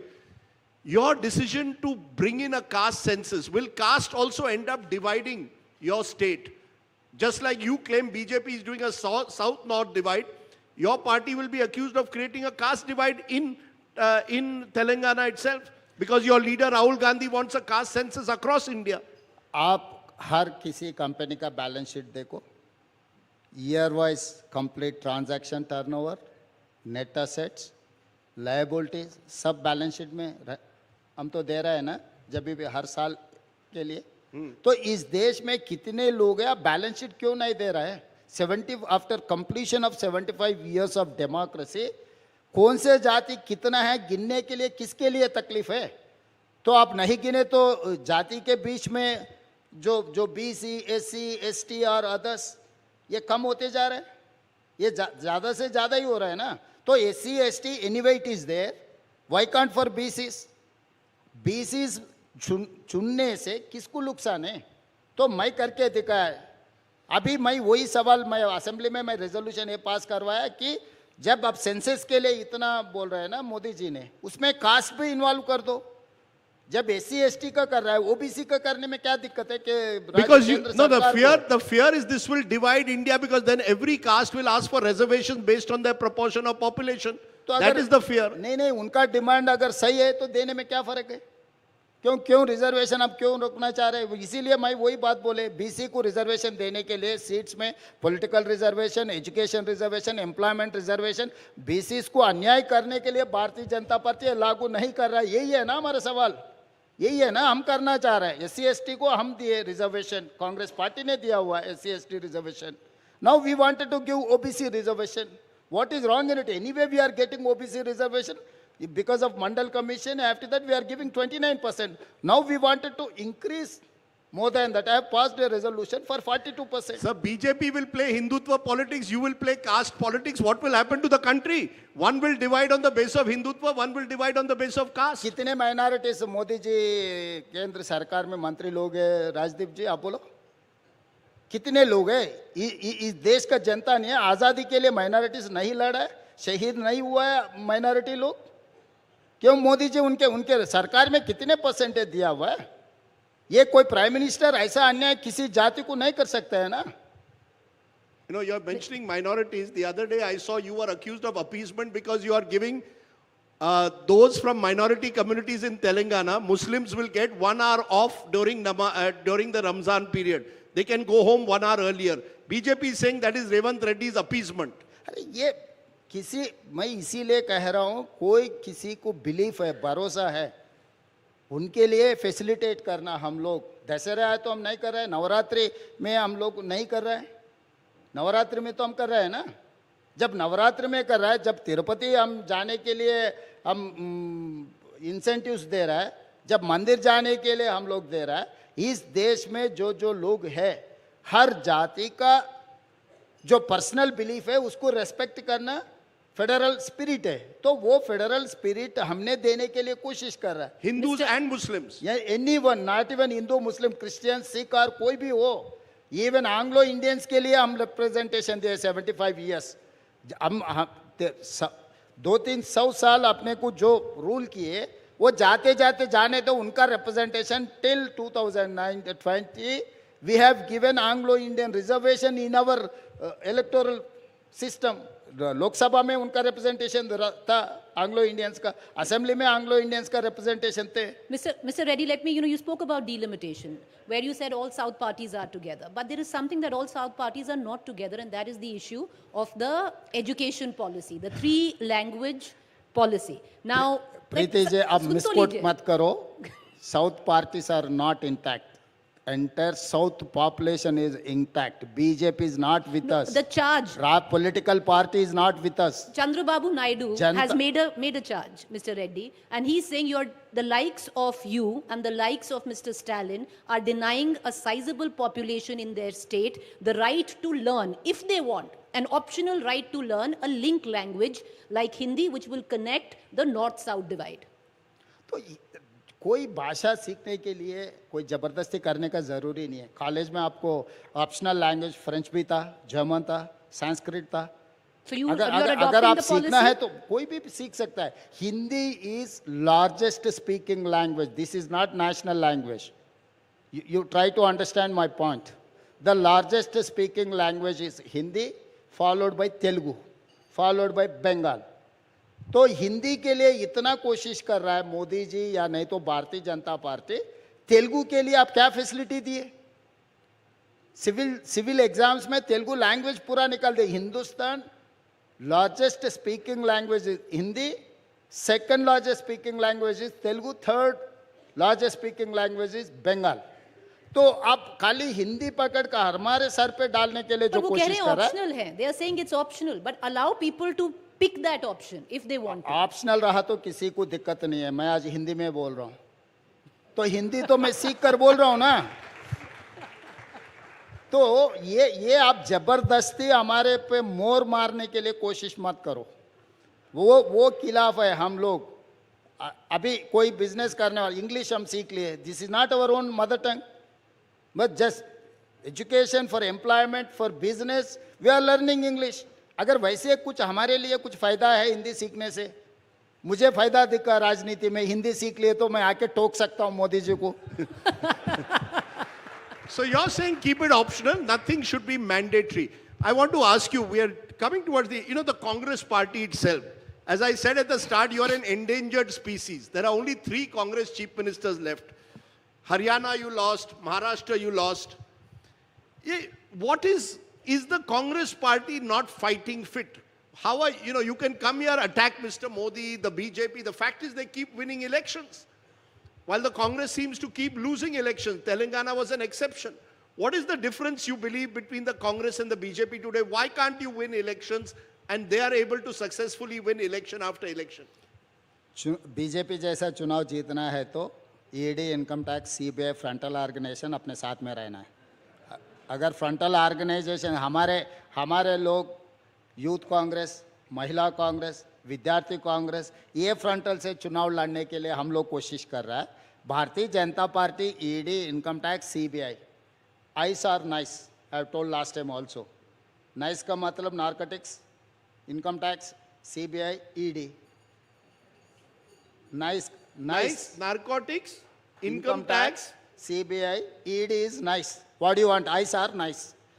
चुनाव में काम करना है, party में join होना है तो दे offer simple, phone आ जाएंगे, भाई आपके लिए आइस होना, नाइस होना। तो नहीं चाहे तो बीजेपी का कंडवा होना। No, but Mr. Reddy, this is the formula for election winning. No, but you all have to also take some responsibility. You can't. I mean, isn't it true that the Congress organization has weakened? In Telangana, you got your act together. In other states, you are not able to do. Why not accept some mistakes, including of your leadership? Definitely, Rajdeep ji, आप पूछे BJP का strength क्या है, मैं BJP का strength बोले, हमारा weakness पूछे तो मैं I will tell our weaknesses also. What is your weakness? More liberal, more democratic party. जो भी कुछ भी बोले, 50 साल भी फायदा उठाए, 50 साल के बाद भी राज्यसभा मिले है तो नहीं मिला तो वो आके जंतर मंतर में धरना करेगा। भारतीय जनता पार्टी में हो सकता है, अडवाणी जी को, मुरली मनोहर जोशी जी को, बड़े बड़े नेता लोगों को बाजू में रखे तो कोई पूछने वाले भी नहीं था। तो कांग्रेस में 50 साल जो एंजॉय किए उनको एक बार राज्यसभा रिन्यूअल नहीं किए तो वो आके जंतर मंतर में आवाज करेगा कि कांग्रेस कितना अन्याय किया। आप लोग दिखाएंगे, आप इंटरव्यू लेंगे, 1-on-1 लेंगे, सब सारे लेंगे। But Mr. Reddy, Rajdeep had said earlier that you're one of the 3 endangered species when it comes down to Congress chief ministers. Now, why is it so difficult? And you were doing the same thing earlier, to take a cue from your own ally, Omar Abdullah. He had a very confrontational relationship earlier, and then he very openly said, you need to be cordial, you don't need to have an acrimonious relationship with the center, which is the Prime Minister. And things are going very well. For you, things were going well, and then it seemed the High Command got a little irritated with the bonhomie between you and Mr. Modi. And suddenly you've become very confrontational now. नहीं प्रीति जी, सरकार अलग है, party अलग है। Party हमेशा लड़ते रहना है, सरकार हमेशा मिलके काम करते रहना है। There is a difference between party and party politics and government. Being an chief minister, I will take a call as a chief minister. I have to oblige, I have to respect my prime minister. Definitely I'll do that. Once I've stand on my political party platform, composedly मेरा party stand क्या है मैं वही बोलूँगा। No, but who do you take orders from? For example, Gautam Adani offered 100 crores for a skill university in your state. Your party objected, and suddenly we heard that you've declined the offer. The fact is, who do you take your orders from? Do you take it from your high command, i.e. Rahul Gandhi? Party object नहीं किया, opposition object किया था, BRS and BJP. ऐसे कैसे अदानी से तेलंगाना 100 करोड़ जनता के लिए लेते? तो मैं बोला भाई जनता के लिए लिया हुआ है, मैं घर के लिए, मेरा पॉकेट के लिए नहीं लिया हुआ है। जो लोग बॉन्ड्स लिए वो लोग वापस नहीं कर रहे हैं। भारतीय जनता पार्टी बॉन्ड्स देखो आप कितना दिए अदानी जी, वो वापस नहीं किए, मगर मैं तो वापस किया क्योंकि I don't want to take any blame. You were invited to the Mahakumbh, you didn't go. नहीं, मेरा परिवार तो गए। मैं भी उन मोदी जी और अमित भाई को बुलाया था भद्राचलम राम मंदिर, अभी तक आए नहीं। जब मेरा बिलीफ है राम मंदिर जब मेरा गांव में है My strongest belief is that Bhadrachalam Ram Mandir is the highest sanctity and सब कुछ है. मगर मोदी जी और अमित भाई ने कभी आया भी नहीं. But Mr. Modi, you know, Mr. Reddy, well, that's a Freudian slip. But Mr. Reddy, the fact is, you're in the world of optics, it's politics. Should Rahul Gandhi have gone for the dip? अरे वो personal जब मौका मिले नहीं मिले. राजदीप जी आप गए? मैं 2001 में गया था. नहीं अभी. इस बार नहीं गया. फिर राजदीप जी जब नहीं जा गया. प्रीति जी आप गए? नहीं प्रीति जी आप गए? But Reddy sir, हम politician नहीं है. We are not in public life. No, Preeti ji, you are and me in public life. You are in media. But I'm not a politician, sir. Not only politician, even media persons also in public life. Sir, I don't wear my faith on the sleeve. I don't need to. You need to.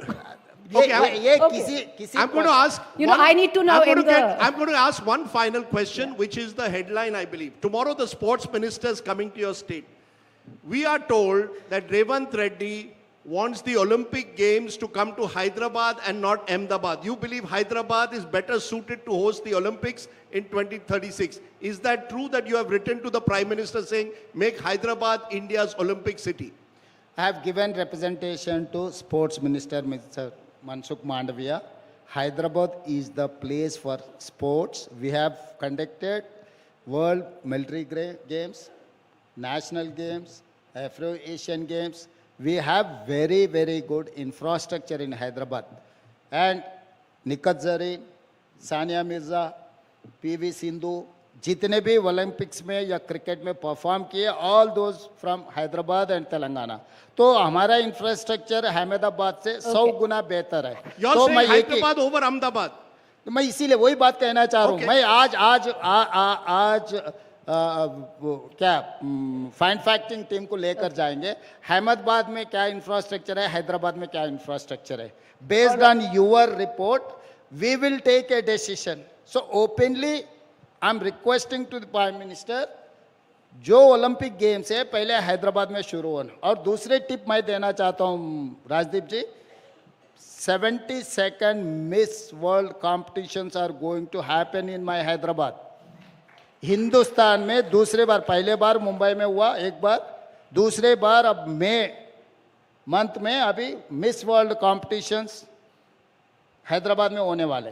तो miss world competition जब हैदराबाद शहर में हो रहा है, why can't Olympics? Okay, we are going to leave with that headline. With that headline. Okay, we are going to therefore leave it there. At the India Today conclave, the Chief Minister of Telangana has put an open challenge: Hyderabad or Ahmedabad. Let the people of the International Olympic Association decide which is the better city to host the Olympics. Revant Reddy versus Narendra Modi in a way. We are going to leave it there. नहीं, अहमदाबाद के लिए Modi ji brand ambassador है. हैदराबाद के लिए रेवंत रेड्डी जी अब देखे जाएगा कौन सी ब्रांड का भी कहां तक ब्रांड एम्बेसडर पुश करने वाले. All right, with that, ladies and gentlemen, please raise a warm applause for the Telangana Chief Minister Revant Reddy, as I call upon Mr. Lalit Jain, President Hindustan Power, to come up on stage, present our small token of appreciation to the Chief Minister. Once again, ladies and gentlemen, do put your hands together for Revant Reddy. Thank you, Chief Minister.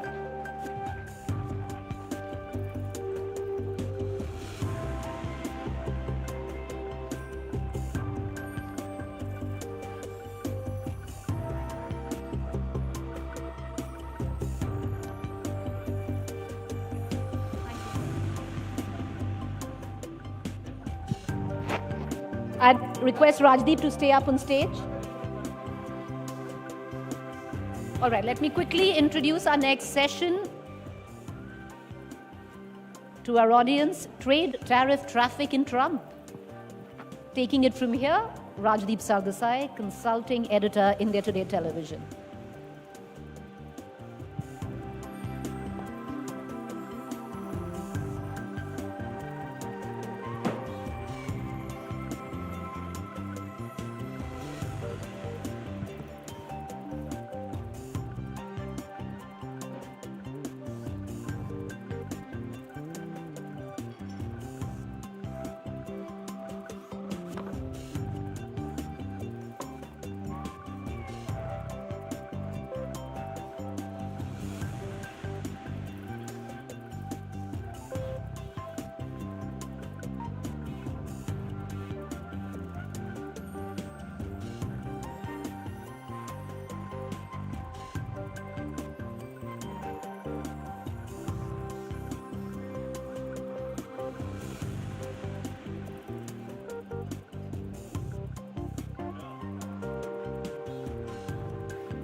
Thank you, ladies and gentlemen. Can I request the next group of panelists to please join us on the stage? Please do come, Mr. Malik, Mr. Arun Singh, and Mr. Wadhawan. Please come, sir.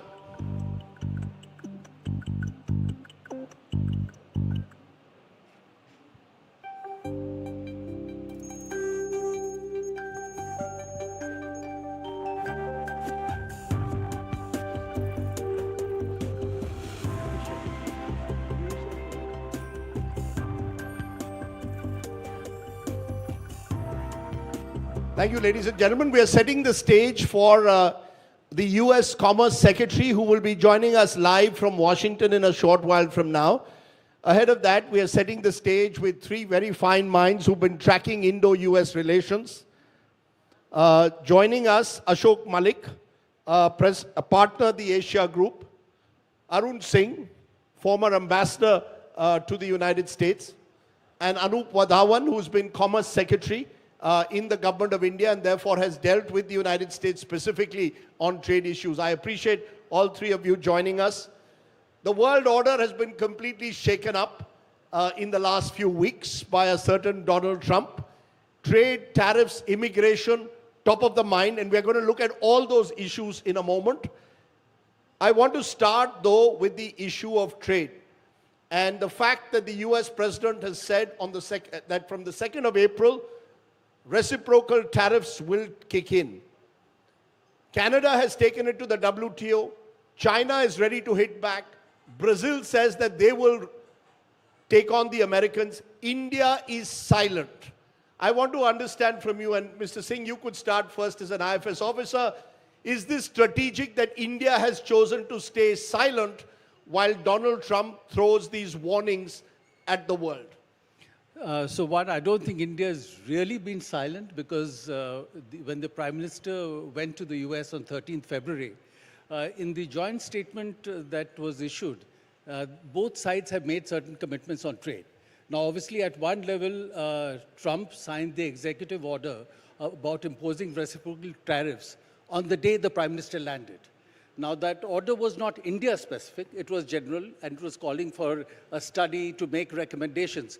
But the very fact that it was issued on the day Prime Minister landed, I think there was a political message in that in any case. But that having been said, the joint statement that has been issued has said that both countries are now committed to do a multi-sectoral free trade agreement, and that the first tranche would be completed by the autumn of this year. And also that they're committed to take the trade from the present level of $200 billion to $500 billion by 2030. So you can make the argument that if we are doing a bilateral trade agreement, and if we are committed to enhancing the trade 2.5 times, it does not make sense to raise tariff levels from the current level. So I think that discussion will happen, I suspect, between the two governments. The Indian Commerce Minister has completed just now a visit to the US. From reports you see, including in the media, both governments, including the Indian government, are seriously looking at what kind of steps that can be taken to say that there is really no need for tariff. And final point I'll make, Rajdeep, is in Trump 1.0, Trump had imposed certain tariffs on India. India was quiet but imposed reciprocal tariffs on the United States. So I think there is a way, without making noise, to take action so that the message is also conveyed to the US side. Are you, Mr. Wadhawan, as sanguine as Mr. Arun Singh appears that what was said in the Trump-Modi meeting seems to be at one level at cross purposes with what Donald Trump said 2 days ago, where he made it very clear all countries, including India, he specifically referred to India, will be subject to reciprocal tariffs starting the 2nd of April. So you see, in terms of responding to reciprocal tariffs, the thing is that there is not absolute clarity right now as to what the nature of these reciprocal tariffs are going to be, what the levels are going to be. Whereas duties is imposed on Canada, Mexico, China, those are definitive, well-defined, so those countries have reacted. So just as, Master Singh mentioned in his first term, when he imposed duties on aluminum and steel, we reacted with our own countervailing duties. So I'm sure if these reciprocal tariffs come into place at certain specific, well-defined levels, then I'm sure India will explore its options.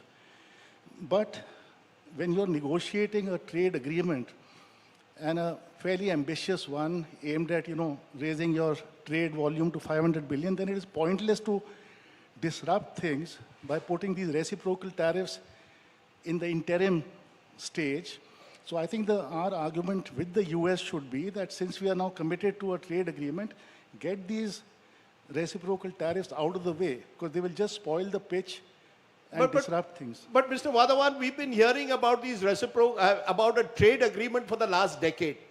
And the truth of the matter is, I spoke to someone in government who said for the 5 years or 4 years of Trump 1.0, every time there would be talk of that, Mr. Trump would tell the Prime Minister, what about the Harley Davidson?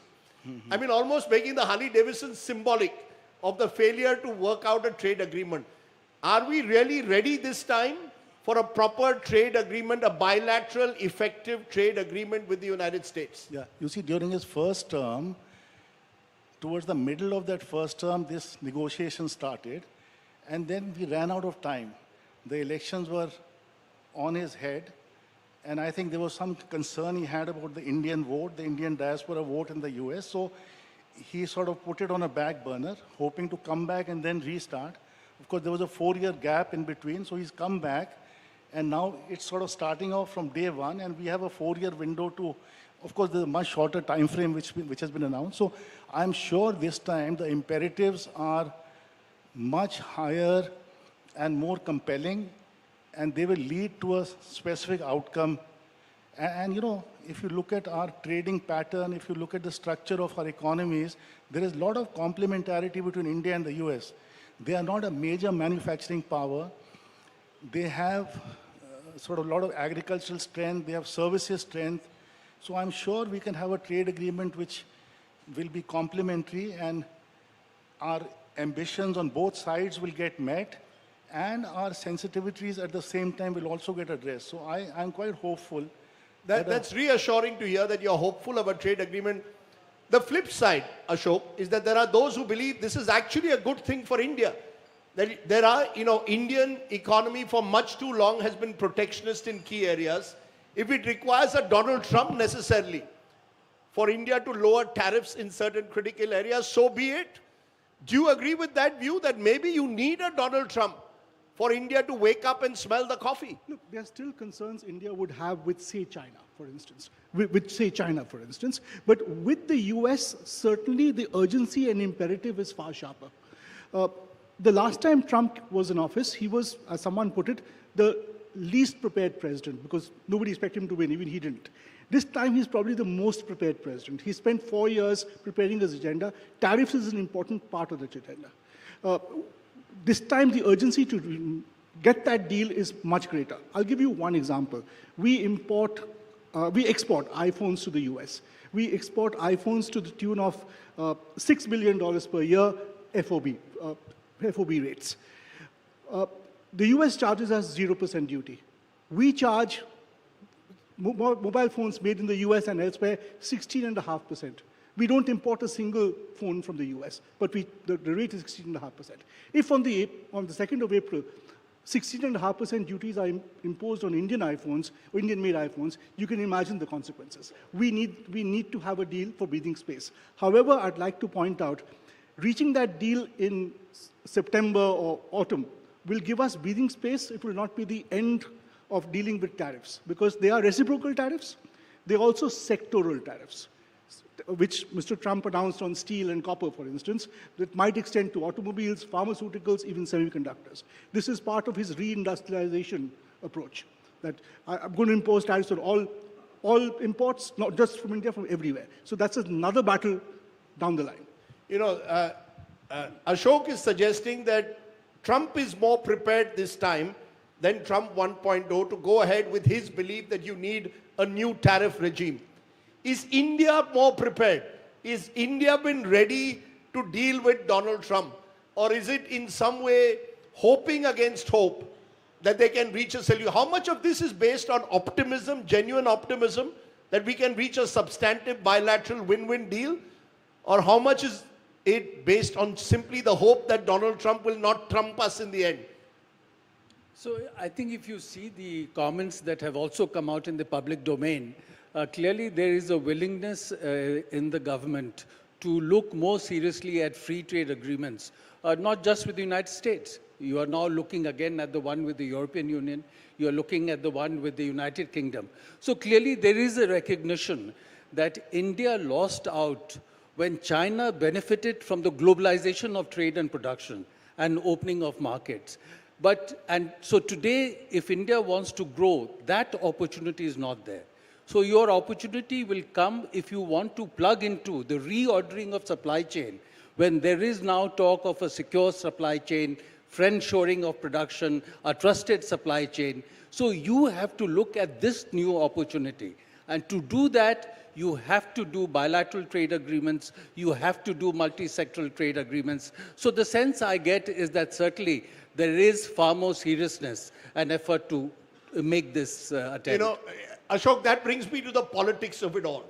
For the last decade, I've heard from the Modi government, Atmanirbhar Bharat, Make in India. So at one level, you were talking about protectionism, Make in India. Now suddenly comes Donald Trump. How do you deal, therefore, from a government which spoke of Atmanirbhar Bharat, let's make in India, let's be more protectionist. In the last budget, the 2025 budget, for the first time, we've seen a willingness to open up. Is it too little, too late? Are we being incremental and therefore being caught on the wrong foot by what Donald Trump intends to do to world trade in the next few years? No, but what he's doing to world trade is actually upending something we also began to object to be honest. The free trade agreements of the early 21st century of 2000, 2001 are gone. They're gone forever.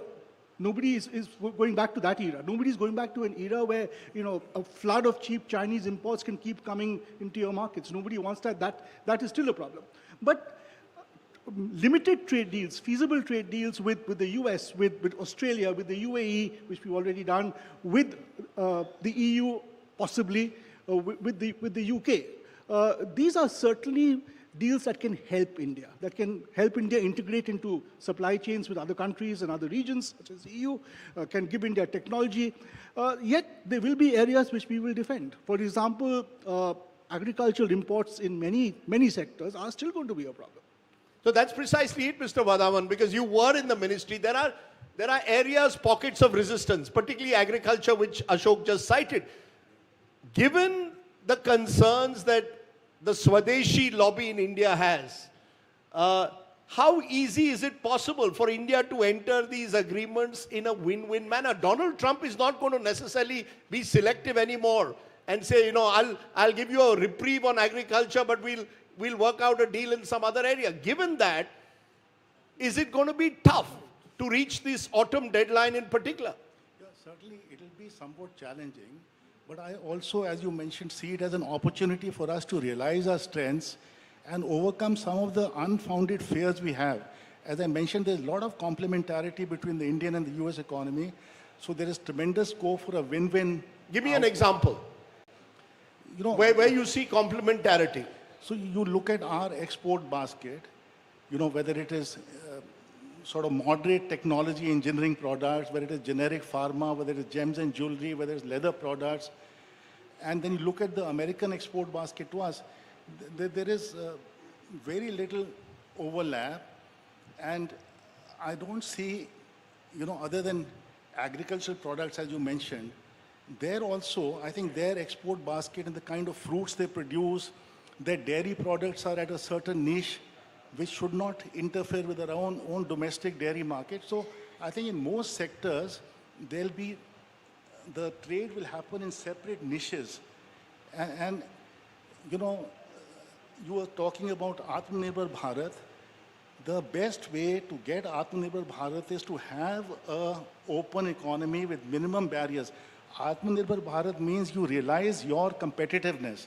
So you make it easy for your businessmen to invest and operate, and at the same time make it easy for them to access inputs from across the world, access technology. So Atmanirbhar Bharat and reduced barriers at the border go together. If you put, and I think we've realized that. We've realized that, as you mentioned in the last budget, that you cannot have barriers and have Atmanirbhar Bharat. we seem to have realized it 3 to 4 years too late, some would say. Right. But Arun Singh, let's look at China. Amidst all of this, there is the China factor. If Donald Trump does enter into a trade war, as is being suggested with the Chinese in particular, the Chinese will look for other markets. And those markets will be markets where at the moment perhaps India thought they had a potentially competitive advantage. How does one therefore deal with this uncertain world that is being thrown up? Is it now that we have to redefine the way we see the world? That, as was just mentioned, Atmanirbhar Bharat may not necessarily be contradictory with the idea of being a far more open economy than we've been all these years. Particularly given the Chinese challenge. The Chinese are more than willing to go across the world and take their products if the Americans impose tariffs on their goods. And they have a hugely competitive advantage compared to countries like us. Are we ready for this uncertain world? Is your diplomacy, are the IFS officers ready to change their mindsets? So I'm not part of the diplomatic endeavor right now. So therefore you can be more candid. But just to say that, look, if US and China enter a trade war, this will be hugely disruptive. And it will have a huge impact on the global economy, and we would be impacted. Already with whatever US is doing with Mexico and Canada and going back and forth and for a while now postponing the imposition of tariffs, the US stock market is taking a hit. And so that impact will be there. And as you hinted, that if Chinese market access to the US is reduced, they'll look at other markets. An opportunity for us could be impacted. But at the same time, there is also a possibility that US does a trade deal with China. Because in Trump 1.0, they had done a limited phase 1 trade agreement with China in January 2020. And if you remember in June 2019, when Trump met President Xi on the margins of the G20 summit, he said to him, and John Bolton, his national security advisor, has reported, that if you buy more farm produce from the United States, I'll ease up the pressure on you. So he can do a deal with China. And you hear very often worry among Indian analysts that what will happen if US does a trade deal with China. And my argument would be that even if they do a trade deal with China, the essential element of technology competition between the United States and China is here to stay. US is not saying that I'm accepting my position as number 2 in the world. Whatever happens, they want to be the number 1. So long as technology competition with China will be there, US will find India a very, very valuable partner, because US companies have realized that to maintain their edge over China in technology, they need a partnership with India. Again, he's giving a positive spin, some would say, Mr. Singh. There are those who believe whether a trade war or whether a trade deal with China, India should be wary, therefore, of whatever else happens in the next 12 months. Do you agree with that? That there is this China factor which is going to loom over potential trade deals globally and bilaterally? Look, we are in a moment of great power competition between China and the US. This will have an impact on us any which way you like it. There was a trade deal between Trump in his first presidency and Xi. It led to more commodities from the US going to China and more finished goods coming back. So I don't think Trump's economic team wants to go down that route again, because that led to the trade balance coming down, the imbalance coming down, but it didn't really help the US economy, which is why I'm saying more than reciprocal tariffs, look at sectoral tariffs, which is Trump's mechanism or route, he feels, to bring back industrialization into America. Whether he succeeds or not is another matter, but we are in for a wild ride. Are we in for a wild ride, Mr. Wadhawan? And just as are the diplomats ready, the same question I asked about the bureaucrats. Are the bureaucrats sitting in North Block ready for this rough ride that lies ahead? I think we certainly are. And we are. We had an experience in the first round negotiating with Mr. Lighthizer and others. And you know, the US cannot afford an open-ended, indefinite trade war with China. The Chinese can do without what they import from the US. The US cannot do without what it imports from China. So that is a reality we have to face. And, you know, taken too far, countries will retaliate against services. They will retaliate against their tech companies. They will retaliate against their e-commerce businesses. Mr. Trump has confined the whole issue to goods. But there is life beyond goods. There are services. all this American tech business, the Facebooks, the Googles, the Amazons, the Microsofts, once the world starts hitting him on that, I think better sense will prevail. Even on tariffs, he's seeing the market stumble.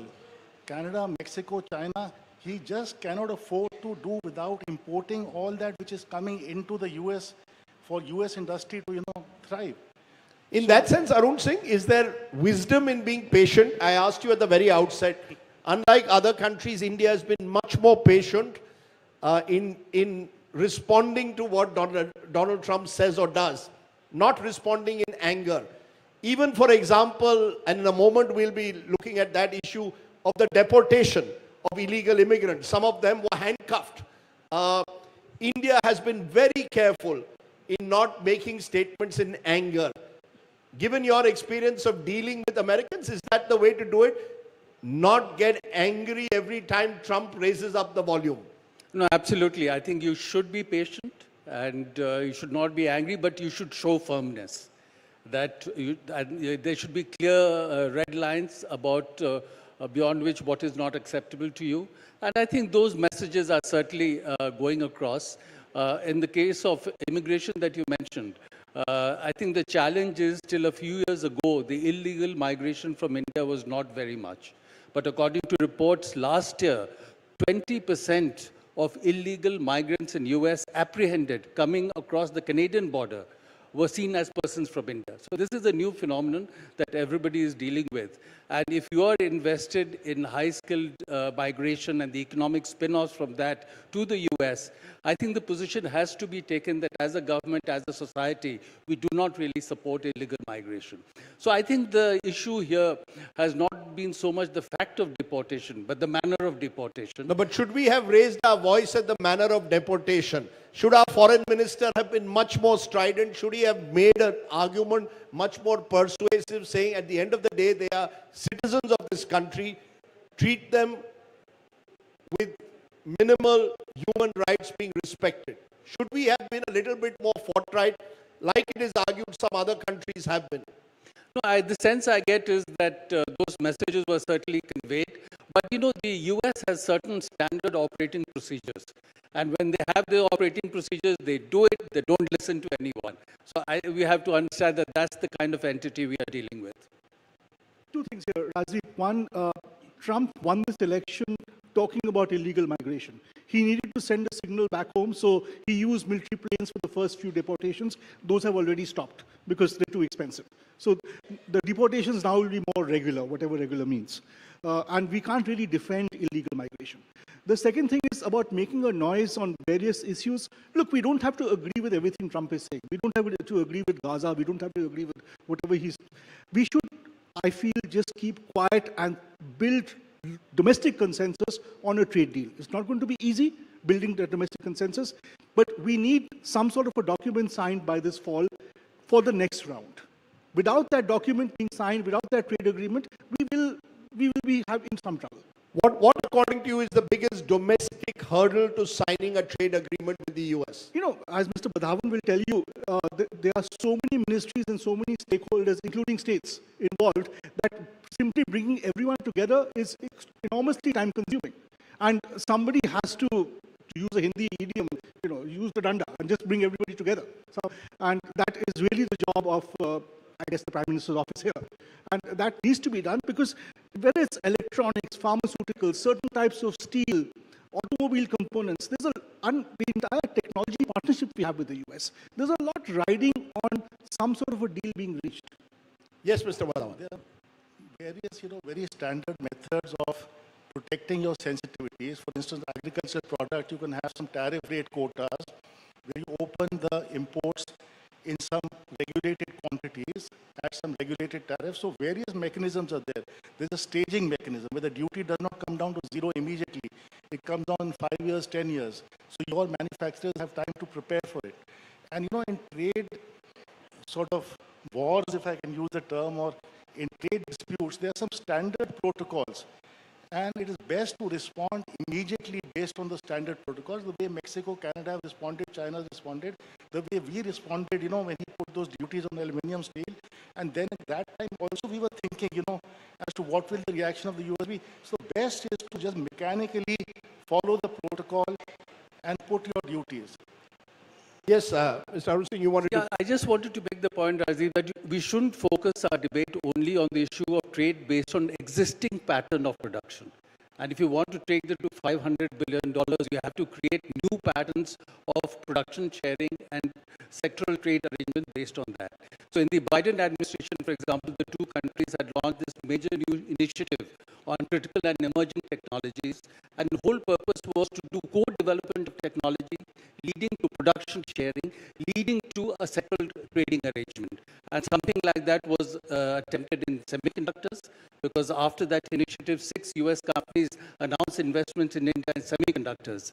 Again, an attempt being made, a similar attempt in the area of critical minerals. So I think going ahead, and even the Trump administration, even though they have disowned many of the initiatives of the Biden administration, on this initiative they've continued. They've just rebranded it. Instead of ISET, they're now calling it trust, transforming the relationship using strategic technologies. Otherwise, it's essentially the same. So work on newer technologies, do code development, do production sharing, and then work out sectoral trading arrangements. That would be the way to go. I completely agree, but all of it is contingent on Mr. Trump getting some sort of a deal by autumn, frankly. Now, are you saying that Trump, this deadline of autumn, is a serious serious deadline, or is it simply a negotiating tactic? Because according to a report by Nomura, India is considering reducing tariffs on more than 30 items, increasing its purchases of US defense and energy products to prevent higher reciprocal tariffs. So, I mean, is India being pushed to the wall, and we are not being told the full story? We don't know what happened in that Modi-Trump meeting as well. I mean, Mr. Singh is smiling when I said that. So I just wonder whether there's a spin as always being put on what the reality is actually on the ground. I do believe meeting Mr. Trump's expectations of more market access in India for certain goods and commodities, for a smaller trade imbalance, is something the government here is also serious about addressing. I think we shouldn't unilaterally give any concessions, because they'll be swallowed and pocketed, and then the trade discussions will start from that point. So we should be, very quick in getting down to a negotiation. We should make sure the negotiation gets expedited and reaches a conclusion quickly, but don't give unilateral concessions, because those will just be pocketed and put on the side. No, the buzz is we've already made certain concessions which we are not revealing to the Indian people. Yeah, those are very minor adjustments, but as a strategy, I won't advise concessions to be given unilaterally, because they'll just be pocketed and taken off the calculus, off the table. Mr. Singh, when you smile like that, I wonder whether your long period as a diplomat makes you believe that what happens behind doors is very different from what happens outside. Outside, Mr. Trump made it out to be that Mr. Modi is the master negotiator. And, he was praising the Indian Prime Minister, the Indian Prime Minister was praising him. But there is also the buzz that behind closed doors, Mr. Trump has been a very tough negotiator, and India is willing to make certain concessions already. Well, you can always speculate till you actually see a concession. And I don't think so far we have seen in reality any concession. Those are minor. Well, that was before the visit. I'd call them minor gestures. They were minor gestures, but I don't think we should take them further. And I don't think we will. So in conclusion, as we reach the end of it, how do you see this all play out? Is there, amidst all the noise, the headlines that are being made, and Mr. Trump is headline a day because this is the attention economy in which he lives, how do you see this playing out, Ashok, in the short term? Do you believe that the dust will settle down once this initial seeming disruption stems a bit? Look, given the way he's responded to many other countries, China, Ukraine, of course, Europe, I'd say Trump has signaled that India is not really a problem for him. He doesn't see India as a problem country, he sees India as a friendly country. Does he see it as a priority country? That's another matter, but it also depends on how we incentivize him, if we actually build the bilateral trade relationship to something significant, where we have something to sell, we have something to buy as well, then it becomes a priority country. It's up to us. A final word from you, Mr. Singh, because I had Fareed Zakaria on the show who said the real challenge for India is not so much trade and tariffs, it's going to be the strategic partnership, and whether that strategic partnership holds. So absolutely. So if you see, among those invited to the inauguration were the Quad foreign ministers, including the Indian foreign minister. The first multilateral meeting they did was of the Quad foreign ministers. The Indian Prime Minister was the fourth head of state or government to be invited, and with the focus on West Asia and basically the Indo-Pacific area. So given all that, and the way they define the relationship now, branding it as compact, catalyzing the opportunity for military partnership, accelerated commerce and technology. So certainly India has priority in the Trump administration, that bit is clear. We should leverage all the non-trade issues also in finding a way forward. Fair enough. Use soft power. Use the fact that Indian services are so valued at the moment in the United States and plenty more. Hopefully, we can create a win-win situation between the Trump administration and the Modi government. Mr. Vadhavan, Arun Singh, Ashok Malik, pleasure having you on the India Today Conclave. Thank you all very much, ladies and gentlemen. Thank you. Raise a warm applause as I call upon Himanshi Purswani, BNW Developments, to come up on stage, present a small token of our appreciation to our panelists. Once again, ladies and gentlemen, please put your hands together. We can do better than that. Come on. Thank you.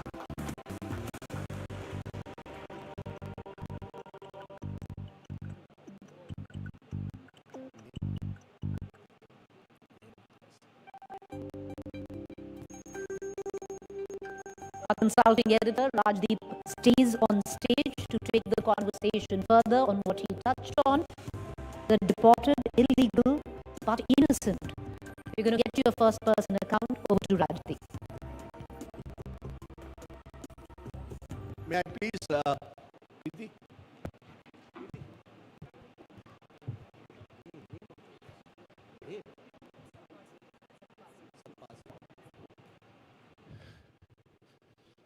May I please invite Satpal Singh? Aye, Satpal ji. Please give him a very big hand, ladies and gentlemen. He's come here, not. Aye, बैठिए.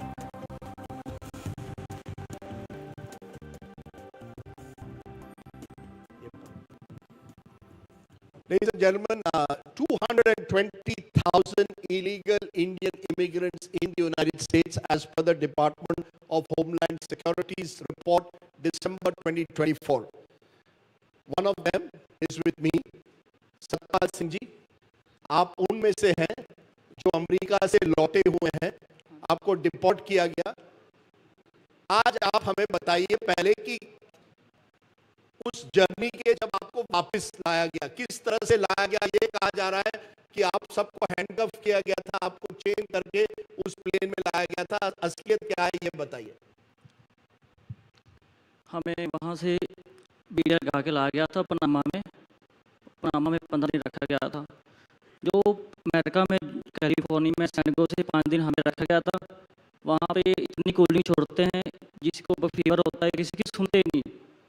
जब उसे बोलते हैं ना भी हमें fever है, हमें मेडिसिन चाहिए, या हमें कूलिंग कम कर दो, बस एक ही बात बोलते हैं, आई डोंट नो. हर बात में आई डोंट नो.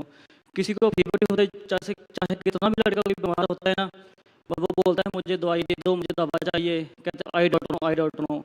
और 5 दिन हमें वहाँ पर रखा था और इतनी कूलिंग करते थे ना, चाहे लड़का बीमार है चाहे जैसे भी वहाँ पर रखते थे, और 1 घंटे के बाद टॉर्चर करते थे. कभी एप्पल देते, कभी ले देते, कभी आपकी टेंशन लगती थी, कभी क्या होती थी. और जो इंडियन का वहाँ पे व्यवहार होता है ना, बहुत गलत इंडियन के साथ करते हैं. हर बंदे इंडियन के साथ करते हैं और किसी के साथ नहीं करते. तो पूरे प्लेन जर्नी में आपको हैंडकफ किया गया था अगर आप बाथरूम जाना चाहते थे? नहीं, ऐसा कुछ नहीं. वहाँ पे बस बीड़ियाँ लगा के हमें पनामा पे छोड़ा गया था, और जब हम कोई बात करते थे तब एक बात बोलते आई डोंट नो. बस उतना ही कहते थे? हाँ जी. आप आते कहाँ से? आपका गांव कौन सा है, शहर कौन सा है? मैं डिस्ट्रिक्ट फिरोजपुर पंजाब तो. आपने देश छोड़कर एक तरह से इलीगल इमिग्रेंट बन गए, डंकी रूट ली थी आपने, किसी एजेंट के जरिए गए थे, कैसे गए थे? नहीं, मुझे जो मेरा एजेंट था ना, उसने मेरा एक वीज़ा लगाया था सुरीनेम का, और सूरीनेम के बाद मुझे कहता भी आपकी अच्छी स्टडी है, आपको वीज़े से आगे फ़्लाइट से ले जाऊँगा। जब मैं सूरीनेम से पहुँचा था उसके बाद मुझे वहाँ पर रखा गया था, मेरा फ़ोन खो गया था और मुझे मेरे से कोई बात घर पे नहीं हुई थी। तो उसके बाद मुझे 4-5 दिन के बाद मुझे फ़ोन दिया, मैंने अपने घर बात की, एजेंट से बात की, अपने घर वालों को बोला भी आप उसके पास जाओ। वो तो मुझे 2 नंबर में कह रहा भी आपको 2 नंबर में लेके जाऊँगा। मैं तो जाना चाहता 2 नंबर, मैं तो 1 नंबर में आता वहाँ पे। तो आप जाना चाहते थे 1 नंबर से लीगल रूट से, लेकिन आप इलीगल रूट से एजेंट की वजह से, एजेंट ने आपको धोखा दिया। हाँ, उसने वहाँ पे फ्रॉड कर दिया जो भी था। कितने पैसे लिए एजेंट ने? मेरे से 50 से 55 लाख। कितने? 50 से 55 लाख। 55 लाख? हाँ, 55 लाख। तो आपने 55 लाख कैसे इकट्ठा किए? मेरे पास 2 किले जमीन थी, वो मैंने बेच दी थी मेरे घर वालों ने। आपने अपनी जमीन बेची ताकि आप 55 लाख इकट्ठा करें, ताकि आप लीगल रूट से यूएस जाना चाहते थे।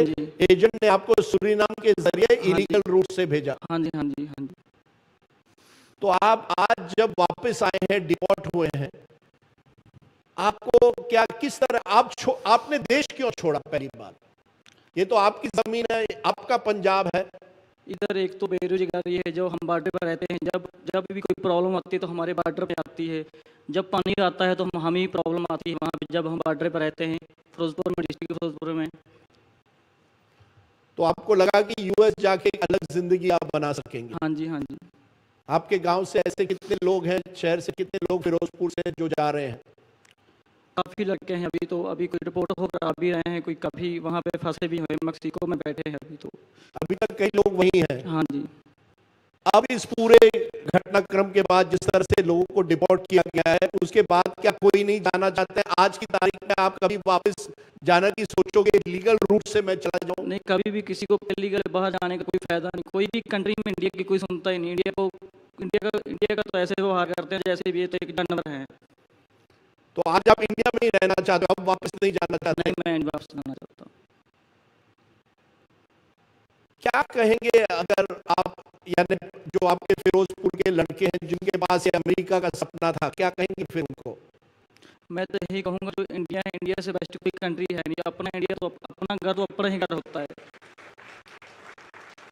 जो ये आपको पिछले हफ्ते में ही पता चला कि इंडिया से, जैसे इसके पहले नहीं, मुझे तो जब मेरे साथ एक फ्रॉड होया तो मैं तो एक बेरोजगारी के कारण गया था। जो मेरे घर की गरीबी थी, जो मेरे घर की सिचुएशन थी, मैं उसको देखकर बहुत परेशान होता था कि मैं आगे मैं भी बढ़ूँ। और जब मेरे पापा बीमार हुए ना, मेरे पापा एक डेथ के कारण, उसकी डेथ हुई थी ना, पैसे के कारण ही मरे थे। ऐसे उसको कुछ नहीं मरना था, पैसे के कारण उसकी डेथ हो गई थी।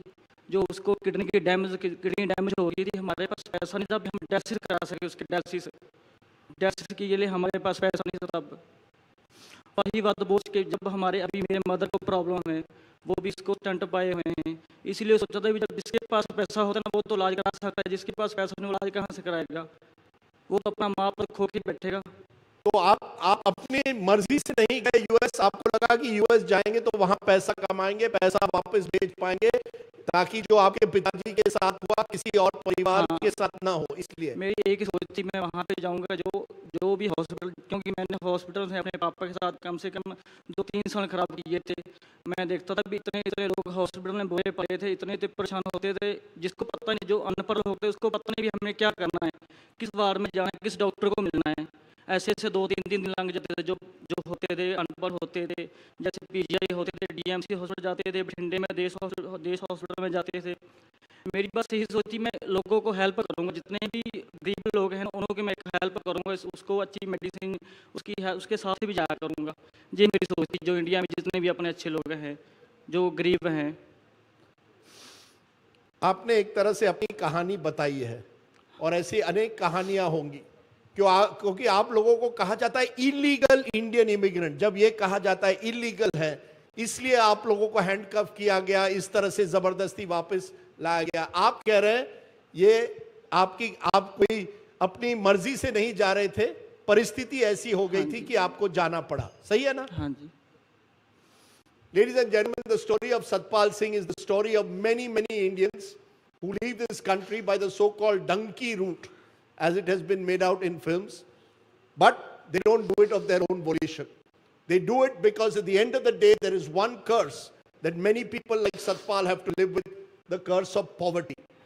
So think about that, because that in a sense is a reflection of the so-called illegal immigrant. We wanted to give a face to the story. These are people, real Indians, and therefore deserve the same rights in many ways that any other Indian does deserve. आज जब अमेरिकी कहते हैं कि ये इनका standard operating protocol था जिस तरह से आपको वापस लाया गया, क्या कहेंगे उन अमेरिकियों को, या क्या कहेंगे ट्रम्प जी को, क्या कहेंगे उनको जो कहते हैं ये तो आप तो इलीगल है इसलिए आपको भेजा गया वापस इस तरह से, किसी को आप गुनहगार हैं। किसी को वहां से निकाल भी रहे थे, जो इंडिया था उसको किसी को कैंप में भी डाल रहे थे, और जो कंट्री है वहाँ उसको कोई उसकी जो स्पेनिश था उसको बीड़ी नहीं लगाई गई थी, ओनली इंडिया को लगाते थे। कभी जो लेडीज थी उनको भी नहीं लगाया, जो इंडियन दो थे, जो पंजाब की लड़की थी उन दोनों को बीड़ी लगाई गई थी, जो स्पेनिश थे उसको कम से कम 4-5 स्पेनिश को बीड़ी नहीं लगाई गई थी। मैं फिर से पूछूंगा अगर आज आप इंडियन सरकार को क्या कहोगे, अगर आपको इंडियन सरकार से कुछ कहना है, एक तो ट्रम्प जी हैं, एक तो हमारे मोदी जी हैं, क्या कहेंगे मोदी जी की सरकार को?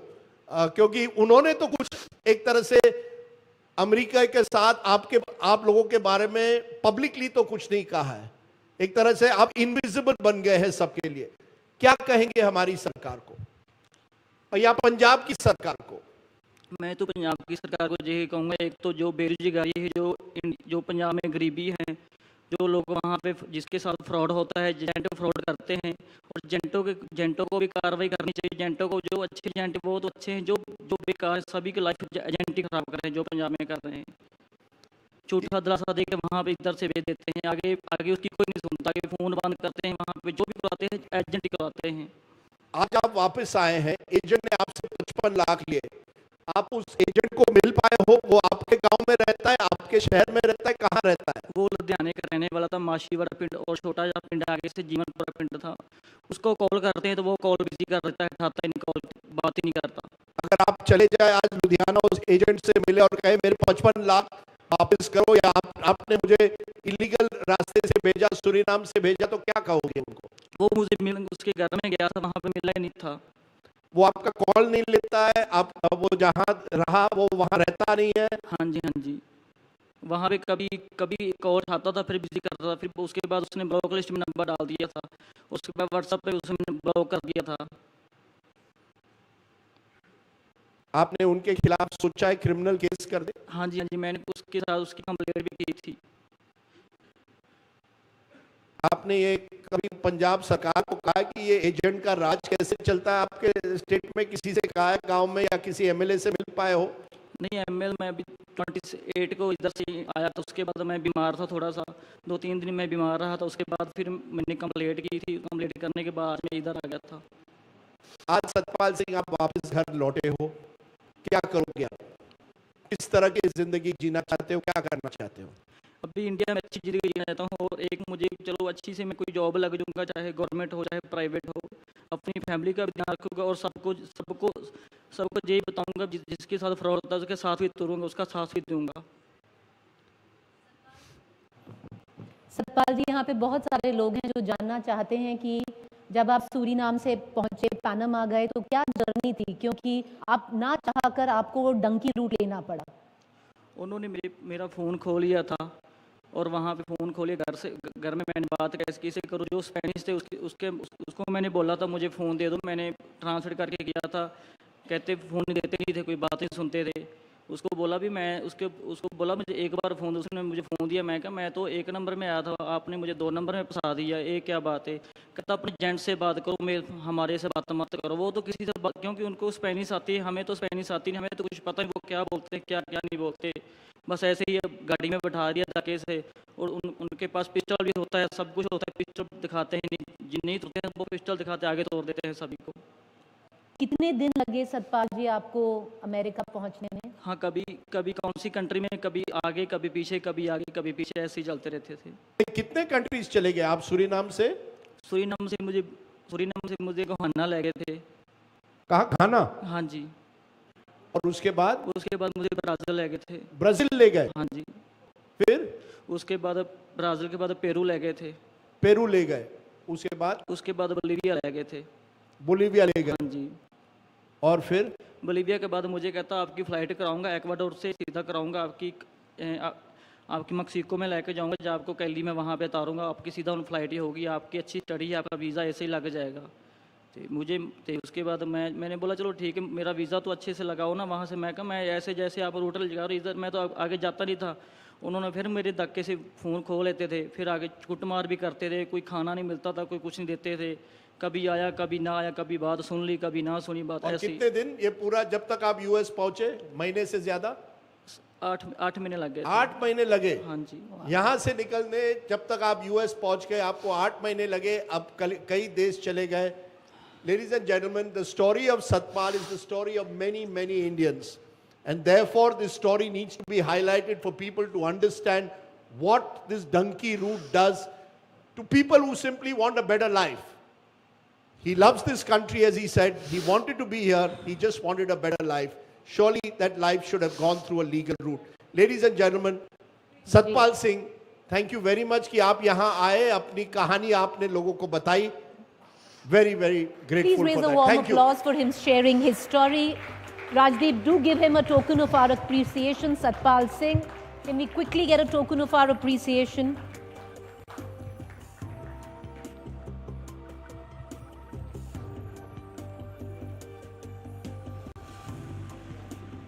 सतपाल जी, आपके लिए बहुत शुक्रिया कि आप आए यहाँ पर, आपने अपनी स्टोरी शेयर की।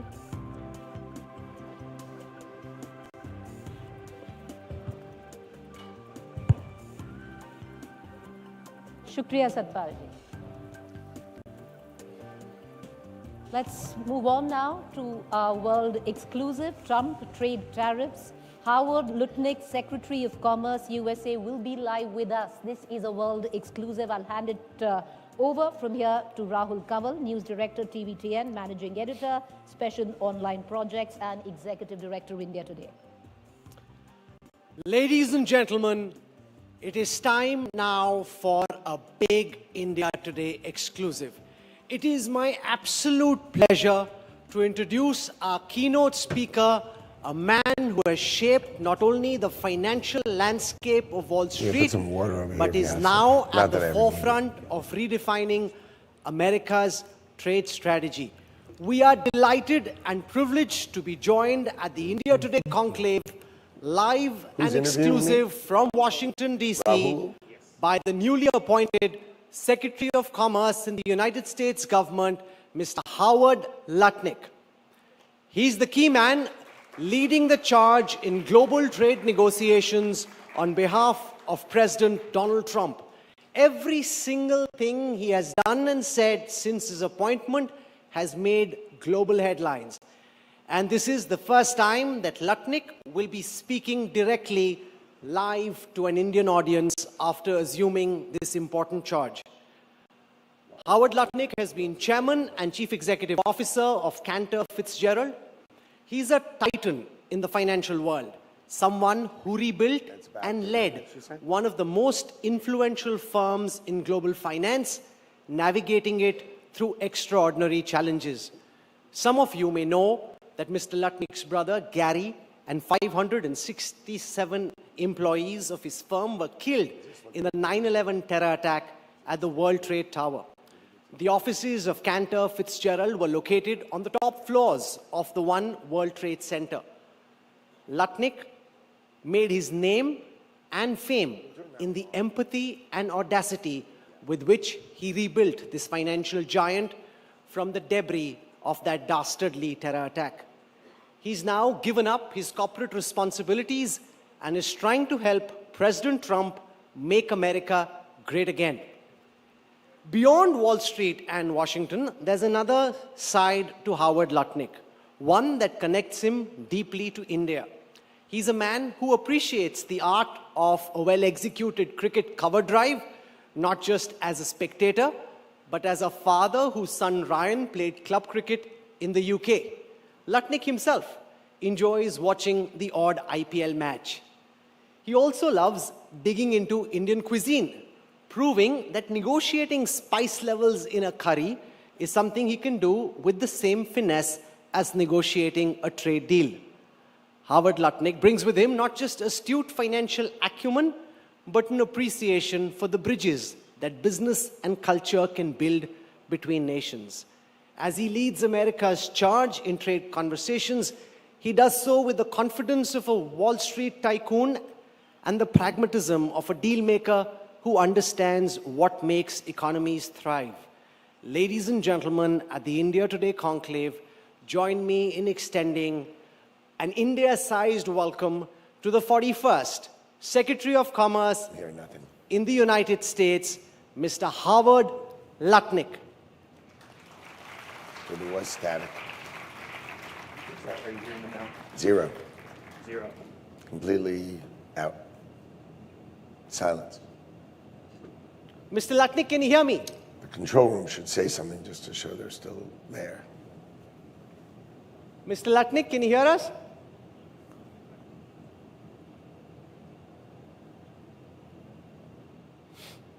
Mr. Lutnick, can you hear us?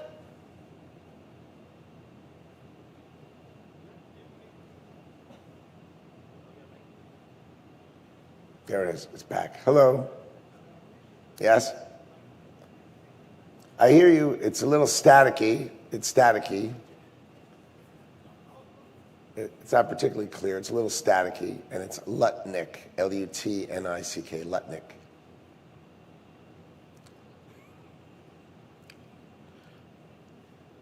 Mr. Lutnick, can you hear me?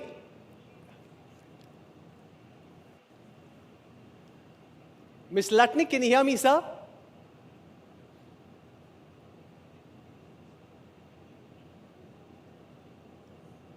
Mr. Lutnick, can you hear us?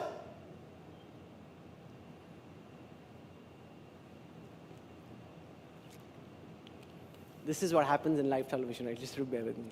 Give us a minute, please. I can hear you.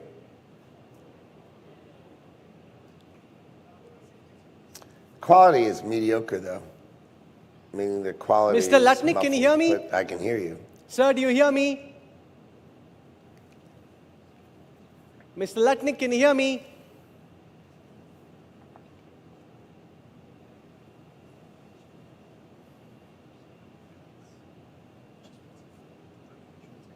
It's fine. He goes back and forth. Mr. Lutnick, can you hear me?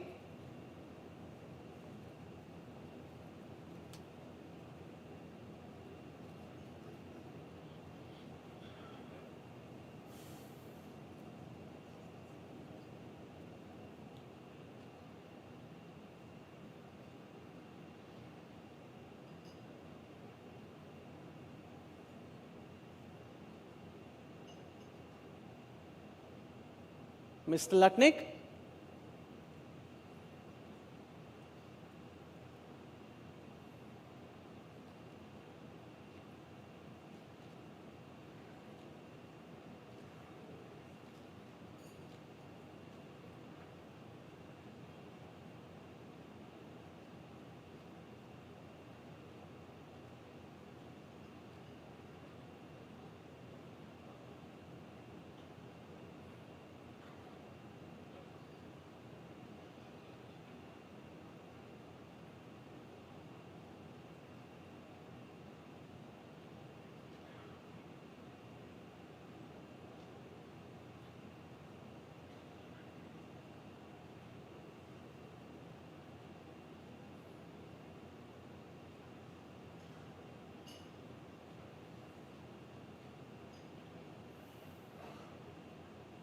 I can hear you. You are muffled, you know.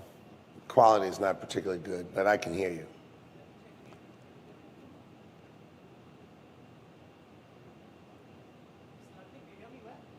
That I couldn't hear. No, that I can't hear. Mr. Lutnick, can you hear us well? Do you hear us okay? No. No, worse. Mr. Lutnick, can you hear me okay? I cannot hear you at all now. Barely. Okay. Like you're Just way in give the us a background. minute. We'll try Which and way is fix louder?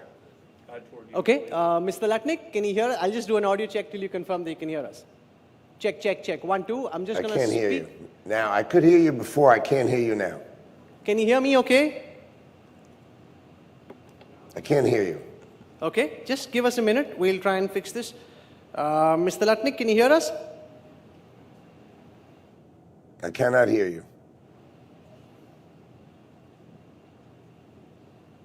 Mr. Lutnick, Yes? can you hear us? I have it on maximum volume and I can't hear you. It was muffled before and okay, but now I still can't hear you. Okay, Mr. Lutnick, can you hear us? Barely, not really. Okay, I'm going to try again. Can you hear us? And once you confirm you're ready to go, we can start. You're looking I can't hear you. Thank you, but I can't hear you. You couldn't interview me like this. I can't hear your questions. I can barely hear you speaking. Just give us a minute. We're just trying to fix this so that you can hear us well. Okay, I can barely hear you. It's Okay. on maximum volume. Okay, we're just going to try and speak till the time you confirm that you can hear us, and then we start right away. Okay, checking, checking, checking. 1, 2, check, check, check. No, the volume. This volume's not changing anything. It's not Okay. changing anything, and I can't hear.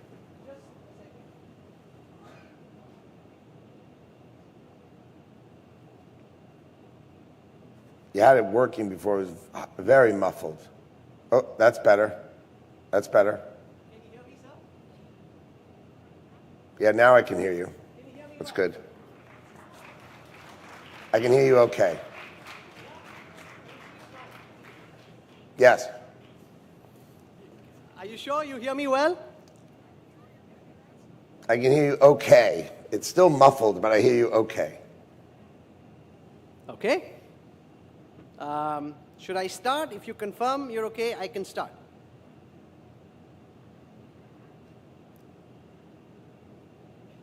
Should I start? No, now you're getting all staticky and muffly, and I can't really hear. Maybe you should call me on the phone, and I'll put the phone in front of me. Okay, why don't I do that? I'm just going to call you on the phone. 1 second. Let's do that. That's a good idea. Jugaad. Give me a phone. I'll put a phone in front of me.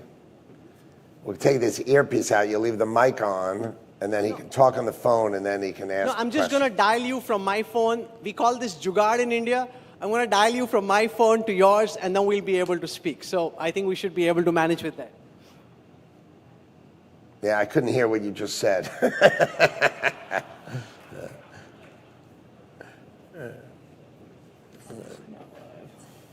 To turn off So it's just totally muffled. Yeah. So turn this off. Let's call me on the phone, and I'll talk on the phone. Here, let's get me a phone. Yeah, just call him and put it on speakerphone, and then I'll talk.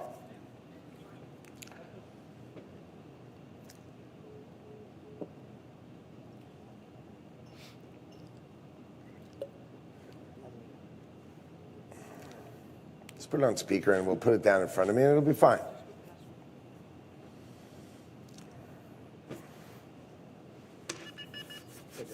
Mr. Lutnick, can you hear us?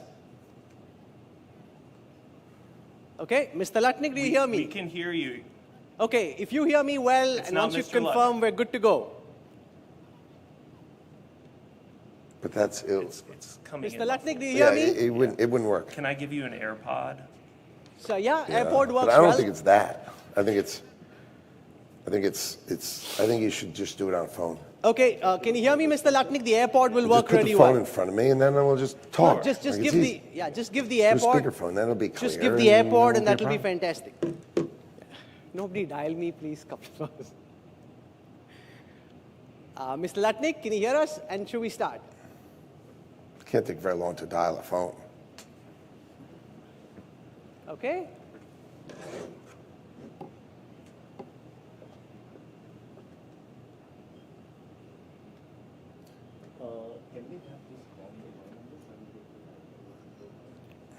Check, check, check. 1, 2. Mr. Lutnick?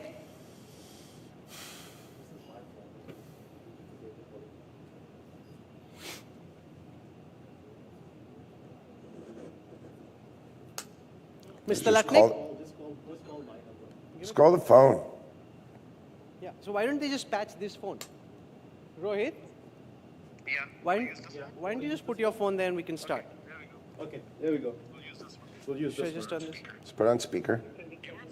You're on speaker. Okay, do you need me on speaker? Mr. Lutnick, can you hear me? I can hear you quite well. That's great. Oh, this is the first time we've seen you smile. Fantastic. Good. So if you say you're okay, we can start. Are you comfortable? I'm very comfortable. It sounds good. How lovely. Can we see you smile some more? And once we're sure you're comfortable, we're going to start. We're delighted to have you with us, so thank you. Thank you.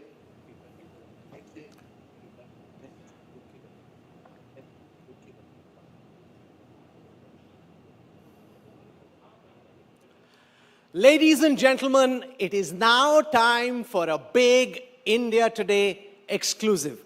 It is my absolute pleasure to introduce our keynote speaker, a man who has shaped not only the financial landscape of Wall Street, but is now at the forefront of redefining America's trade strategy.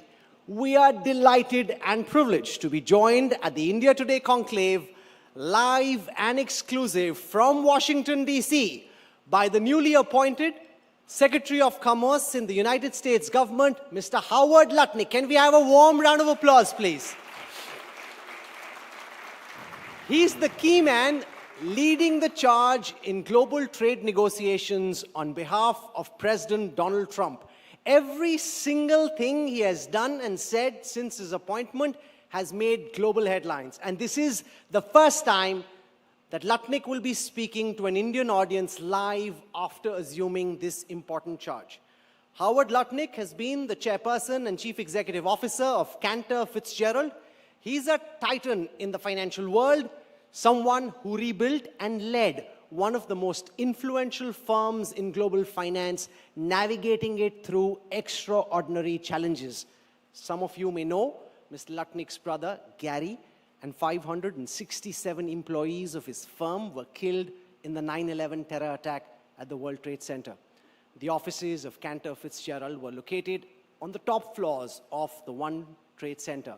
Lutnick made his name and fame in the empathy and audacity with which he rebuilt this financial giant from the debris of that dastardly terror attack. He's now given up his corporate responsibilities and is trying to help President Trump make America great again. Beyond Wall Street and Washington, there's another side to Howard Lutnick, one that connects him deeply to India. He's a man who appreciates the art of a well-executed cricket cover drive, not just as a spectator, but as a father of a son, Ryan, who's played club cricket in the UK.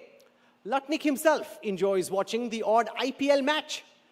He also loves digging into Indian cuisine, proving that negotiating spice levels in a curry is something he can do with the same finesse as negotiating a trade deal. Howard Lutnick brings with him not just astute financial acumen, but the appreciation for the bridges that business and culture can build between nations. As he leads America's trade conversations, he does so with the confidence of a Wall Street tycoon and the pragmatism of a deal maker who understands what makes economies thrive. Ladies and gentlemen, at the India Today Conclave, join me in extending a warm India-sized welcome to the 41st Secretary of Commerce in the United States government, Mr. Howard Lutnick. It's an absolute pleasure, sir, to have you with us. Thank you so much for taking out time. The fact that you made the effort of joining us right outside the White House means a lot to all of us here at India Today and to the people of India as a symbol of the deep connections between our countries. We are delighted that you could join us. Thank you, sir. I'm glad to join you today. And as you know, we are very busy, but it's a pleasure for me to be here with you today. Thank you so much for making the effort. I want to start by talking about the big macro picture. Prime Minister Modi was in the White House in mid-February. The joint statement put out at the end of those talks suggested that the talks were substantial and substantive. Could you start by giving everyone a broad view of where you think India and America-India ties stand in the view of the new Trump administration? Mr. Lutnick. So the Trump administration looks at trade from its historical perspective. You know, back when, from the 1870s to 1913s, America only had tariffs and no income tax. And then post the World Wars, America tried to export the strength of its economy, the power of its economy, to help rebuild the world. And India, of course, was a great beneficiary of its ability to trade with America, and when America had low tariffs, and India protected its own market with very high tariffs. And that trade strategy and that trade policy, let's call that the industrial policy of America, is about to change. It's been 80 years since that was set in 1945, but it's time for that to change, and President Trump is thinking about it from the term reciprocal. How you treat us is how we would like to treat you. And I would like to tell you that India has some of the highest tariffs in the world, and that will require a rethinking of the relationship, the special relationship between India and the United States. So you've been speaking a lot about reciprocal tariffs coming into effect from the 2nd of April.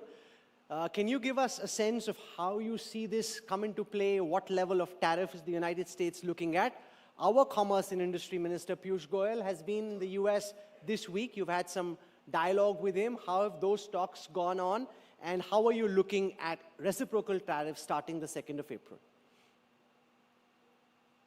I think what it requires is India to step out of the model that it's been. Extraordinary opportunity together, but if you include the whole world in it, and you're always worried about each and every country of the whole world and how that pieces together, it would be almost impossible.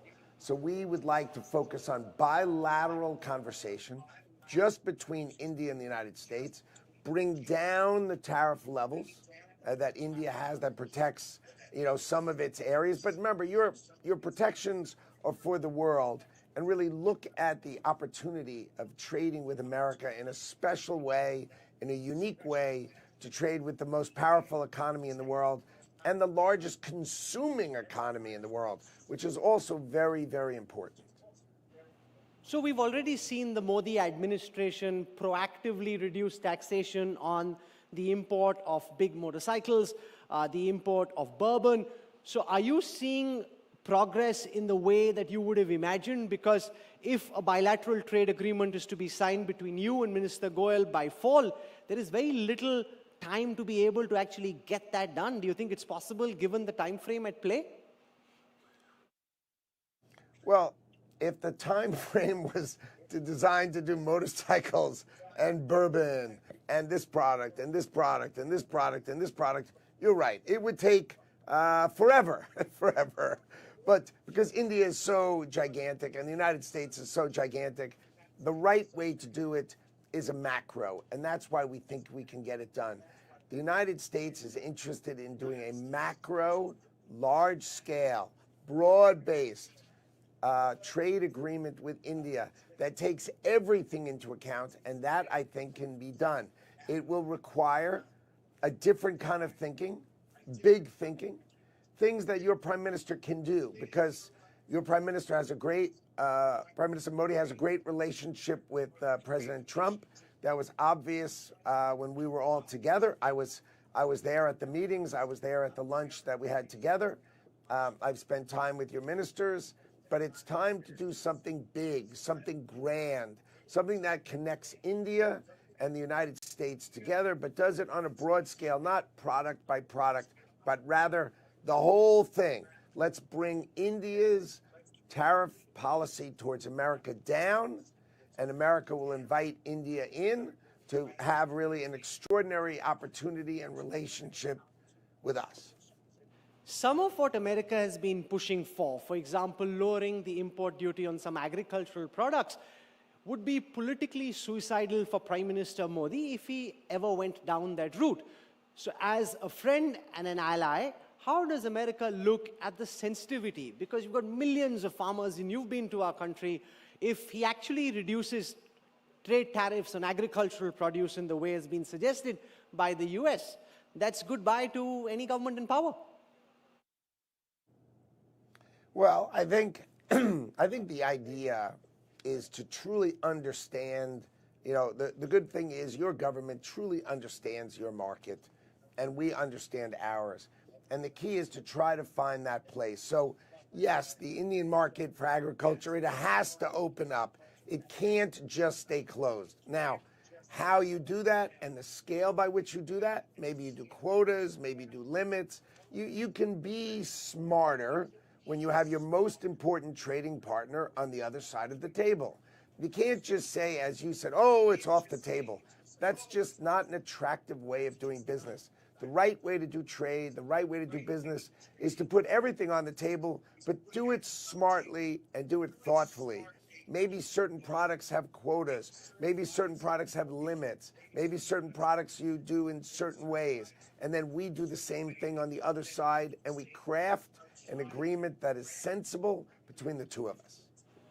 Some of the tariffs that the United States has announced are potentially inflationary for American customers as well. I was reading a research report which suggested that for every 10% increase in tariff, there's a 1% increase in consumer price inflation. So you're also accountable to American people and the price at which they buy products domestically. How concerned are you about the inflationary impact of the moves that you're making on tariffs, sir? Oh, I'm more concerned about the things you read. There is no inflation from tariffs. As you know, I mean, India has amongst the highest, if not the highest tariff rate in the world, the second highest tariff rate in the world. And because you have such high tariffs, do you have inflation? Of course not. Remember, inflation only comes from running deficits and printing money, right? And India and your economy and all the people watching me today, they understand that tariffs have not created inflation in India. So my opinion to that is that's nonsense. Sir, you're also encouraging companies to make in America, whether they're American companies or other companies. Now, one of the reasons that manufacturing moved out of the United States is that it no longer was economically viable and competitive, given the high cost of the factors of production, particularly labor, for manufacturing to happen, which is why it moved to countries like China, Vietnam, to some extent to India. That reality still remains. There is some robotics and AI which can help you, but the fact that America and these global supply chains are built over decades with very sharp financial managers like yourself in your previous life, looking at which part of the supply chain should be set up in which part of the world. Now, as you try and reconfigure that, A, you've got 4 years to try and do it. Can it happen? And B, the kind of impact it'll have given the realities of what it costs to manufacture in the US. So what happens is people think about these things as if there's a level set of the world, right? If there were no tariffs in the world, no trade barriers, no subsidies in the world, then each company would try to find the lowest cost labor in the world, the lowest cost production in the world, and they would create the lowest cost. But that's just not true. There is virtually no country, if any country in the world, that does not, as you said, protect its farmers, protect this, create that. So what you're going to see is America is going to say, I want manufacturing to come back home. I want manufacturing to come back home. And if that means I need to put a 25% tariff on the outside world, I'll do that. And if that equalizes production home, that will equalize production home. Autos, semiconductors, lumber, steel, aluminum, and copper. These are all products, pharmaceuticals. These are all products that the president has called out that he wants to make sure for national security purposes and for purposes of our country, we need that manufacturing to come home. And if you put up a tariff wall, a barrier, an economic reason for people to come home, they will. So, the theory of every country in the world is free is just not true. The key is we want certain manufacturing to come home. It's going to come home because we have the greatest economy in the world. We have a giant magnet called the American consumer, who buys the most stuff, buys the most things of any country in the world. We buy more than double what the 1.4 billion people of China buy. So you need to do business in America. It's vital for the world to do business in America. And some of that business needs to be built in America. Now, the relationship between India and the United States is a very deep relationship. It's also a very wide relationship. Many sitting here would go away with the feeling that since the second Donald Trump presidency started, the entire focus seems to be on trade and on tariffs, as if that is the centrifuge of the relationship between our two countries. Is too much emphasis being laid just on tariffs and on trade? And how do you see the larger relationship, economic, military, diplomatic, between India and the United States? Secretary. So there are plenty of levers that governments can pull when doing business with each other. You know, we talked about military. You know, India has historically bought significant amounts of its military from Russia. And we think that is something that needs to end. India is the eye in BRICS, trying to, would announce they were trying to create a currency to replace the dollar as the global economic currency of the world. You know, these kind of things don't create the love and affection that we really deeply feel towards India. We would like those things to end, and we would like trade to be more fair, and we would like to create an incredible and strong and powerful relationship with India going forward. But those particular things, for example, are on the table for discussion, and your tariffs, which are some of the highest in the world, are on the table for discussion. But I think if we do it bilaterally between India and the United States of America and leave out the noise of all these other countries, I think what you will see is we will come up with a great trade relationship with India that I think will help both India and America grow and prosper. Secretary, there are many in India's strategic affairs circles who question the extent to which America can be relied upon and trusted as a supplier of weapon systems. Our country's history shows that at crucial junctions, the US has held back on crucial military technology. Even the GE 404 engine, which we were to install into the light combat aircraft for the Indian Air Force, has, for inexplicable reasons, been held up. How do you respond to naysayers in India who say, France can be trusted, Britain can be trusted, Russia's been a reliable arms supplier, but can DC be trusted given the level of mercurial swings we can see between administrations? You know, if I listened to that and really took that in, imagine me saying back to you, so then you should rely on France and Britain for your defense and for the things that happen to you in the world. Oh, come on. America is the greatest military and industrial complex supplier, creator, and builder in the world by so far. You would never, ever suggest France or the UK to be your supplier. And imagine choosing Russia. Yeah, that would be a way to really create India's comfort and independence. No. America is extraordinary. Its combat military gear is the greatest in the world. Its technology is the greatest in the world. It is vital for India to stop listening to those silly people and come back and talk to the United States of America, which your prime minister did, and he did a great job when he was here. The key is let's form the best relationship between India and the United States. That is key and that is important. And that other stuff about relying on others is just noise. Secretary Lutnick, you are at the bleeding heart of the Trump administration, the most important voice on economic affairs. From an insider's perspective, can you speak to this large, influential audience and tell us what is it like to be in the middle of the most important administration, in the midst of the biggest changes in the geopolitical order this world has seen? It is literally the most fun I've ever had in my life by so many factors. You have the smartest person at the table, in the Oval Office, at the Resolute desk, making the decisions. He is so smart. He is so intuitive. His sense of what's right and wrong is so clear inside of him, and he gives such clear direction on what he wants to accomplish that it is the most fun. It is a challenging world out there because, like we're talking about, India has large tariffs that protect itself, and it has leaned on America with very low tariffs.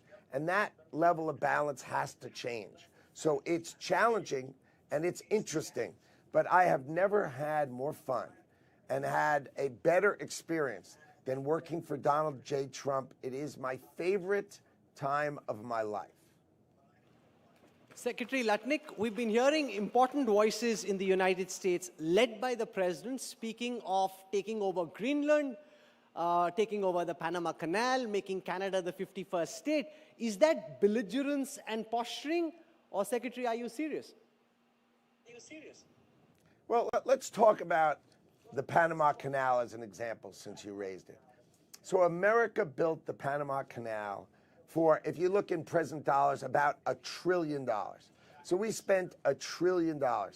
38,000 Americans lost their lives to malaria building the Panama Canal. Jimmy Carter gave the Panama Canal to Panama in exchange for an agreement that says they shall not favor any, and all our boats had to go underneath Chinese ports and between Chinese ports. And then if you put an iPhone pointing both ways on a ship going through the Panama Canal, 70% of all language you saw on all the billboards and all the signs and all the containers on both sides, all Chinese. You think that's reasonable? You think that is saying I won't favor any nation? So Donald Trump says for the national security of the United States of America that is going to change. It's not reasonable, it's inappropriate, and it's going to change. And I promise you, it is going to change. The president does not say things that he doesn't think are right and he doesn't think are fair. We need Greenland for national security for the Arctic. Everyone would agree that Greenland is vital. And why is Denmark there? Because the Vikings conquered it hundreds of years ago? I mean, what does Denmark have to do with Greenland? You know the answer is nothing. So I could go point and verse of Donald Trump's thinking, but he is thoughtful. I told you, really smart, really thoughtful, and really intuitive. And these things make a lot of sense if you just spend the time and think about them and don't just sort of toss it all away as if it's not worth deep consideration. Because you saw from the outgoing Canadian Prime Minister, Justin Trudeau, saying it is impossible. It is inconceivable that Canada become the 51st state of the United States. How do you intend to go about getting this done? Well, the people of Canada are not owned by Justin Trudeau, who's being thrown out of office in a week. So listening to Justin Trudeau is not my favorite thought for the day. But, you know, what the president says is that Canada completely, totally, and utterly leans on the United States of America. Its entire economy leans on the United States of America. It doesn't pay really virtually anything into NATO because it just hides behind the United States of America. It knows the United States of America would protect it. So tell me what part about what I just said doesn't sound like it's part of America. I know it seems extraordinary to talk about it, but if their economy is entirely based on America, it's entirely based on an agreement with America, the defense is entirely about America, then it's interesting for Donald Trump to think about what is the right answer for Canada. We will see how it plays out, but there's an enormous amount, all the young people of Canada overwhelmingly would prefer the lower taxes of America, the incredible protection of America, and the great opportunity that is America. I think if you did a poll of the young people of Canada, you'd have a different view.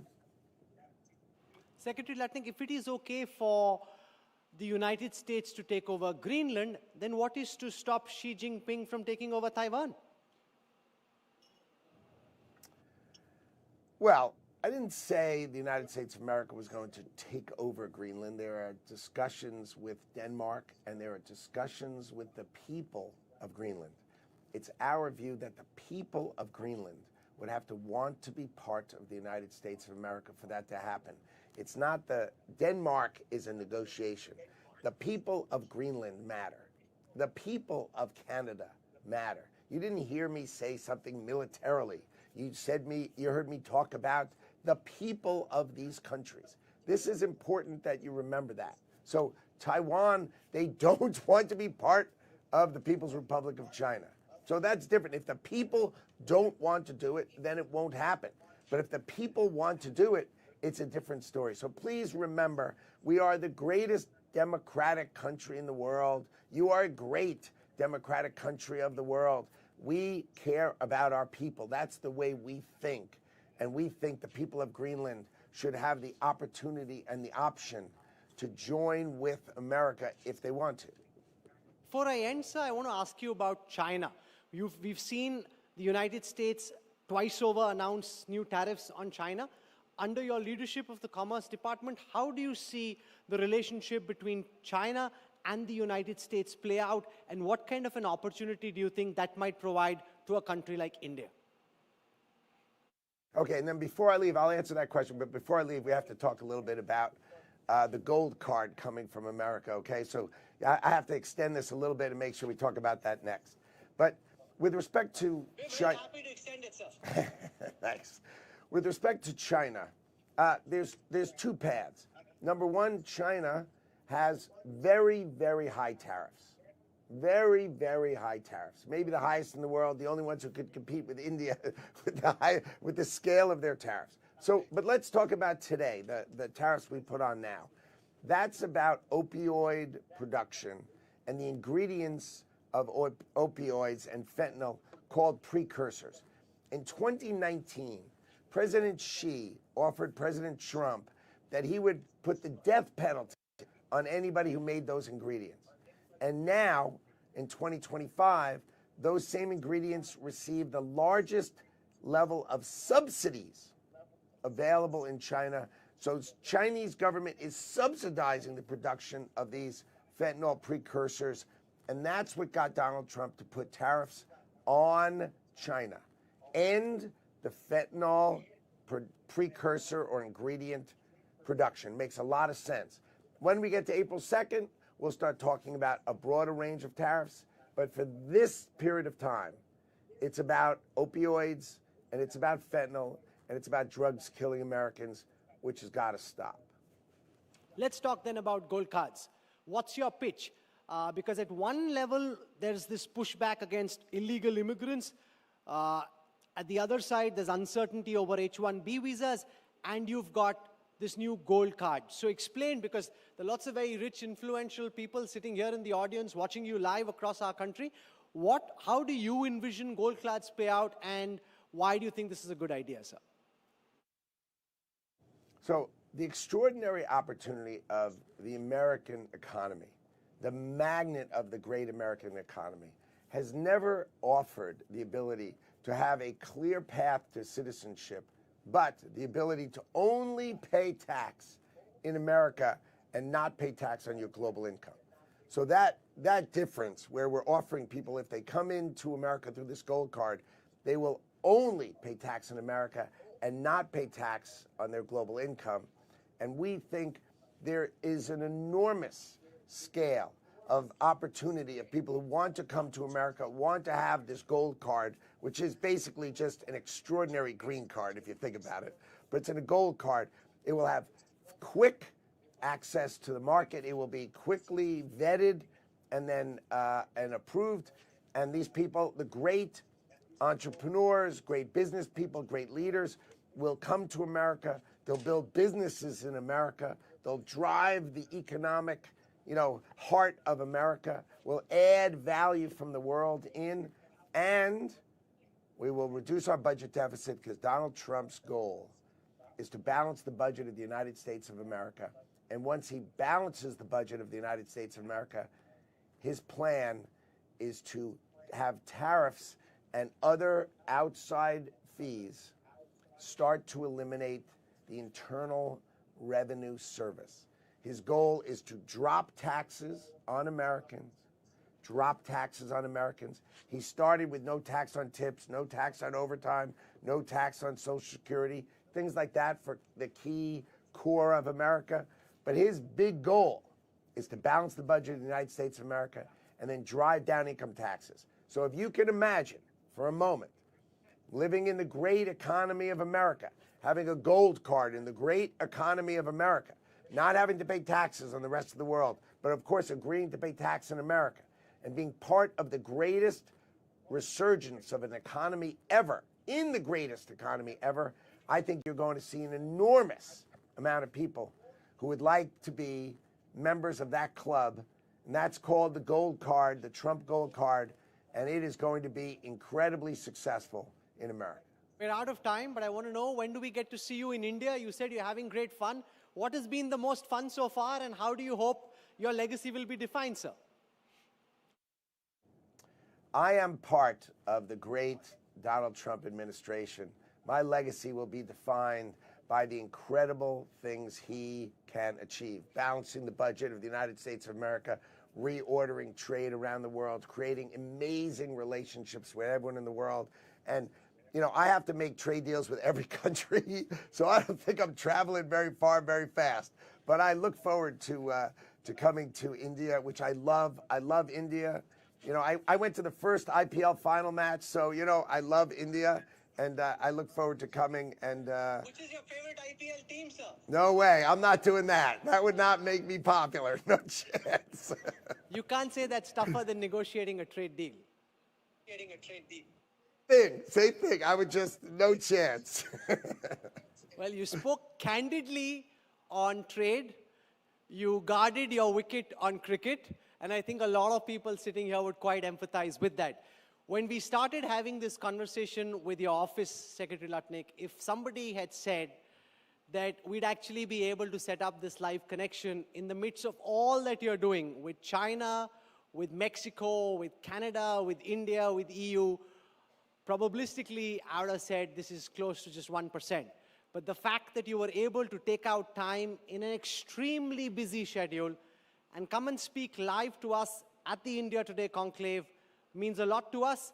So I want to thank you. Can we have a standing applause for Secretary Howard Lutnick for joining us here and speaking live at the India Today Conclave. Thank you, sir. We wish you all the best. And in the end, I want to quote what our Prime Minister said. You're focusing on making America great. All of India would like to focus on making India great. So maybe we can make India and America great. MEGA, that's what we're hoping for. Thank you very much, Secretary Lutnick, for joining us. This has been an absolute pleasure. Thank you, sir. Bye-bye. Thank you, sir.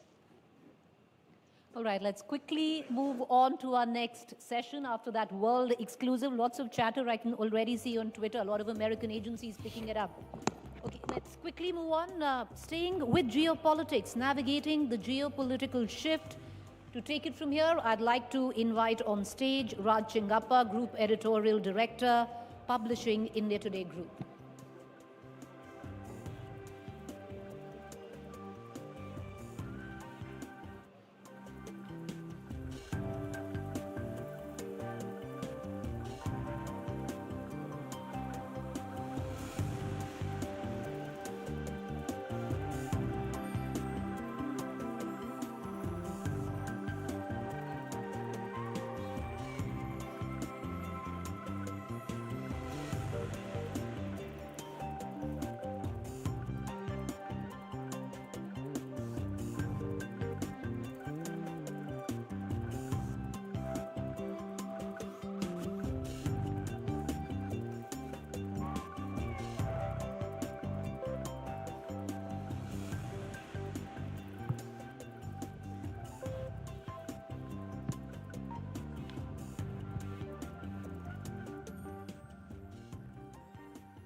Ladies and gentlemen, you heard the American point of view. Let's have the Russian point of view. And let's give a very warm round of applause to Denis Alipov, the Russian ambassador to India. He, by the way, is a veteran ambassador. This is his 4th stint here. His daughter and son were born here. They were twins. And regards it as his karma bhumi, I would gather. Oh, absolutely. So, Denis, let's get straight to the big development. How is Russia taking the big changes in the US approach towards the Ukraine war? Are you smiling? No, we are very sober.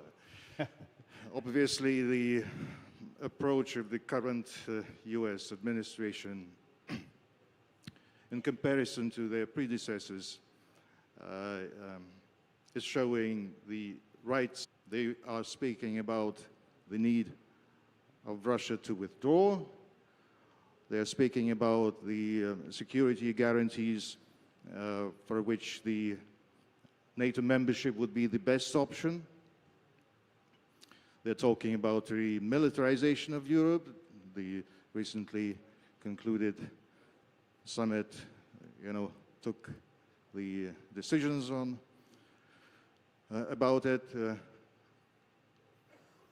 Why should we accept these conditions? Plainly speaking, we can go without any peaceful negotiations. We are winning this war. Yet we are prepared for the peace deal. We are willing to go fast on this track. But the stumbling block is Europe and Ukraine at the moment, as it seems. And so let's see how it will develop. Personally, I don't think the process will go fast. I don't think so. You don't think there would be a summit meeting between President Putin and President Trump soon? No, we are ready for that. Let's see what results will bring the discussion between the U.S. and Ukraine. Zelensky was not prepared for a quick, process when he went to Washington. Now he says that he is prepared for that. He's prepared for that mineral deal with the U.S. That is their business. I don't know what it is about. And maybe the Americans will be able to convince Zelensky to go quick, to go fast. We are prepared for that. Are you prepared, or President Putin prepared to meet President Zelensky? Of course. Anytime? Of course. Immediately? I believe so. I believe so. The problem with such a meeting would be the Ukrainian position. Zelensky himself banned himself and the others to negotiate with us. They have a legislation on that, a law forbidding to negotiate with Russia. This is one thing. The other is the legitimacy of the current Ukrainian president. His tenure has expired. So do you think Zelensky is history after what happened between him and Donald Trump? Do you think it's history? It's over for Zelensky? You don't want to negotiate with him? I don't know. Frankly, I don't know. I don't know. The Americans regard him as a legitimate president, I believe. We do not. Yet we are prepared to sit in trilateral format. You are prepared for a trilateral format? We are prepared for that. But I don't think you would contest that the The Ukrainian regime is totally dependent on the US assistance. In military terms, in financial terms, not so much on Europe. Europe itself is dependent on the US, no matter what they say about the remilitarization, about increasing the defense production. Frankly, they don't have enough funds to fund that. They're now trying to adjust themselves and say that Russia, again say that Russia is a threat to Europe. Look,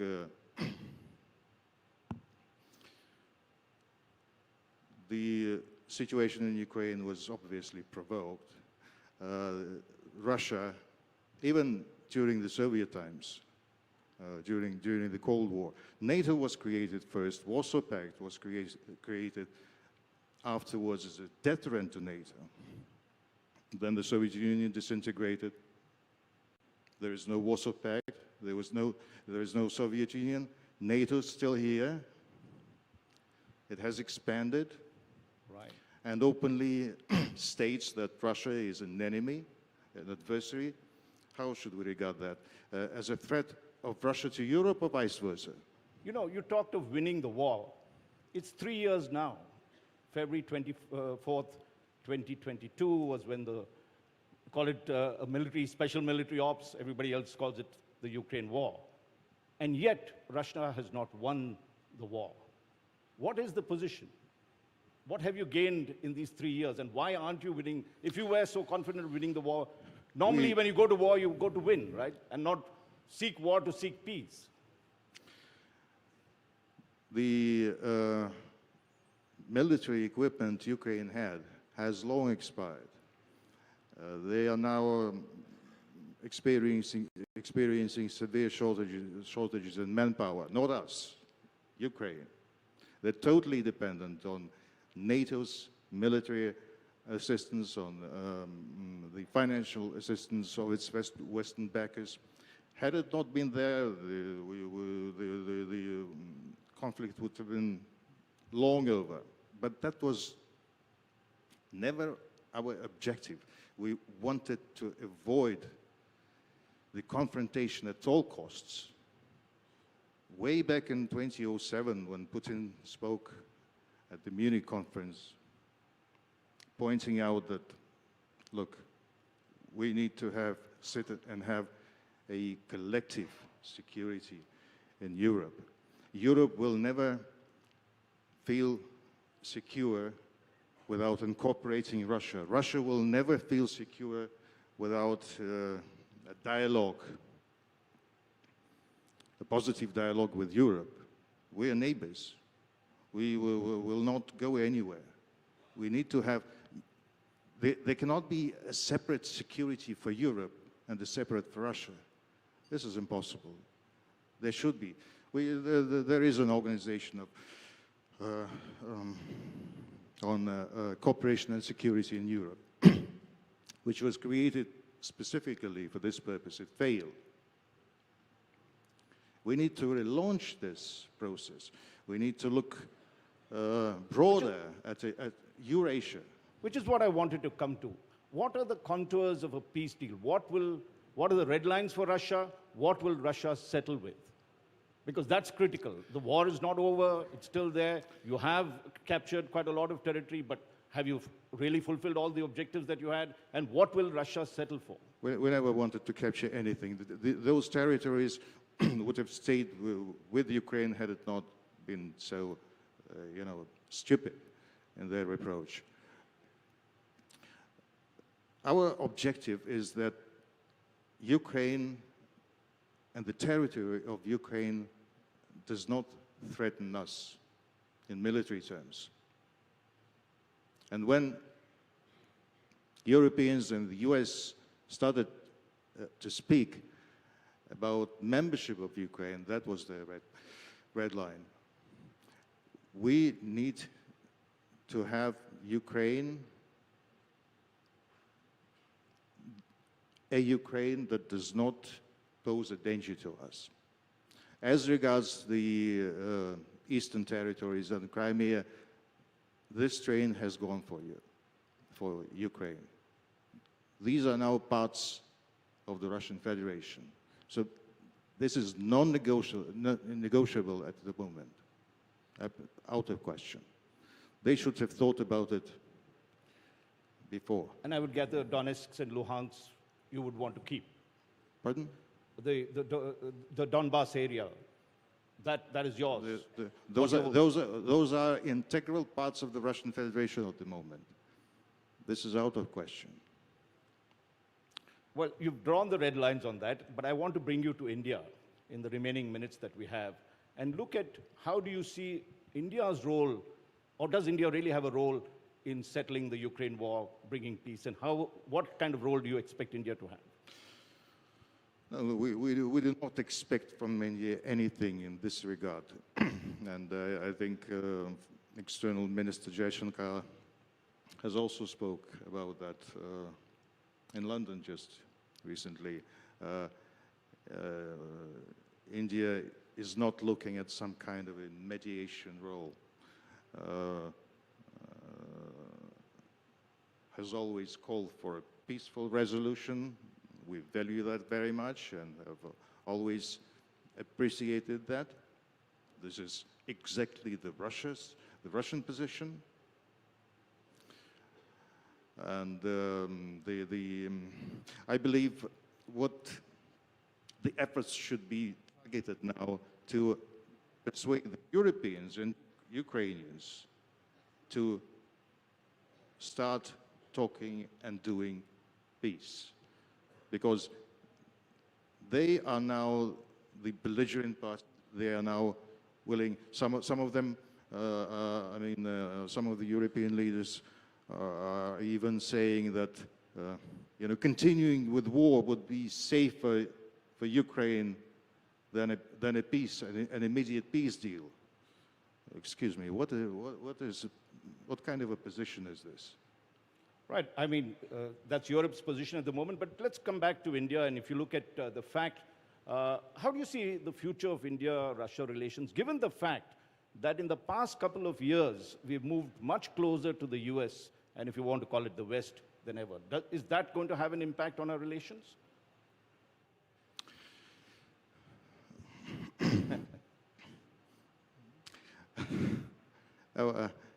I appreciate the question, Raj, but you won't succeed in dragging me into this discussion. I believe India is very consistent and has become strong enough to rely on itself. And its foreign policy is driven by national interests. It is driven by the mandate of the Indian people. It considers Russia as one of strategic priorities. We have our own foreign policy concept in which India is one of the top priorities. I'm very optimistic about the future of our relations. We have a remarkable history behind us. Fair enough. I get that. But let's put it the other way. Russia and China have got much closer in the last couple of years. We have had issues with China, as you've seen, border problems in 2020. Maybe there's a bit of a thaw, but China is one of our big security threats that's there. Tomorrow, if China does something to India, which side will Russia take, China or India? We don't think in confrontation terms. We are thinking in cooperation terms. We want Europe, we want Asia, we want the whole world cooperate and live, on fair terms with the goodwill. It would take our, biggest continent, the Eurasian continent. We have three largest powers on it: India, obviously, China, and Russia. And we've had the quite successful trilateral format until recently. the Russia-India-China format, in which we, met and spoke about joint initiatives, competition, but it should be, a positive competition, Right. not like an adversary type competition. Well, India might be disappointed that you're not taking the sides. In the past, you would take our side whenever there were big international confrontations, but we'll keep it at that. Let us look at one more aspect. But we took the Indian side in 1971. You did? We don't forget that. Yes. Yeah. India has a long memory. This is elephant country.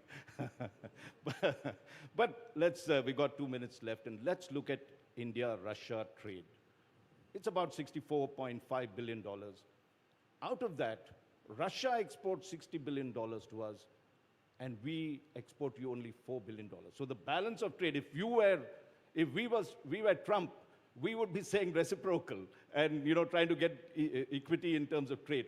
What is the problem? Why is it that India is not able to do business with Russia as you all are able to do with us? There is a big fear of secondary sanctions, secondary Western sanctions, that trade with Russia will invoke. But it is important to know that there are mechanisms between us, bilateral mechanisms, national currencies, trade, transactions, and other, that allow us to expand in trade. And I think this is the very opportune moment to India to expand. Look at what Trump is saying. It looks like the US is willing to return to Russia because they abandoned a huge profitable market for political reasons. And it looks like they're willing to come after peace deal is concluded. If that happens, and this may happen fast, I myself don't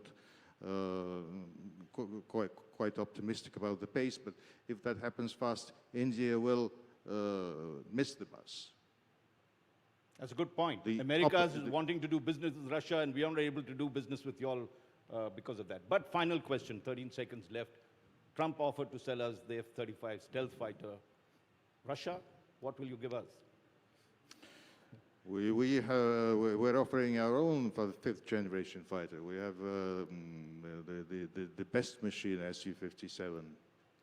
We just showed it, displayed it at Aero Indian last month in Bangalore, and it performed and stole the show. It is very competitive. We are offering not only to sell, but to co-produce. We offer technology sharing. We offer, industry. We're creation of necessary industrial facilities for production of this. We are open to configuration changes. So this is a very lucrative deal that we offer to India.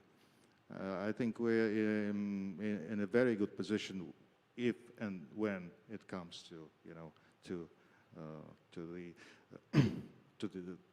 some kind of a tender or whatever. But India wants to build its own fifth generation fighter. This is also a factor. So between the F-35 and the Su-57, India-Russia relations might improve, maybe get even better as it's there. But Denis Alipov, thank you very much for being candid and frank about your answer. Ladies and gentlemen, let's give him a very, very warm round of applause. The Russian ambassador. Thank you. May I please call upon Sahil Punjabi, B&W Developments, to come up on stage and present a small token of our appreciation to the Russian ambassador. Ladies and gentlemen, do put your hands together.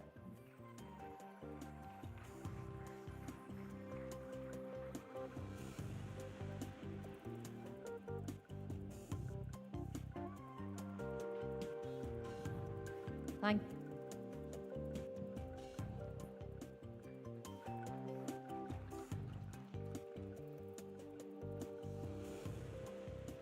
Thank you, Ambassador.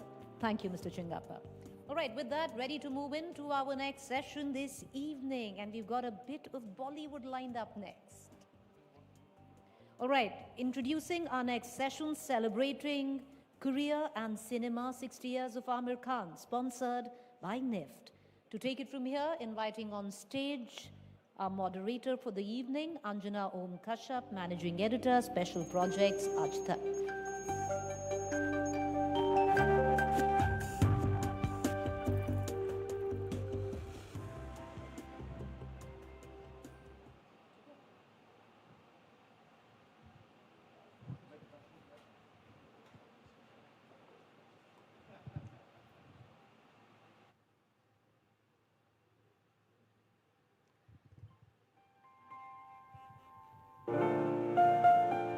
Good evening, everyone. The man who will be on stage with you next is a cinematic genius. He redefined the art of storytelling in the Indian film industry. He has many firsts to his credit. But what everyone loves about this actor is that he's not just done entertaining films, he has done thought-provoking films. 3 decades in the Indian film industry. This man has gone from Qayamat Se Qayamat Tak to Dil Chahta Hai to Fana to Lagan to Tare Zameen Par and onwards towards Lapata Ladies. He's the only Indian actor to have made it to the top 5 in the Oscar nominations from India. Ladies and gentlemen, a huge round of applause for the man who takes further the bar of excellence.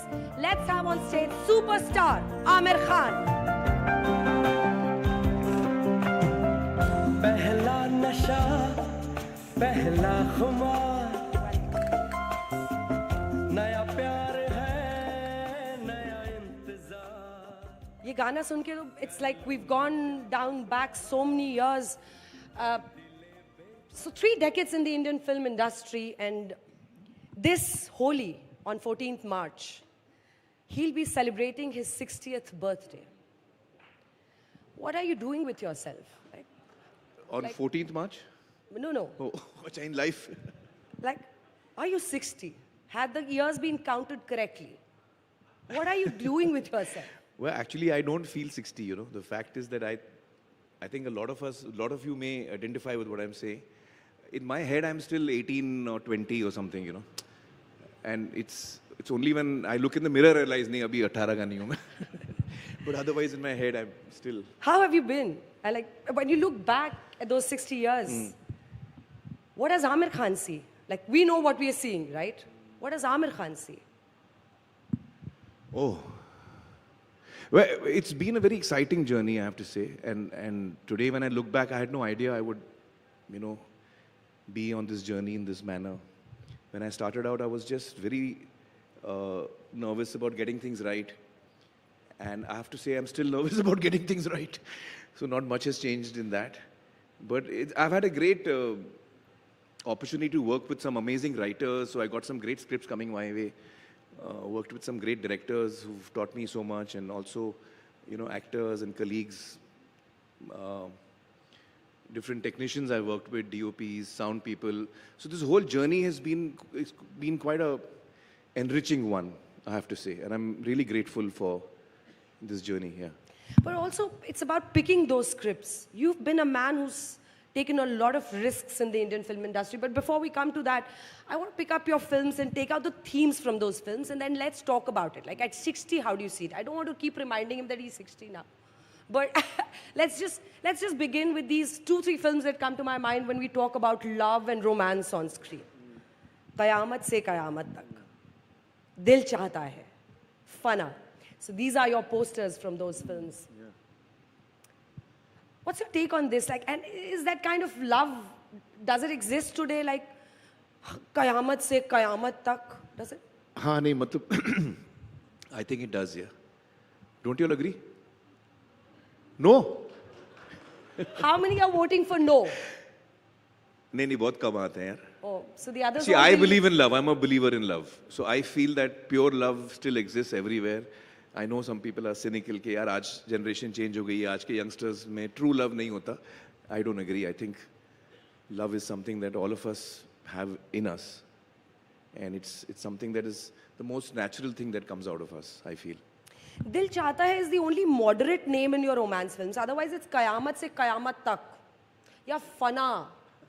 So it's like, if you were to make a film today, would it be on that, matlab, is par ya us par, or? Well, it depends what the material is. I mean, I'm a very romantic person. I'm a sucker for, mushy romantic films, 50 First Dates, and, these kind of films. I love these mushy romantic films. Wow. So I do believe in love, and I feel it exists very much, very strongly. Yeah. Now we're liking this conversation, right? Let's just put this beautiful picture of your beautiful family. So, a blended, loving family where I see both your wives, your entire family. How has it been for you? Like I see the affection in your eyes when you see this picture. How do you keep this together? Well, I guess I'm fortunate that, the important people I met in my life, like Reena, she and I were married when we were very young, and we were 16 years we were together.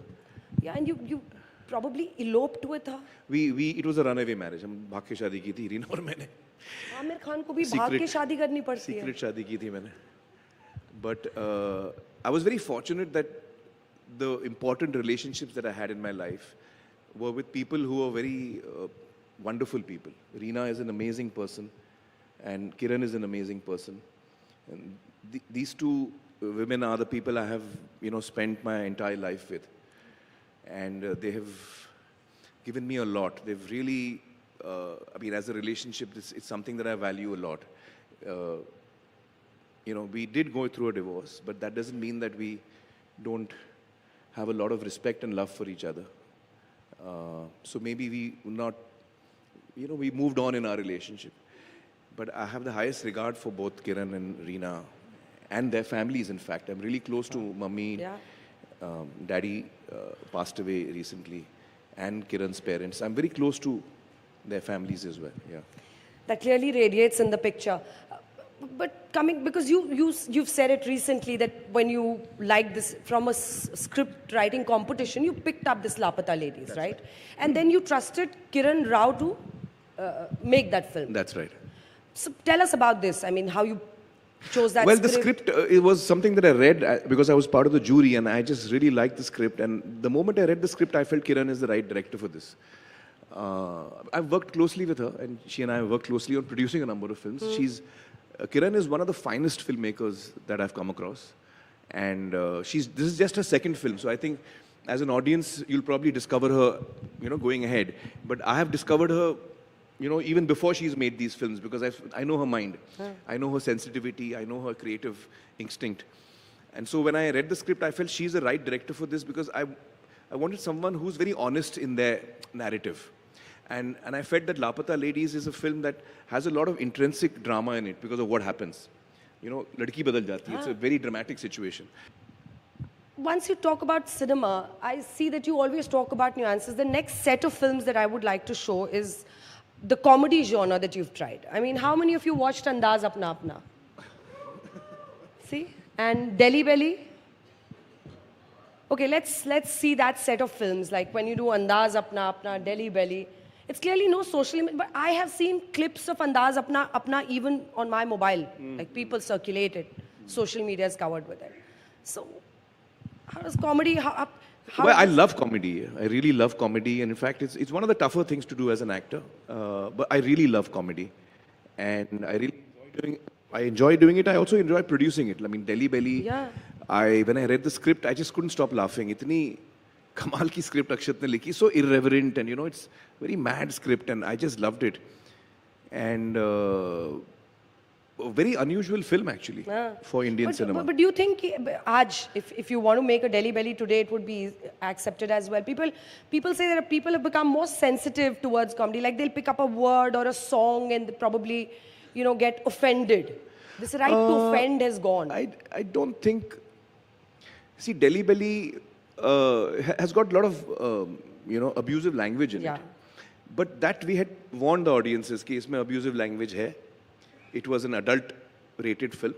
We had applied for adult, and plus in our marketing we had tried to sensitize people about the fact that there is abusive language. So if you're uncomfortable with that, then you should not watch the film. So we took care of that. I mean, I'm someone who likes to do that because I have a very strong family audience, and I don't want that audience to get disappointed. So my communication is always very clear.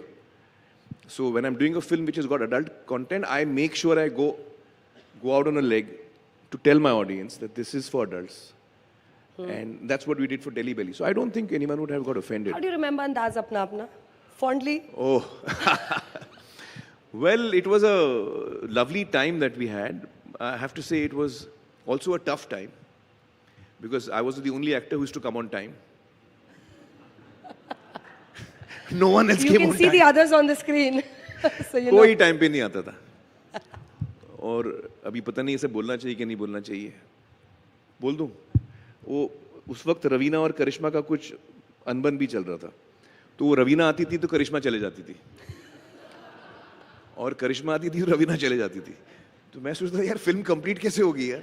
एक साथ हम लोग shoot ही नहीं कर पा रहे हैं. 4 लोग 4 डायरेक्शन में. तो बड़े मुश्किल से वो फिल्म अल्टीमेटली बनी है. But it was, I mean, I always believed in that film. You did. And I used to find that sense of humor really, wacky and mad. And I think the amazing part is that when the film released, though it had Salman and me at our peak at that time, we had just come out and we were both very popular, the film didn't do well at all in the cinemas. बिल्कुल नहीं चली. मतलब पानी नहीं मांगा. ये जो मुहावरा है ना, पानी नहीं मांगा. आदमी जब मरता है तो बोलता है पानी पानी. उसने पानी भी नहीं मांगा. तो literally it didn't run for more than a week. And we were, I was flummoxed because I thought it was a great film. But it was a disaster. And then suddenly over time I realized in home entertainment it's हर आदमी देख रहा है and it became the number one. I believe it's the number one home entertainment film perhaps. Every generation has seen it. Every generation wants to show it to the next generation. It's quite a, Can we have the Lagan poster now? Because I think this, in the celebration of your entire career, this film will always be so strong. It was like a huge round of applause. I mean, patriotism, but with such a flavor, Aamir. Like, it was pure genius, this film. It was a very scary film to make. क्यों? बहुत हम लोग डरे हुए थे because it was a film. For example, Javed Saab had heard the script. He was a lyric writer for the film. We had approached him. So I remember Javed Saab called me and he said, "आप क्या हिमाकत कर रहे हो?" I said, "क्यों Javed Saab क्या हुआ? आप फौरन आइए." तो Ashutosh had narrated the script to him and he called me up and said, "Come and see me now." तो मैं गया मिलने जावेद साहब से. तो जावेद साहब ने कहा, "ये फिल्म क्यों बना रहे हैं? ये तो एक दिन नहीं चलेगी." तो I said, "क्यों जावेद साहब? बहुत अच्छी कहानी है." He said, "नहीं, इसमें आप देखिए, स्पोर्ट्स की फिल्म आज तक नहीं चली है, क्रिकेट की फिल्म आज तक नहीं चली है, आप अवधि में बातें कर रहे हैं, पता नहीं कौन आपकी बात समझेगा, और इस वक्त सब DKNY के कपड़े पहन रहे हैं, स्विट्जरलैंड में शूटिंग कर रहे हैं और आप गांव में लगे हुए हैं, धोती होती बंडी पहन रहे हैं." तो मतलब, and he had number of points, he had many points.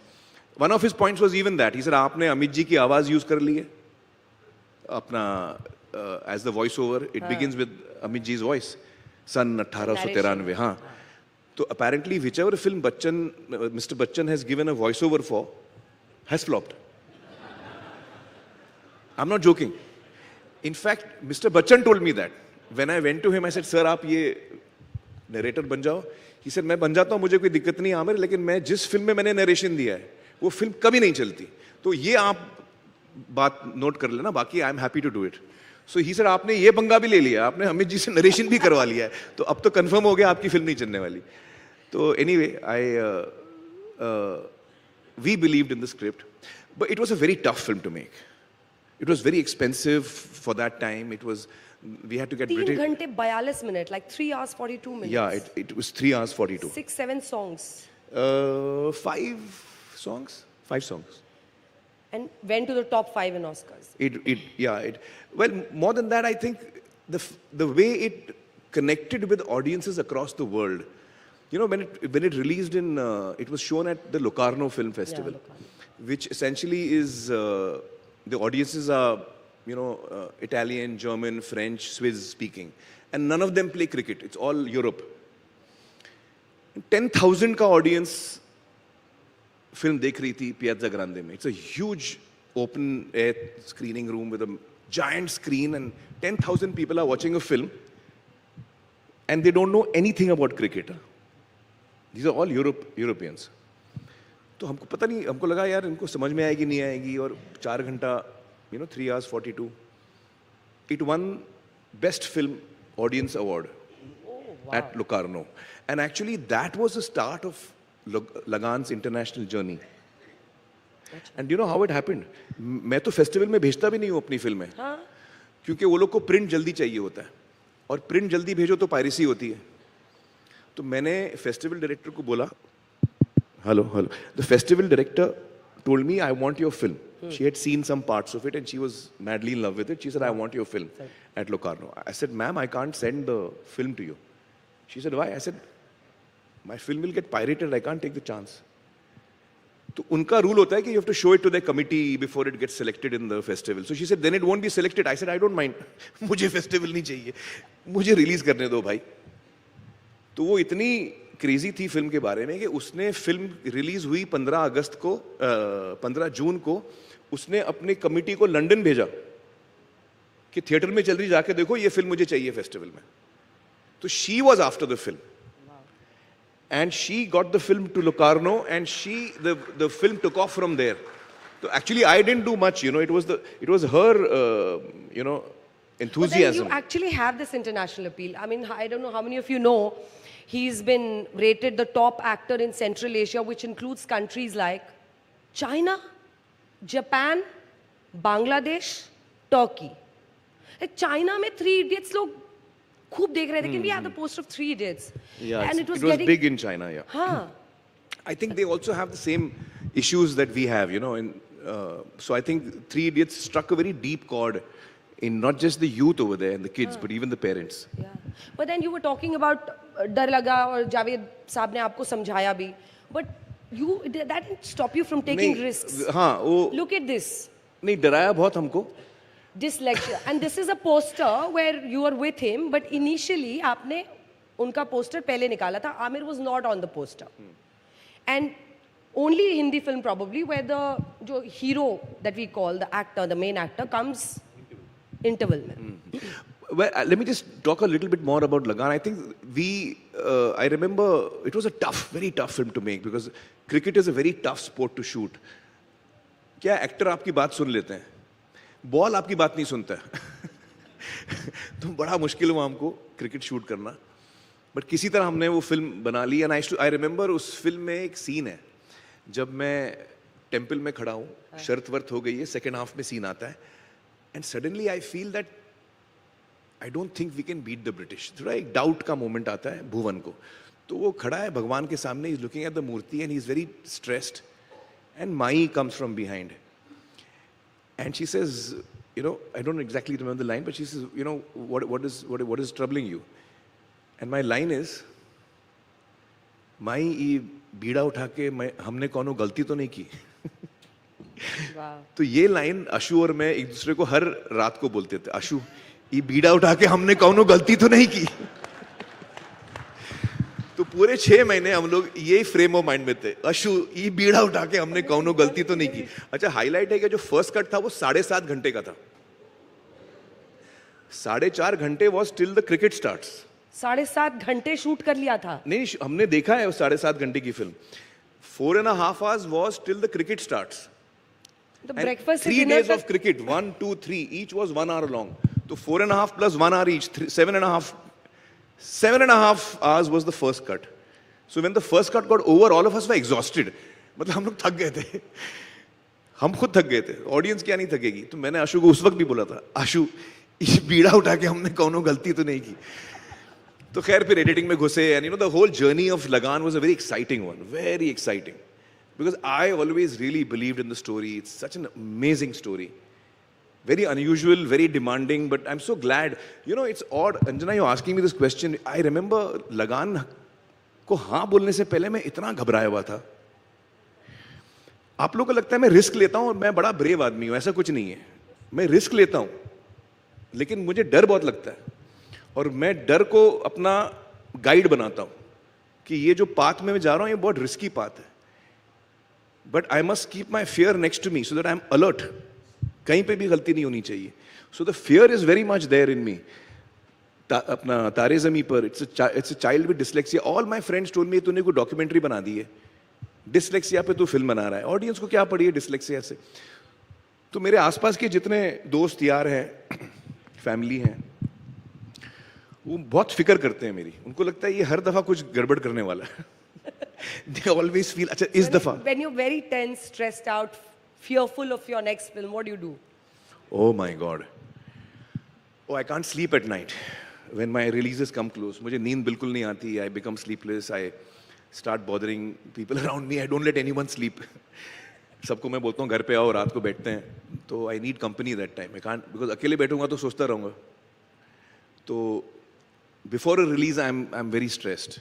In fact, the more excited I am about the film, if I feel I've made a good film, the more stressed I become. Acha. Acha, Lagan, me just going back to one more question. Do you see a sense of hyper-national, because that film was based on what you feel for the country. It had a heart, the film had a soul. Your heart swelled every time something nice was happening with these people on ground. Do you see a sense of hyper-nationalism in the country today? I don't know. I kind of live in my own world here. I'm in my world of films and cinema. You should know better. Why don't you tell us? See, this is why he's called not just an actor with a conscience, but also an intelligent actor. So let's give that to him and leave it there. But interestingly, Aamir, agar hum Tare Zameen Par we talk about, in this country, we see a place like Kota, which is actually called the death factory for children, because the parents are pushing them on the brink towards competitive exams, where some of them their minds are so fragile. You've showed that in 3 Idiots, Tare Zameen Par. How do you see that? Because you're also parenting. A lot of people say people are over-parenting their children now, overflowing love, but then at the same time pushing them also towards, how do you see parenting? And the country's you know, I have to say that, first of all, I must say that I don't know how good a parent I am. तो मैं जो बोलूँगा वो advice आप लोग ऐसे seriously मत लेना.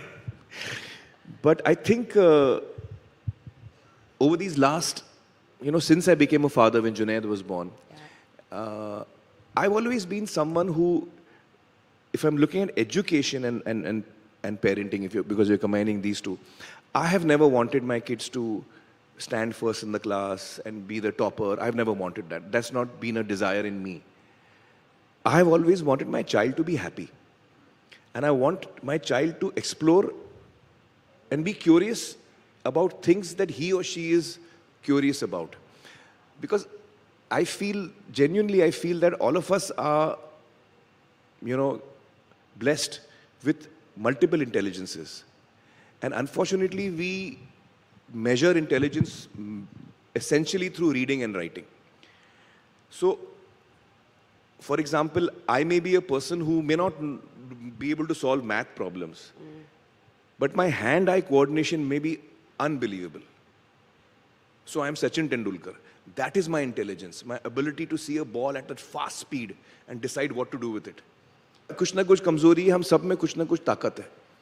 So really speaking, in an education system where you're just putting everyone, and it's a cookie cutter kind of a system, it's not ideal. I would not say that is ideal. But that's the system I've grown up in. That's the school, that's the schooling I also went through.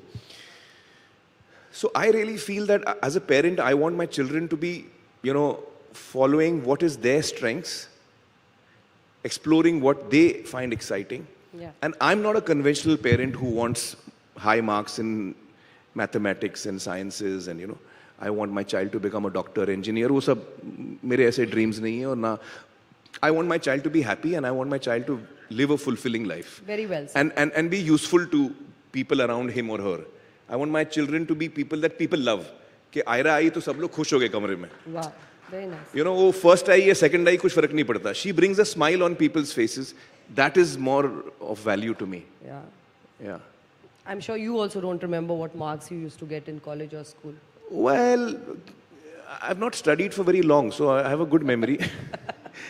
But let's... 12वीं मैंने छोड़ दिया था 12वीं में. I remember in the 12th I got 58% or 60% or something like that. That's brave and that's really great. It's very important that, we understand and be honest with our own marks. But I want to dissect this man in 3 Idiots in the center.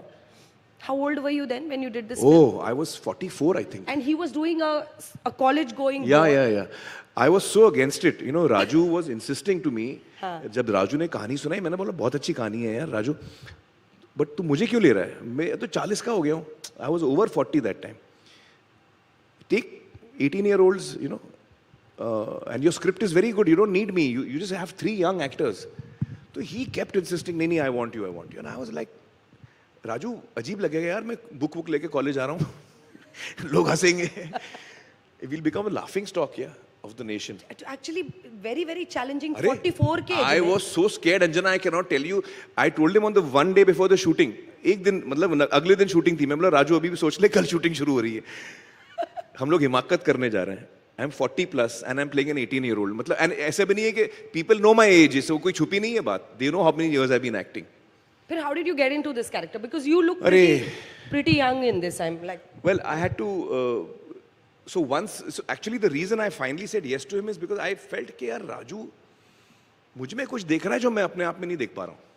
And I really like Raju as a director. Wow, yeah. I'd never worked with him. So I was thinking, and I normally don't trust anyone else's judgment. He'd done Munna Bhai, Lage Raho. He'd done Munna Bhai, he'd done Lage Raho, yeah. And whenever I take a decision of which film I'm doing, it's always something I want to do. Script बहुत अच्छी थी मुझे करनी थी but I couldn't do it for age so I was thinking Raju क्यों insist कर रहा है. तो राजू कुछ देख रहा है मुझ में जो मैं नहीं देख पा रहा हूं. And if I trust him then for once let me trust someone else. So I said चलो राजू को ट्रस्ट करके देखते हैं क्या होता है. So I trusted him and actually Raju had only one reason he kept giving me. He said यार मेरी पूरी थीम जो है ना that whole theme of the film is you have lived that theme. तो उसकी थीम थी don't chase success, chase excellence. And if you chase excellence success will come after you. तो he said Aamir your career choices are unbelievable. You have never chase success. तूने पता नहीं कौन कौन सी फिल्में उठाई हैं जो कभी सक्सेसफुल कोई एंगल से नहीं हो सकती थी.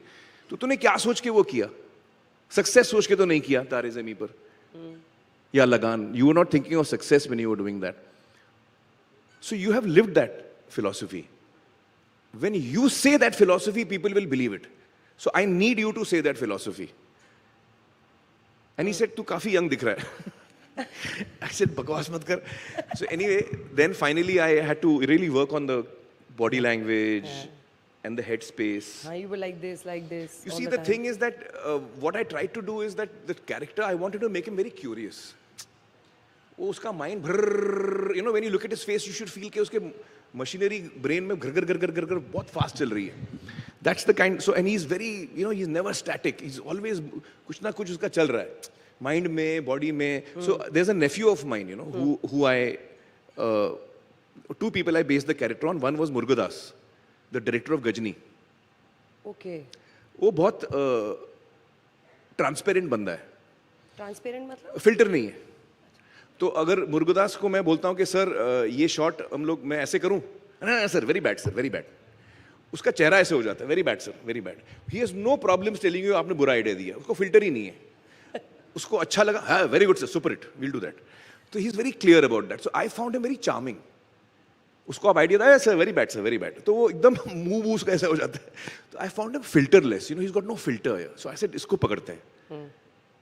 That gives a feeling of a lot of youth, and when you have no filter and you just blurt the first thing that comes to your head. So that's one quality I gave him. And the other one was my nephew was always moving. Nephew? हाँ. वो कभी ऐसा बैठता नहीं था. He was always moving. ऐसे मूवेगा. Constantly, he's constantly moving. He'll tumble over this. He'll go on the sofa, lie down, get up, sit down. He was constantly moving. So in this also, I have kept myself constantly moving. I'm never static. So little nuances you've picked up from films. Now let's have this latest set of films that I want to pick up, from Secret Superstar to Lapata Ladies And Dangal, by the way, you people should hear this, because in spite of these films who are dubbed in Hindi, come from South India, and their major earnings, you've set the record for the first 100 crore, 200 crore, 500 crore, and the unbeaten Dangal record of 2,200 crores earning. Dangal is still the highest earning film in the country. So this entire set of films that you've done, is it against this choice against patriarchy and freedom, and does that define you in the end? You see, the thing is that I get attracted to material or stories that, you know, I get attracted to. There's no other way of, I don't know how to explain it. So for me, the story should speak to me as an audience. जब मैं कहानी पढ़ रहा हूँ, तो उस वक्त मैं audience हूँ. जैसे आप film देख रहे हो, वैसे मैं कहानी पढ़ रहा हूँ. That's the same scenario.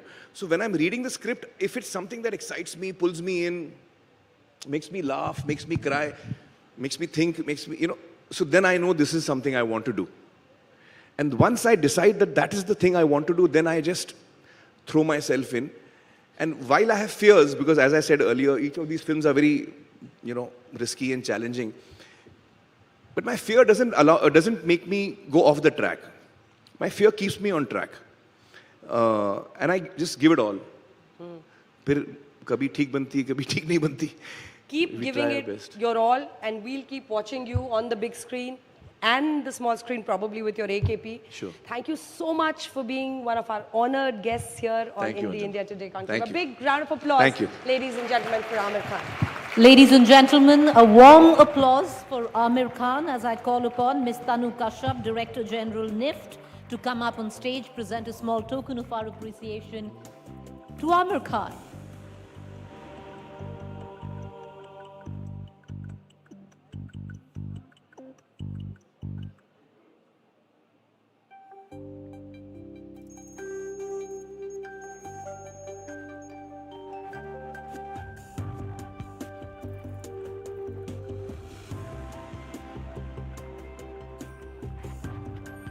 Thank you, Anjana. Thank you, Mr. Khan. Let's quickly now move on to our final session of the day.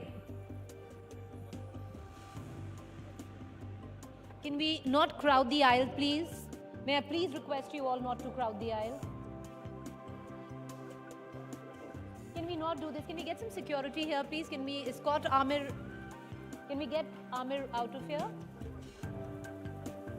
Can we just get some security to get Aamir out of here? Thank you.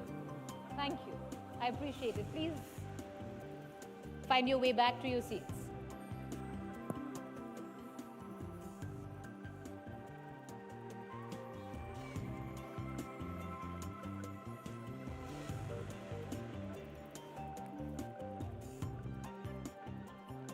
Let's move on to our marquee session of the day, The Art of Dealing with Trump 2.0. This session is sponsored by Yashoda Medicity, and to take it from here, I'd like to invite on stage who will introduce you to our guests this evening, our three moderators: Rajdeep Sardesai, Consulting Editor, India Today Television; Rahul Kanwal, News Director, TVTN, Managing Editor, Special Online Projects, and Executive Director, Business Today; Geeta Mohan, Executive Editor, India Today.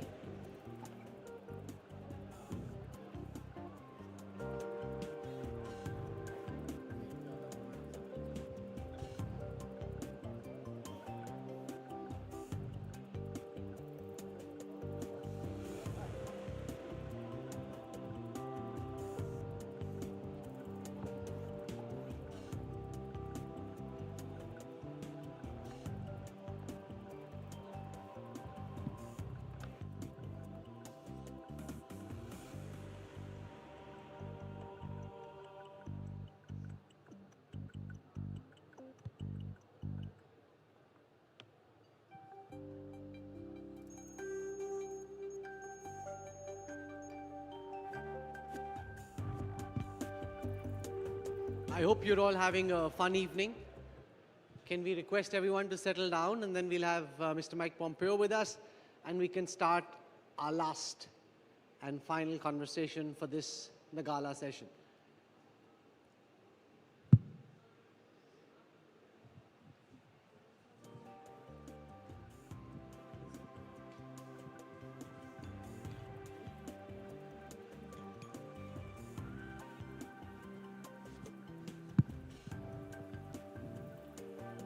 Can we have a round of applause as Mr. Pompeo comes to the stage, please? And can I have everyone settle down, please?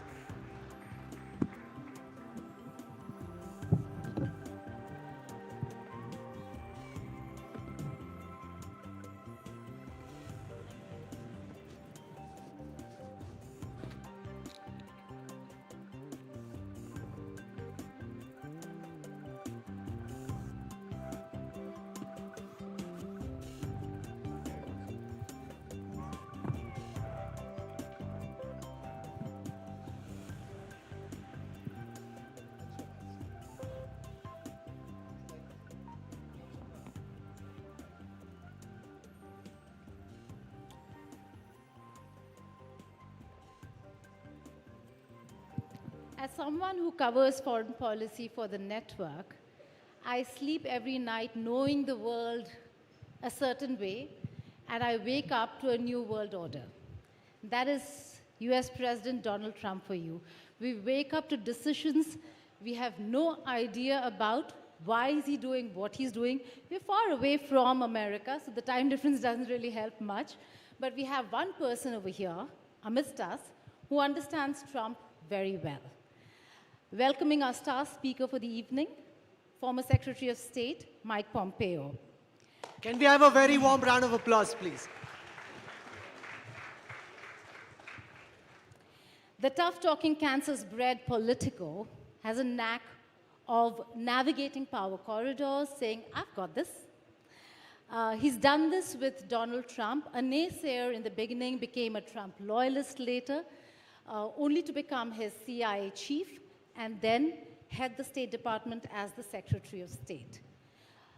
They did many a thing, from the Abraham Accords. That was a historic decision by the United States of America, normalizing ties with Middle East, as also their decisions, tough decisions on Iran.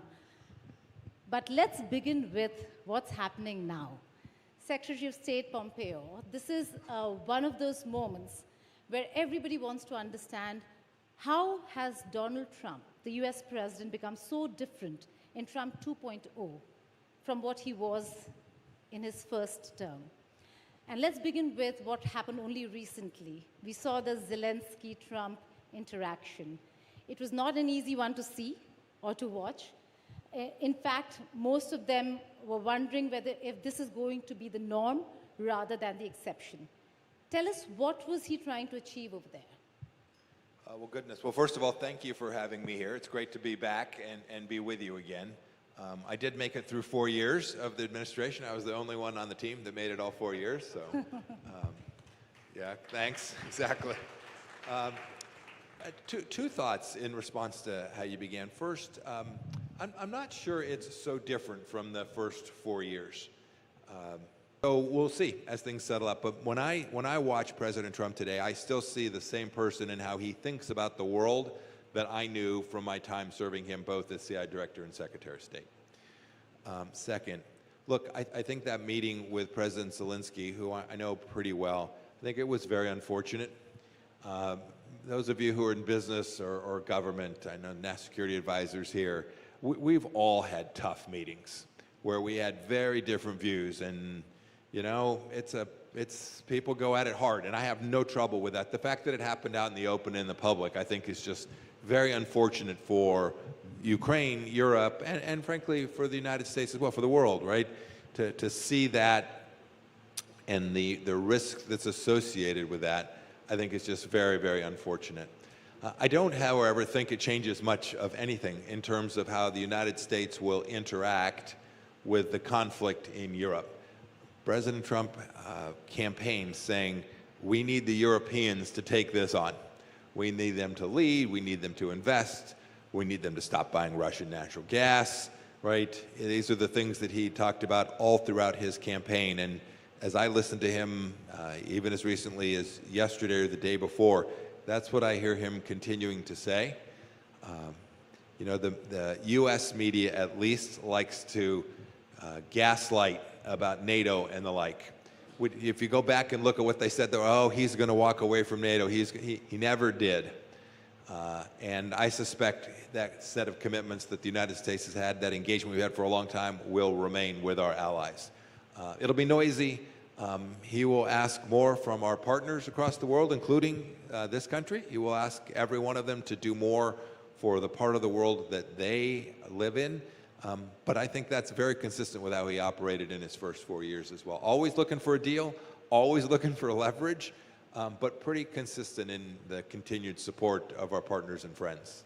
You know, you said, Mr. Pompeo, that always looking for a deal. Take us into the mind of Donald Trump as someone who's worked so closely with him. Is he the consummate deal maker above all else? Is he someone always looking for a deal without necessarily looking at the long-term vision? Is it about short-term, immediate benefits? Give us a sense of the man, Donald Trump. Yeah, I don't know that I'd say it's always about short-term versus long-term. He does love to shake hands and cut ribbon and say we had this successful outcome, right? That part he appreciates a good outcome, a good deal that he can tell people, yeah, I did that, or we did that. Mostly I, but we did that. That's certainly true. I remember, you'll appreciate this. I was a CIA director, and I briefed him almost every day, which was unusual for the director to actually give the briefing. And I brought professionals with me, but he did it when I was there. He wanted me to be in the room. And one day he kicks everybody else out, and he says, you know, Mike, you walk in here and you talk to me about submarines and guns and electronic communications. Who's got the money? Right? And what he meant by that, I think that was really telling. And I think he's right about this. So much conflict in the world is driven by economics, is driven by relative commercial activity as between nations. And when you see it, people are fighting sometimes over scarce resources. They're fighting over who's going to control a particular set of assets in the world. What partners can they find to make life better, more prosperous for their own people, and so that focus on economic outcomes as an imperative for national security is something that is and was, during my time, always at the very top of his mind. And so a good deal fits that model. You're saying he's a good deal maker, Secretary Pompeo, but a lot of what the Trump administration has been doing and saying in its second term feels like neo-imperialism, the return of the law of the jungle. The mighty do what they will and the weak suffer what they must. After the Second World War, the United States helped create the Bretton Woods institutions. Now it seems determined under President Trump to take that apart. Why is he destroying multilateralism, and how do you justify it? Yeah, well, first of all, I'll give you my thoughts on that, and then I'll tell you how I think he thinks about it. Many of those institutions he's not taking apart. They're broken.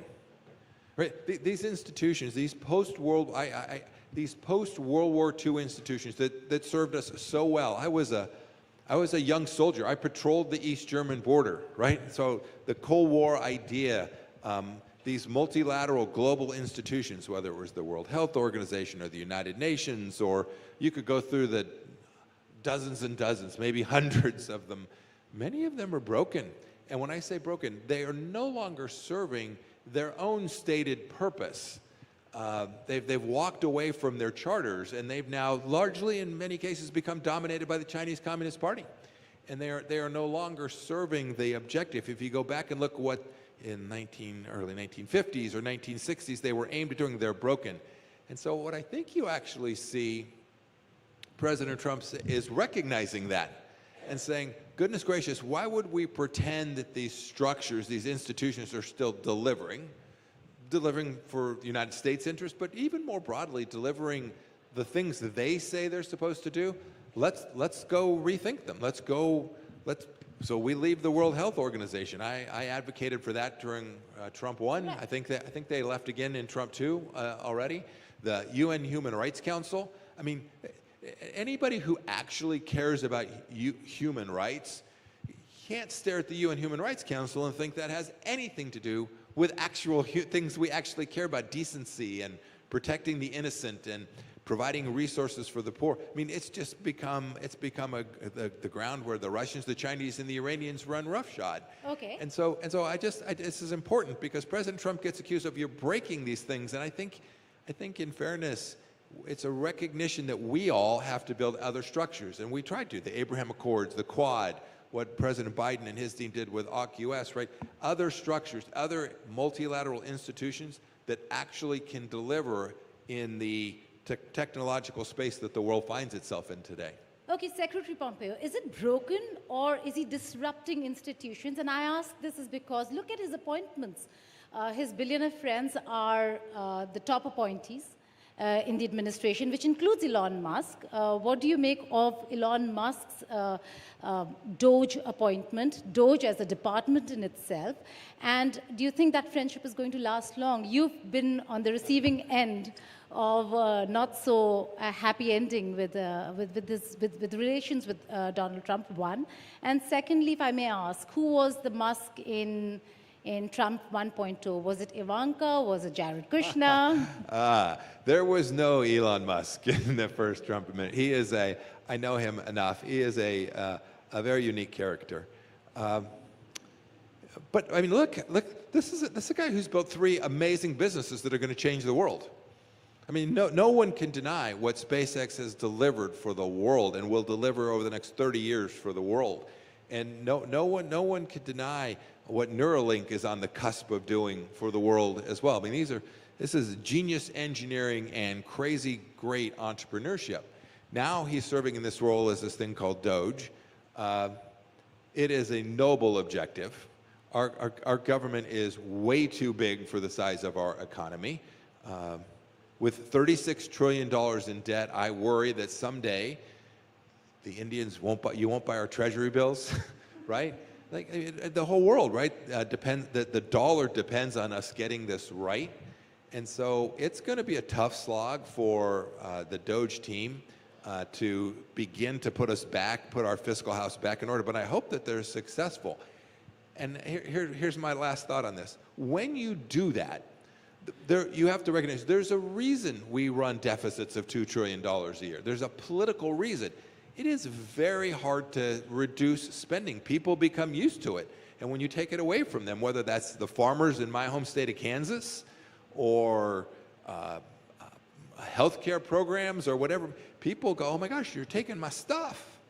And that is politically difficult to do, but very necessary to reprioritize and spend only what it is you can afford. And we haven't done that, and I hope President Trump and his entire team, not just Doge folks, are successful at getting us closer to a spending level that we can continue to do all the things in the world we need to do. Yeah, but when you choose someone like Mr. Musk, a man is judged in a way by the company he keeps. I remember speaking to Bob Woodward of Washington Post and All the President's Men 2 months ago, and he said the one distinctive feature of Donald Trump is he loves the company of billionaires. He loves big money. So therefore, even in his choice of Musk as a potential disruptor, someone who seems to want to speak out on foreign policy on X, is that a wise decision? Does that suggest to you that Donald Trump chooses the right people for the right job? In his first term, there was this revolving door. People came in and left every 6 months.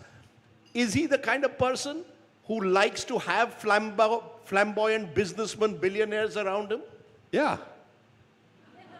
Is that good? Is that the way you believe America should be seeing its place in the world? I don't focus on people and noise. I focus on outcomes. Like what gets delivered? What are the outcomes that result? I look at the first Trump administration and say, well, there were many things that we didn't accomplish. We didn't get Chairman Kim to give up his nuclear weapons. That was my file. We failed. I didn't accomplish the mission for President Trump. There were many things we didn't get done. But I look at it mostly and think, man, the America was better off, and I think the world better off. I think we'll find the same here as well. But that's what they should be judged by. Don't judge. I know we had Secretary Lutnick a little bit earlier that you heard from. We've got Secretary Rubio. We've got not a billionaire, right? So it's not all billionaires. Don't mislead, right? It's not all billionaires that are around him. It's a mix of billionaires and sycophants is what Fareed Zakaria told me too. Either you've got to be a sycophant or a billionaire. No, I don't believe that's true at all. I disagree with that. As much as I like Fareed, and as much as I dislike Bob Woodward, if Bob was sitting here, I'd say the same thing. I think Bob Woodward's books fundamentally are biased and aimed at destroying things that are really important. And so I just think that's unfortunate. I've seen that at the Washington Post for years and years and years. They attacked the Trump administration relentlessly. They said that the President of the United States was a Russian asset, and we now all know that was false. And Bob Woodward was at the center of it. It was a lie, and he knew it. And he has not apologized for that, and he did enormous harm to the United States of America. So, you know, he can have his opinions, but he's just flat out wrong. So I would urge everyone, don't watch the noise, don't listen to the sound bites, don't follow tweet by tweet. Look at the things they actually do and deliver. If you don't like them or you want to debate them, that's completely fair game. But watch the through lines, because there will be many of them, and they will prove to be remarkably consistent over time. I'm convinced of that. There'll be all the noise that you see on tariffs over the last week and a half, on, you know, the trying to reduce the size of the U.S. federal workforce. That'll all be out there. Watch the through lines. I'm convinced it'll put America and our partners, places like India, in good stead. Secretary Pompeo, the United States is supposed to be one of the world's great democracies. If the Indian Prime Minister were to invite a big billionaire to a call with an international head of state, it would lead to a major scandal. Are we seeing during the second Trump presidency the end of the idea of conflict of interest? You know, the emergence of crony capitalism at the centrifuge of this new American government, and the fear that he's trying to dismantle one kind of deep state, which is those funding, say, transgender clinics in Hyderabad, but the potential takeover of a corporate deep state, which puts its business interests first in the hope of a payout 4 years from now. How real is this concern? How do you look at this, sir? I think that's overblown. We'll see, I suppose. But my sense for cronyism, those are about flatlining for America's small and medium enterprises so they can grow and invest, and so that foreign direct investment will flow into the country. So I'm untroubled. We've had wealthy people come into our government many times before. One of the reasons for that is those wealthy people are often very hardworking, very successful, and smarter than hell. And I am very hopeful that he's done the same thing again here. And again, proof's in the pudding. 2 years, 3 years from now, we'll know whether the folks he chose this time to build his team around will have been able to deliver on his behalf. If he lives up to the commitments he made during the campaign, I think the people of India and the United States and the whole world will be happy. Okay, speaking of India, mixed signals from President Donald Trump and White House. On the one hand, he really appreciates Prime Minister Modi. On the other hand, he held a press conference announcing reciprocal tariffs just ahead of his meeting with Prime Minister Modi. How does India deal with a Trump administration? What are the no's when you go into a room with Donald Trump? Because we've seen that during the Zelensky meeting, there are so many experts who've come, pontificated, he should not have done this, he should have done this. So tell us, what are the no's? And how does India deal with a Trump? I wouldn't begin to tell Prime Minister Modi how to deal with Donald Trump. He's done way better than my suggestions that he has. could ever have offered. They do have a lovely personal relationship, and that matters. But these are big countries, both of them, thriving economies, each of them, amazing partners, each of them. I think the relationship, actually, I credit the Biden administration in some ways, right? There were many things the Biden administration did on the U.S.-India relationship that I think were very good as well. I'm often critical of the Biden administration, but I credit them there. I think they built on some of the work that was done during the first 4 years of President Trump, and I'm hopeful President Trump will continue to build that out. A couple thoughts. One, you mentioned tariffs. I can't believe we're 20 minutes in and that was the first mention of tariffs. Maybe other than I might have mentioned it. President Trump calls himself tariff man. We should all, you should all, the world should take seriously that he believes tariffs are a powerful tool to accomplish a number of different ends. One of those ends for him is he believes that bilateral trade deficits are bad. He would look at India and he would say, you have too many of your industries, that you have too big barriers, both tariff and non-tariff barriers, to protect local domestic industries. And he'd say, that's not fair. He would believe that. And he'd say, so we ought to fix that. We ought to right that ship. Let's both get rid of our tariffs. Let's both get rid of our barriers. And let's be great commercial partners together. That would be his theory of the case. And he is untroubled by saying, and if you don't do that, I'm going to impose tariffs on your products, your goods, even potentially services. And so you can expect that conversation. I know that your Minister of Commerce is in the United States, I think still today, having that conversation with our new U.S. Trade Representative, and I'm sure with Secretary Lutnick as well. Here would be my thought on this economic piece in terms of how to engage. This isn't about human interaction. This is about how the nations ought to interact. There's legacy things. There's energy issues. There's agriculture issues. We're going to all slug our way through those things. The real place that our two nations ought to be just determined to go keep the free flow of trade and ideas of innovation. I would call it in the new tech and these new innovative places where the West, India, the United States, Japan, South Korea, Europe, where we have to succeed as against the model that the Chinese Communist Party has, are in those spaces. And so what does that mean?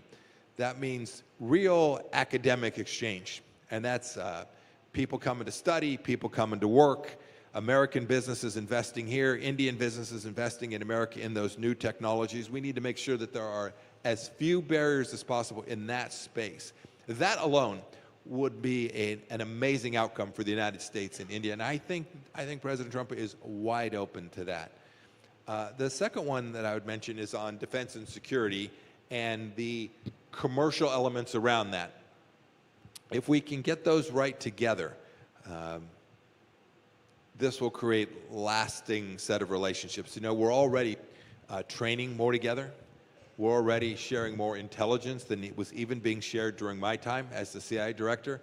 I think those all lead us down the right direction. If we can now get the defense, commercial, technical folks wide open, capable of working together, we can all be more prosperous and a hell of a lot more secure as well. But is India a priority? Very direct. Is India really a priority for this administration, particularly given the fact that there seems to be some kind of an obsession at one level with this great power game with China? That China is the real focus of Donald Trump 2.0. India is not a focus. I don't know how you think about, from an American perspective, I don't know how you think about China without thinking about India. I wouldn't see those as separate in any material way. There's elements that are purely bilateral as between the United States and India, but when you think about America's efforts to ensure that the basic property rights, human dignity, all the things that the Chinese Communist Party disdains, for us to get those right is deeply connected to the success of you here in India. It's deeply connected to the success between the relationship between the United States and India. It is absolutely central. You are pivotal to that. So if you say it's not a priority, I don't see how one can get at A without having a successful B. No, is that Secretary Pompeo speaking or Donald Trump? Does Donald Trump want to do either a deal with China, which doesn't necessarily include India at all? That Donald Trump's priority is to somehow engage China first. Engage and compete. No, I don't. Donald Trump doesn't use the language that President Biden used. Talked about them as a quasi-competitor. He understands China. He understands this presents an enormous threat to the American way of life. I think he deeply gets that. Secretary Rubio certainly does. The National Security Advisor Mike Waltz certainly does. My successor's successor at CIA, John Ratcliffe, certainly gets that. That team understands that we have to get that right, and equally understands that without partners and allies, whether it's here in India, whether it's the Australians, the Japanese, the South Koreans, we can't be successful with the things that matter to the United States. I must say, I tried not to be annoyed when people took umbrage with America first. Right? President Trump uses that language of America first. I'm pretty sure Prime Minister Modi puts India first. Right? I'm pretty confident.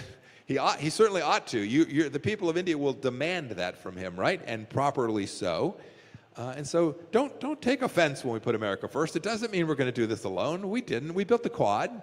We worked diligently with our South Korean and Japanese friends to try and get them to talk to each other and share information between each other and build out an alliance, a structured strategy to protect the first island chain and the second island chain. It wasn't going to happen just with the United States. President Trump knows that. The team knows that. Secretary Pompeo, India and the United States have a very deep and wide relationship. Since the inauguration, the focus has relentlessly been on tariffs.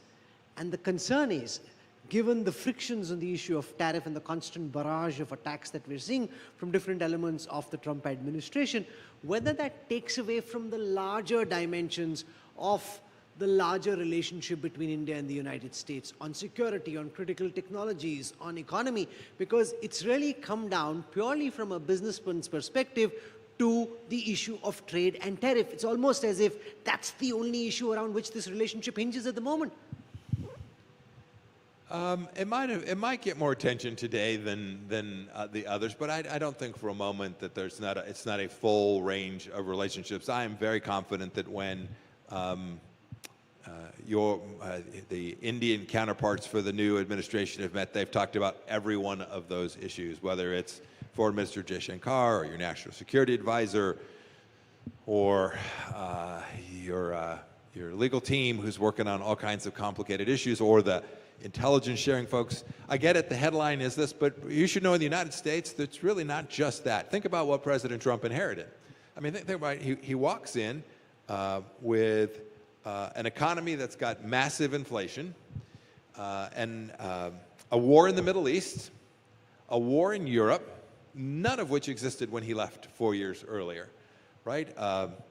He's got some other things that are probably modestly better than they were when he left, right? When we left, we were knee-deep in COVID, and so that too, but much of the legacy, the hangover from COVID, is still out there. And so he has inherited a broad spectrum of challenges, and he is, give him a break, right? It's 40-something days at this point. He is trying to sequence these things in a way that delivers on the commitments that he made. By the way, add to that all of the domestic issues that he's got to confront. An education system that is not delivering outcomes that are satisfactory for the American people. There's a lot of work to do. And so I got it. The headline news on the newspaper every day is tariffs, but make no mistake about it, he is trying to tackle 6 or 8 major challenges, each of which he spoke to during the campaign and on which he made promises to the American people. In fact, not one, but there are 2 very important issues. Apart from tariff, it's the illegal immigration issue, how he's handled illegals. Nobody in India says that illegals should be welcomed in any country, Secretary Pompeo, but the way they were sent back is also a question.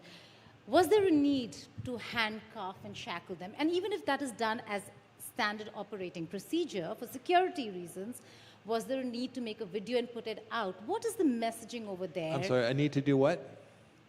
Handcuffing and shackling the illegals who were sent back to their How would you take a violent criminal back? Even if they were, which is why I said, even if they were, was there a need to videotape them and put the videos out there? What's the messaging? What's the modus operandi over here? Yeah, I think that question's unfair. How would you turn over violent criminals? I'll bet you handcuff them here in India as well. Yeah, but they're not violent criminals. They were just many illegal. Of them, Most of them were just farmers. No, that's not farming true. in your. That's not true. No, most of the folks who went back initially were in our prisons. They were not only violent, they were convicted criminals. Many of the first trips back were made up solely of those, and so I'm untroubled by that. And by the way, if we hadn't videotaped it, the world would say, I wonder why they're not showing us what's going on. What mystery? It must be some Donald Trump trick, right? And I lived this, right? And so fair enough. having said that, there's no doubt about this. I'll concede this way. President Trump is absolutely trying to send a message. He is absolutely sending a message to anyone who's contemplating coming to the United States illegally. Do not come. You will be returned to your home country. This is a different model than we had for 4 years. And so I concede this point. Donald, I mean, you know, when he tweets it. I don't have to tell you. He deeply believes that our immigration system fundamentally was broken for 4 years, and that it was the choice of President Biden to allow all these people to enter our country illegally, making it damn near impossible to come to our country lawfully. And he wants to fix that. And by the way, he will fix this. President Biden said, you can't do it. You need a new law. It's impossible to protect our border. In days, President Trump shuts this down. I mean, it's stunning. And nobody says to President Biden, why'd you lie to the American people and tell them it couldn't be done? Like, go talk to President Biden about that. We knew. We built out a model in the first term, and it took us 2.5 years. And President Trump was able to grab that same model early on here because we'd seen it. And we now have good, not good enough, but better control of who's coming in and out of our country. And that's important for every nation. You do this here in India. No, by the way, there's no other country in the world that will take as many lawful immigrants this year as the United States of America. And so, I get how the world stares at this and says, oh my gosh, this is so mean. This is necessary to protect American sovereignty, and every nation has that responsibility. And President Trump's going to deliver on that commitment. Let me turn then from there to another sensitive issue. Secretary Pompeo, there are investigations underway. I want to leave them a chance to sort of evaluate this on their own. It's a very sensitive political issue, and I'm just a civilian. So when a former CIA director says that the policy is likely to be different, but I don't want to say very much about it, I think all of us need to start looking and reading between the lines. So we'll take our cues from that. I'd be careful in overreading that, but knock yourself out. Okay. We want to pivot, Secretary Pompeo, to Russia and Ukraine. Now, since the time of the USSR, Russia has been the mortal enemy of the United States. And yet somehow we see President Trump treat his country's enemies as his friend or being on friendly terms, and friends virtually as enemies. Now, whether this is a Mexico or a Canada or friends in the European Union or Zelensky in Ukraine, he's tougher on his friends than he is on his enemies. I'm not sure that's true. Well, time will tell. I do have some differences from President Trump on this issue. Personally, I would have done some of these things differently. But I'm not sure that statement's true. By the way, I remember I had a boss one time who I thought was being unfair to me, and he says, I'm always meanest to my best employees. So, right, the people who I actually think I can actually impact, I can change them, I can make them even better, and they kind of write off some of the others. So careful. When you may want to be close to President Trump because he does value engagement and people who actually will interact with him in a serious way. And Vladimir Putin's not going to do that. Two thoughts on this. One, if I were Vladimir Putin, I would not be counting on the fact that you're going to have a friendly President Trump. I would not be building my strategy around that. And Mike, why do you say that? Go look at the first 4 years of President Trump. The story was he was a Russian asset, right? CNN would tell you every morning on live TV, oh my gosh, he was in a hotel room. It was a fraud. It was a complete fraud. That same story is now rising again. He's friends with Vladimir Putin. Careful. It didn't turn out that way. We put more sanctions on Russia. We unleashed American energy, crushing the Russian energy economy. We provided defensive weapon systems to the Ukrainians, which President Obama had refused to do. And here's the best evidence that we were tough on Vladimir Putin. How much Ukrainian real estate did Vladimir Putin take on our watch, on our 4-year watch? But that's None. in the past. No, but this matters. Now. Vladimir But if you look, Putin is laughing, you can't walk away from the history. You can't pretend you wouldn't have said the same thing to me 7 years ago. You would have. You would have said, oh my gosh, he looks like he's cozying up with Vladimir. Didn't you see he trusts him more than he trusts the American intelligence services? I know because you wrote it. right? I know. Just don't overread. So, just but weapon watch what takes supplies place. and aid have been frozen to Ukraine. Vladimir Putin and his generals and oligarchs are laughing, saying, thank you, Donald Trump, for what you're doing. This helps us in the battlefield. We'll see. I wouldn't be laughing if I were them. Are you saying he I would. doesn't? I would. Who saved Ukraine? Barack Obama or Donald Trump? Just someone answer that for me. But you're talking of the past. When did he take Ukraine? When did he do it under Donald Trump? Did he take Crimea under Donald Trump? Does anybody? No, he didn't. No, you have to acknowledge. You can't pretend these away and just get all fantasized about some tweet. It's just, I regret that the whole world misunderstands the model. And I'm convinced that in the end, President Trump will completely deliver exactly on what it is he said he would do. Go look at the first tweet he said about Russia after he was inaugurated. He reminded Vladimir Putin that there could be real costs. That hasn't gone away. So how does President Trump then see Putin? Does he see him as a political strongman who deserves his sphere of influence in Europe? There's much talk that America is returning to some kind of a 19th century Monroe doctrine, isolationist at one level, expansionist when it comes to a Greenland, a Panama, areas in and around America. How does he actually see leaders like Donald Trump? Does he, from your experience, secretly admire political strongmen who the rest of the world will see as dictators and autocrats? Yeah, the question misses the point. I have enormous respect for Vladimir Putin, too. I have respect for lots of leaders who I just despise and are evil and who kill people. I sat with Chairman Kim. I still respected him, right? He was the leader of North Korea. He was a very powerful person with nuclear weapons. One must respect that. Doesn't mean, you use the term admire. I didn't admire him. I would, right? I thought he was indecent. As a Christian, I knew he was inhuman and evil. But you can still acknowledge that Vladimir Putin is the leader of that nation with a powerful nuclear capability, a military that is still, in spite of all that they have suffered, is still a pretty powerful military force on a global scale. And, you know, President Trump's model, right? I'll never forget, right? He talked about love letters between him and Chairman Kim. Right? This is the guy who put the harshest sanctions on North Korea in all of recorded civilizational history. I got it. You looks like you're struggling to get your mind around this. I get it. Please, be creative. Be creative. Acknowledge that you can both say, oh yeah, he's a nice guy, and then crush him. Right? But that's not happening. To take out from what Rahul said, that's not actually happening. No, actually, what we see on the ground at the moment is Russia getting an advantage from what's happened in the last couple of weeks. No. That's unfair. No, let's be very clear. President Biden epically failed. NATO epically failed. This is a failure of NATO. You allowed an invasion by Vladimir Putin into Ukraine. President Trump did not allow that invasion. This is unfair. President Biden then for months and months and months, by the way, President Biden's the one who withdrew from Afghanistan and created the debacle that was Afghanistan, not President Trump. And that emboldened Vladimir. Those are the kinds of things that signal to world leaders that you're weak and that you'll allow this to happen.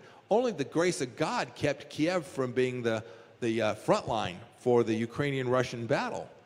And that's because of a failure of NATO and President Biden, not President Trump. And so when you say, oh, these last weeks, I'm like, where were you for 4 years criticizing President Biden for refusing to provide F-16s, which I think they should have done, for telling the Ukrainians, yeah, you can have our weapons, but you can only fire them on your own soil.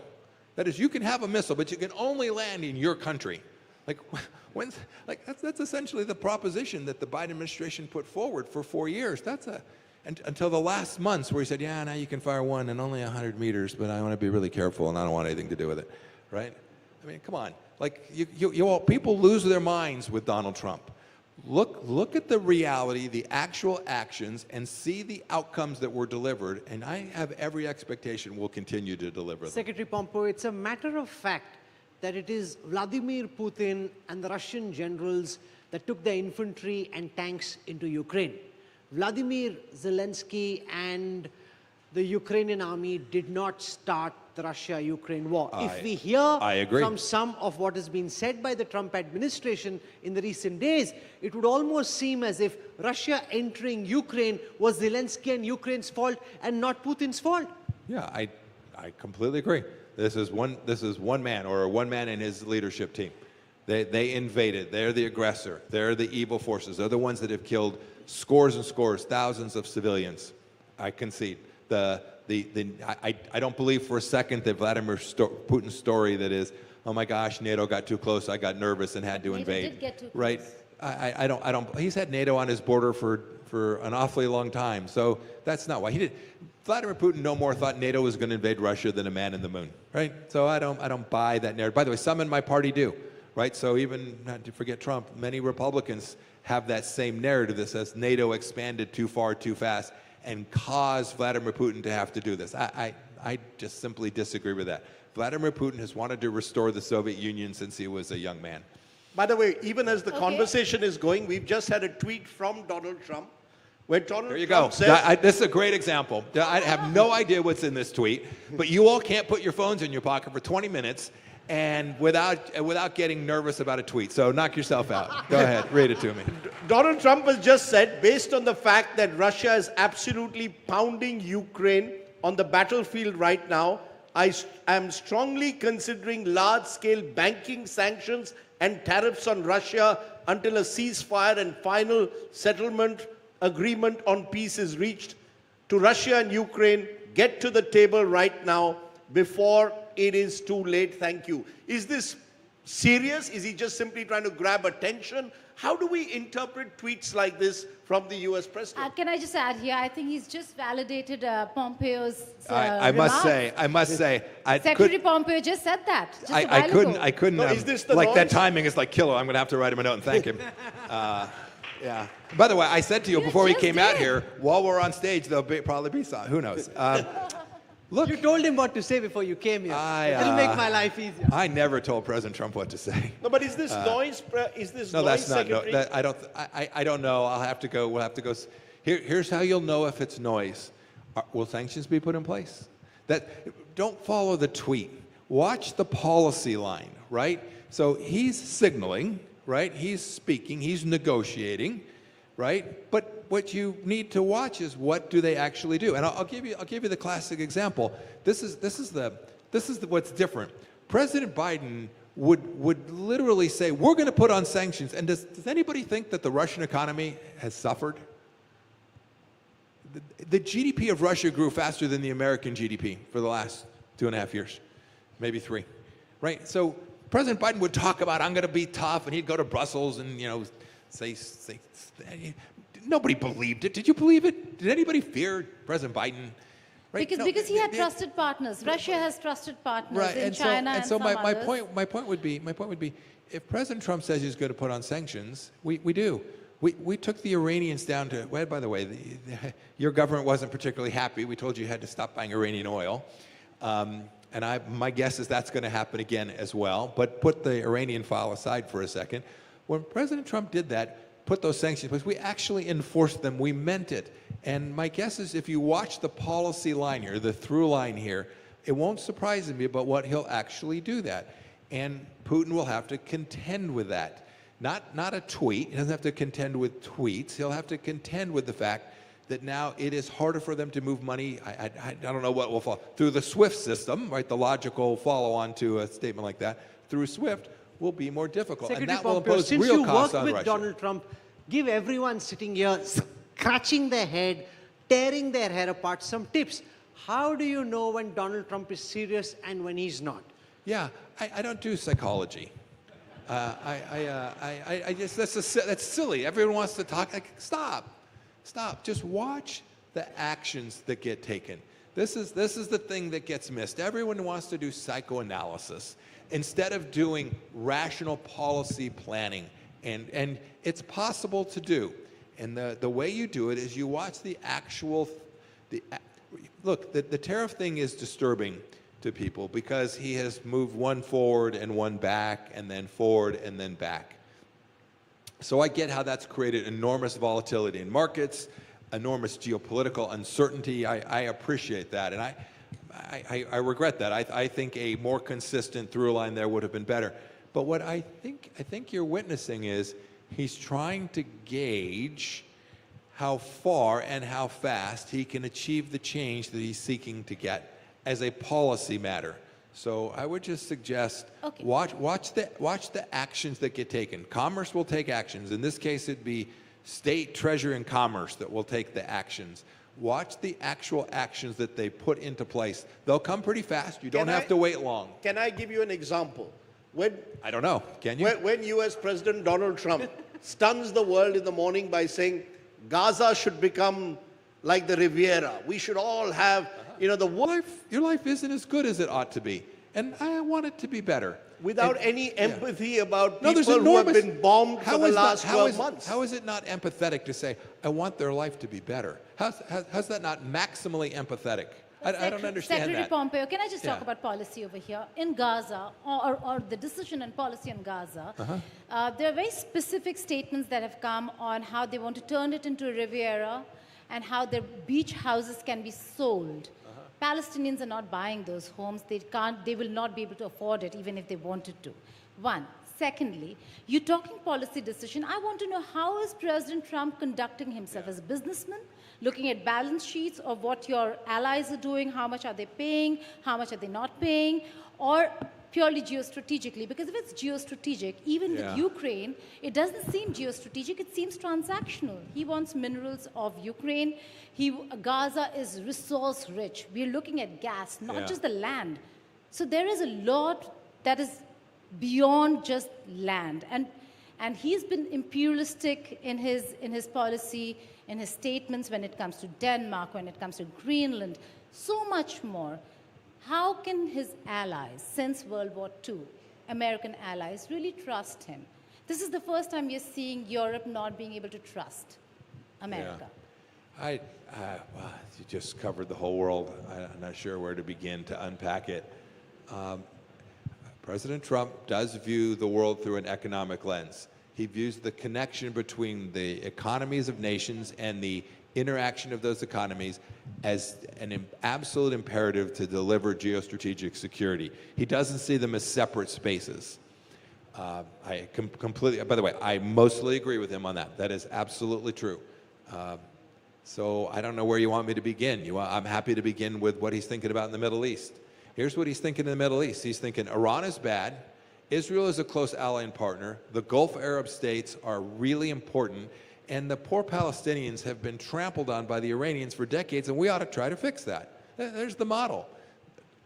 That's how the Abraham Accords developed, with the same model, put enormous pressure on the Iranian economy. We took a strike on one of their senior leaders to protect American interests. The Iranians are still trying to kill me as a result of that. It was absolutely a righteous thing to do. It was the right thing. The whole world took note of that the United States was no longer going to do what President Obama had done and say, well, I might strike in Syria, I might not. Let me go talk to 74 people and then, wander around the Oval Office a little bit and Nashville. He just made a decision, and we did the right thing for the world and made the world a safer place. I think that's still what he's trying to do. And so he stares at Gaza and says, let's understand this. On campuses in America, they say that it's been occupied. This is occupied territory. There hasn't been an Israeli in Gaza in 20 years, and it's not occupied, and it's hell on earth for the human beings that are living there. Let's go try to make it better. We have this opportunity now. They committed a massacre on October 7th. The Israelis have responded to that. They have diminished Iranian capacity to influence Gaza. Now let's see if we can't make it better. That's what he's, and by the way, maintain Israeli security, maintain Gulf Arab state security, both in Gaza, in Syria, where the regime has now fallen, do the same thing in Judea and Samaria and the West Bank. That's the mission set. So I'm guessing he will go back and do, I think Trump's second term with the respect to Middle East policy will look the same, all aimed at what I view as an incredibly empathetic outcome. You said there was no empathy. That's indecent of you to suggest such a thing. No, it truly is. Okay. It's indecent because there's nothing empathetic about allowing Hamas to reestablish authority there. That is, you talk about no empathy for those human beings, to allow those terrorists to destroy the lives of the Palestinians living in Gaza. That's the most indecent thing a human being could possibly imagine, in my view. Secretary Pompeo, we have 7 minutes left. I want your reading of Xi Jinping's mind and the military posturing of the People's Liberation Army and Navy. Several military officers at very senior levels in the United States have spoken of 2027 as being the year when the PLNL makes a go for Taiwan. Do you think that during the second Trump presidency, there is a how would you evaluate it on the scale of probability that the People's Liberation Army will make a military offensive on Taiwan? And as you best understand it, if this were to happen, given that you worked with Donald Trump, will Donald Trump and the United States live up to its commitment of coming to the military aid of Taiwan, or will they just sit back because they're more interested in Greenland? So I can answer the second one more easily than the first. The second one is yes, there's no doubt the United States will assist in the defense of Taiwan. I've seen this play out too many times. Japan will immediately be involved. This gets big, fast, ugly. By the way, there's no winner to this thing. So anybody knows, if the Chinese actually engage militarily in Taiwan, it's a bad day for the whole world, because the entire global economy comes to a halt. Because once TSMC stops delivering chips to India, your economy is done. And I've seen different versions of this, and some of it's classified, but suffice it to say, 90 days. And so we all need to be sure that that doesn't happen, that deterrence is sufficient to prevent this. Which gets to your first part. I actually think that the risk is far greater than that, because I think Xi Jinping's smart enough not to do what I just described, because he needs TSMC too. His economy comes to a grinding halt as well. And so I understand these couple generals and an admiral who said 2027, and I get their logic. It's possible. They could be right. By the way, the Chinese invasion of Taiwan could have begun while we're sitting here. It's possible. I think Xi Jinping's smarter than that. I think he thinks he can do there what he did in Hong Kong and use propaganda, political influence, economic shaping, scare off Vietnam, Singapore, even India, right? Say, no, you guys need to back off, give me space, and then he can come to control it politically without having to ever fire a shot. Do you think by coercion? It depends how we all respond. So it's not, the answer is, can he do it? The answer is, depends how we all deal with him. How is President Trump likely to respond? I hope that we all respond by making very, very clear to him that that is unacceptable, that the United States can't live with that political outcome. And by the way, one of my great regrets as Secretary of State is that Hong Kong became unfree on my watch. And I think we could have done more and didn't. Maybe we couldn't have stopped it forever. Different situation. Hong Kong and Taiwan are not perfect parallels. I will concede that. But I think we could have kept freedom there a little longer. And we should do all the things necessary to make sure and maintain that. And there's a long list. Don't have time, or the clock's running, but there's a long list of things that we collectively can do, including all the joint military exercises that India and the United States are doing together. They are very important to send signals about political interference, not only in Taiwan, but in the Philippines, in Vietnam, in Malaysia, and Indonesia, all throughout Asia and Southeast Asia. Very important. So do you believe that Donald Trump, therefore, is committed to that original vision that America had post-World War II in particular, of playing some kind of a global policeman or working with global partners, Quad being an example of it? Is he really committed to that? Or do you see Donald Trump becoming over time more and more inward looking? You mentioned the domestic challenges that he has, and his entire coalition was built around MAGA, around Make America Great Again.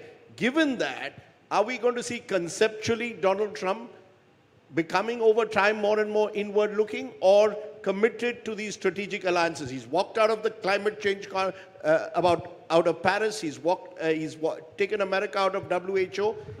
Could he take America out of certain strategic alliances, or is he still committed to that vision of America as a global policeman? I don't see them as discontinued. You describe them as A or B. I don't see it that remotely that way. You can't make America great again without successful partners around the world. And I think President Trump demonstrated in his first term he understood that as well, and still does. He has a deep Jacksonian streak to him, and that may mean as much to an Indian audience, but a deep streak which says, we got to get this thing, without the American economy cranked up, I can't be a good partner to the world. And I think that's largely true. There is this, and you have to be a little careful with the language, but there is this populist streak to what he's doing, and I have a definition of populism that might be a little bit different. I'm proud to say I have a populist streak in my own thinking as well, so I don't view this as a cuss word. But if you ask the question, I mean, look at his first days, how much time he's worked, how many foreign leaders he's met. I mean, he's met more foreign leaders in his first 6 weeks than President Biden did, I think, in the first year. So when you talk about being engaged with the globe, President Trump, by the way, he met with more foreign leaders before he took office, which I actually am a little troubled by. It's deeply outside of the American tradition, but he did. Because we, frankly, had a president who wasn't engaged in the world for the last 6 months. Does he take advice, and who does he take advice from? Is he a lone ranger, as some see him, this populist political strongman, or is there a team that he takes advice from? He listens to everyone. Is he a good listener? No, but neither am I. Right, is he a good listener? I don't even know what that means. President Trump will always be communicating, right? But if you're asking, does he take on board thoughts and ideas from other people? The answer is, I saw it every day and always. Secretary Pompeo, given everything that you've seen... By the way, it didn't mean he didn't agree with me, right? I'd say, here's what I think. You go, yeah, that's a good point. That's not what we're doing. Good attention span? Does he have a strong attention span? He is at least in charge. President Biden, for the last 2 years... Does he love flattery, as we are told? He loves to be flattered. Do you love flattery? Rajdeep loves flattery. Not really. Really? I Not do. really. I do. I'm guilty. No, I don't. I don't. I'm told the way to Donald Trump's heart, as Starmer showed in his meeting, is keep praising Donald Trump. True? I don't know. Again, I don't do psychoanalysis. You do Secretary psychoanalysis. Pompeo, I have a question which I want to ask you. Given what you've seen and what you know, what do you make of the fact that the People's Liberation Army amassed in great numbers against the Indian Army along the line of actual control? What do you make of the military mind and the thinking of the PLA? Because so much has been debated in India about why they did it, why they've pulled back, and what happens next. It's a good question. I don't think there's any doubt that the PLA and the senior strategic security apparatus inside of China is following Xi Jinping's model intently, which is to test and to probe and to see who's going to respond and how they're going to respond. Are they prepared to commit their own forces? The skirmish in the Himalayas happened while I was the Secretary of State. And so I think they're testing and they're probing. I think they're doing that along the land-based boundaries with you all. I think they're doing it in the sea-based boundaries with nearly every nation. I think you're seeing them press in Africa, not just commercially. We've seen greater Chinese military presence in South America. So not just commercial, not just that, which was for 15, 20 years, it was political commercial, right? Influence, leverage through commercial. Now you're seeing generals show up and arms sales take place. So yes, what happens next between India and China? I don't know. It depends in part how India responds. If India is strong and bold as they were in that moment, I think Xi Jinping will take that for these folks are serious. By the way, I'm counting on there continuing to be U.S. support for that mission set, as there was during that time. And if we get that right, I'm convinced we can push back against not only the PLA, but remember, the primary tools of power that Xi Jinping uses, we see the military stuff, we see the ships at sea. What are they?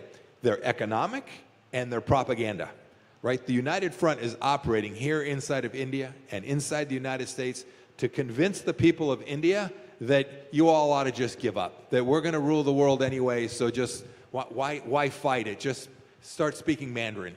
Right? That's the same storyline they're telling all across the world, and we have to resist that, and we can. Time's up, but my final question to you, Secretary Pompeo, what's next for you? Are you looking at being part of the administration, part of Trump 2.0? We'll see. That's obviously President Trump's decision. He made a choice not to pick me at this point. He made that pretty clear, which is fine. He picked an all-new team this time. But for me, if you get called to serve and someone says, will you come help solve something or help America, you say yes to that. You know, we've come to the end of what I'm sure all of you feel been a very captivating session. And before I thank Secretary Pompeo, I just want to acknowledge the fact that one of the most important people in India, one of the sharpest military and intelligence minds we've seen, our National Security Advisor, Mr. Ajit Doval, is here in the hall. We tried very hard, as we have for many years, to convince Mr. Doval to be on the stage and to speak. He's so much smarter than that. But in just the way that Doval Saab is, he said, I will come and I will listen and I will see and I shall absorb, which is what he's done. But he's been here very patiently listening to this conversation. But the fact that you've made the effort of taking out time, sir, means a lot. Thank you. Thank you for joining us here. And I hope at some point in time you'll change your mind. We can have you going from there and joining Secretary Pompeo and being here. But ladies and gentlemen, at the India Today Conclave, join me in raising a very warm round of applause as we thank Secretary Pompeo, who's flown in specially from the United States. And I want to tell all of you, he's expecting a grandchild, which is supposed to be breaking news and could literally happen anytime soon. So despite that personal situation, he's made this effort to come here, and that means a lot to all of us here at India Today. For your time and for your insights and being so combative and candid in your responses, Secretary Pompeo, thank you so much. Thank you, sir.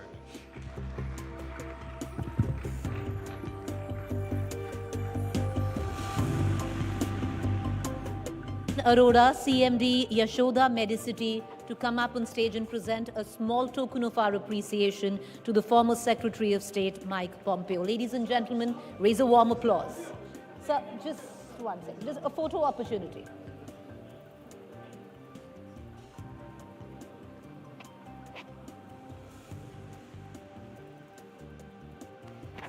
Once again, ladies and gentlemen, raise a warm applause.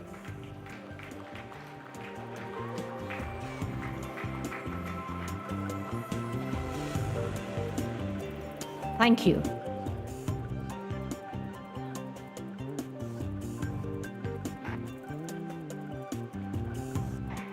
Well, with that, we've come to the end of our marquee session of day one of the India Today Conclave in its 22nd edition. Do join us for dinner, and we'll see you tomorrow. Join us for dinner. All of this would not be possible without thanking our sponsors. The India Today Conclave presented by RP Sanjeev Goenka Group, powered by GY Partner, UTI Mutual Funds, co-presented by BNW Developments, Conclave Partner, Hindustan Power, State Partner, Karnataka Information, Knowledge Partner, Reva University, Partner, Ultratech Cement, Health Partner, Yashoda Medicity, Associate Sponsor, NIFT, Celebration Partner, Radico Ketan, International School Partner, SSVM Institutions, Gifting Partner, Ravison.